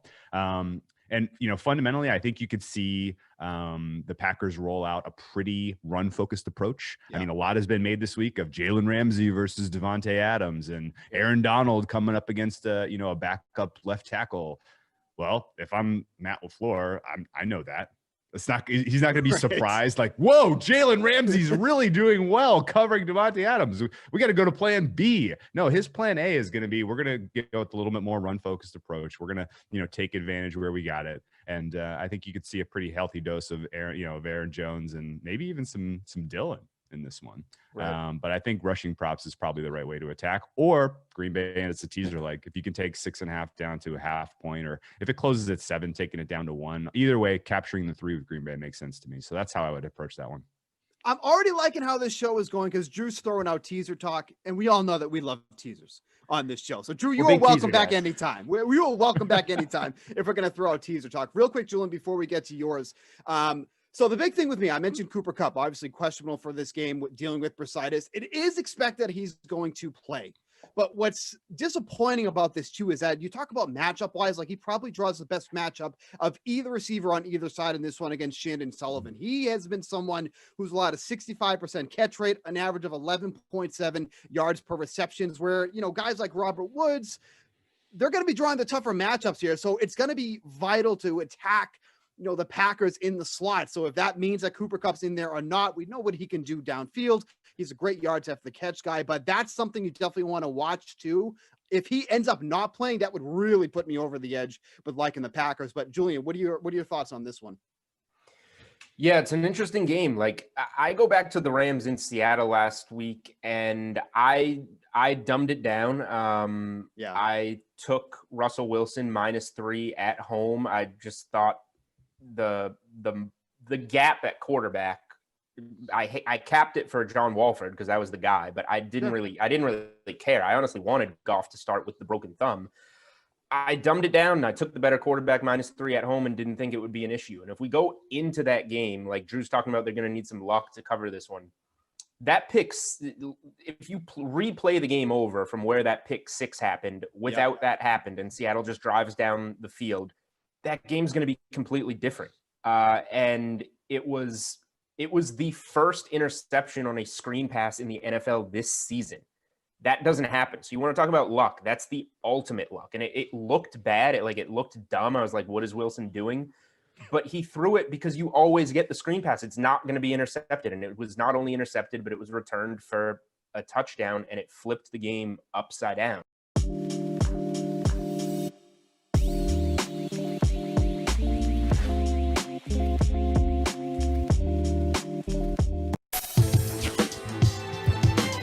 Here's what I liked what I saw from Buffalo.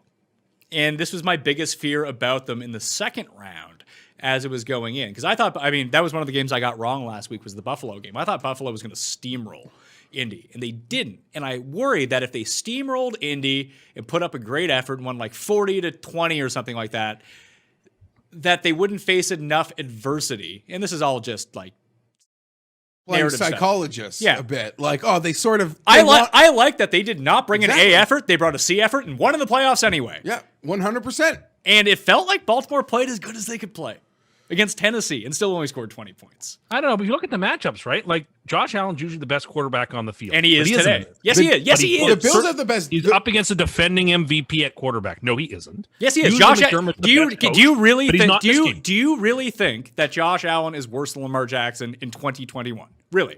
I would take Lamar Jackson every time. You're nuts. Because Lamar Jackson is the future of the NFL, and he's already won the MVP. That's fine. Tim, this isn't last year. He's never won a playoff game using his arm. There's no one taking Lamar over. Lamar is a special player with a special skill set that is being cultivated, and they're going to get a lot out of it and maximize it. I don't doubt it. But I don't think there's a person on the planet that would take Lamar over Josh Allen. I think you're very mistaken. I think you're very, very, very mistaken. There's a lot of people for whom they would say Lamar Jackson is like the second or third best quarterback in the NFL. I'm going to tweet. You're like just so sour that Baker. I love him. No, save it. No, save it. You're just so sour about the weekend. Quite the opposite. We passed on Lamar Jackson too. Lamar Jackson is a superstar. You're just sour about all of it. Josh Allen's a very, very good quarterback. And me saying the entire personnel department of every team in the league would take Allen over Lamar.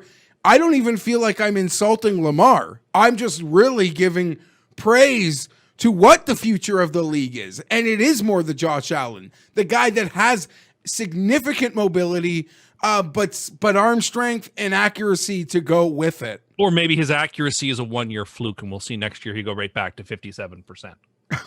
I don't know. You just can't wait to. You just can't wait. You just can't wait to get on Reddit, right? You just can't wait for Allen to have a 52% game or something. Just completely stop, Tim. I want to tweet this out without context and not in a leading way whatsoever. So this is what the tweet says: who would you rather build your team around starting today? ? Josh Allen, Lamar Jackson are the only two choices. What do you think the results of this poll are going to be? Probably pretty close to 50-50. Wow. I'm going to say it's 85. I was going to say 85-15 for Josh Allen. Sure. Whatever. I'm setting it to north of 80. I'm setting it to 1 hour. And we'll see. Remind me to check back in at the end of the show. North of 80, Yeah, pal. well, I love Josh. I like Josh Allen a lot. I love Lamar. And I think Lamar, again, will play excellently in this game. I don't think the Bills will be able to contain him. I don't know that the Bills have much of a chance of containing him. I think that, the Bills' path to victory is that Diggs absolutely goes bananas and has a 200-yard receiving game. Like that's their path. I mean, the Bills are not as well coached. That's special insane. Teams. They're not as well. That's their I'm only sorry. path.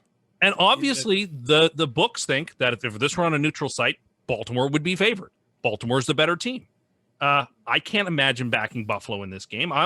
I'm with the books. I'm taking Baltimore. I just look at it as people lost money who bet on Buffalo and people won money who bet on Baltimore. And there's just this early bit of value here. And yeah, maybe the Bills still have questions to answer. There's still the Bills. So do the Ravens. I 100%. But and Tim isn't like wrong totally. And the the Ravens are have farther the ahead best in their defense. progress, right? The best defense in this game belongs to Baltimore. And that's enough for me to think they have a good chance. But he's dead wrong to think that Diggs has to go off because I think he Dable schemes a guy open every play. I don't care if it's a third string tight end. This guy schemes someone open every play. So go take Diggs away. Brown, Beasley, Knox, someone I never heard of is going to make plays for Buffalo. Yeah, watch out for Patrick DeMarco in this game out of the backfield. Big number 42 coming at you. I have no... Paul, is he still on the team? I don't think so. Masters runner-up Chris DeMarco? Lee Smith, watch out, though. Oh, Lee Smith? Here we go. That's the lineman that caught one or the He's like a backup tight end. Anyway, what Buffalo cannot do is what they did at the beginning of the Colts game here. Run, pass. Just first down, let's run. Tennessee did it against Baltimore too. Henry, let's try to pass for a first down. Oh, it doesn't work. I don't think the Bills ran pass. I think they were passing a ton, actually. I was taking advanced Dabo stats. They were running. Tennessee didn't have much of a choice. Tennessee's got a 2,000-yard runner back. Tennessee was weird. What are they going to do? What are they going to do? No, you pass to set up the run if you're Tennessee. I know, but they got him to 2,000 yards. They know what they were doing. It just didn't work. Well, now they're not playing anymore. No, you all they did was run last year in the playoffs. All they did was they didn't make the Super Bowl. They worked against it. Shockingly enough, the plan that worked to a T last year against Baltimore in the playoffs didn't work to a T the next year. Crazy how that works. Can only play one way. No, they can. That is absolutely not true.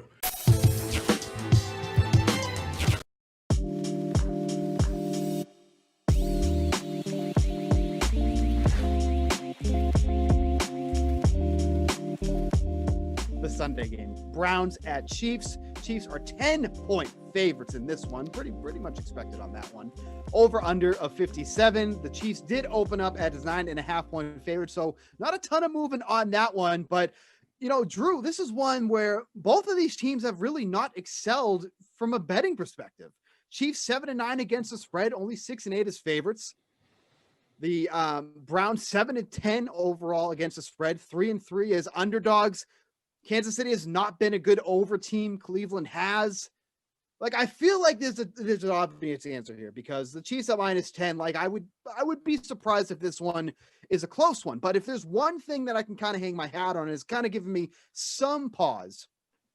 Both teams' strengths on offense play into both teams' weaknesses on defense. You can absolutely throw against the Browns. That secondary is putrid. If it wasn't for the Titans, they'd probably be the second worst secondary that's left. They're probably the worst one left now. You can run against the Chiefs. And we know how much they like using Nick Chubb and how great he's been. Chubb ended the regular season averaging 4 yards per carry after contact. You can't bring this guy down. He's a beast. That was even a better mark than Derrick Henry. Granted, Derrick Henry was at 3.9 yards. He's right there, but he's just in that category. What are you kind of feeling for this one? Because, like I said, the Chiefs at -10 feel like the play, but if the Browns get to an early lead, they're going to be able to run against the Chiefs. Yeah, no, there is a wide array of potential game states that make this pretty complicated. But in my gut here, I don't think a Browns upset is unreasonable. I think there is the right set of circumstances here that the Browns pull off the impossible. Wow. And it goes more to, well, what are the Chiefs right now? Right? People, I'm sure you guys bet Chiefs down this home stretch last year. Of course. Right? Yeah, they covered. They covered what, 8 or 9 in a row out of the bye through the Super Bowl. They were incredible, right? Anyone that backed the Chiefs last year was rewarded. That's probably, kind of locked into your anchoring of how good this team can be. And a lot of people are expecting that they're just going to flip the switch and it's going to be that team again this postseason. Well, over the last half of the regular season, we have not seen the same Chiefs that we saw last year. But since week 8, when the Chiefs covered that -20 spread against the Jets, they covered once the rest of the season. Obviously, the last week of the season, they didn't have their starters going, so that is in the mix, but didn't cover more than one game after week 8. Go ahead. Yeah, they haven't been covering. I'm not laying 10 with them. But I don't. The only thing I'll say, and it's not a hot take because the Chiefs are -500. I don't see the Browns winning the game. I don't necessarily see the path.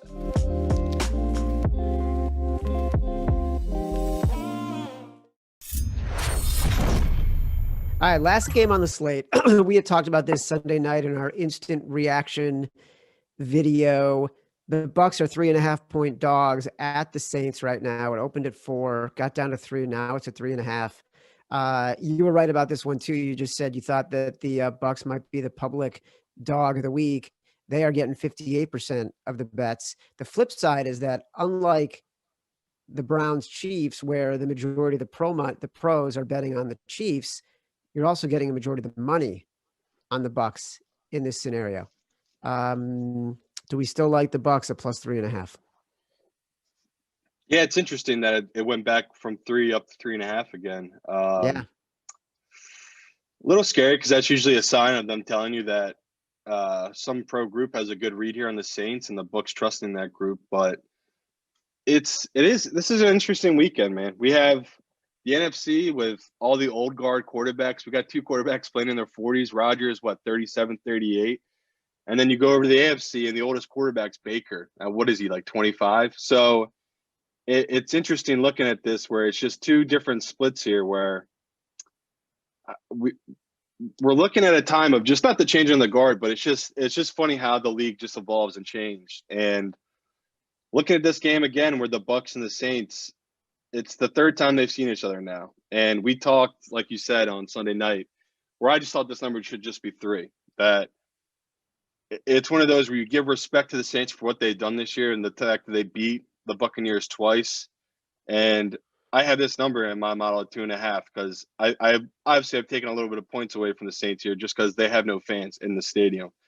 And everything we've seen from the Saints, that Browns gave them a gift. Him dropping that ball there in the end zone where Mitch Trubisky might only make 4 great throws in a game. And that was one of the great throws. That was literally right through his arms in the breadbasket.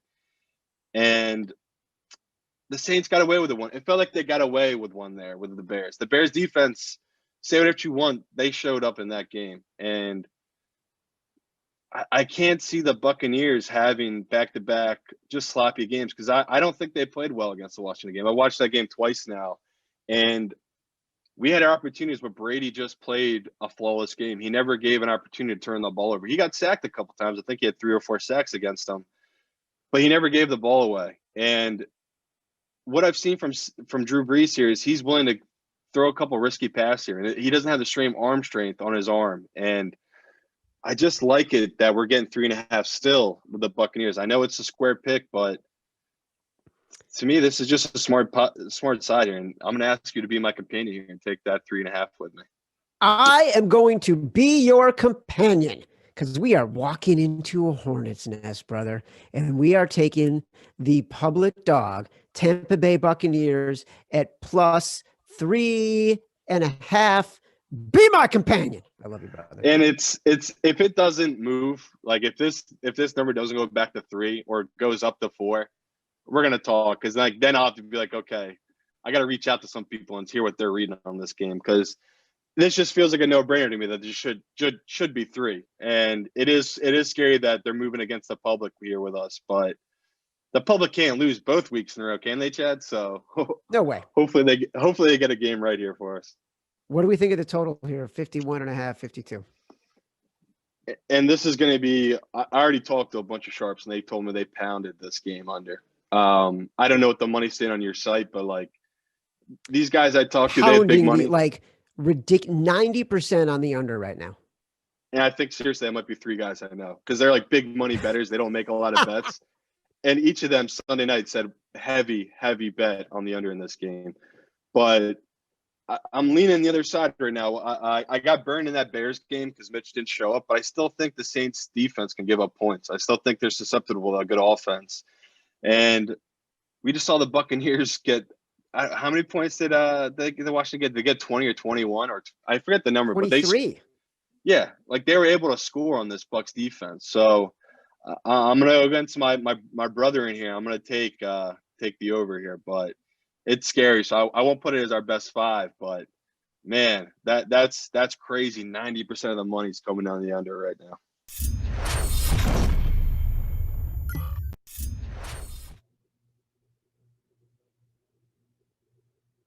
All right, we just dropped a lot of knowledge on you, especially from my guys, Steve Buchanan and Julian Edlow of the Unreasonable Odds podcast.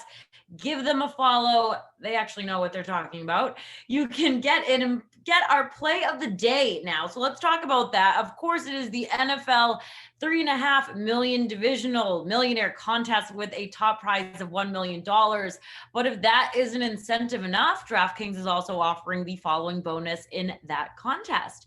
If you draft a lineup with the running back, wide receiver, and tight end that scored the longest touchdowns on both Saturday and Sunday, you'll win a share of $100,000. Not only do we have contests for the full divisional slate, but of course, we have all of the Showdown contests as well, including our featured contest on Sunday night between the Bucs and the Saints. Here's a breakdown of that contest with Adam Kaufman and Steve Buchanan. Let's check it out.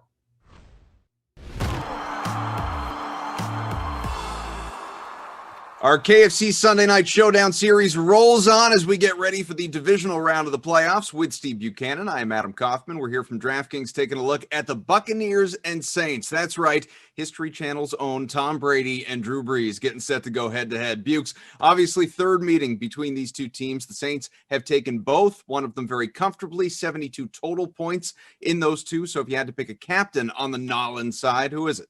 Oh, you're so cultured, Kaufman. All up to date on your memes. Thank you for that. Yes. Let's go with Michael Thomas here. He just came back from injury. Finally, he's probably healthier than anybody that's on the field right now. Came back, saw 7 targets in his return, made a big impact. And now this week, he's going to see Carlton Davis in coverage. That is somebody you want to be targeting against. He's allowed a 61.2% catch rate, an average of 14 yards per reception on those catches. You look at what happened to him last week in coverage against the Washington football team. He allowed 6 receptions for 92 yards. Both Cam Sims and Terry McLaurin averaged 17 yards per catch on 5 receptions last week. Now he's going to face Michael Thomas. Yeah, that's your captain. All right, so if you're captaining Thomas, I'm guessing you're probably going to flex Drew Brees, look for that stack. But if you want somebody on the Bucs side, who is it? Yeah, Mike Evans, he's healthy. We saw him make a huge impact last week as well. 10 targets last week. He caught 6 of them for 119 yards. And when the Bucs are in the red zone, they are looking Mike Evans' way. He has a 21.8 red zone target average throughout the Buccaneers. That's the highest on the team. If they're trying to score, why not go for the big man in the end zone there? Mike Evans is going to make a big impact in this one. This is honestly going to be a shootout against 2 poor secondaries. Get Evans in there. Bukes, thanks a lot, bud. Do not forget to feed your whole crew with KFC's $20 fill-up. Choose between original recipe, extra crispy chicken, or crispy tenders, and get all the home-style sides you need. Drive-thrus are open or get contactless delivery at KFC.com.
Okay, Sim fam, Madden After Dark is next, but first, here's what else is happening right now on DraftKings. So, of course, there are plenty of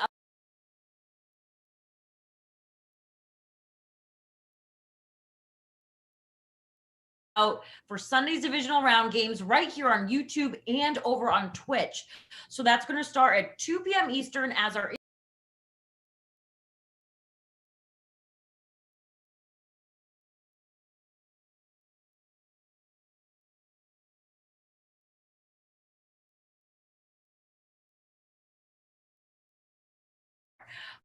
it's time for me to say goodnight. We still got one more game to go. Here are Adam Kaufman. Yes, he's back. And Wait, just what? Stop! Just no. I don't. No, you're not gonna go, are you? It's Madden After Dark. It's ladies' night, Tara Lynn. I could do this for hours. I could go for hours. It's Tara Lynn, ladies' night. Come on, hang with us for the first 5 minutes of the sim. No, I don't want to because you're telling me what to do, and I don't like that. So what if I? That's mature. What if I ask really nicely? Who's like, Tara Lynn, would you please hang out with us for the first few minutes of the sim? Do it for the DK Sim fam. Alana's been looking for you all night. She might be the only lady in the chat. Me and Alana have already talked, and I wish her a great ladies' night, and I wish all the Sim fam a wonderful weekend. Along with Tommy Freeze Pops, I'm going to start making lineups next week, Sim fam. So she's gonna hop into the free rolls. I'm going to take them down. Can't wait. Wow, Can't wait. All right, but if you're really Barry, gonna I leave, can't shut off my ceiling fan. I don't know how to shut it off. I'm freezing in this room. That's why I want to get out. lineups are gonna lock in a second, so don't even worry. We'll get there. If you're really leaving and not hanging out with us, that's fine. But before you do, I want your picks for this weekend. Real quick, game by game. Tell me who is going to win. I'm serious. Real quick. No, she's out. No. She's out. Is she really doing the reverse Collinsworth? Slide back on over here. We want to talk to you for a sec. We got first one, Bills and Ravens. Who's gonna win? Oh, Josh Allen, baby. What's up? Bye-bye. All right. Bills fan in the house. All right. How about the Packers who are playing in this sim against the Eagles? The Packers against the Rams. I want Aaron Rodgers, so I'm going to go Packers. Who doesn't? The state of Wisconsin hates me, and I hate that state as well. Continue. What's All right. Well, that takes us. I used to work there, and I didn't like the snow accumulation. From what I understand, you are fondly remembered there. I've seen it in the chat. Let's go to Sunday then. How about the other AFC test, which will be, of course, the Browns looking for upset central against the defending Super Bowl champs, the Chiefs. Who you got? I really want the Browns. I know that people are, Julian is very confident with absolutely not. It's not going to happen for the Browns over on the Unreasonable Odds podcast. Check it out. Steve and Julian, DraftKings. Wow. Thank you. That's a company plug What a right there if I've ever heard one. No, I would love the upset. I would love for the Browns to take it. Okay. Well, that leaves us with one game. The two oldest men on planet Earth, if you ask Frank Caliendo. Drew Brees and his Saints against Tom Brady and his Bucks. Who's going to win? Not who you're pulling for. Who's going to win? I'm saying Buccaneers. Okay. Look, Tom Brady losing the same team 3 times in one season. That's not something that tends to happen. So I get it. That makes a lot of sense. I'm going to say that's probably never happened. Tom doesn't win. Tom's fine. He has Giselle. He has Tampa. He's probably has a spot commentating next year. He's fine. But I do feel bad for Drew Brees, though. Commentating. Tom Brady doesn't want to commentate. I feel... You know what? I'm sick of you.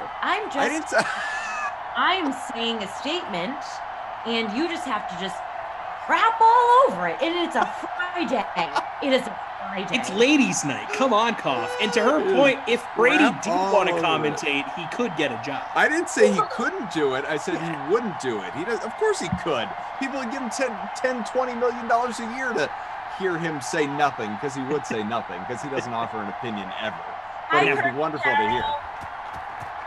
Why do you hate Wisconsin? I worked there, and there was just a lot of snow, and it was just really cold.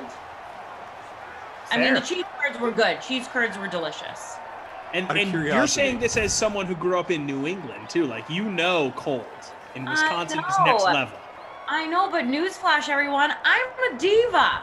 So Did you not know what you were in for when you moved to Wisconsin, that it was going to be cold and it was going to be snow? As a journalist, Kaufman, other than just a tweeter or whatever the heck Whatever you I do. am. Yeah, I'm a tweeter. That's right. This is the best. This is the best sim ever. It's the best start to one ever, for sure. And now my dream has ended up here with you in Zoom land, arguing on Friday. Zoom land. Well, Mo says mute Kaufman. Tara Lynn should call the sim. So I'm on mute. Go ahead, Tara Lynn. Okay, but that's not fair. Like, I don't get to see. Am I seeing what you? Do you guys see this? Do you not see the game? You can pin the game. I can Yeah, understand pin the why she game, wouldn't Tara know Lynn. that. How else Yeah, do you she think never we has call to the do it. game? How else do you think we do? You think we're just making it up as we go? You know, let me just say, Sim fam, before I bid you all adieu, I'm going to talk into my really great reporter voice because Kaufman just thinks I signed up for DraftKings just to, I don't know, be the girl that he can make fun of all the time. Oh, That I I hate do for not you know and Jesse that. to fight over that honor. I am the host. I don't know what you guys do. You guys have your own little secret society and a Slack channel. I'm not invited to it. Everyone's talking about their own channels. I'm just in here with my buds, Daniel and Mike. At least they have my back, and Tommy Popsicles. Okay, you know what? This is crazy. Call the game. I hope you do a crappy job, Koff. I hope you do a wonderful job. Wait, Tommy Tara Lynn, before you go, you got to see what Glash's mom made for me. She made me a Tommy Freeze Pop holder. Oh my goodness, that is wait, that's Isn't it the coolest thing you've ever It's seen? a thing. Yeah, that happened. And you see, That you put the is freeze so pop in there. cool. What did Look you at that. get, Kaufman? Cole? From Glash's mom. From Glass. Too easy. I'm not even gonna respond. We're a minute gone by here in the opening quarter. Tara Lynn, thank you. We appreciate you hanging out with us for a little Incredible job. Incredible No job. thanks to you. Thank you guys. Have Listen, a I great asked for 5 minutes. You gave us 5 minutes. All right. Goodbye. See you all next week. Have a fabulous weekend. Kaufman, I guess you can have a good one. Tommy, have a great weekend. Aw. Bye, All Tara right. Lynn. See you on the gram. 1st and 10, midfield, 6.5 to go, opening quarter, as we got the pack, the birds. Tom Carroll, Tom Ace, he smells terrific. We can even tell through the Zoom window. I am Adam Kaufman, if you couldn't tell by now.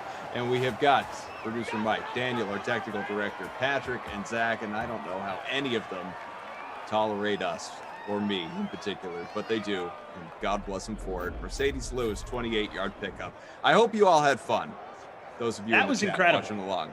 It was a definitely my favorite pregame show I've ever been a part of. Definitely my favorite half quarter or so I've been a part of. Well, no, it's sort of a slow first drive here, but either way, dynamite drop in there by Tara Lynn to make Ladies' Night special here on a Friday. We didn't, and this is my fault, I didn't ask. We didn't get her Super Bowl champ ultimately. We got her picks this weekend. We didn't get her champ. Who do you think it would be? What's your guess? Who her pick would be? Her pick. Probably Tampa Bay because of Tom Brady, which is also my pick. Yeah, I can see that. Ball's caught inside the 5. Rodgers already up to 41 passing, 1st and goal on the way. Taylor Lynn's in the chat. I look at Kaufman. A big thank you for that one. I have Aaron Rodgers in my lineup, Koff, so I'm enjoying this first drive. We didn't even get to really go over our lineups there. I mean, not only did we not really, we didn't. No problem on my so end. Who is your lineup? Why don't you hit me up with it as we got a touchdown out of Aaron Jones. That's going to help a big share of people, I imagine. Aaron Jones owned in 52% of lineups, 14% the captain spot. Certainly going to help me because he's in my lineup. Take that quick 7.8. But who's in yours? What do you got? Well, I got him in my lineup as well. I think you kind of have to have him, right? Every time he is Evidently involved. not. He's only 52% owned. Well, people, you're making a mistake. Aaron Jones always having an impact here. He's in my lineup, but in the captain spot, I went with MVS. The last time I had him in my captain spot, I finished high in the contest, so putting him in there again. It gives me a lot of room to do work with the rest of my lineup. Like I said, Aaron Jones, Aaron Rodgers, both in there. Devin Funchess in there. Marquise Goodwin, the wide receiver 3 for the Eagles, in my lineup. And then Miles Sanders, the RB1 for Philly. So I really, really like this lineup here. That is the 34th touchdown in Simland for one Aaron Jones. I have in my lineup a guy who's got a big catch already. Mercedes Lewis is my captain. He is 6.6% owned in captain slot. Also paid up for Aaron Rodgers, Carson Wentz, who's going to have the ball in a moment, Aaron Jones, Deshaun Jackson, and then with what I have left, Jake Elliott, the kicker, is part of the lineup here. So we'll see how it goes. Already sitting top 15. BK, who accidentally set a lineup for this game instead of the previous one, is sitting tied for second. Our own Brandon Cristal. Isn't he adorable? That's hilarious. So he didn't set a lineup for the last game, or did he do a lineup for this game first? He also get a lineup in for the last game. He did a lineup for this game, thinking it was the game that he was calling. Oh, and that's so funny. he did not set a lineup for the last game. I didn't realize that until I asked him pregame. And he was like, I like Aaron Rodgers. No, he went through it. He's like, well, I got Brady. I'm like, I think you made a lineup for the wrong game. And sure enough. That's hilarious. Love that. Roland says, high five, Koff. Lewis is my captain as well. Love it. Right there with you, my friend. Sean says, Koff, can I get a shout out? These Sims are helping me get through day 7 of COVID. Well, Sean, I'm sorry to hear that, but get well, stay safe, get healthy. Obviously, we're rooting for you, and glad that we can provide whatever type of distraction that we can here with these Sims. That's, ultimately that's what we're here for. I know people love obviously playing the contest, be it paid or free, and doing your Showdown or Classic lineups, or being part, which I'm especially partial to, of the DK SimFam Friends League, and we greatly appreciate all of you that are. But for all of us, whether it's you out there listening or us commentating, the producers, Game Ops Squad, everybody involved, this really is a one hell of a community that has been built over the last 10 months at this point. March 28th, this began. The Dream Stream was born, and it has been just a massive distraction for a lot of people, and we're happy about that. So thanks for hanging with us. Speaking of which, I got to give Obi-Wan his call here. Oh, Tommy boy, the pipes are calling from land to Sim and Twitch land. What does fiance Morgan say every time that she hears that? I haven't asked her specifically about Obi-Wan's call, but she really dislikes the buzzword. She really dislikes when Joe and Troy come on the broadcast. I love Joe and Troy. She generally doesn't have an issue when I do broadcasts with you, Koff. It's most of the time Glash broadcasts that get me in trouble. Well, it's because she can't stand Glash and she likes me. No, that's my grandma who Sanders has you as her favorite. That's right. That's my right. grandma. What's up, Grammy? Grammy. Gam. 2nd and 4 from the 33, 3 minutes to go here in the first. Kaufman and Tom love this combination, says Ernest. Thank you very much, Ernest. Alana says, I hope she's being sarcastic, because Alana says, just got here that I missed Tara Lynn. Oh, did you? But you are on YouTube, so you can scroll on back and enjoy a solid, I don't even know, like 6-7 minutes of Tara Lynn. We had some fun. And it got violent, verbally violent with Tara Lynn. So go back and relive it if you missed it, folks. Yeah, she was on one tonight. Yeah. Ladies' night. It's ladies' night. Oh, what a night. 7-0 Green Bay here, fittingly, very fittingly, in the Madden After Dark. As if Aaron Rodgers was worried about the Eagles pre-roll. Ian. Sure enough, 7-0. But, the Birds are threatening. They might take flight after all. I'm looking for a Miles Sanders touchdown here. That would I make faded me a him. It was a happy tough boy. fade, but I did it. I like to do the RB1s. I get it. I do too. Just I didn't have the money. We got a touchdown he got in. Here. Yes. In How my you feeling, lineup, folks. You happy? You happy with a little Marquise Goodwin action? Number take it. 13 in your hearts, or at least on your charts. I like it. He likes it. Well, I don't like it because I don't have them. But I can tell you that Fantasy Hawk, Commando 20, sitting in first over our guy Bonzo. A couple of our guys right up there in front. As Goodwin, as Jones, Wentz in the captain spot, Elliott, Ertz, Funchess. Good on you, man. I got to say this, and I think it's Daniel that set the uniforms. Every time he does an Eagles sim, he gets them in these nice retro greens. Love these uniforms for the Eagles. They got to switch back. Not a huge fan of that teal, like dark, weird green they have. Forest green, is it? Not huge. It's really not even forest. It's like a blue green. Got to go back to these classics. I'm with you. Totally agree. Just like the Bills, they finally were like, you know what? Let's just go back to those old colors. Stop trying to be cool. The Bills uniforms are great now. 7-7 as we near the end of the opening quarter here. Green Bay with the ball. Cuff, how you feeling about tomorrow's games? Well, I was just going to ask you about that. Where would you like to start? Well, the early game, Rams at Packers. Look, I think Aaron Rodgers is going to win MVP this season. However, and I think the Rams have a really good defense. So I'm curious if the Rams offense can keep up with Green Bay. Even though the Rams have a great defense, Green Bay has so much firepower. No one's been able to slow them down all year. So I don't know.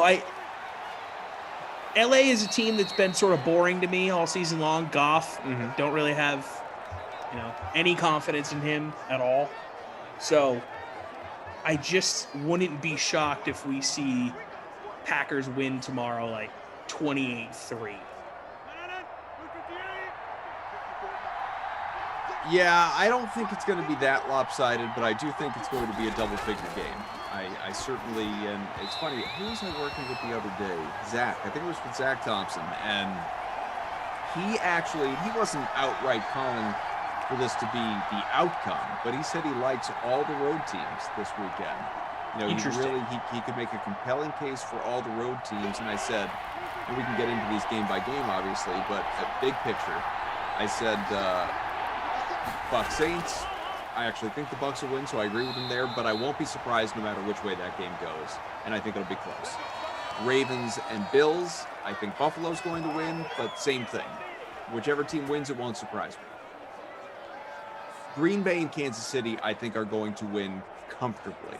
I think they are both going to be double-digit games. Yeah, I do. I think the Packers are going to take care of business. If Seattle had won, I think it'd be a different situation. And actually, would they have played? Yeah, okay, they would have still played Seattle. But I don't know. LA's just not doing it for me. They just aren't. And I actually think the Browns banged up Jared Goff. Totally, and he stinks anyway. Cooper Kupp is banged up. It just feels stale to me on the offensive side of the ball. It really does.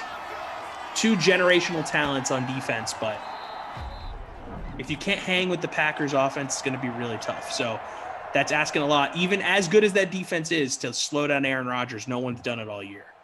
Yeah, Fantasy Hawk says that defense is really good. Don't sleep on the Rams. These might be, we've had a lot of great comments here in the DraftKings conference room in the history of these sims. This might be my favorite back-to-back. If you know what I'm saying here. El Paso number 1 says, the pipes are calling. Steve says, the pipe's already called. It's true. The pipe's called early. Yeah. Pipes called, baby. The pipe's already called. That's fantastic. Great comments. I love it. Yeah, I see the Rams losing, and I actually have sort of a different take on this Browns-Chiefs game. The Chiefs haven't really been blowing people out the last few weeks, and I know they've essentially had 2 weeks off because they had the bye and they rested a lot of guys in the final week of the season. Mm-hmm. But the Browns, man, they're a freight train right now. to do what they did in Pittsburgh, I just don't see them slowing down. It's so impressive. Like I could see a close game at Arrowhead tomorrow. I could see that happening. Browns have a ton of talent, man, and they can control the pace of the game with those running backs. But ultimately, you think Kansas City's winning, or you think that there's some real upset potential there? I think it's one thing to say that you think it's going to be a close game, but Casey's going to win. Do you really see an upset being potentially in the works? No, I don't, because I just have faith in Mahomes to close things out, because I did just say the Chiefs haven't been blowing people out, but they have been winning, right? They've shown that they know how to win ball games. So I can't bet against Mahomes right now, but I don't think the Browns are going to come in and get embarrassed. I just think it's a different team. Right. They've slaughtered the Dragon. They needed to get over that Pittsburgh hump. Not hunt.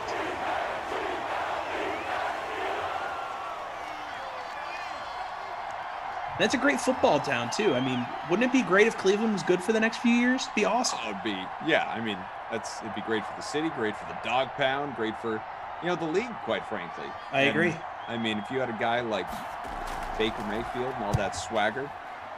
Winning games? Hell yeah. Right. Be huge. Odell Beckham on a winning team. It'd be interesting if he's able to stick around. But... Yeah, if he's healthy. But, let's say the Browns do somehow upset the Chiefs tomorrow, right? And they lose in the AFC Championship. Hell, maybe they make the Super Bowl, whatever. Let's say they have this amazing run. They've already accomplished a lot, but let's say they do a lot more. Do they take a look at Odell Beckham and say, you know what, not worth the trouble? Or do you think they just try, when he gets healthy, they try and make that work whenever he's available next season? Question.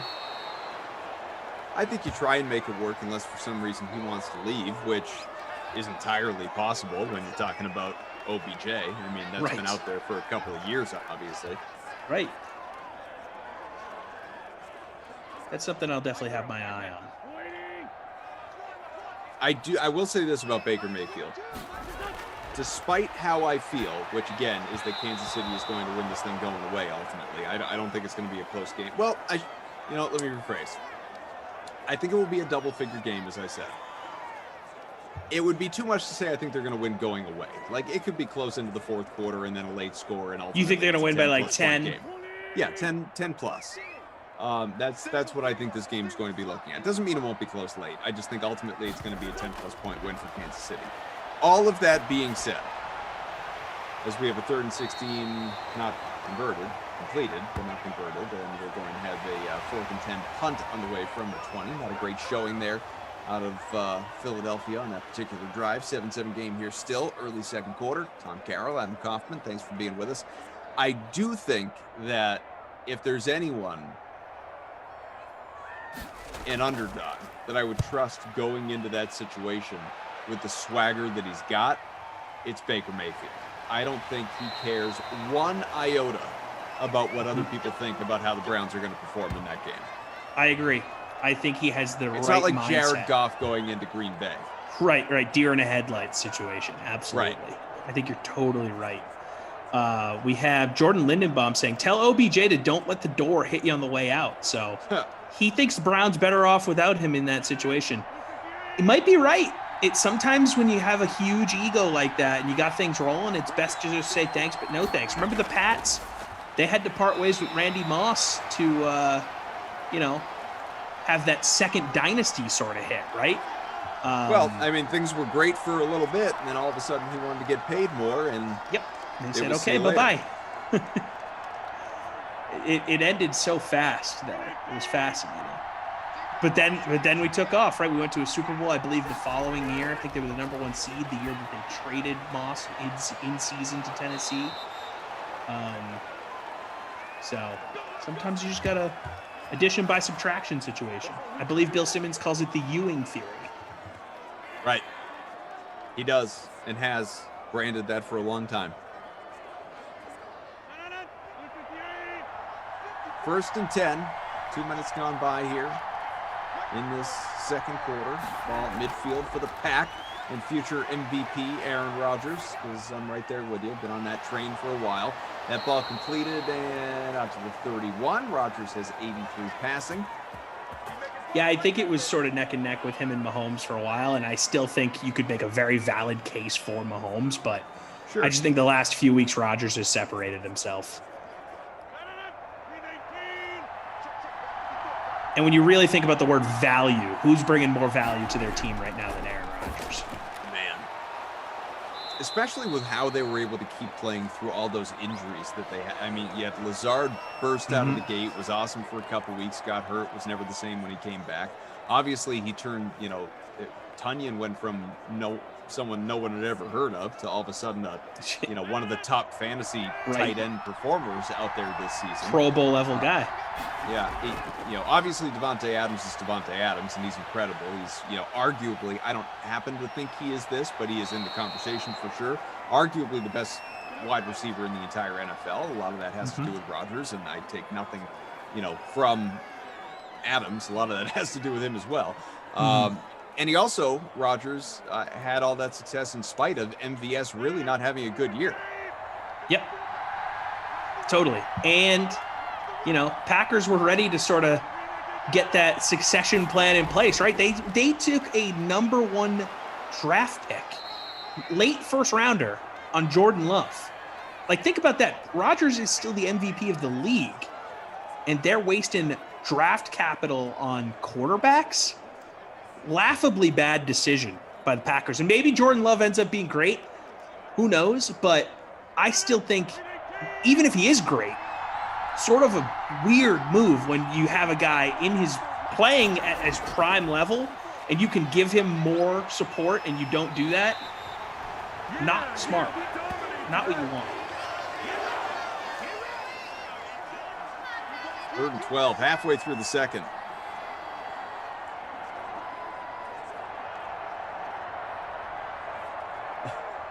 Brother Phil asked him, and it's a valid question. I'm going to paraphrase you here, Brother Phil. How exactly did this come to fruition in which Glash's mom is making you personalized kitchenware? It's a good question.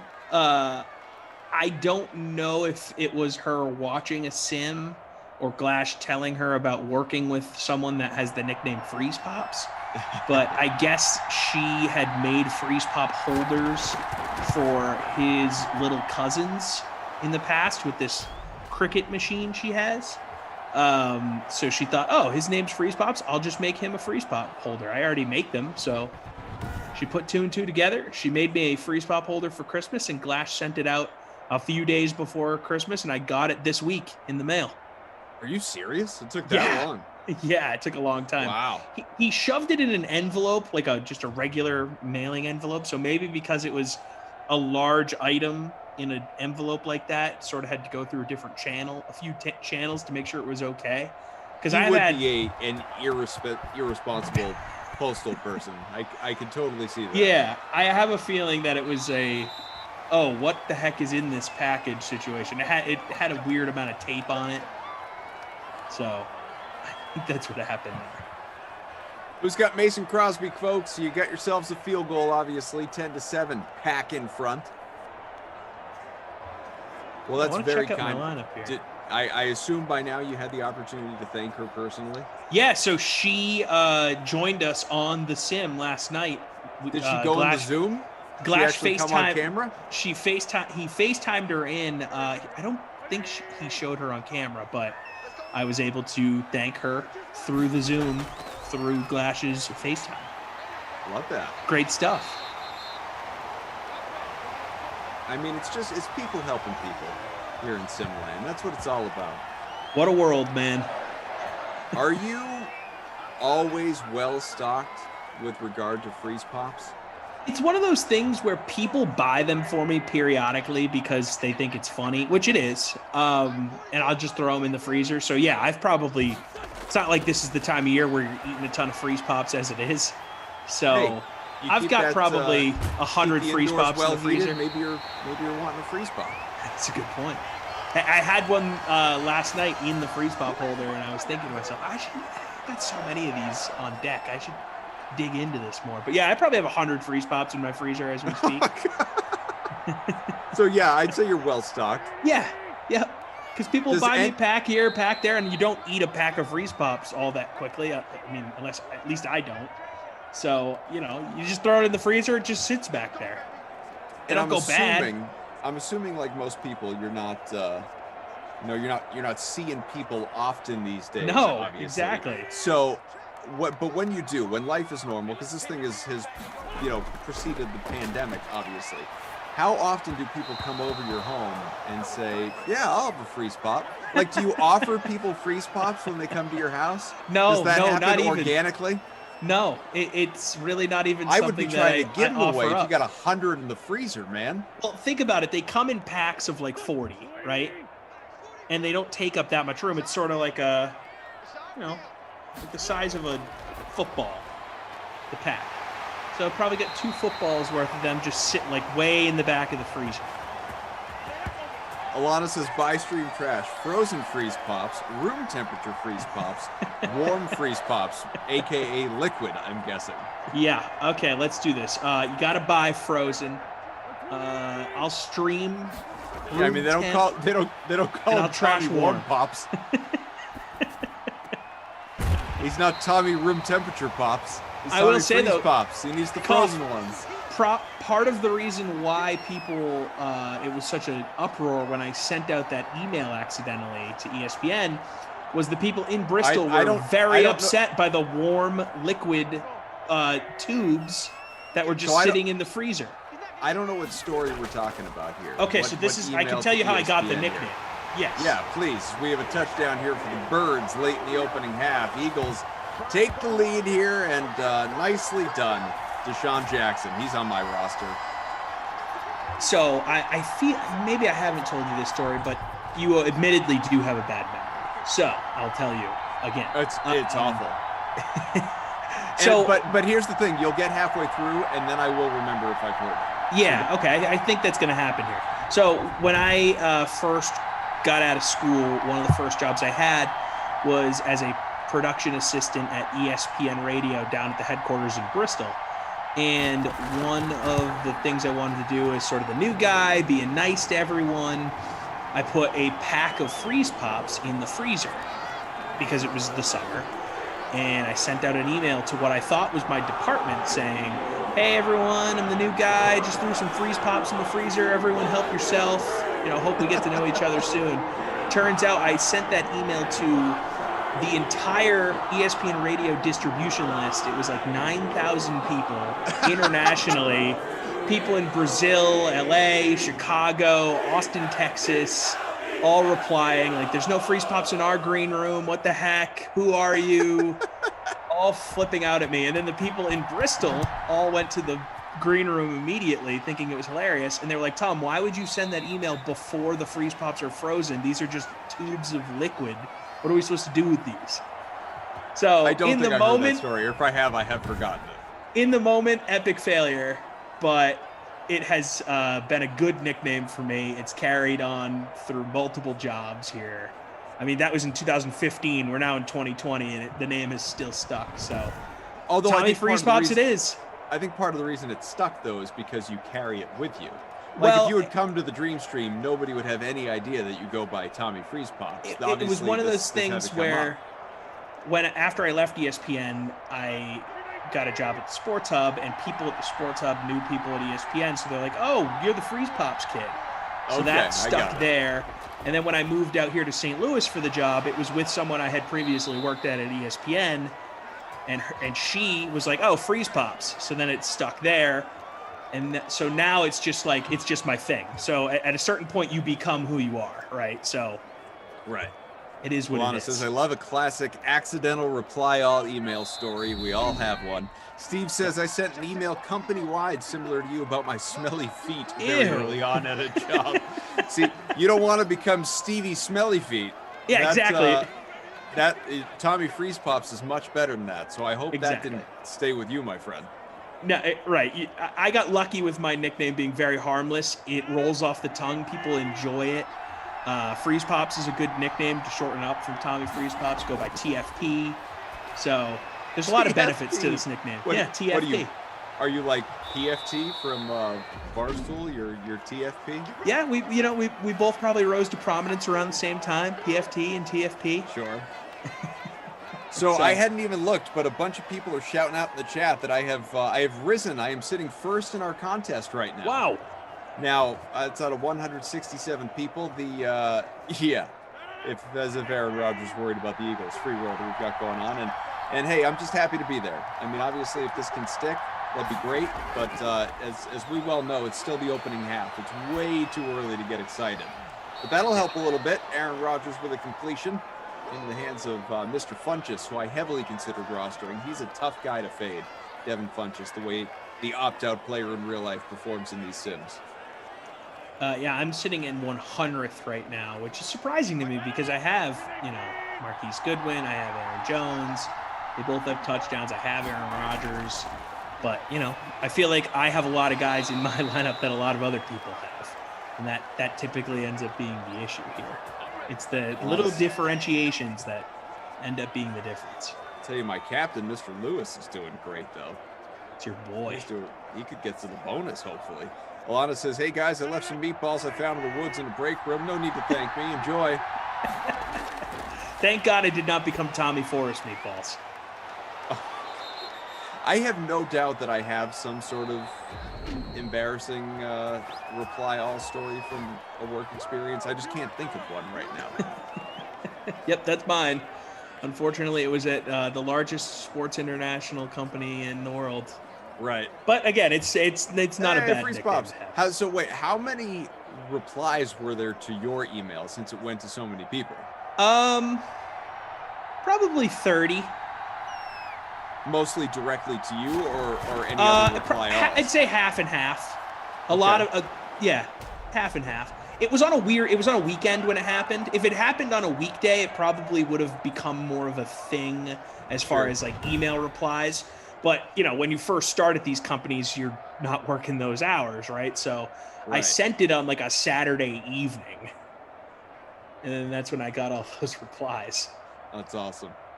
Yep. So it's not a bad nickname. 14-13. The Eagles in front. Mason Crosby, another field goal, folks. So good for you if you got him, as mentioned. Jordan says Mercedes Lewis catching passes like he's Kelsey. Forgot the fact he's like a 50 and makes Funchess look skinny. He's doing great. Mr. Lewis. Yes.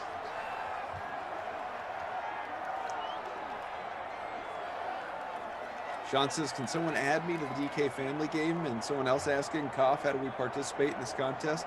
Get in. So it looks like it's just a damn Cough man is going to send out some invites. I'm happy to send out some invites. I can collect, how about second half? I'll collect some usernames. I'm happy to do that. Or if it's just a damn Cough man wants to do it, I'm happy to let you do it as well.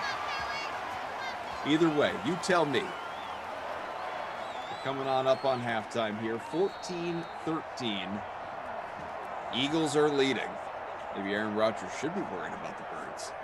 CEH 1300 saying, Tommy, you do realize you have told that story 20 times now. CEH, I hate to break it to you. I have told that story probably 500 times since it has happened. So yes, I am asked that story often on many different platforms throughout my career. And look, it just comes with the territory. Not everyone's going to know your origin story when you walk into the room. So I'm prompted on it. I give the story. It is what it is. I love that you called it your origin story. It's my origin story, baby. Oh man. Dom asked earlier too if Eric says, damn you, Kaufman, I'm getting a freeze pop. Well, good for you, Eric. Dom asked, I'll get one right now. That I eat ice cream cones without ice cream in it. And Dom, that is 100% true. I'm not saying I go out of my way to do it, but I might snack on an ice cream cone, sure. What's better than a sugar cone? I don't care if there's ice cream in it. A sugar cone is delicious. I'm going with the green apple again. I didn't want to, but it was the easiest one to grab. So look at this.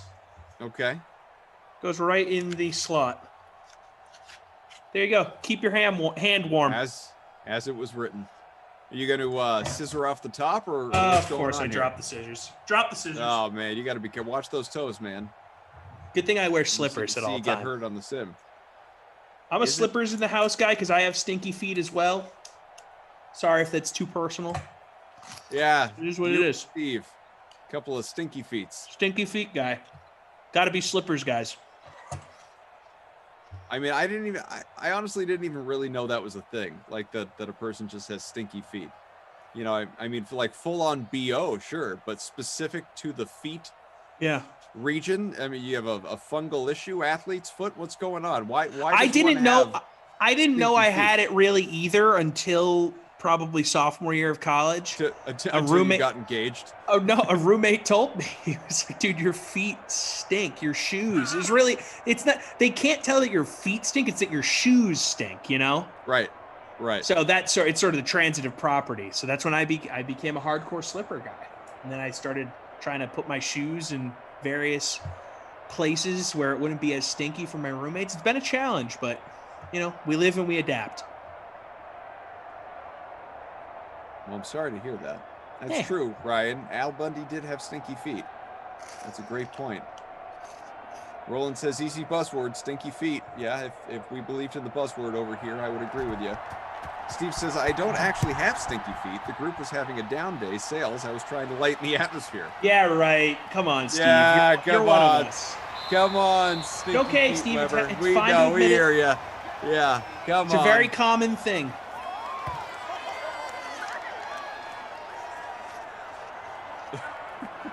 Juan is a scissor off the top. Both his freeze pop method and his hairdo. Yeah, scissor off the top there, would you? Yeah, just Fantasy scissor Hawk Al off Bundy the is the top. goat. I'm with you. Totally with you. So it looks like a variety of people are collecting usernames if you want to join the DK SimFam Friends League, which I greatly appreciate. I don't know if it's just a damn Kaufman or others, but if anyone wants to be part of the contest that we play here all together, and we set them up for every single sim, all of them, whether I'm doing them or, you know, Glash or Emerson or Rossi or anybody, we have these free rolls that we, the commentators, are part of with all of you. We love doing it. If you want to be part of the DK SimFam Friends League, get those notifications and join the contests, and they are free, the free rolls, then by all means, They're drop fun. your DK username into the chat. Do it right meow. Say my DK username is, and we'll make sure that we get John in there. Get those invites out to you. Thank you so much to those that are sending the invites and to all of you that are or want to be part of it as well. Eric Stern saying, I'm doing a buzzword freeze pop by myself. That sounds lonely. I would not do that, my friend. It's just doing a buzzword by yourself. Hey, you know, Just whatever sit- gets you through the night. Just Just sitting yelling alone in the freeze dark, pops at the top of going, your lungs. Freeze pop, freeze pop, freeze pop. Here's honestly, here's a real question for the people. And I'm assuming for most the answer is no, which is why I'm going to phrase the question the way that I am. Is there anyone out there that, like, when Glash and whomever, you know, often Tom, whoever it may be, is doing this absurd buzzword chant? I know a lot of people fill the buzzword in the chat, like that's what you're supposed to do. But do any of you out there actually verbally participate in the buzzword? I hope the answer is no, but I gotta know. I want to know. I'm going to say yes. I bet that number is higher than we think. I bet we get at least 2 or 3 people that actually do that. Brewster says, thank you guys for completely ruining ladies' night and talking about your stinky feet. Look, my feet don't stink. My breath sometimes stinks for sure. Interesting. Like I'll brush my teeth and inside an hour feel like my breath reeks. And I don't know if it actually does, but I feel like it does. And I get all sensitive about it. Okay, so do you eat a lot of onions? Nope. Because that can linger.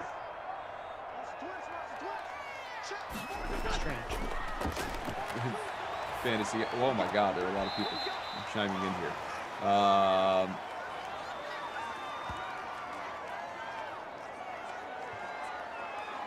Problem Kid Gaming says, Koff, how does it feel to be semi-famous? Part of something not too big at the moment, but potential to blow. I definitely do not for one iota of a second view myself that way. but I'm flattered that you would say Semi-famous. so. Did you make a Cameo account yet? No, I kind of forgot all about that. I got to do that.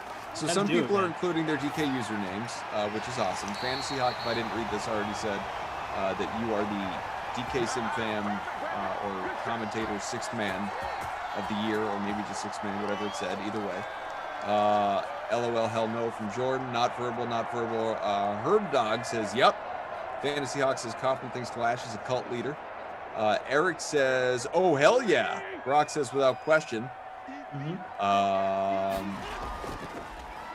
Roland says, Cough, I only type my wife would murder me in my sleep if I chanted out loud. Do a lot of people watch these Sims just lying in bed while your partner is asleep next to you? Like I could see that. Like sit there with headphones or earbuds on. You're just kind of chilling out to the dream stream.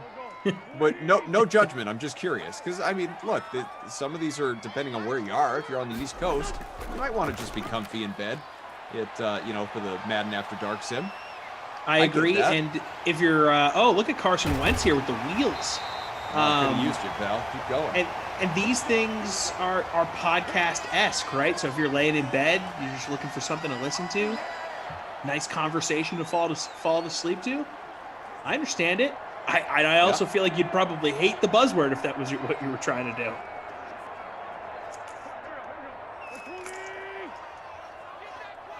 Fievel says, Kaufman, no buzzword for one, and for two, I'm headed for my fourth straight top 10 with you on the call. Fievel, I hope it holds. Touchdown! Yes! Goodwin again! Second of the day. Wow. I wish I'd put him in my captain spot. I had thought about it, but there we go. Rushing TD for Marquise Goodwin. Bob Daddy's asking for a quick movie game at the quarter break. Yeah, I think we can do a little buy stream trash at the quarter break. I can get on board with that. It's been a little while. I'm game.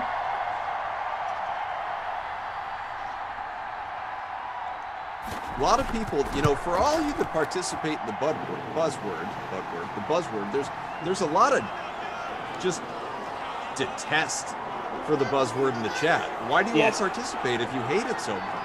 It's very polarizing. There was some thought to getting rid of the buzzword in 2021. No, that was a scam. I don't believe that for 1 second. Look, there was some thought to it. We held a vote. It's still kind of unclear who won, so we may, here and there run more polls to see. We ought to FaceTime and say we held our own vote. The buzzword's gone. See you later. I mean, look, it's very polarizing. And that's really where you want to be in this biz, right? You kind of want half the people to hate you and half the people to love you, right? Eric says, Cough, you're never entering my bedroom. I think that's reasonable. So that Goodwin touchdown was a receiving touchdown, I'm being told. Looked like a handoff, but it might have been one of those fancy handoff pass type things, So I get it. Yep. Lounge Talk Podcast says Goodwin's my captain. You're probably a happy man. I just hear you chomping away.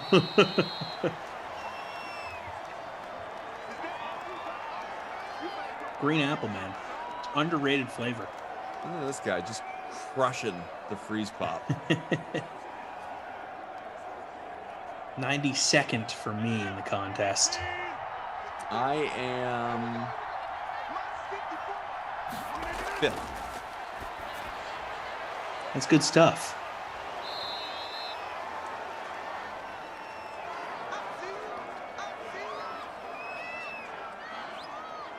Buzzword is tradition, says Jay Barbs. That's right. We don't ruin traditions here. Some traditions just stink. I kid. How dare you? I couldn't help it. How dare you? How dare you?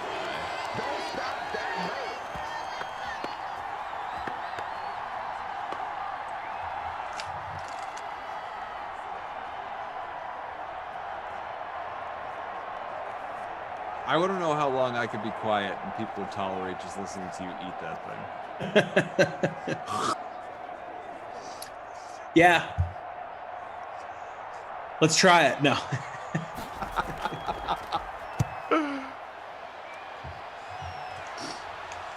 You definitely need to have some strong dental strength if you're gonna be a regular consumer of Freeze Pops. Because if you're not biting into it, it's not going to last long enough for you to really enjoy it. Because then it's just going to become very liquidy, you know? Yeah, yeah. Got to utilize the chompers. Yeah, you don't want the warm Freeze Pop. No, never want that. It's not what the people are here for. No, call it Freeze Pop for a reason. 1st and 10 and 5-yard pickup. 2nd and 5 on the way. Wentz up to 187 as we have a couple minutes left here in the 3rd quarter. Bob Daddy saying it's like Vin Scully, just let the moment happen. That's right. Gotta let it breathe sometimes. Just gotta let me eat the Freeze Pop. Mo says, Kaufman, we opened our arms to you at Madden After Dark, and you're trying to take the buzzword away. It's true. I only do Madden After Dark 1 or 2 times a week. Yeah, how dare you? I don't want to infringe upon other people's space. The only reason why we put it to a vote is we just wanted to gauge the audience, you know? It's always good to check in, see if what you're doing people like, you know? If you engaged this audience here tonight, you would have had a pretty definitive answer. The Friday audience does not like buzzwords. Noted. Yeah, evidently. Ladies' night audience is not here for it. No, they're not here. They just want more ladies' night. They want more Tara Lynn in the broadcast.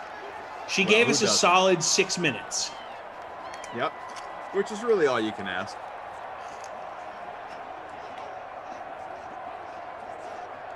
I could just keep listening to that for hours. I really could. Instead of the this is about buzzword, to be the last bite. Instead of the buzzword, I'm going to be silent. You're just going to listen to Tom eat a Freeze Pop for a minute. Here we go. Last bite of the Freeze Pop.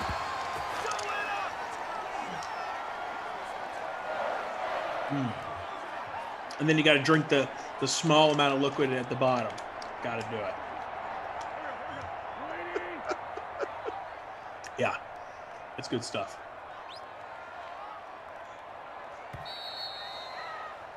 There you go. How are more people not talking about those sounds in the chat? They're just used to it at this point, you know? I ate one the other night with Glash, too. Yeah. I don't know if you got to keep the hand warm and eat a Freeze Pop. Exactly. I don't know if anyone told you this, Koff, but I was having issues hopping into Zoom the other night. For whatever reason, my Zoom app was not launching. So I had to call the first half of the first game off my phone. So I was all sorts of discombobulated. How did that go?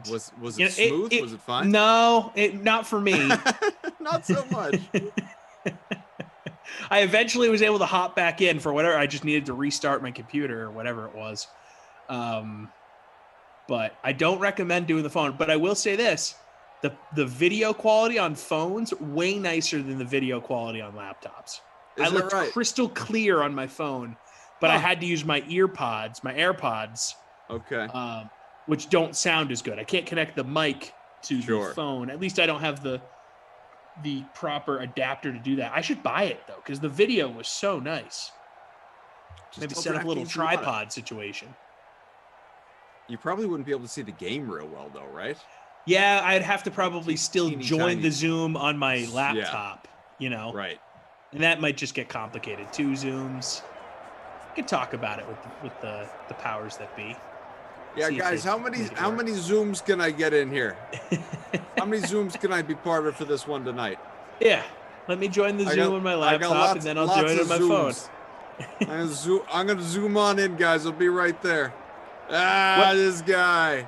What I ended up doing is opening my fiance's laptop and using that as the stand to keep the phone steady, because that was the very beginning of the game. I could not find a proper place to leave my phone and, not have it moving around or fall down. So there you go. Fun times. Hosa says, I'd rather listen to you eat your freeze pop or even smell your stinky feet than listen to the buzzword. Eric says, Tom, seriously, your microwave backdrop, Common Man, draft a BK blanket in the background. Geez, this is B-level entertainment, but come on, let's pick it up. No, absolutely not. I'm staying authentic here, guys. Choker said, Tommy's head doesn't fit on my 65-inch TV. Oh, it's a huge pillow. I have a normal sized head, okay? How dare you? I've had to show this many times. If I back up, I'll do it after the fourth quarter. If I back up, you can see my head as proportioned to the microwave is normal. Now, I know I've asked this question before. I just can't remember the answer. Tell me again the fitted hat size of your head. 7 5/8. Yeah, I would say that is an above average head size. It's 1/8 above 7.5. No, I get the math. It's slightly bigger than average. Yes, no, slightly above average size head. Yeah, Slight. I'm not saying it is not. You do not have a melon of a head, nor do you have a tiny head. You have a slightly above average head size. On the melon scale, it's more cantaloupe than watermelon. Yes. I'll go with that. Joker says it's a huge microwave. I don't know why I found that so funny. It's perfect. Not.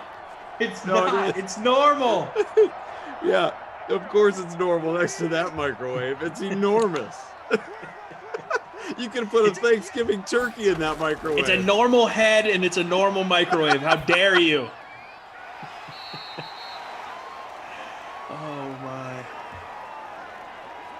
Zig says, all I want to do is zoom, and a boom, boom. That's right. Hopefully someone's out there shaking their rump. Steven says, Tommy could go on Mount Rushmore. It'd be a life-size head. Hey, let's everyone give us your best the size of Tom's head joke. I think we would all enjoy I'll take that. Yeah. One thing I'll say, I've never been to Mount Rushmore, but I've heard that the heads actually aren't as big as they appear to be in movies. Compared to yours, sure. Right, exactly. If my head's nearby, all bets are off. But I've heard it's not as impressive as you would think, which is disappointing. That's a place I'd like to see. Or people over there just trying to enjoy the sights. All of a sudden, you scare a little girl because this freakishly huge human head comes walking by. Mommy, my God, they didn't chisel this. This is real. I finally make it out to Mount Rushmore to check it out, and no one can actually see it because I have like a front view. My head is in the way. I just got a text from BK. Says his all Packers lineup he made for this sim isn't working out great for him. Did John Candy have a big head? It wasn't a small head. I didn't know that if he was known for that. Touchdown! Oh my God! Again! Move Captain Goodwin, folks. He's got 3. Okay. Even though he's not in my captain spot, I feel like I have to make a jump here. I mean, he's in my lineup. He's got 3 tutties. Well, let's hand out the Krusty Koff player of the game right meow. My goodness, Marquise Goodwin. He gets the wooden nickel. Touchdown passes out of Carson Wentz. He gets the wooden nickel, entitling him to 1 free small soft serve ice cream cone at Lion's Choice Roast Beef here in St. Louis. Congratulations. That dropped me from 4th all the way down to 19th. Squanto 34 is in front by about 1.5 points. Has Goodwin, who is up to 28.5 points. I'm in 87th. That's not great. I don't Middle of the get pack. Perfectly mediocre. I should have thrown him in a captain spot. I was very close to doing so. Yeah, at least you have it. That's more than most of us can say. What are you going to do? Dean says Goodwin's my captain. I'm staying till the end now. You have to. Welcome aboard. Gotta.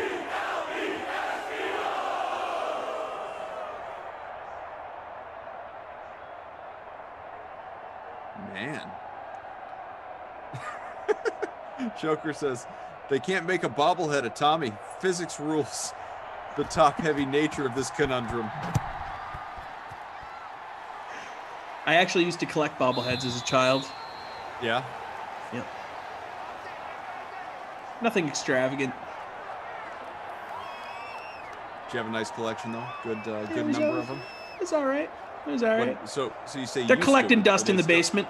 I was going to say, they still at home in the bedroom? Yeah, they're in my Or is it- parents' yeah, they're basement for sure. hanging I've out, kept sure. I've kept one that traveled with me out here to St. Louis. I got a Larry Bird bobblehead. Nice. Very But cool.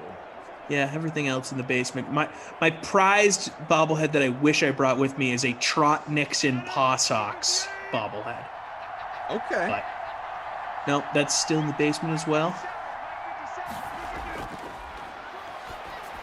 Trot Nixon Possums. I also found a Trot Nixon rookie card when I was going through my baseball cards the other day. I was pumped about that. It's worth like $5.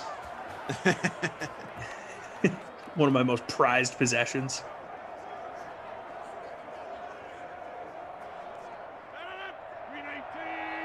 Halfway through the fourth quarter here, I was checking in quickly on our NBA lineups.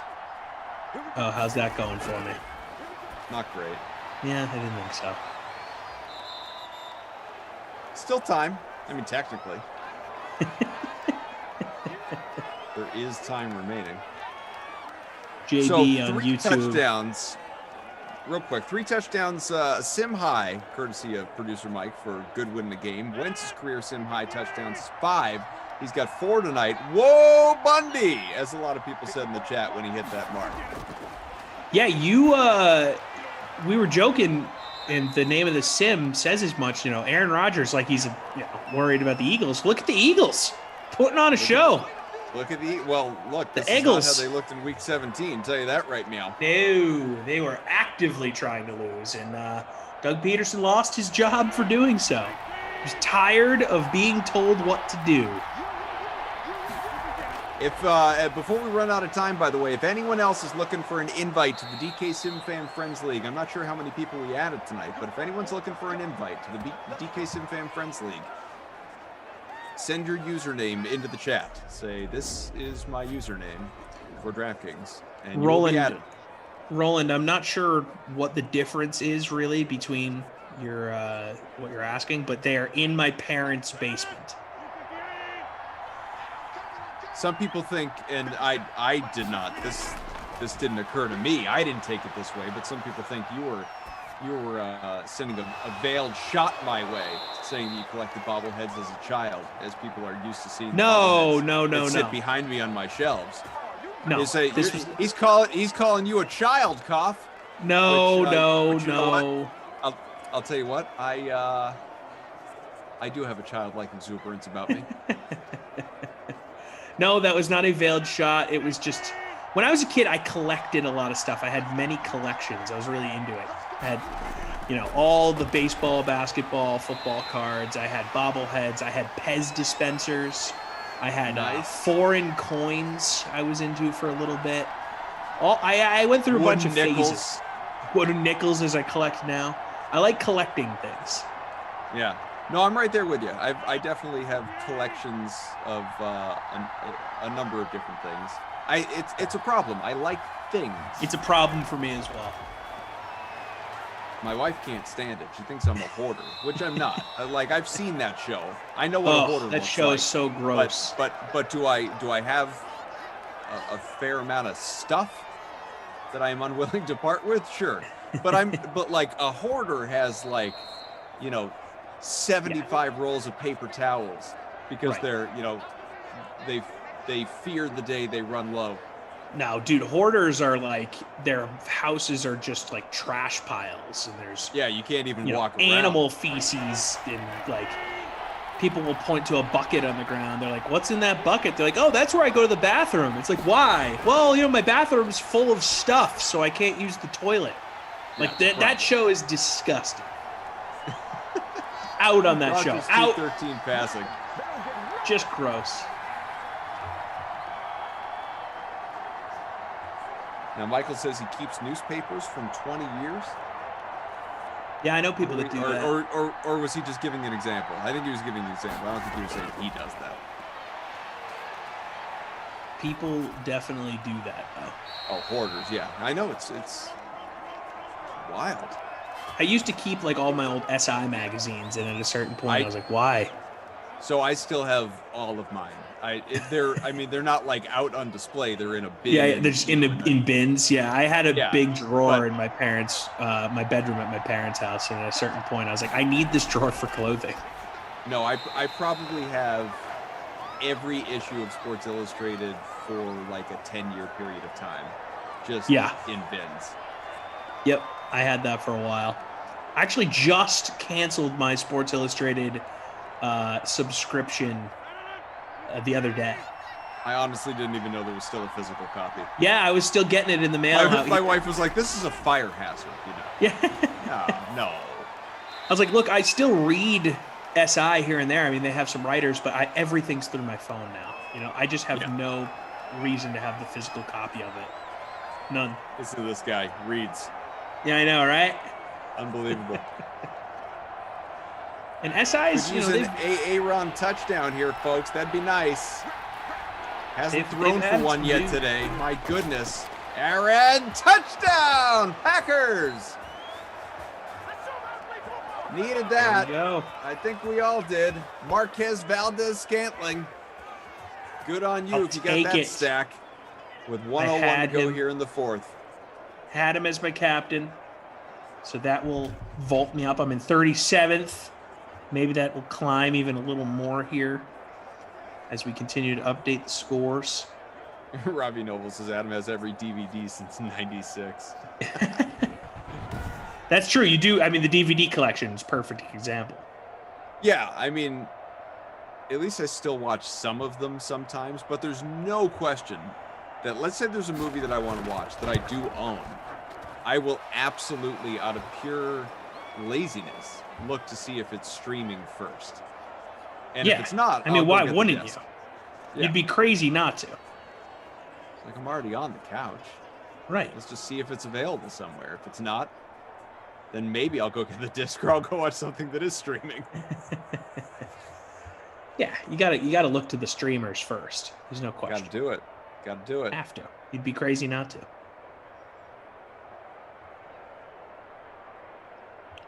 So let's see what the Eagles do here. Obviously, Packers going to go for an onside kick. They have all three timeouts. Let's see if they recover here. And now, nope. The Eagles hand Bird's team is on it. 8-point lead and getting ready to kneel out the clock. Some other Obviously, people have sent along their usernames for the DraftKings conference room DK Sim Fan Friends League. We love it. Thank you. Very nice. Very nice. Packers obviously going to use all three timeouts here, right? You have to imagine. Have to. I mean, why See not? if they can try and get Why the ball not back. stop the clock while you can?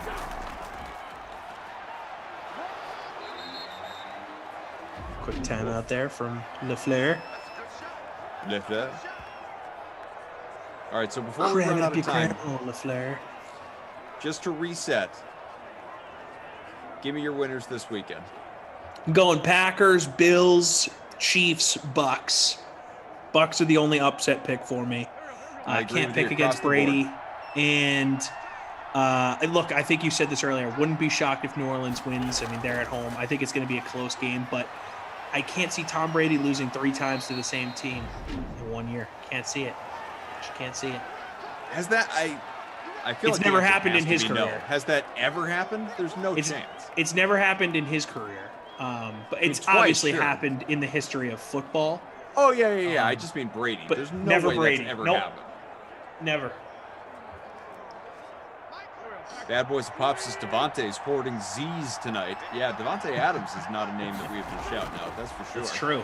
Yep, he's gonna likely be in my. Oh, look at that! The late touchdown here. Oh, that is going to impact some lineups, folks.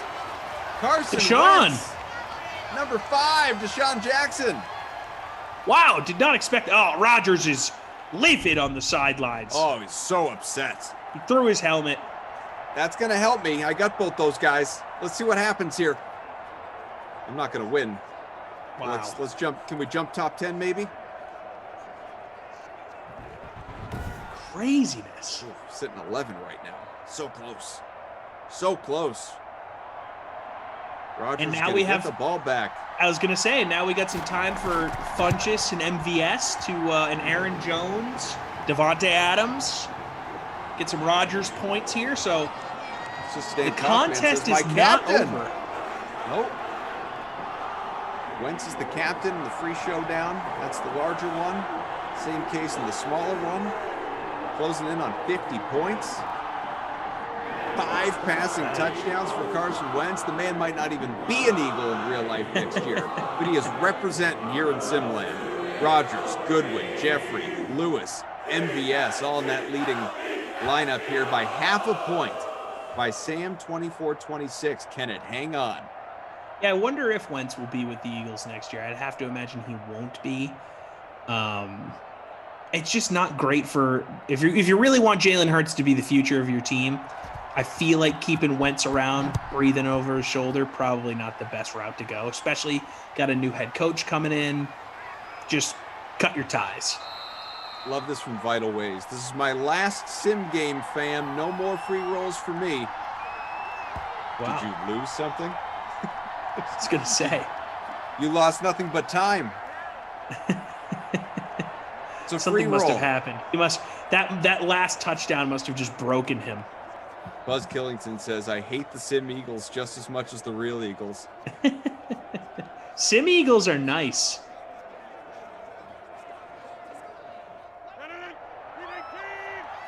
Joe Spencer saying he got 53 points from Connor McDavid last night. Woo. Yeah, I did a showdown for that Edmonton-Vancouver game, and he had 80 points in the captain spot. It was ridiculous. And I still lost because it was a head-to-head. We both had McDavid in the captain spot. Yep. So it was a wash. And I lost like 140 to 135, which is just such an absurd hockey score.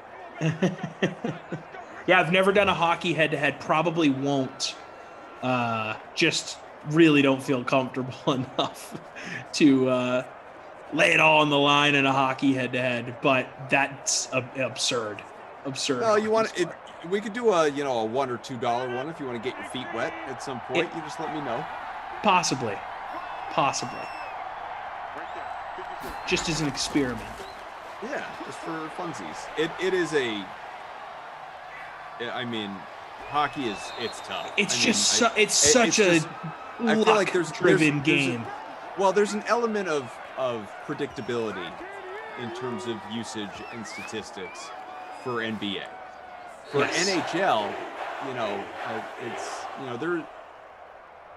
I mean, you can certainly project how much ice time guys are going to see, but who's going to get a tip-in goal? Right, who's gonna exactly. Get a second assist. It's just incredibly frustrating. Right. It's it's wild. So we've reached the end, folks. 35-20. The Eagles beat the Packers.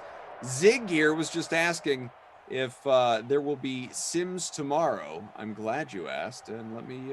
Yes, there will be. Yeah, let me give you tomorrow's schedule around the real life football. Let me see. We have got on a Saturday. So Jason Rossi and this guy Tom Carroll will be with you for the first and only 2 Sims of the day, which are Panthers Bengals for the nooner, and then the early bird special Steelers Chiefs. And then you will have Leaderboard Live for the early game for the, let's see, Kenny and Jeff combo, Kenny Ducey and Jeff Ulrich. And then I will be back for Leaderboard Live for the late game, which will be with Matt LaMarca. So me and Sax, man, I'll be wearing my LaMarcas, and we're going to have a great time. It's going to be a lot of fun. Get excited. So you got a good mix of both Sims and actual football tomorrow. So the Dream Stream will be coming at you at noon and staying with you until late night, baby. Midnight, probably. East time, anyway. Very excited. Love working with Rossi.